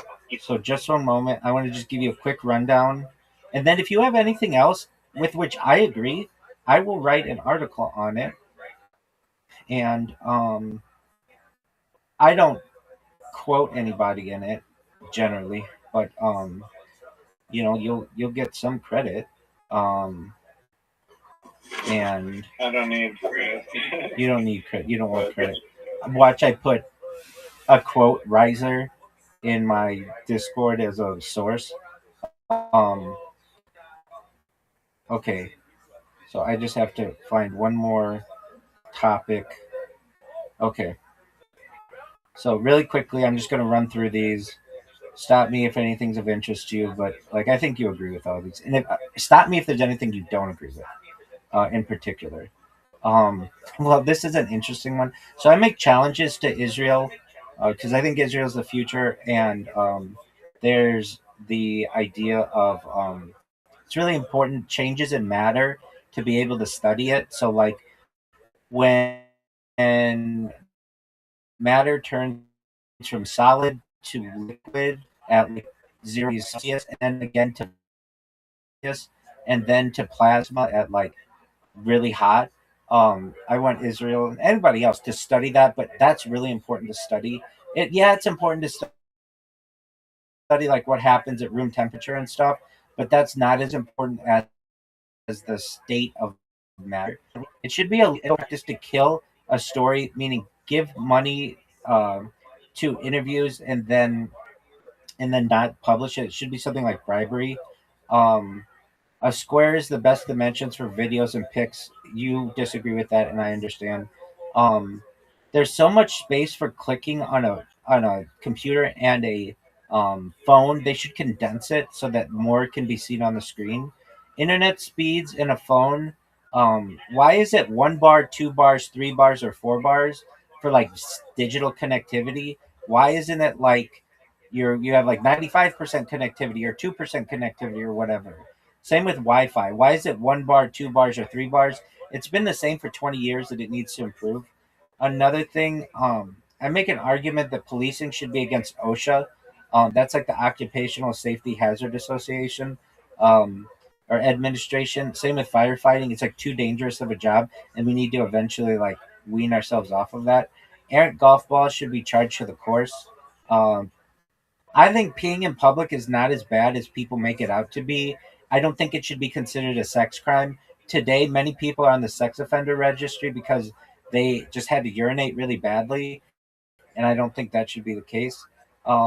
There is an obsession with in crowd acronyms.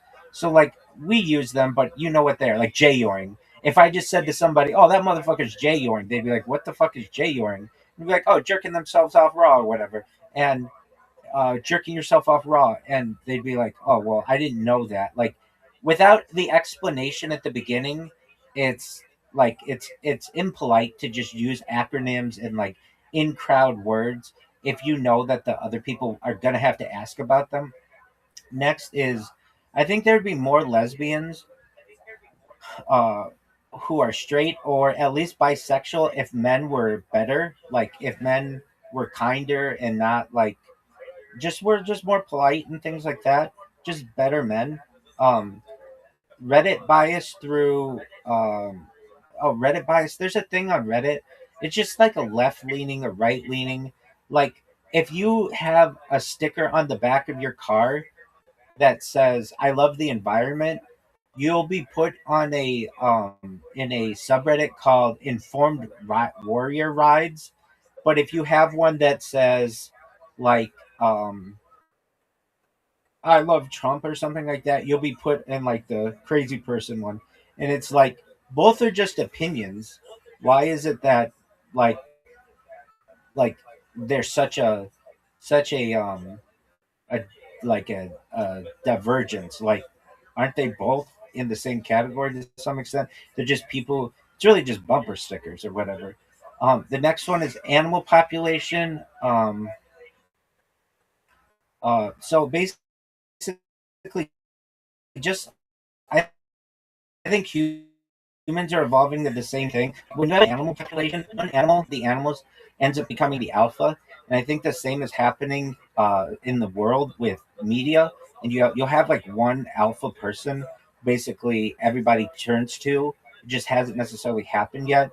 It happens in smaller groups, but I think it may happen again, perhaps in the future.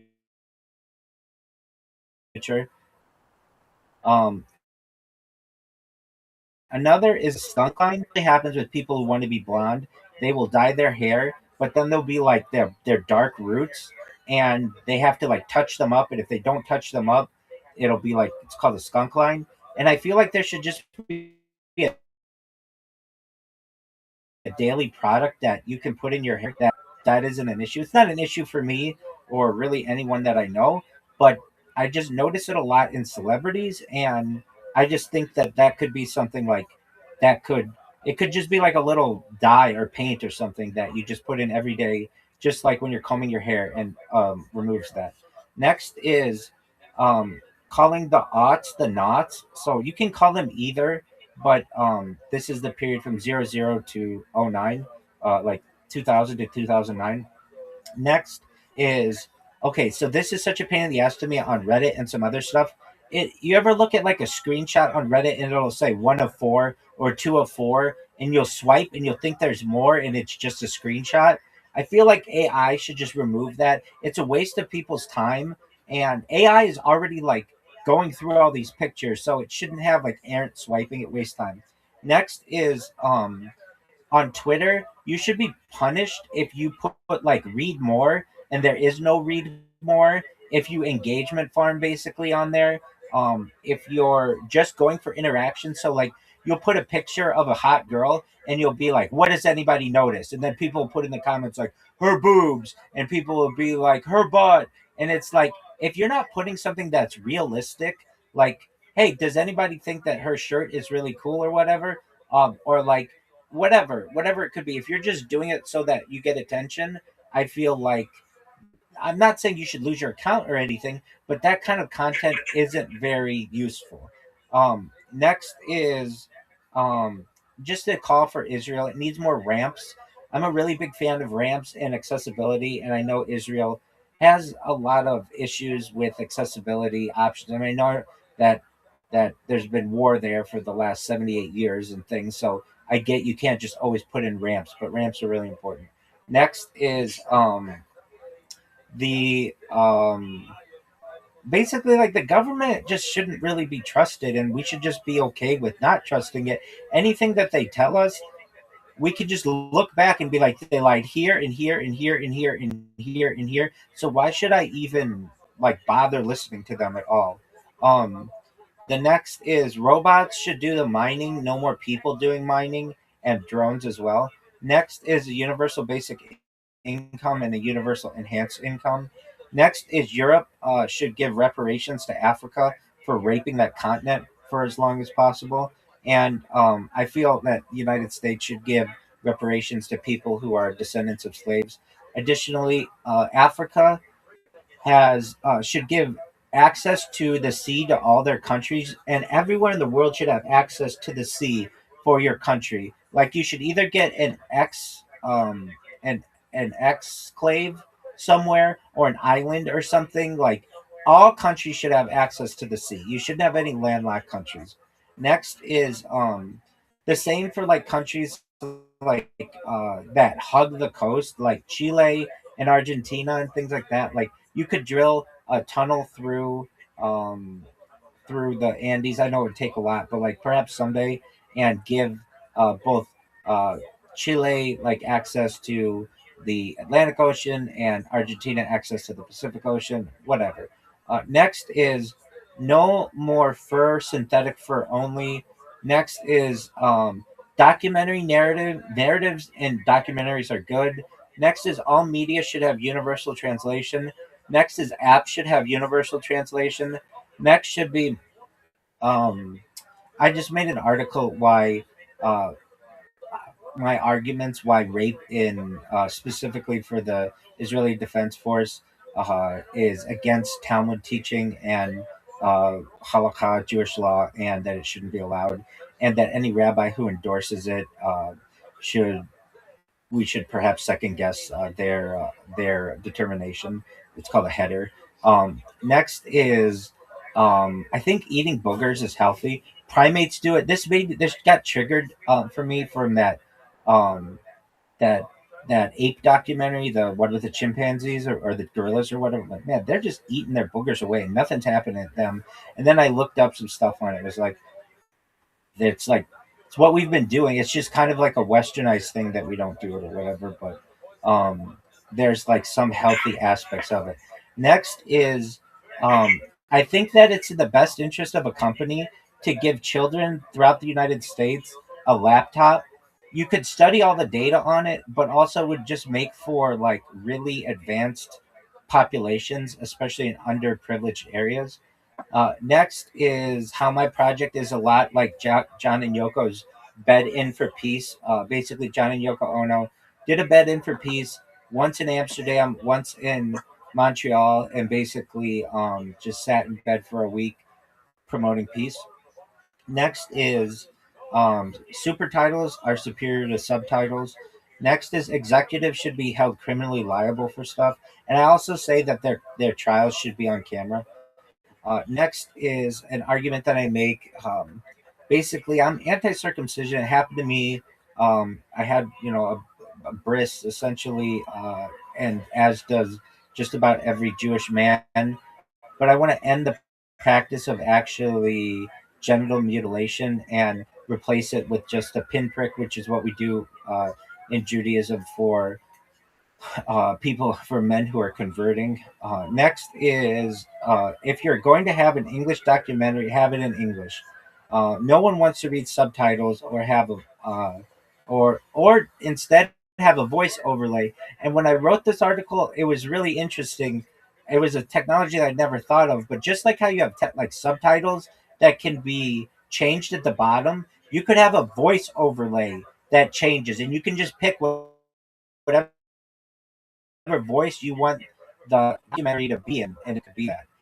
Next is have voice overlays and narrators. Next is dude, I hate when I'm in a Teams call or on X Spaces or in Discord where it was like, "How was your call?" It's like, dude, don't fucking ask me that question. I obviously have something else to do. If I want to answer that question, I know you have a feedback button, and I would use it. But right now, I don't want to fucking answer frowny face, neutral face, happy face when I know you're not doing anything with that data. Next is if I say I don't want to see something, like don't show me this again, don't show it to me. But I should have an area of my settings that I can go to and occasionally look at and change it if I accidentally hit that button. Next is it should be illegal to have other countries do shipbreaking and other environmental stuff, or other stuff that you can't do in your country due to environmental laws. Next is there's no But enforcement. that would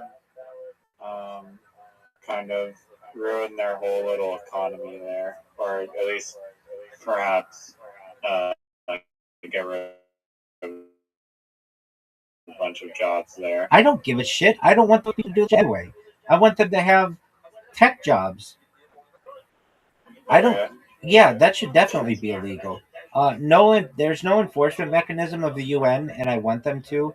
The Basel UN agreement, I want that to get passed. Um, when there's stuff at the end of a movie, it should be read out loud. It shouldn't just expect the person to like be paying attention the whole time. The next is the United States having an epileptic seizure warning like the British have when you're watching a movie or something. Next is the heat of devices. Like devices overheat, but they don't have a temperature gauge on them. Like it's really easy to just put a temperature gauge on your phone, and the fact that we don't have that is ridiculous. There's an issue on iPhone that it does overheat. I know a lot of times in the summer, if I ever do IRL streaming, my phones get overheated very, very quickly because it's in my hand and I got the brightness up because the screen glare is really bad. And I'll go like 20 minutes and then it'll get that temperature warning. Have you ever gotten that temperature warning on your phone? Somehow not, but I will go outside and this pisses me off. It's like a state of the art iPhone, and I'll walk outside and like it won't just auto adjust the brightness, and like I'll look at my phone and I cannot see anything, and then I'm like scrambling in the dark trying to figure out how to unlock my phone and turn the brightness up. Dude, that happens to me all the time. Absolutely. I hate that. So I talk about this glare issues with phones. So like there's anti-glare technology that can override this. But before I want to say like that's a good idea. What you just said, like auto adjust brightness on a It phone. might be because I have it. There should be an auto adjust brightness when I was the adjust brightness feature sucks inside because it's like, how do you know what brightness I want to That's exactly have it that. at? That's exactly right. I put outside. That's exactly right. Um, the next is Gorilla Glass. Like, there's no reason why iPhone shouldn't have Gorilla Glass in all phones. Like, I should be able to take a car key and slam it into my phone face, and it shouldn't do any damage. You know, I'm putting my phone in my pocket that has all kinds of sharp shit in it. Make it like resilient. Next is the titanium back. All phones should have titanium backs or metal backs. This idea that iPhone went through this glass back time, which made it really slippery and made it fall off of shit, in my opinion, was just like for them to have people break their phones. And then also, nobody wants to walk around with a broken phone face or broken phone back. So it was just more parts repair for them. Um, Next is this phone. Shards of glass. The space on your phone. Like a lot of times, phones will just put bloatware on your phone, like shit that you never use. Like, I don't know. I don't use the health thing on my fucking phone. Why? Because I don't want my phone checking my heartbeat and shit like that. I don't need that, but yet they put it on there and it's just an extra app that I don't like. And then another thing is, if I buy a phone and it says that, let's say it's a 100 gigabyte phone, that should be 100 gigabytes of free space that I get to use. I don't give a shit if your system space needs 60 gigabytes of that. That's a you problem. That's not a me problem. So you figure out what you need to do. But when you sell a phone and it says it's 64 gigabytes or 128 gigabytes or whatever, the user should get that much of storage. It shouldn't be like, well, yeah, it's 128 gigabytes, but 35 of them are the system. No, no, no, no, no, no, my friend. That's on you. False advertising. I agree. I absolutely agree. Next is especially because you need a phone sometimes to, like, for life and death situations, like to call in emergencies and things like that. Phones should be tested. They should work at negative 40 degrees Celsius and like 60 degrees Celsius. Like, these things should work really, really well, like in all temperatures. But like, it doesn't always work like that.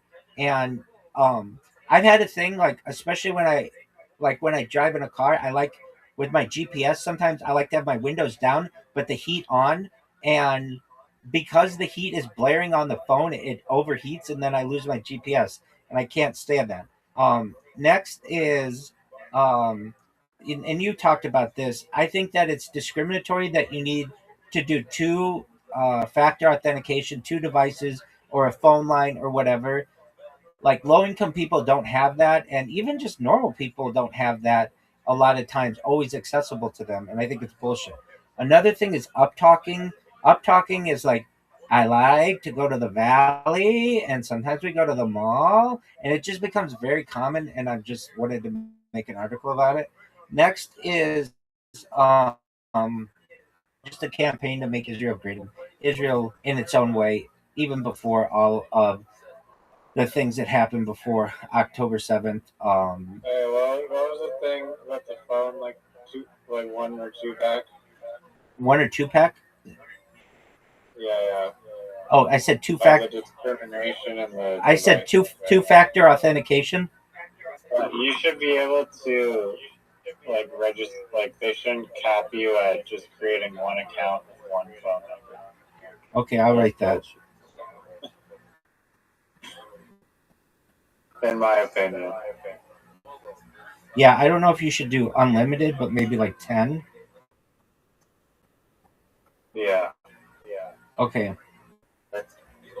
Why can't I have 10 Telegram accounts with the same phone number? I agree with you. Next is a push for Make Israel Great Again. There was a lot of political disunity in Israel before October 7th, and there's still some of that, and I just would like it to be better. Next is if you say, like, I'm so pissed off because I let you win that literati game that I'm going to blow up the world. I'm so pissed off. You should not be able to be prosecuted for the deaths of 8 billion people because you said something like that. There's a term in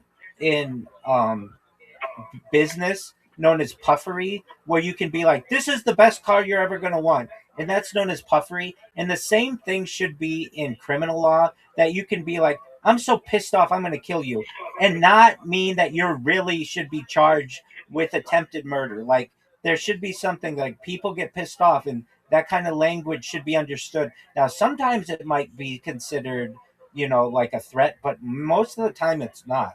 Next is iPhones need a flat back, and it's a joke that they don't have it, that it's like at an angle. You were talking about this the other day, right? Yeah. Exactly. Next is a bunch of cameras on the back of an iPhone is a joke. You've got enough engineers there to figure out how to have all of the cameras in one camera. Figure it out. Next is the little inlet for the camera at the front of a phone. Like, where the speaker is and the camera and stuff. The fact that they haven't figured out how to put that under the screen is ridiculous. I should have a flat surface. The whole screen should be a thing. And I also want to put a thing. It's called an infinite screen or something like that, where the screen actually like curves over the side, and that needs to be really durable. But um, okay, so then and then another thing. I think the best form of, I think screens in the future will be sphere shaped, and it'll just have like this little orb ball thing, and it'll be like you can rotate it whatever direction you want, and it'll just always be the same. Okay. But for the time being, all right. Phones should be replaceable, like Lego. Non-replaceable batteries are a joke. The European Union's already making that illegal. Not being able to use a device without a battery while it's plugged in is a joke. So like imagine you have a laptop, but the battery like expanded on, or you just don't have the battery. You usually can't use that device, and I'm saying that you should be able to use that device. So long as it's plugged in, it should work. That makes sense to me. You shouldn't need it. Like, if I don't need the battery, then the device still should work. I just can't use it using a battery that doesn't exist. But that's not currently how these devices are made. Next is no expandable iPhone storage in an iPhone is a joke. Next is Tim Cook as the CEO is a joke, and I said sayonara to his ass. Next is Zuckerberg's a joke. Next is Sundar Pichai is a joke because he's Google and Google sucks. Next is when I view something, it should go up immediately by one view. So if you have you're like, hey, Rabbi, look at my Instagram post, and I do, it should go up by one view when I look at it. It shouldn't be like a delay or it's a server thing. It should be immediate and exact. The next, I haven't gotten to this one yet, but how people rig music streams and people are getting paid on that. It's fraudulent. Basically, like when you sign a contract with like a record uh, company, they'll be like, all right, so long as you have 1 million streams in your first year, we'll pay you X amount of money. But you can't trust those streams because like you'll listen to the song, but it won't go up by one. It needs to go up by one. Next is paying people based on views is fraudulent, so long as bot farms exist, because that person can just pay bots to watch them and like fudge the numbers. I don't know how you pay them, but it needs to be better. Next is um let's see here. No something button on YouTube and social media stinks. No Rabdoc button. I don't know what I wrote here. Um no something button. I'll have to go into that. Oh wait, now I kind of remember. No, I don't know what it was. Anyway, filters for everything. So like basically I should be able to go to YouTube and filter by a given year, a given month, whether the video is 10 minutes long, 20 minutes long, 21 minutes long, between 20 minutes and 21 minutes and 30 seconds. I should be able to go back and see someone's earliest post, their latest post. I should be able to see their latest live, like filters for everything. I don't like this. YouTube filters are completely inadequate, and if you're looking for a video and you only know that's like 10 to, or it's like whatever 52 minutes long, you can't filter like that. I agree. And I've talked about the YouTube search results, how they just like, it used to be like, oh, you could go through pages and pages of relevant content, and now you got like maybe 10 videos or less, and that just shows you a bunch of unrelated shit to your search. That is like a huge break. Absolutely. I agree. I know what I was trying to read. No random button on YouTube and other social media is stupid. So basically, like, I should like have an ability, like there's a Wikipedia that's like, show me a random Wikipedia page. I want the same for YouTube. Show me a random YouTube channel. If I'm bored and I just want to see something random and keep clicking random and random and random and random, it should take something from that no one's seen and give it to me just basically so I get more shit. There's like an idea with oceans, with the ocean current. The ocean water near the surface always travels faster than the water at the very bottom, and I want to kick up the water at the very bottom so more people see that shit. Next, caps lock's button needs to always have like a light on it. Same with shift, same with the function button, same with the alt button and the control button. All of those buttons need a shift on, like a light on them when they're being used, so that you can tell if caps lock is on or not. Like, it's such a waste of people's time that many systems don't have caps lock on by default that it's ridiculous. Next, Reddit used to have a randomized article button, and then they took it out. But there's a website you can use that uses the old UI of Reddit, which I kind of like way more than the new version, and you can still use the random button. a lot of people do. I know what you're talking about, and I'm in agreement with you. Next is That Gmail mod was so funny that you told me about, like the Reddit layout. Though it's like you're going through emails. yeah, it's Microsoft Outlook. Yeah, it's amazing. Next is these are just like, okay, a function. This is on a Lenovo. Putting the function button in the corner when every other computer has that as the control button is ridiculous. Next is a power button on the keyboard is ridiculous because people accidentally hit a button on their computer, like on their keyboard. So don't put the power button on the keyboard. Put it away from the keyboard somewhere else on the flat part of the device, but not on the keyboard. The same with airplane mode. Don't put an airplane mode button on the keyboard. Like, that kind of shit people accidentally hit, and then it disconnects them from the internet. Next is Like I said, like my MacBook Pro, which is a Pro version, the highest end that you could get at the time. I think I got it in like 2017, or I bought it like new 2017 model, and like it had like a touch screen bar at the top for like where like the function keys were, and like other stuff, like they're like emojis and the sliders, and just like a touch screen at the top. But it was so poorly built that within like a year, like it just started glitching out, and it'd be like, now it's just like I had to just put black tape over the whole screen and buy like I tried like coding it out and just trying to get it not to turn on at all, but like it still flashes super bright and like gives me like if you're prone to seizures, I feel like it would trigger a seizure because it's just like a strobe light and it's blinding, and I feel like Apple should be held accountable for that and have to replace every one of those. At least with seizure people. I agree with that. March Madness just announced that this is college basketball in the United States. They're going to 76 teams, and I just say just go to 128 teams. Next, college football should be a 64 team playoff. Next, camera on the light next to the camera. So, like, when I use my devices, some of them have a little light next to the camera telling me that my camera's on, and I feel like that should be mandatory. Like, you should always know, like, oh, my camera's on. And then also they should have one for a microphone, so you know your microphone is on. Do you think that the like the NHL playoffs, for instance, they could have it where every single team just makes the playoffs, and then how would that affect the strategy of the game? No, I mean, then there's no reason to have your regular season. I mean, you still want to win the thing. No, then there's no regular season.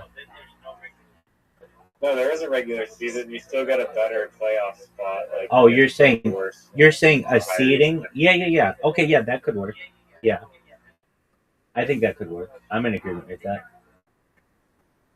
And maybe like the first rounds are only like 3 games, like best of 3 or something. Absolutely. But at least that way, every single team has a shot, and there could be a crazy underdog. I'm down.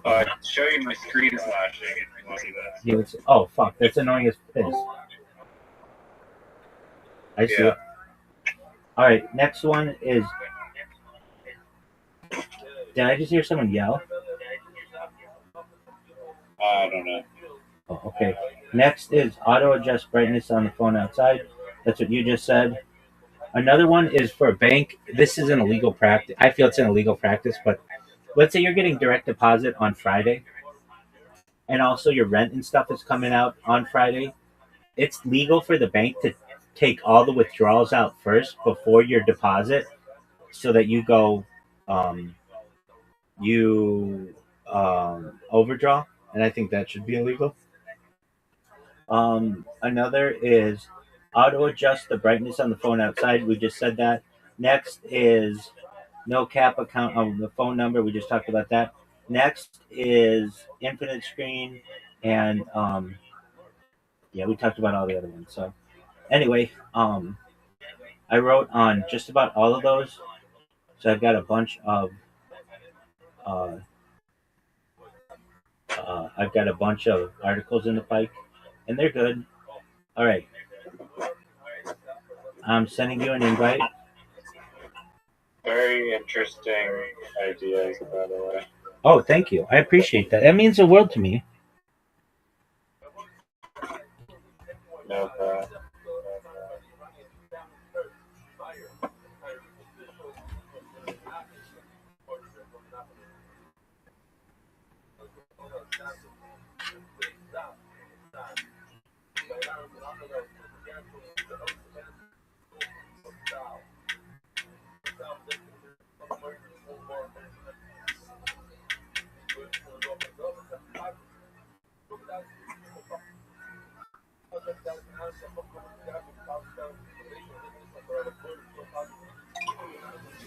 Is kosher spelled with a K?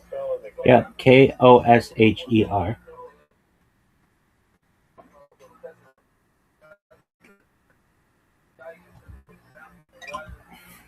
What I thought. Oh, fuck you.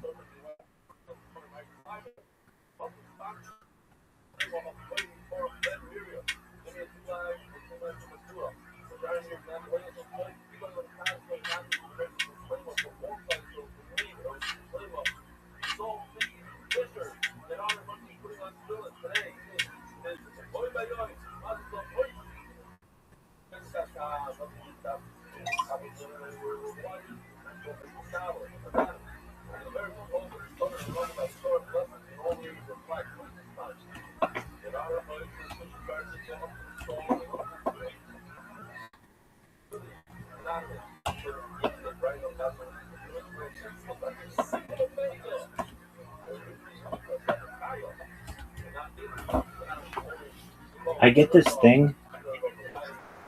I have this bot that's just creating articles about myself, and every so often, ChatGPT will be like, "I can't write that about a real individual," and it's like, dude, you just wrote 35 fucking articles about them, and I'm the person you're writing about, and I don't understand why it does that. And then I'll be like, "Yes, you can," and it'll be like, "Oh, okay," and then it'll just write the article.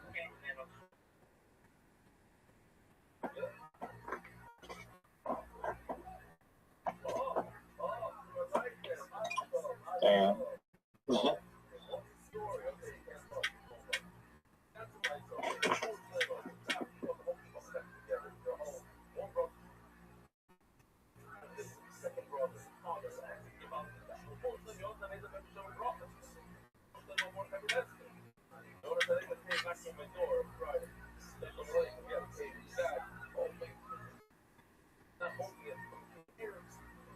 Dude, I hate those V's so much. V is so difficult.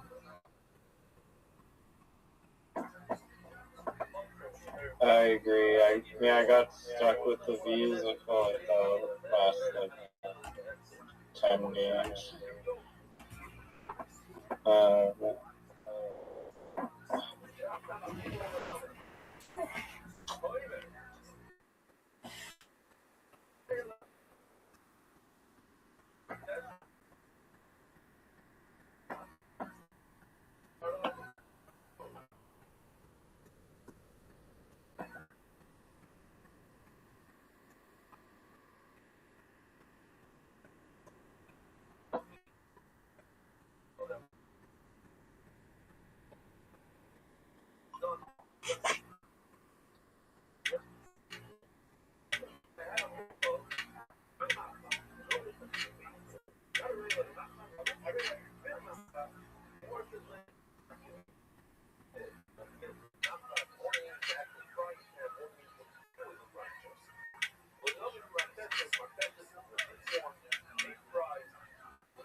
Bint? What the fuck is that?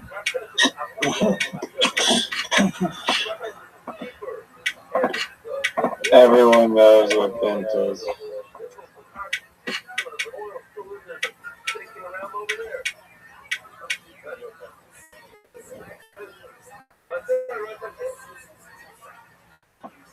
A British derogatory term for a girl or woman.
Damn.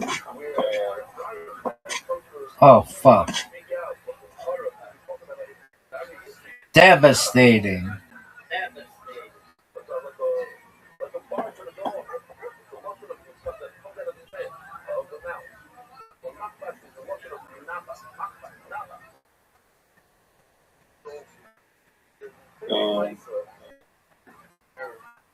The hell?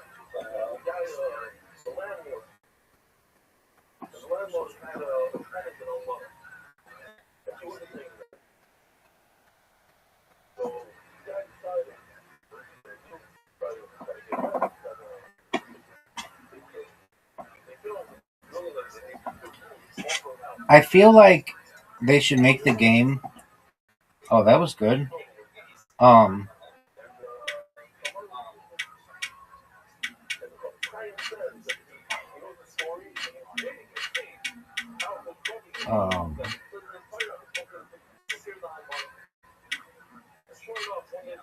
That if your time runs out, you just automatically get a chance to swap. No, you gotta. I mean, the swapping's annoying, but they just need to put like actual seconds there, so it's like. I guess you could time it mentally, but I don't know.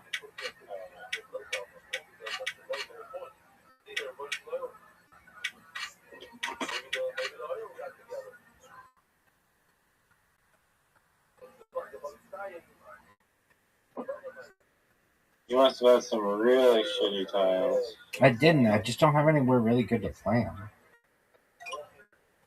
That was great.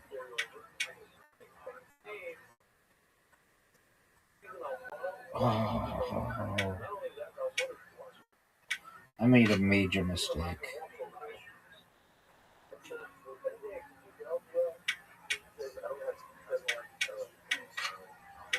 I made a major mistake.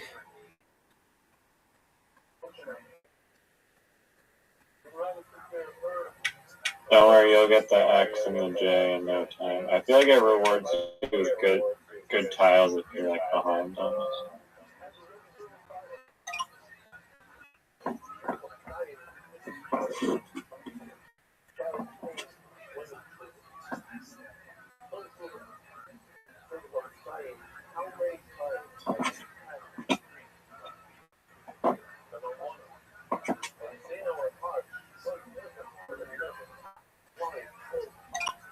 devastating.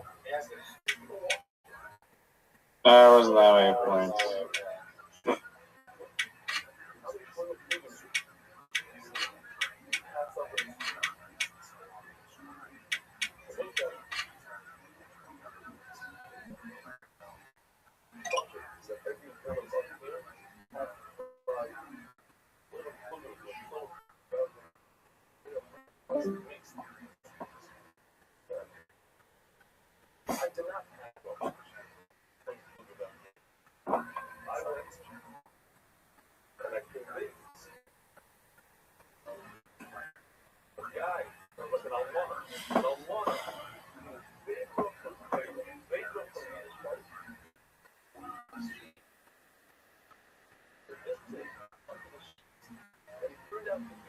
Are you fucking serious? Wow.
Yeah.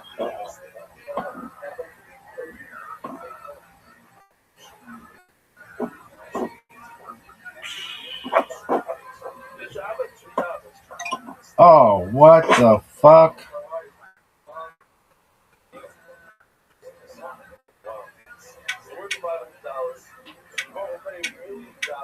I may have helped you out if you can somehow land. Dog, land what the goes X. there? What goes there?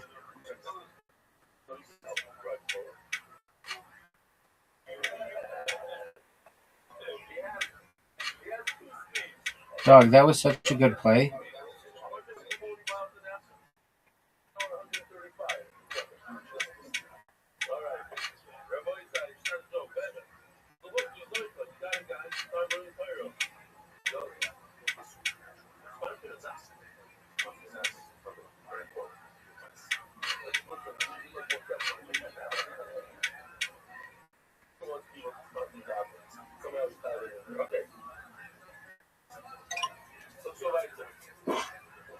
Great play.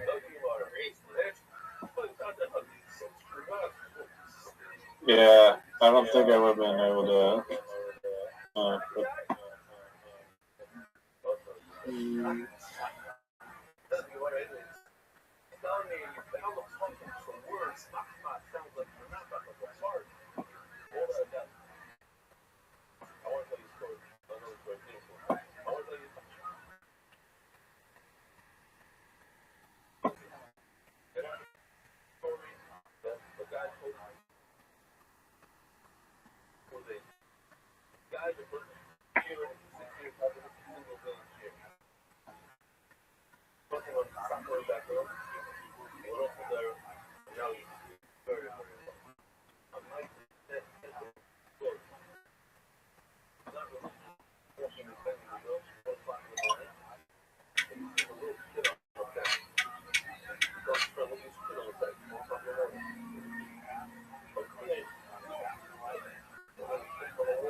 Probably did myself a disservice by making that terrible hat play.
Oh.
Wow. No, that was a terrible.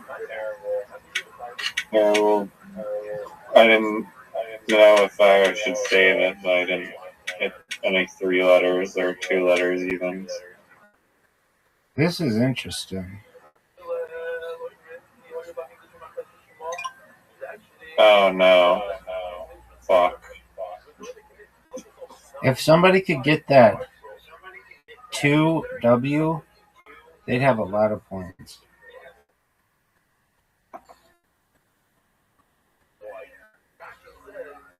That's not a word.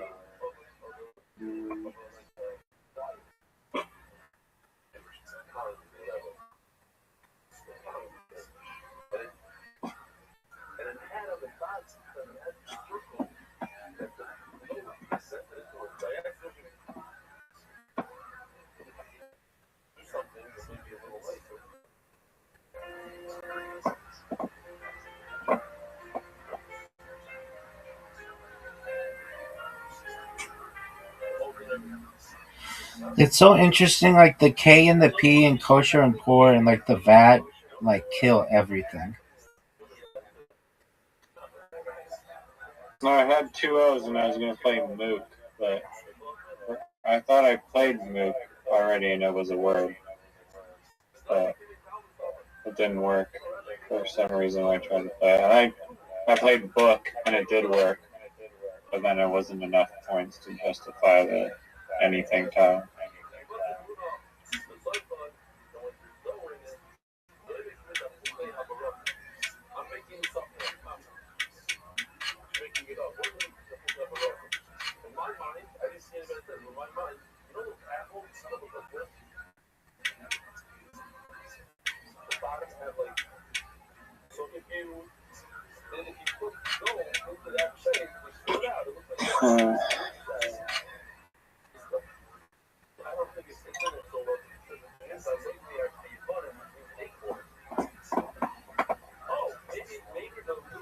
Oh, the game is. I didn't realize that all of the tiles are almost gone.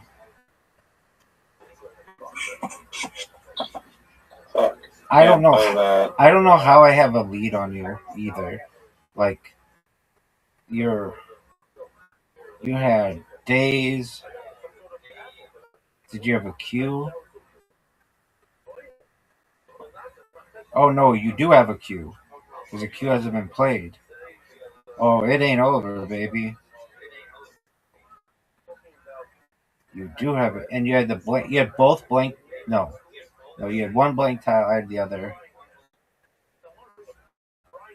But you have the queue. I have to be careful where I put something down because that could change the game.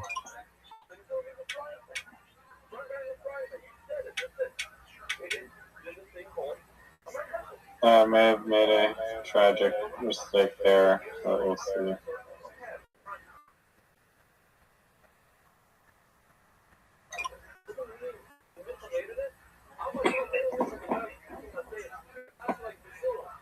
I have to protect the eyes because you have a queue.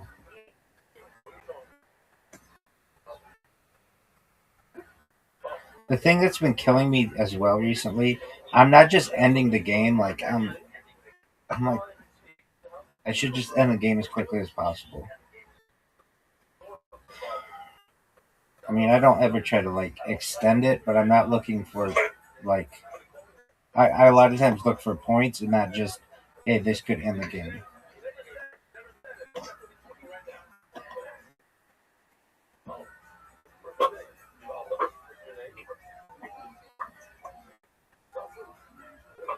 That queue's got to kill you because you can't put it anywhere.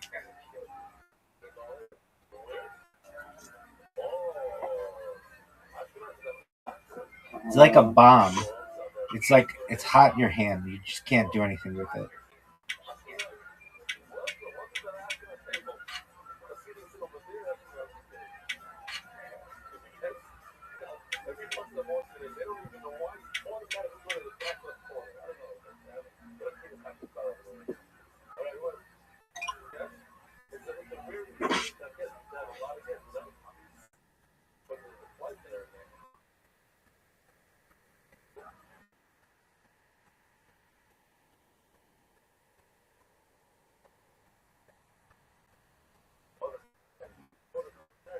Yeah, I think it's GG.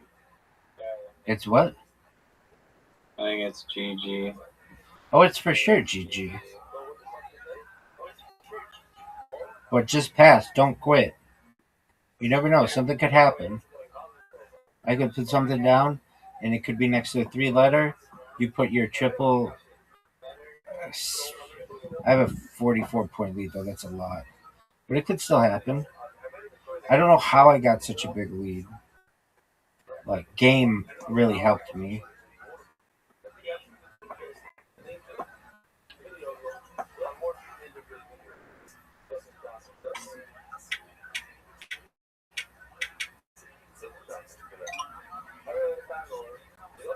You had a Q? You had an S? You couldn't put an S down anywhere? I know, I was trying to. There was just nowhere to. I had to save the U and then the Q, obviously, but I had no vowels to work with. Wait, No, why didn't? Were you saving the S? Wait, why didn't you play the S where game and skulls are? It was only 16 points. Oh, okay, so you were saving the S for like a big score. Yeah. Okay. I couldn't play. Oh wait, can I play? No, there's just nowhere to play Quinn or Quid or Quids or Squid.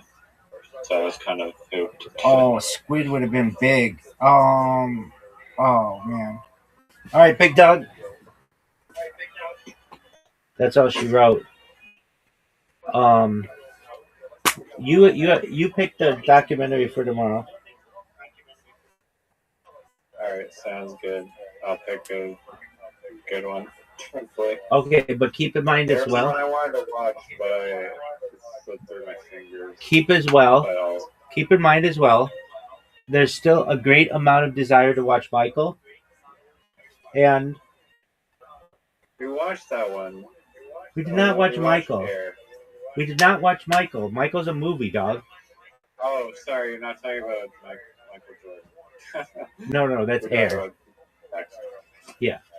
Michael Jordan's one is Air. Michael Jackson one is Michael. And there's a great amount of desire that I have to watch Michael and Busboys. Yeah, noted. Excellent, big dog. All right, take care, big man. Shout out to Riser, everybody. You're amazing for streaming these. Thank you so much. Shout out to Riser. Have a good sleep. You too.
It's not red enough because now he wants this guy to be like himself. We got that new look. The one thing you kept talking about ad nauseum when we used the Drinking Bros podcast sphere, you were like, the death. It's not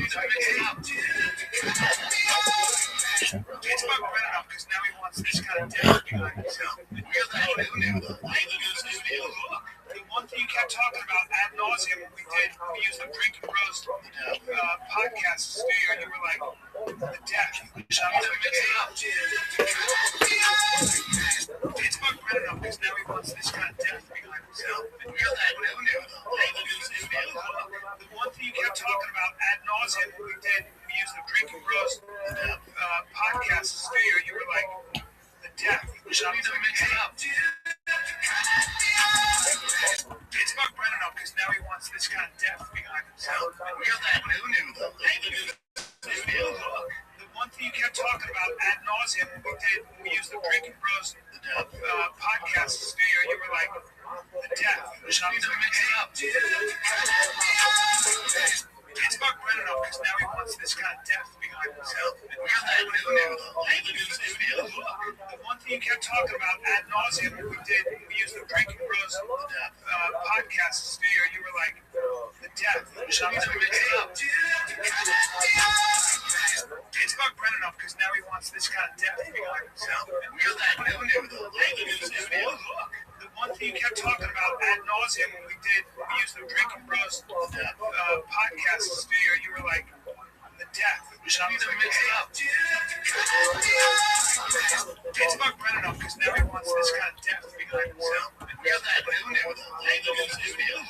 The one thing you kept talking about ad nauseum when we used the Drinking Bros podcast studio, you were like, the death.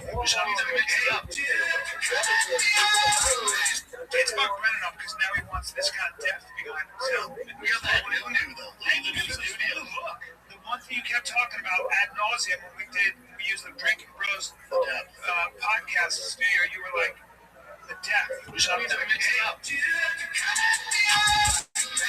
It's about Brennan up because now he wants this kind of depth behind himself. We got that new though. Look, the one thing you kept talking about ad nauseum. We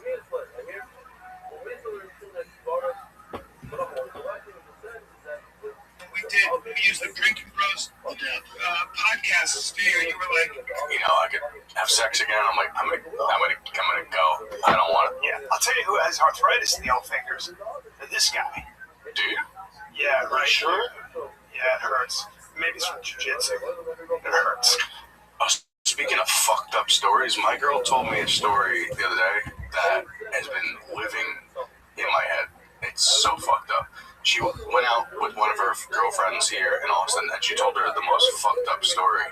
So her brother and his girl went to, I guess, Aspen or something like that, or they went skiing, and they have a house there, and like they have their cat there or whatever. And important to the story, the cat is a very large cat, right? Sure. Yeah, and they go skiing, and it's part of like their whole like engagement thing, and they have all their friends there. One of their friends diabetic. He's on the slopes, he's like, I'm not feeling too good. She might have.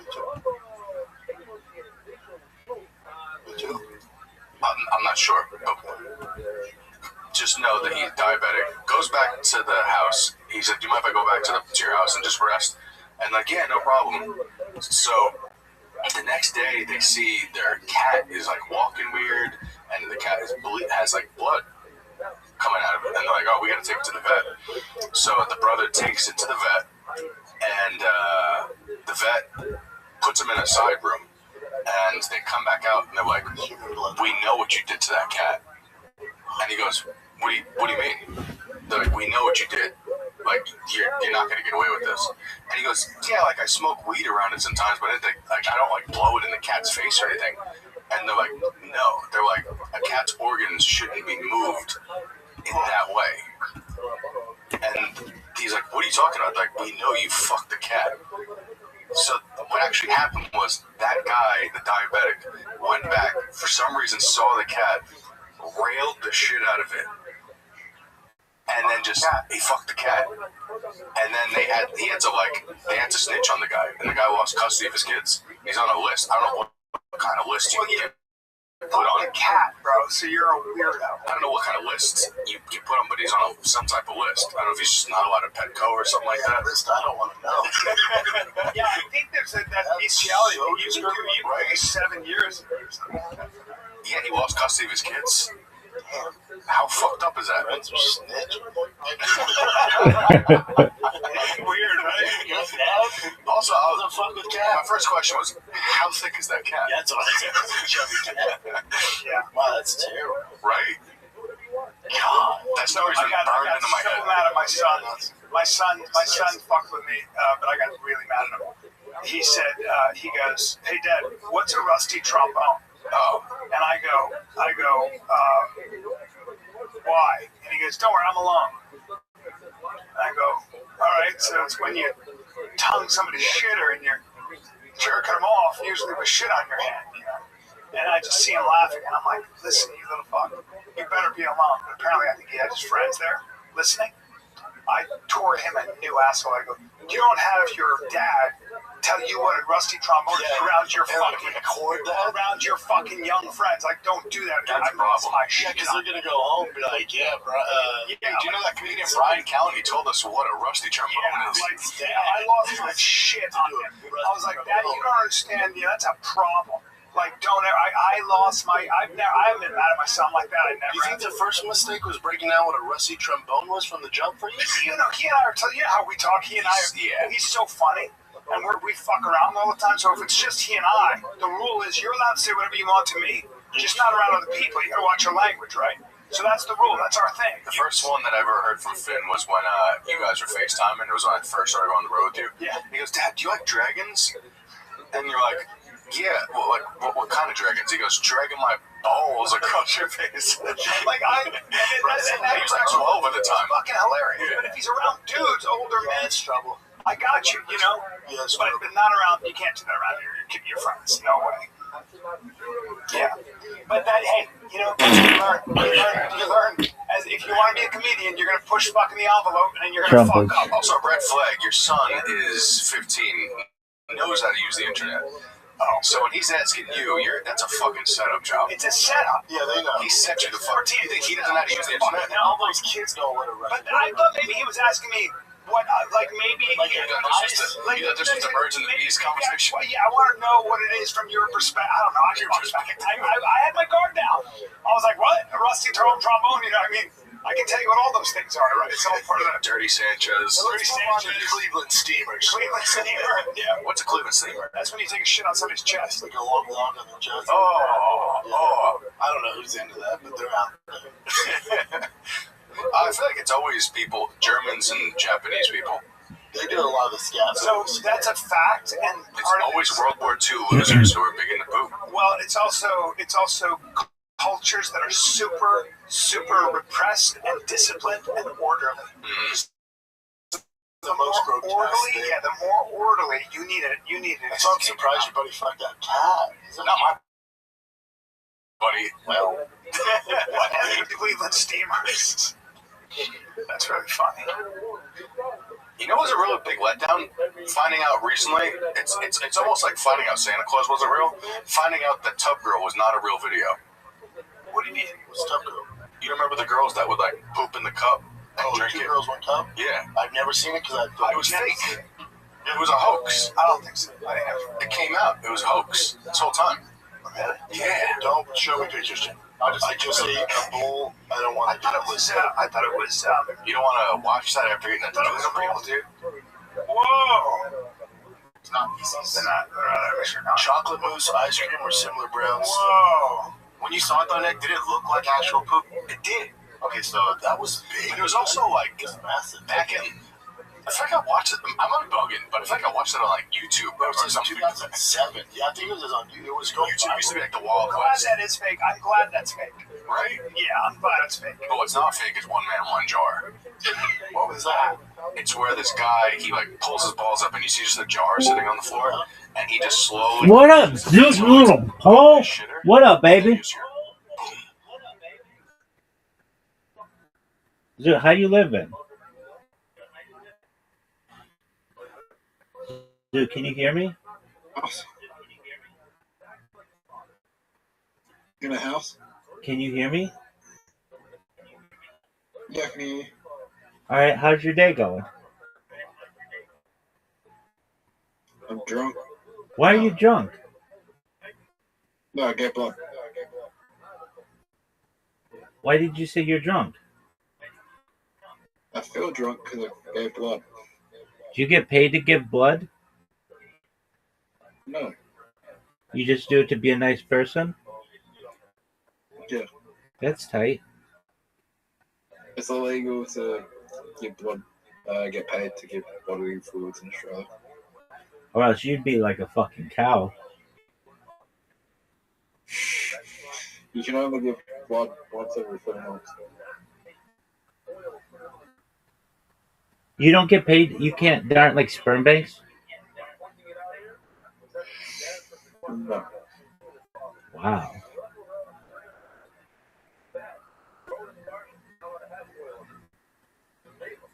Alright. It's illegal. So what's new? Oh, they changed it. They changed the rules. What changed?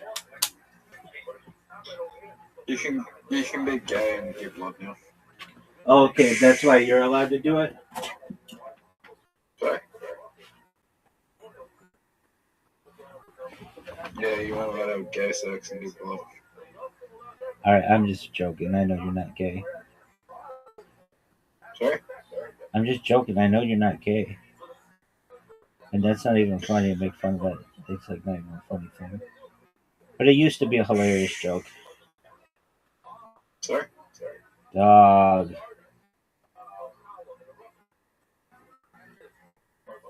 I'm not gay. I know.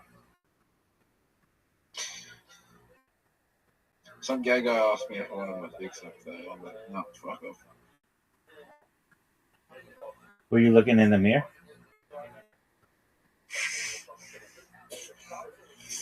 No. No, you were not looking in the mirror? No. Are you sure? I was walking past like a gay spot, sauna.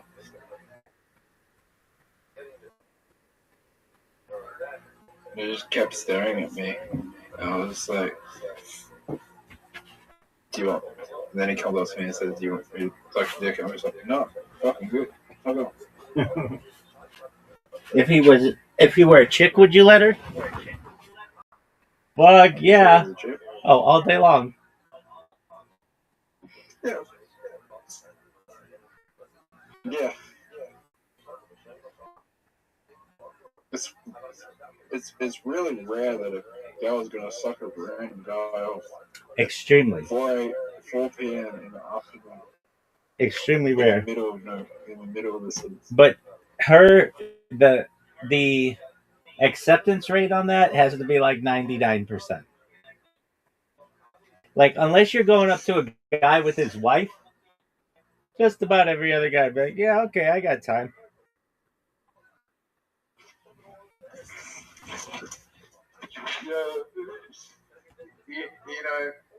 You know what? But when I was 15, 16, that did happen to me. But like, I did like turn it down because I didn't realize that they were being serious. Oh, that's a motherfucker. So I was just a kid. Sorry? That sucks. Yeah. It didn't happen often. It probably happened like it happened more than it does now. All right, so Zoot, do you want to lose? New Year's Eve, 2012, right? I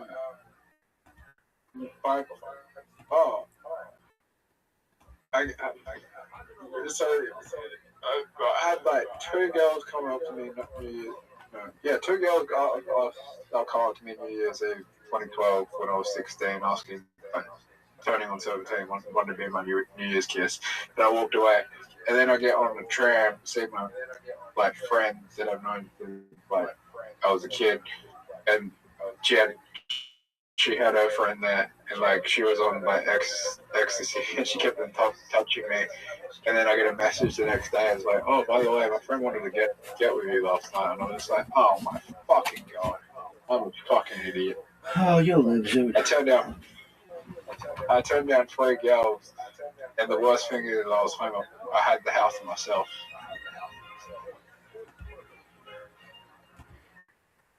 All right, Zoot, my question for you is this. Is not, could you have gotten your dick sucked on New Year's Eve 2012? My question to you is, are you ready to lose?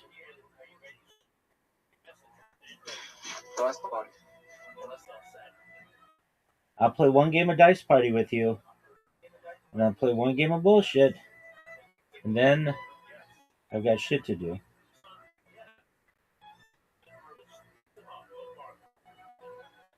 So you have an invitation, and everybody's awaiting you.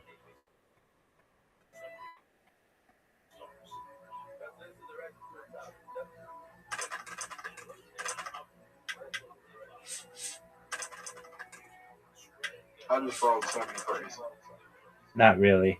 Unimpressive. Unimpressive roll. Rabbi. What up, Zoot? How you like 4 6s, son?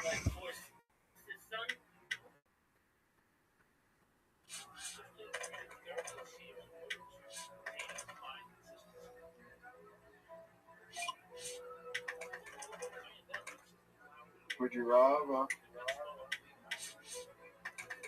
a full house here or 46ers.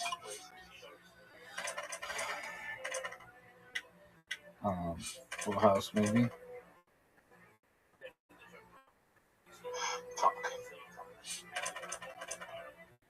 Fuck.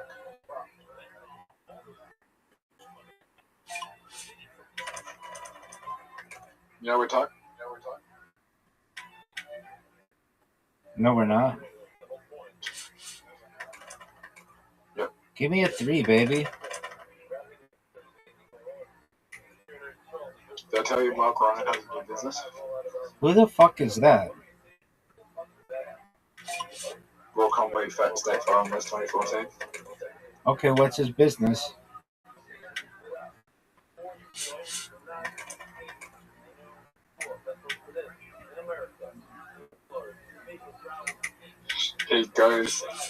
He does stand up at funerals.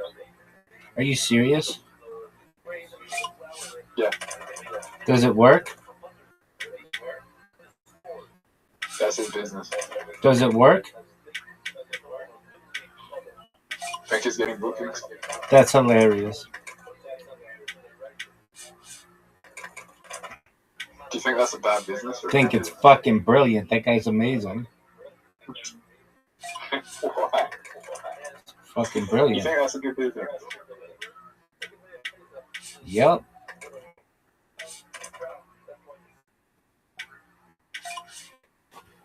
Probably gets laid too. Yep.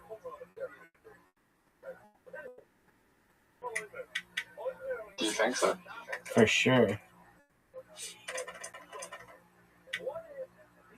You got a wife.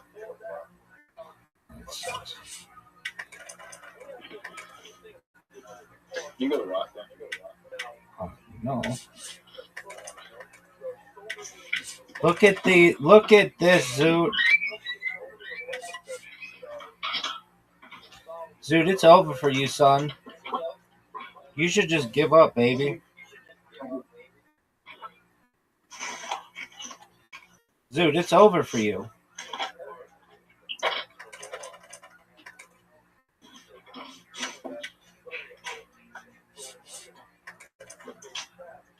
Zoot, you should just give up. It's over. Zoot, this game is over. Zoot, pick something.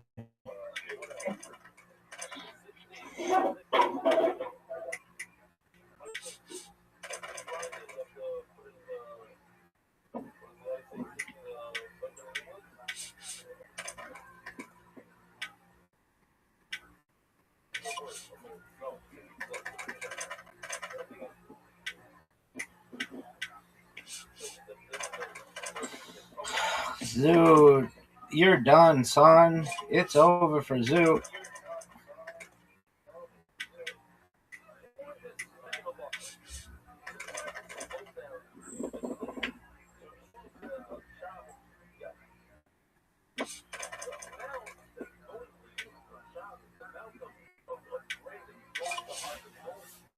Zoot, you're losing by 101. What are your thoughts? No way you get 4. No way you get 4. Told you. You're done. It's over. OVER, son.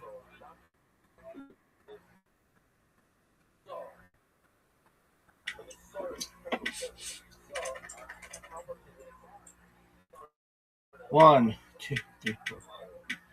Look at this, son. This might be the largest blowout in the history of this game.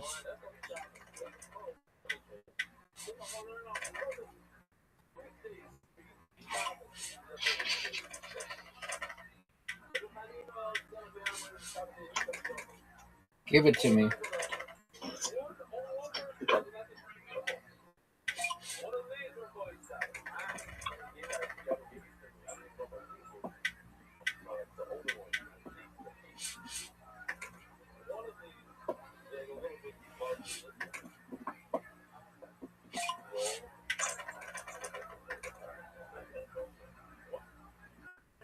Three, 4, 5, 6.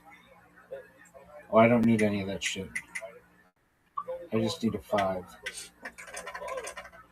Give me another 5.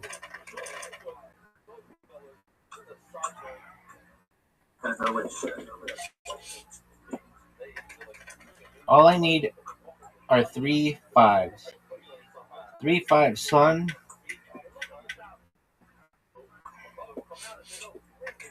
Oh, you just missed the bonus.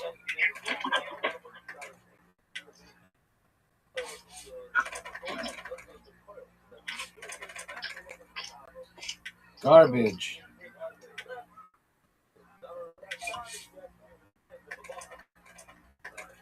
Oh my god. Full house, Zoot. Yeah, totally useless.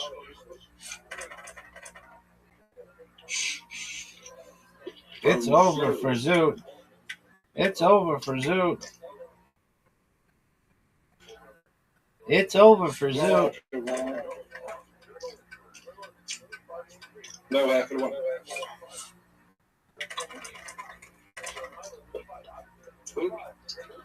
Dog. Where are my 5s?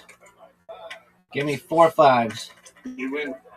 Oh, it's over, baby. You win McCarthy. Game over. Champion. You didn't get the bonus.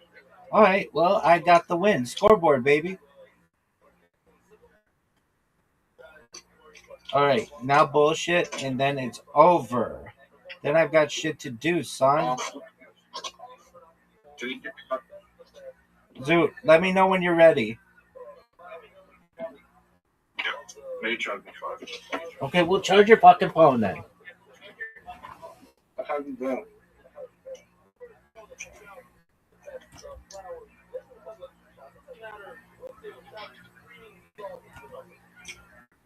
Rabbi, what's your favorite type of pizza? Supreme. Just like all kinds of veggies, whatever, as many veggies as possible. Pineapple, you throw any shit on there. The pizza kosher. Oh yeah, so long as it's made correctly. So you can use something called par of cheese, and then you can have meat on it, or you just have vegetable pizza with normal cheese. Pardon me. Or you just have cheese pizza. What's the main rule for it to be not kosher? Oh, there are a lot of them. Could be from a non-kosher animal. It could be prepared in a non-kosher kitchen. It could be because the cheese has something called rennet in it. It could be because it's from the cheese of a non-kosher animal. It could be because it is has bugs in it. It could be because it has meat and milk in it, or meat and dairy. It's called Fleischig and Milchig. It could be because it has like the things that were used to clean the equipment had some types of animal fat that from a non-kosher animal. It could be because the animal that was slaughtered was not done in a kosher fashion. It could be because it uses some type of non-kosher animal. We already said that one. It could be because the bread, the like dough, has dairy in it and it uses meat, so not even the cheese. It could be because those are really the main reasons.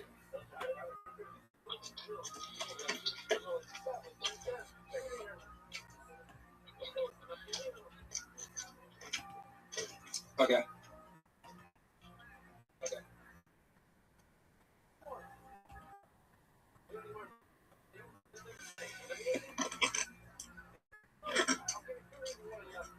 Zoot, remember that time you were going to charge your phone?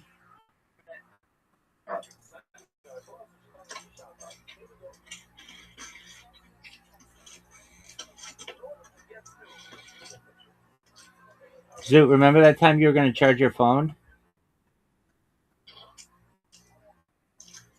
You remember the time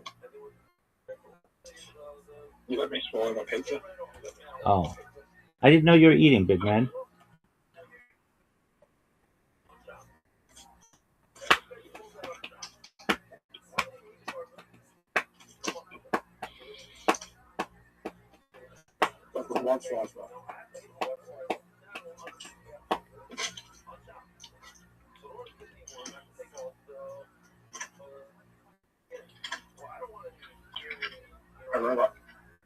Yeah, big dog. How often should we eat food? There's not really a standard.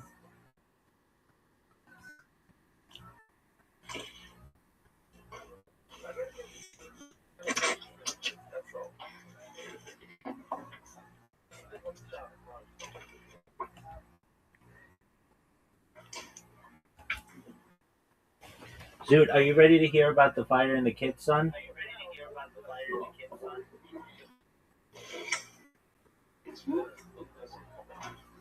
I'm going to tell you all about it.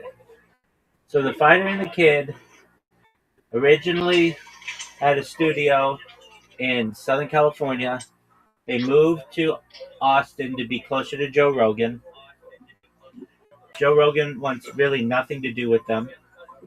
They moved their studio into a storage space in Austin so that Brendan Schaub had room for all of his cars.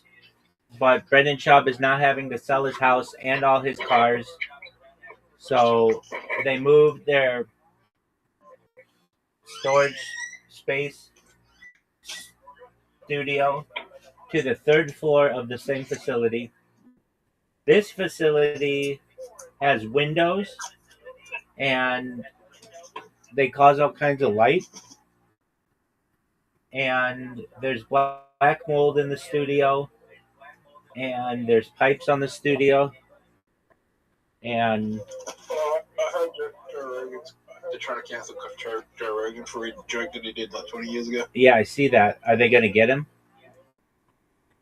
Did you say what it was? Yeah, on that 16-year-old video. Yep. Do you think they're going to get him? To cancel him? Yeah.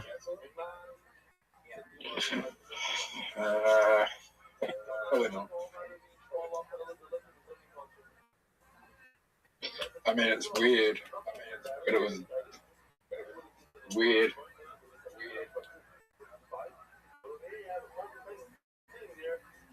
Yeah, I mean, it's kind of a different situation. She lied about her age. She lied about her age and her ID, and it was a different time then. And This was pre-internet. If that happened today, it would be like all over. You know, people would be losing their shit. But it was pre-internet. There's no way. Even though he said the joke, there's no way they can actually prove that he actually watched it unless he was in possession of it.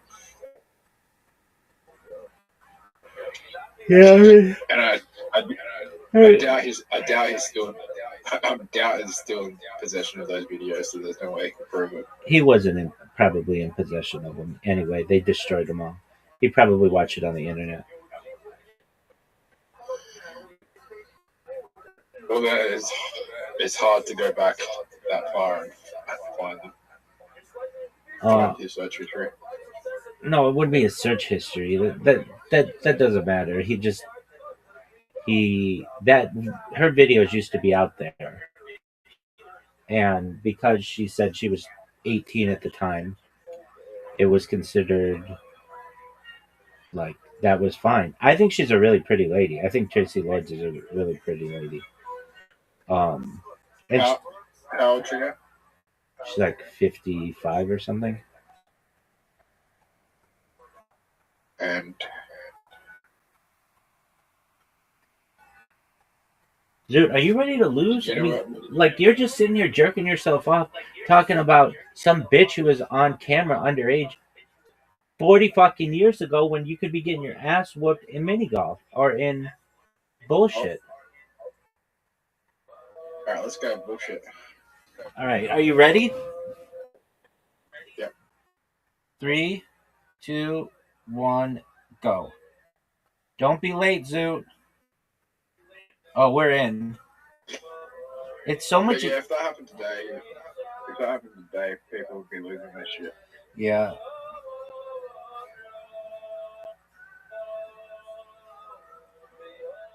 I think also he was making a joke, which is like different. Yeah, I mean, different times, like jokes like that you would not be able to do them today. Right.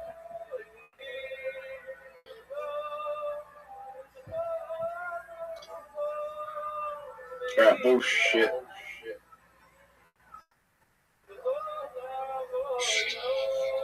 Rabbi. Yeah, big dog.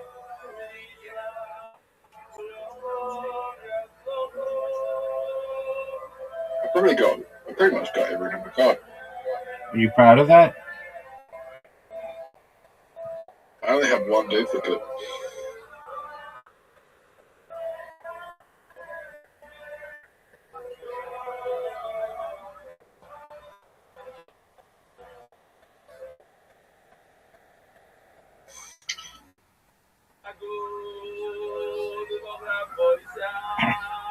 You're taking a long time.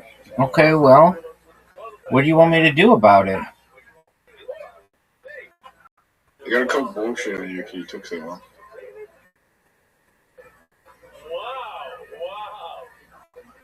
Wow, you were bullshitting though, weren't you?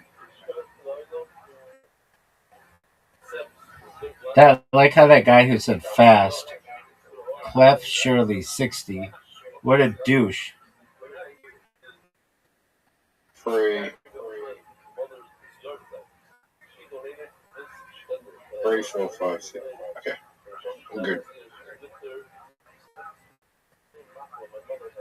No one call bullshit. I think you're bullshitting, but I would prefer if no one called bullshit because I'm got a card telling the truth here. You know no one's called bullshit this whole time.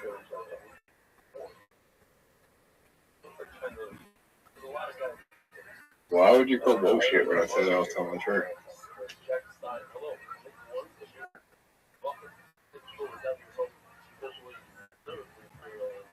Rabbi. What up, Zoot? You know how I know you're telling the truth? How's that? Because I memorized most of the cards you played. Okay. That I played. So I know that you got. I know that you got 7s. I know that you got 6s, 4s. I know you got jacks. So I played jack. At every hotel, before I left the room on my last day, I said, listen to this, everybody sees these hotels. Here I did 3 blocks. Here I did 5 blocks, etc. Here are a couple of clips for you. Great Wall of China on both sides.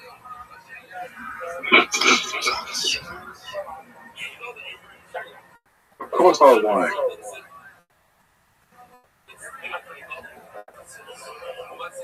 Rabbi, your turn to play ace. You have 4 aces?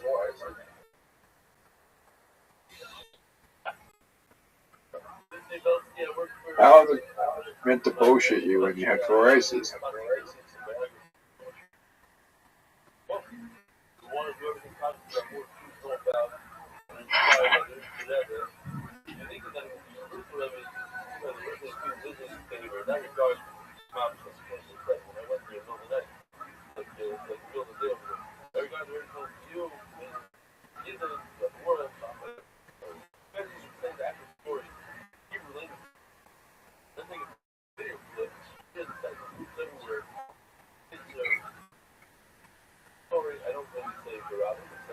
How do you know I'm lying? Rabbi, how do you know I'm lying? Just had a feeling.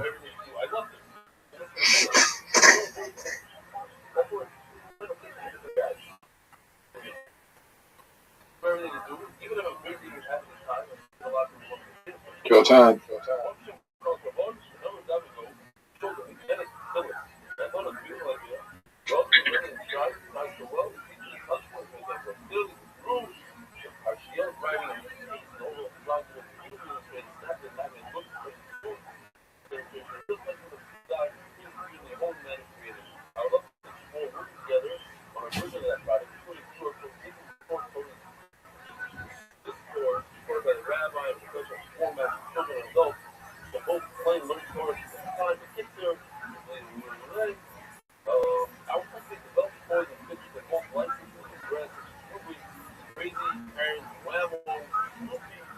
Rabbi, do you have any jacks? I don't know.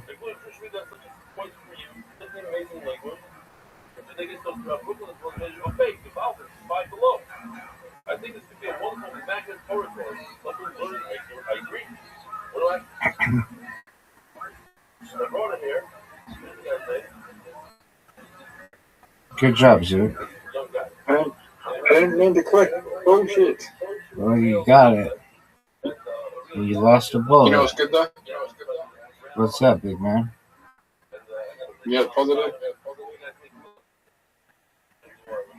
What's a positive? Yeah, the positive is. What's up, big man? If anyone plays the king, I know they're bullshitting.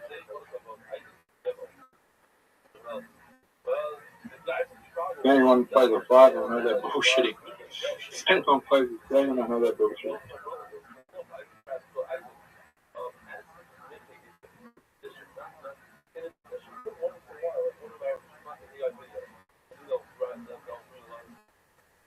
Do you really have that many 6s?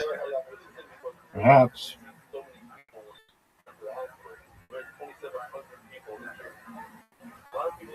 Oh, thank God you called him out. Rabbi. What up, baby?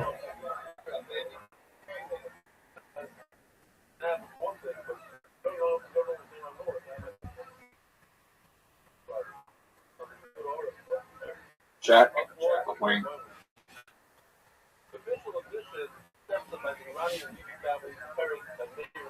Fuck, why did he call you out? Why did you have to lie?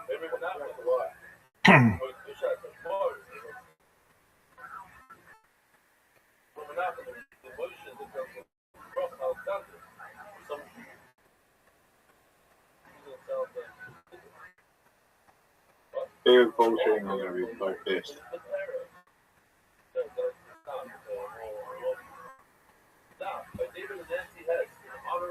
King.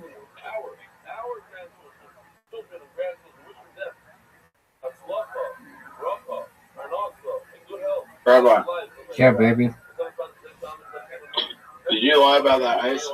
Who knows?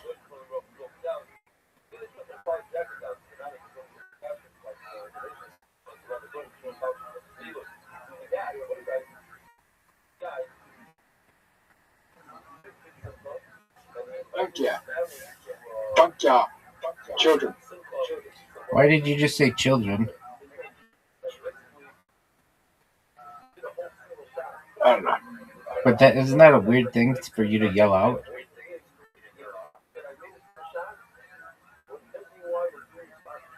Yeah.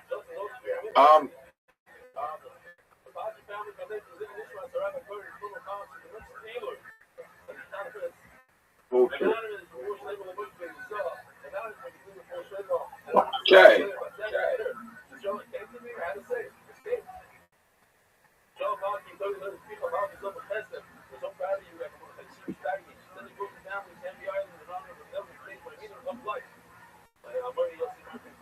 Okay.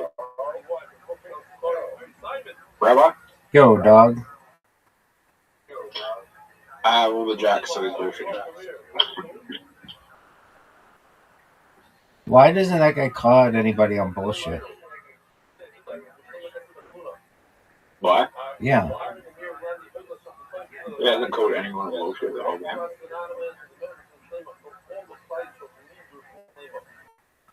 Maybe that's a good strategy.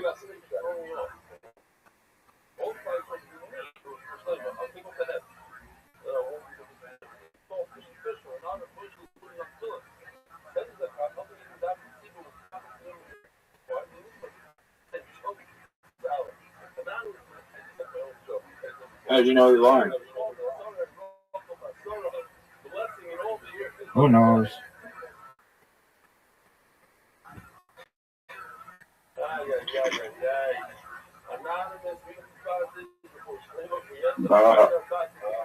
Rabbi, do you have any ice? Perhaps. If you had an ace, then I would have known that he was lying. Cool.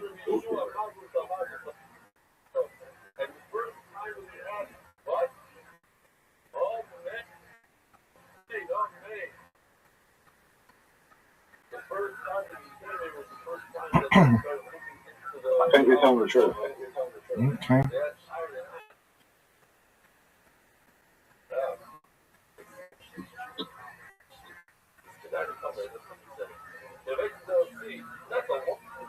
$13.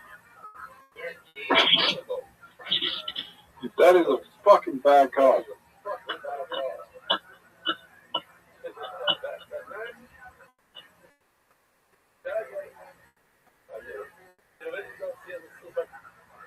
Do you want me to call bullshit on that?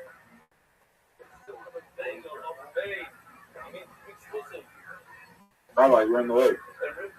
No.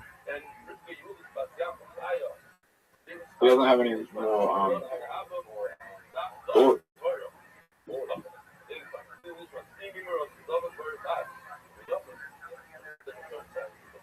Rabbi. Yo, pimp. Do you have any tens? I have all the 10s. Good bullshit.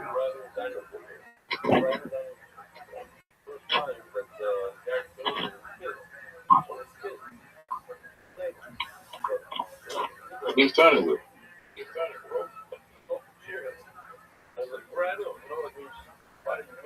Ready? I have.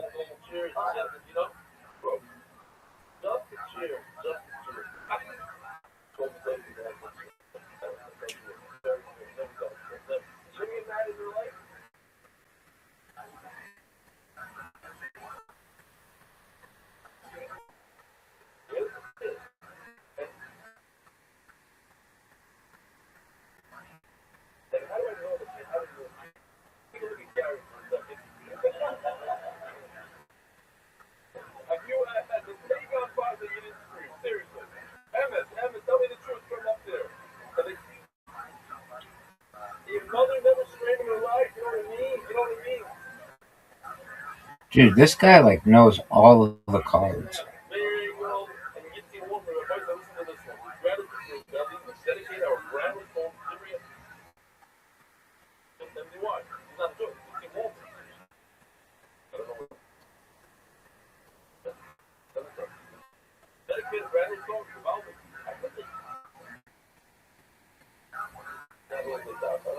Rabbi, he's lying. You know how I know he's lying? No.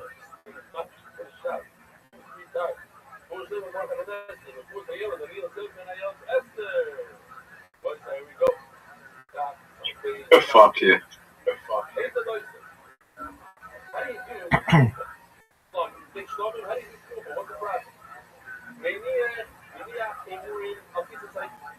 You know the good news for you is?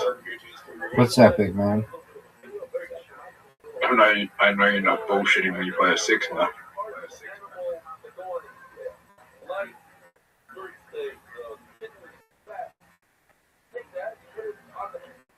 Guy has not put bullshit once. Yeah, yes, he's played it a bunch. He's just always right. What, the coder? Yeah. He's always right? Word.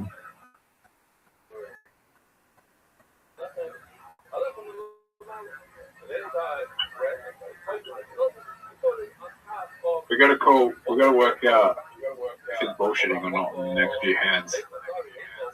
We gotta get him somewhere here. Do you have any twos? Perhaps. Fuck.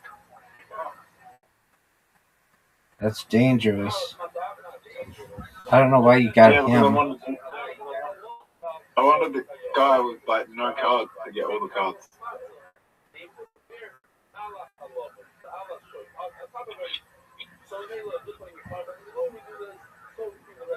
Very bullshit.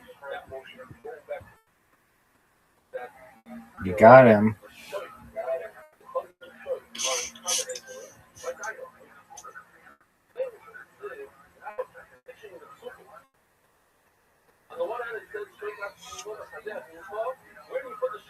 Got one.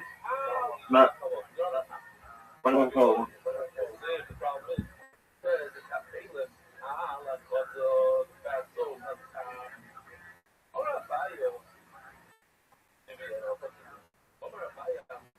I'm so close to winning. No.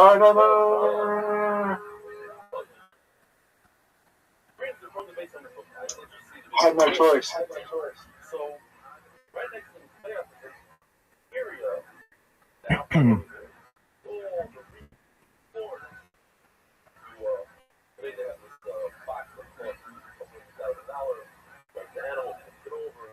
Bye-bye. Yo, dog. Go bullshit, I got all the face. Go bullshit, I got all the face.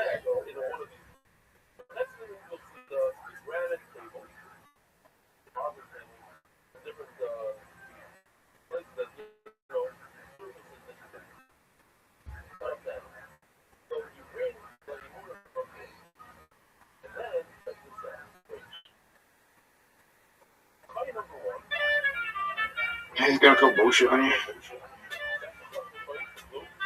Why isn't he calling bullshit? Champion. The Western Pimp. Did you have the last name? No, or did you bullshit? I was bullshitting. Why didn't you call bullshit? Why didn't you call bullshit? I don't know. What has he got to work this about not calling bullshit? It's like he didn't know how that worked, but he was an expert at it.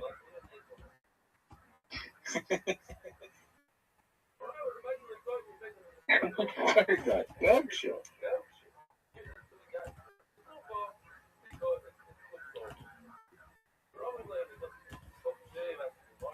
Zoot, are you ready to hear more about the fighter and the kid?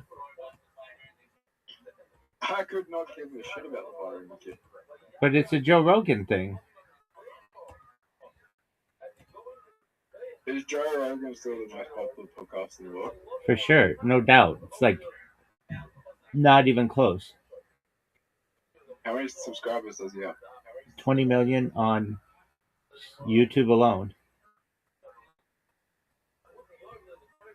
I thought he would have more. But his are like real subscribers. They're not as Mr. Beast bullshit things. Did you know James McCann's been on Joe Rogan 3 times now? Are you proud of that? Have you ever been more proud? You think Mr. Beast is bullshit subs? Oh, yeah. I think 95% of his subscribers are bullshit. I've never known anybody to like his content. Like we talk about Kill Tony or Joe Rogan. Like nobody's like, oh, did you see Mr. Beast just dropped a new video? Maybe you have to be like, I don't know, prepubescent to think this, but I just don't think he's that interesting. Well, that was a time that I regularly watched new Mr. Beast videos, but not anymore. Why? Why? Yeah.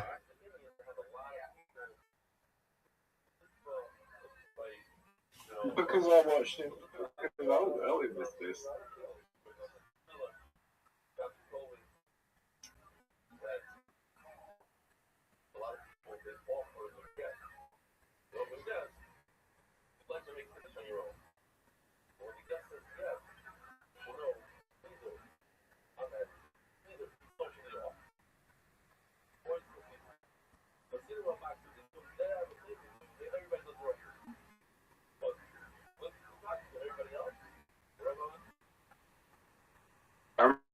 Mr. Beast has like 30,000, like 2 million subscribers.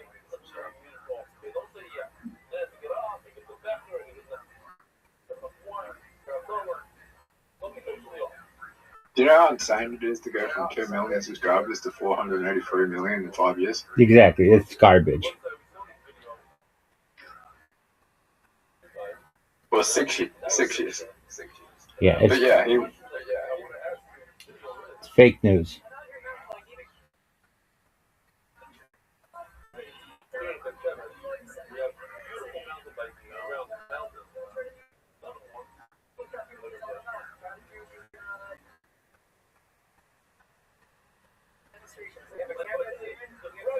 I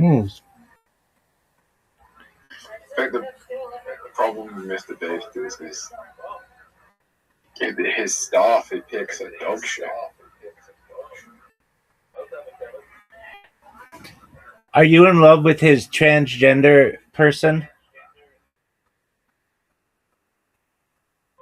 They got cancelled. Why did they get canceled?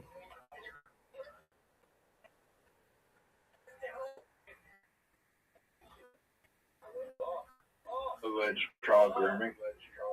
Oh.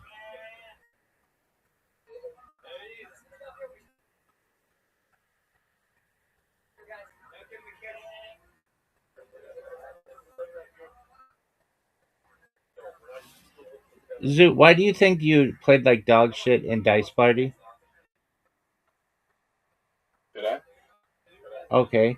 Why do you think you played like dog shit in Bullshit? Today? Yeah, because I rushed. I fucked up at the beginning. I got like 22 cards or something, 19 cards or something, because I called somebody out, and then I came back and won like a champion. It looks like the best option is just to not call bullshit until the very end, and then you just get lucky. Are you sure that's the best option? No. But that guy nearly won by just like not calling bullshit at all. He did, but he only called bullshit when he knew it. But the thing is, that doesn't explain when I have the winning card. Why wouldn't you call me out on bullshit no matter what?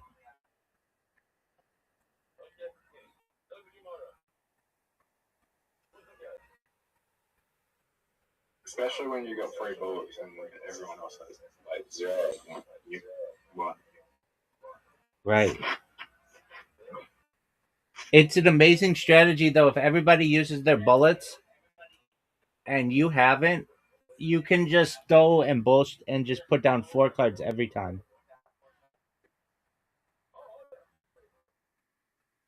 Do you recognize this strategy, Zoot?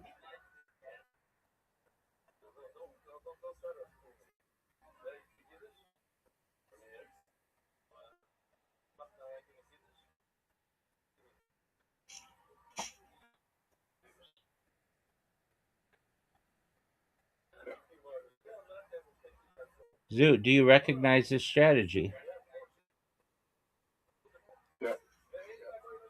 Are you proud of this strategy?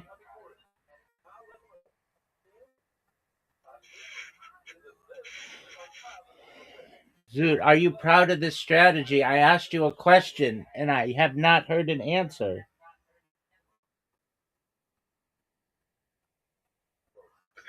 No.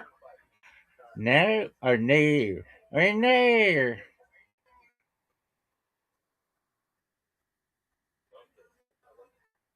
You're not proud of this strategy? Why not?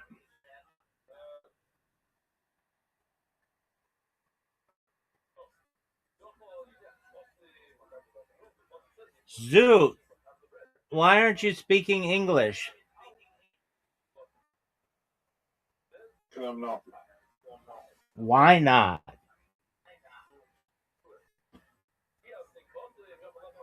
Zoot, I'm going to tell you the most fucked up story that I just heard on The Fighter and the Kid. Are you ready for it? Yeah. It's fucked up though, so I hope you're ready for it. So not Brendan Schaub nor Brian Callen, but their other friend was on the show, and he's like, I have the most fucked up story to tell you guys. They're like, okay, what is it? And he's like, my friend has a house in Aspen where you ski, and they brought a friend who was like a diabetic, and that diabetic friend was on the slopes and was like, hey, do you mind if I go back to your house? I am not feeling well. And they're like, yeah, that's fine.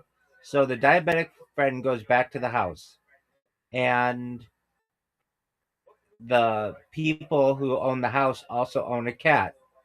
And the next day comes, and they notice that their cat is like bleeding, and they don't know what happened to the cat. So they take the cat to the veterinarian, and the veterinarian's like, look, we don't know what you did to this cat, but we do know, and we're getting the authorities involved. And the people are like, what are you talking about? We don't know what you mean. And they're like, this cat's or internal organs have been like rearranged, and the only way that that happens is when somebody fucks the cat. Meaning the guy who had diabetes went back to their home and fucked the cat, and he lost the uh he lost the ability to he lost guardianship of his children. Isn't that a fucked up story? Yep. That's the kind of content you're missing on The Fighter and the Kid. Do you understand the suit? Yep. Was that the greatest story you've ever heard? Yeah. All right.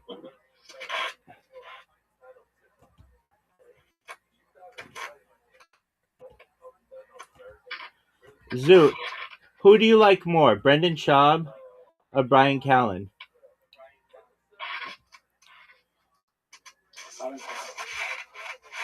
I know, but you have to pick one. Just like you say to me, what do you like more, Harry Potter or Star Wars? And you say that I have to pick. That's correct. The other one that's up there. And that's the correct answer. The other one, for as much as Brendan Schaub sucks absolute dick, he's better than Brendan Callen.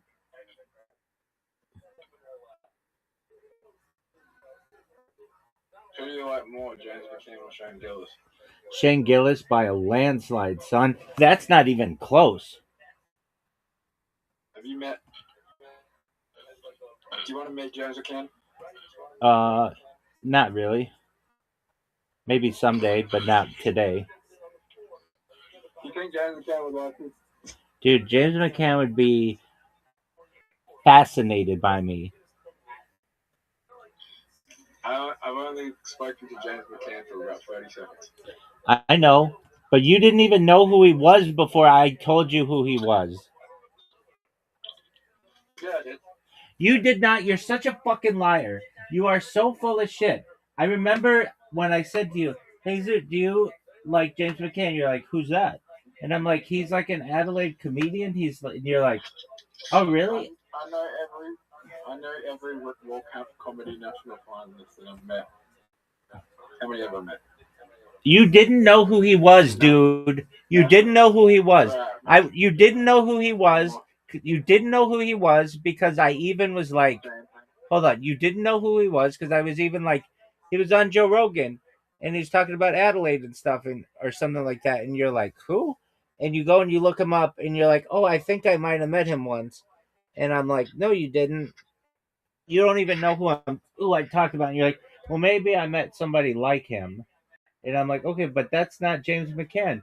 I'm like, James McCann's been on Kill Tony, and James McCann was discovered by Shane Gillis. And you're like, okay. And then you didn't know who he was before I introduced you to him. It's my contribution to the Adelaidean South Australia comedy scene.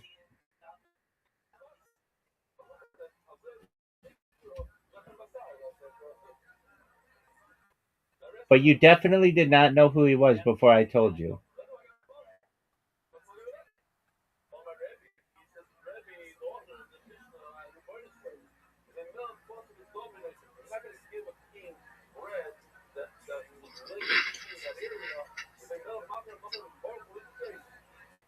Alright, drink any two of these potions. What do I have to do? You can drink any of these two potions. Time travel at any time. Unlimited money, time travel anytime, teleport to any place. Look 50 years younger. Speak every language. Read minds. I'm choosing teleport to any place and time travel anytime. Yeah, for sure, dog. No doubt. I mean, if you can time travel to any time, you just got unlimited money because you know Exactly. damn information. If you can teleport any place, you can rob a bank. Like, you just got unlimited money. Which, Yeah, not really. There's not that much money in a bank, but the investment opportunity for time travel is huge.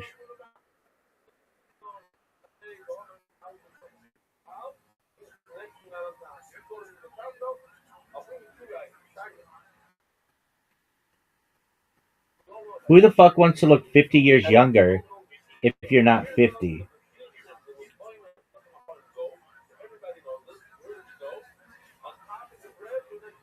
What? So I'm gonna look negative? Yep. That doesn't make any sense. They should say look 15 years younger or something, 10 years younger. I just get. Who would want to live? Only if you're 70, you'd want to look 50 years younger. Exactly.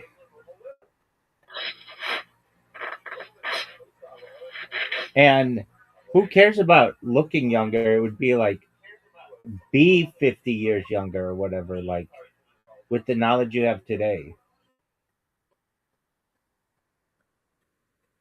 Which is basically like time traveling.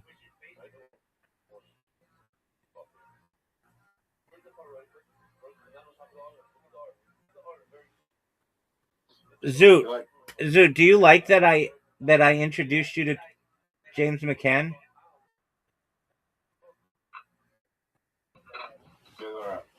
No, but seriously, is that the coolest thing that you've ever experienced? Is when I introduced you to James McCann?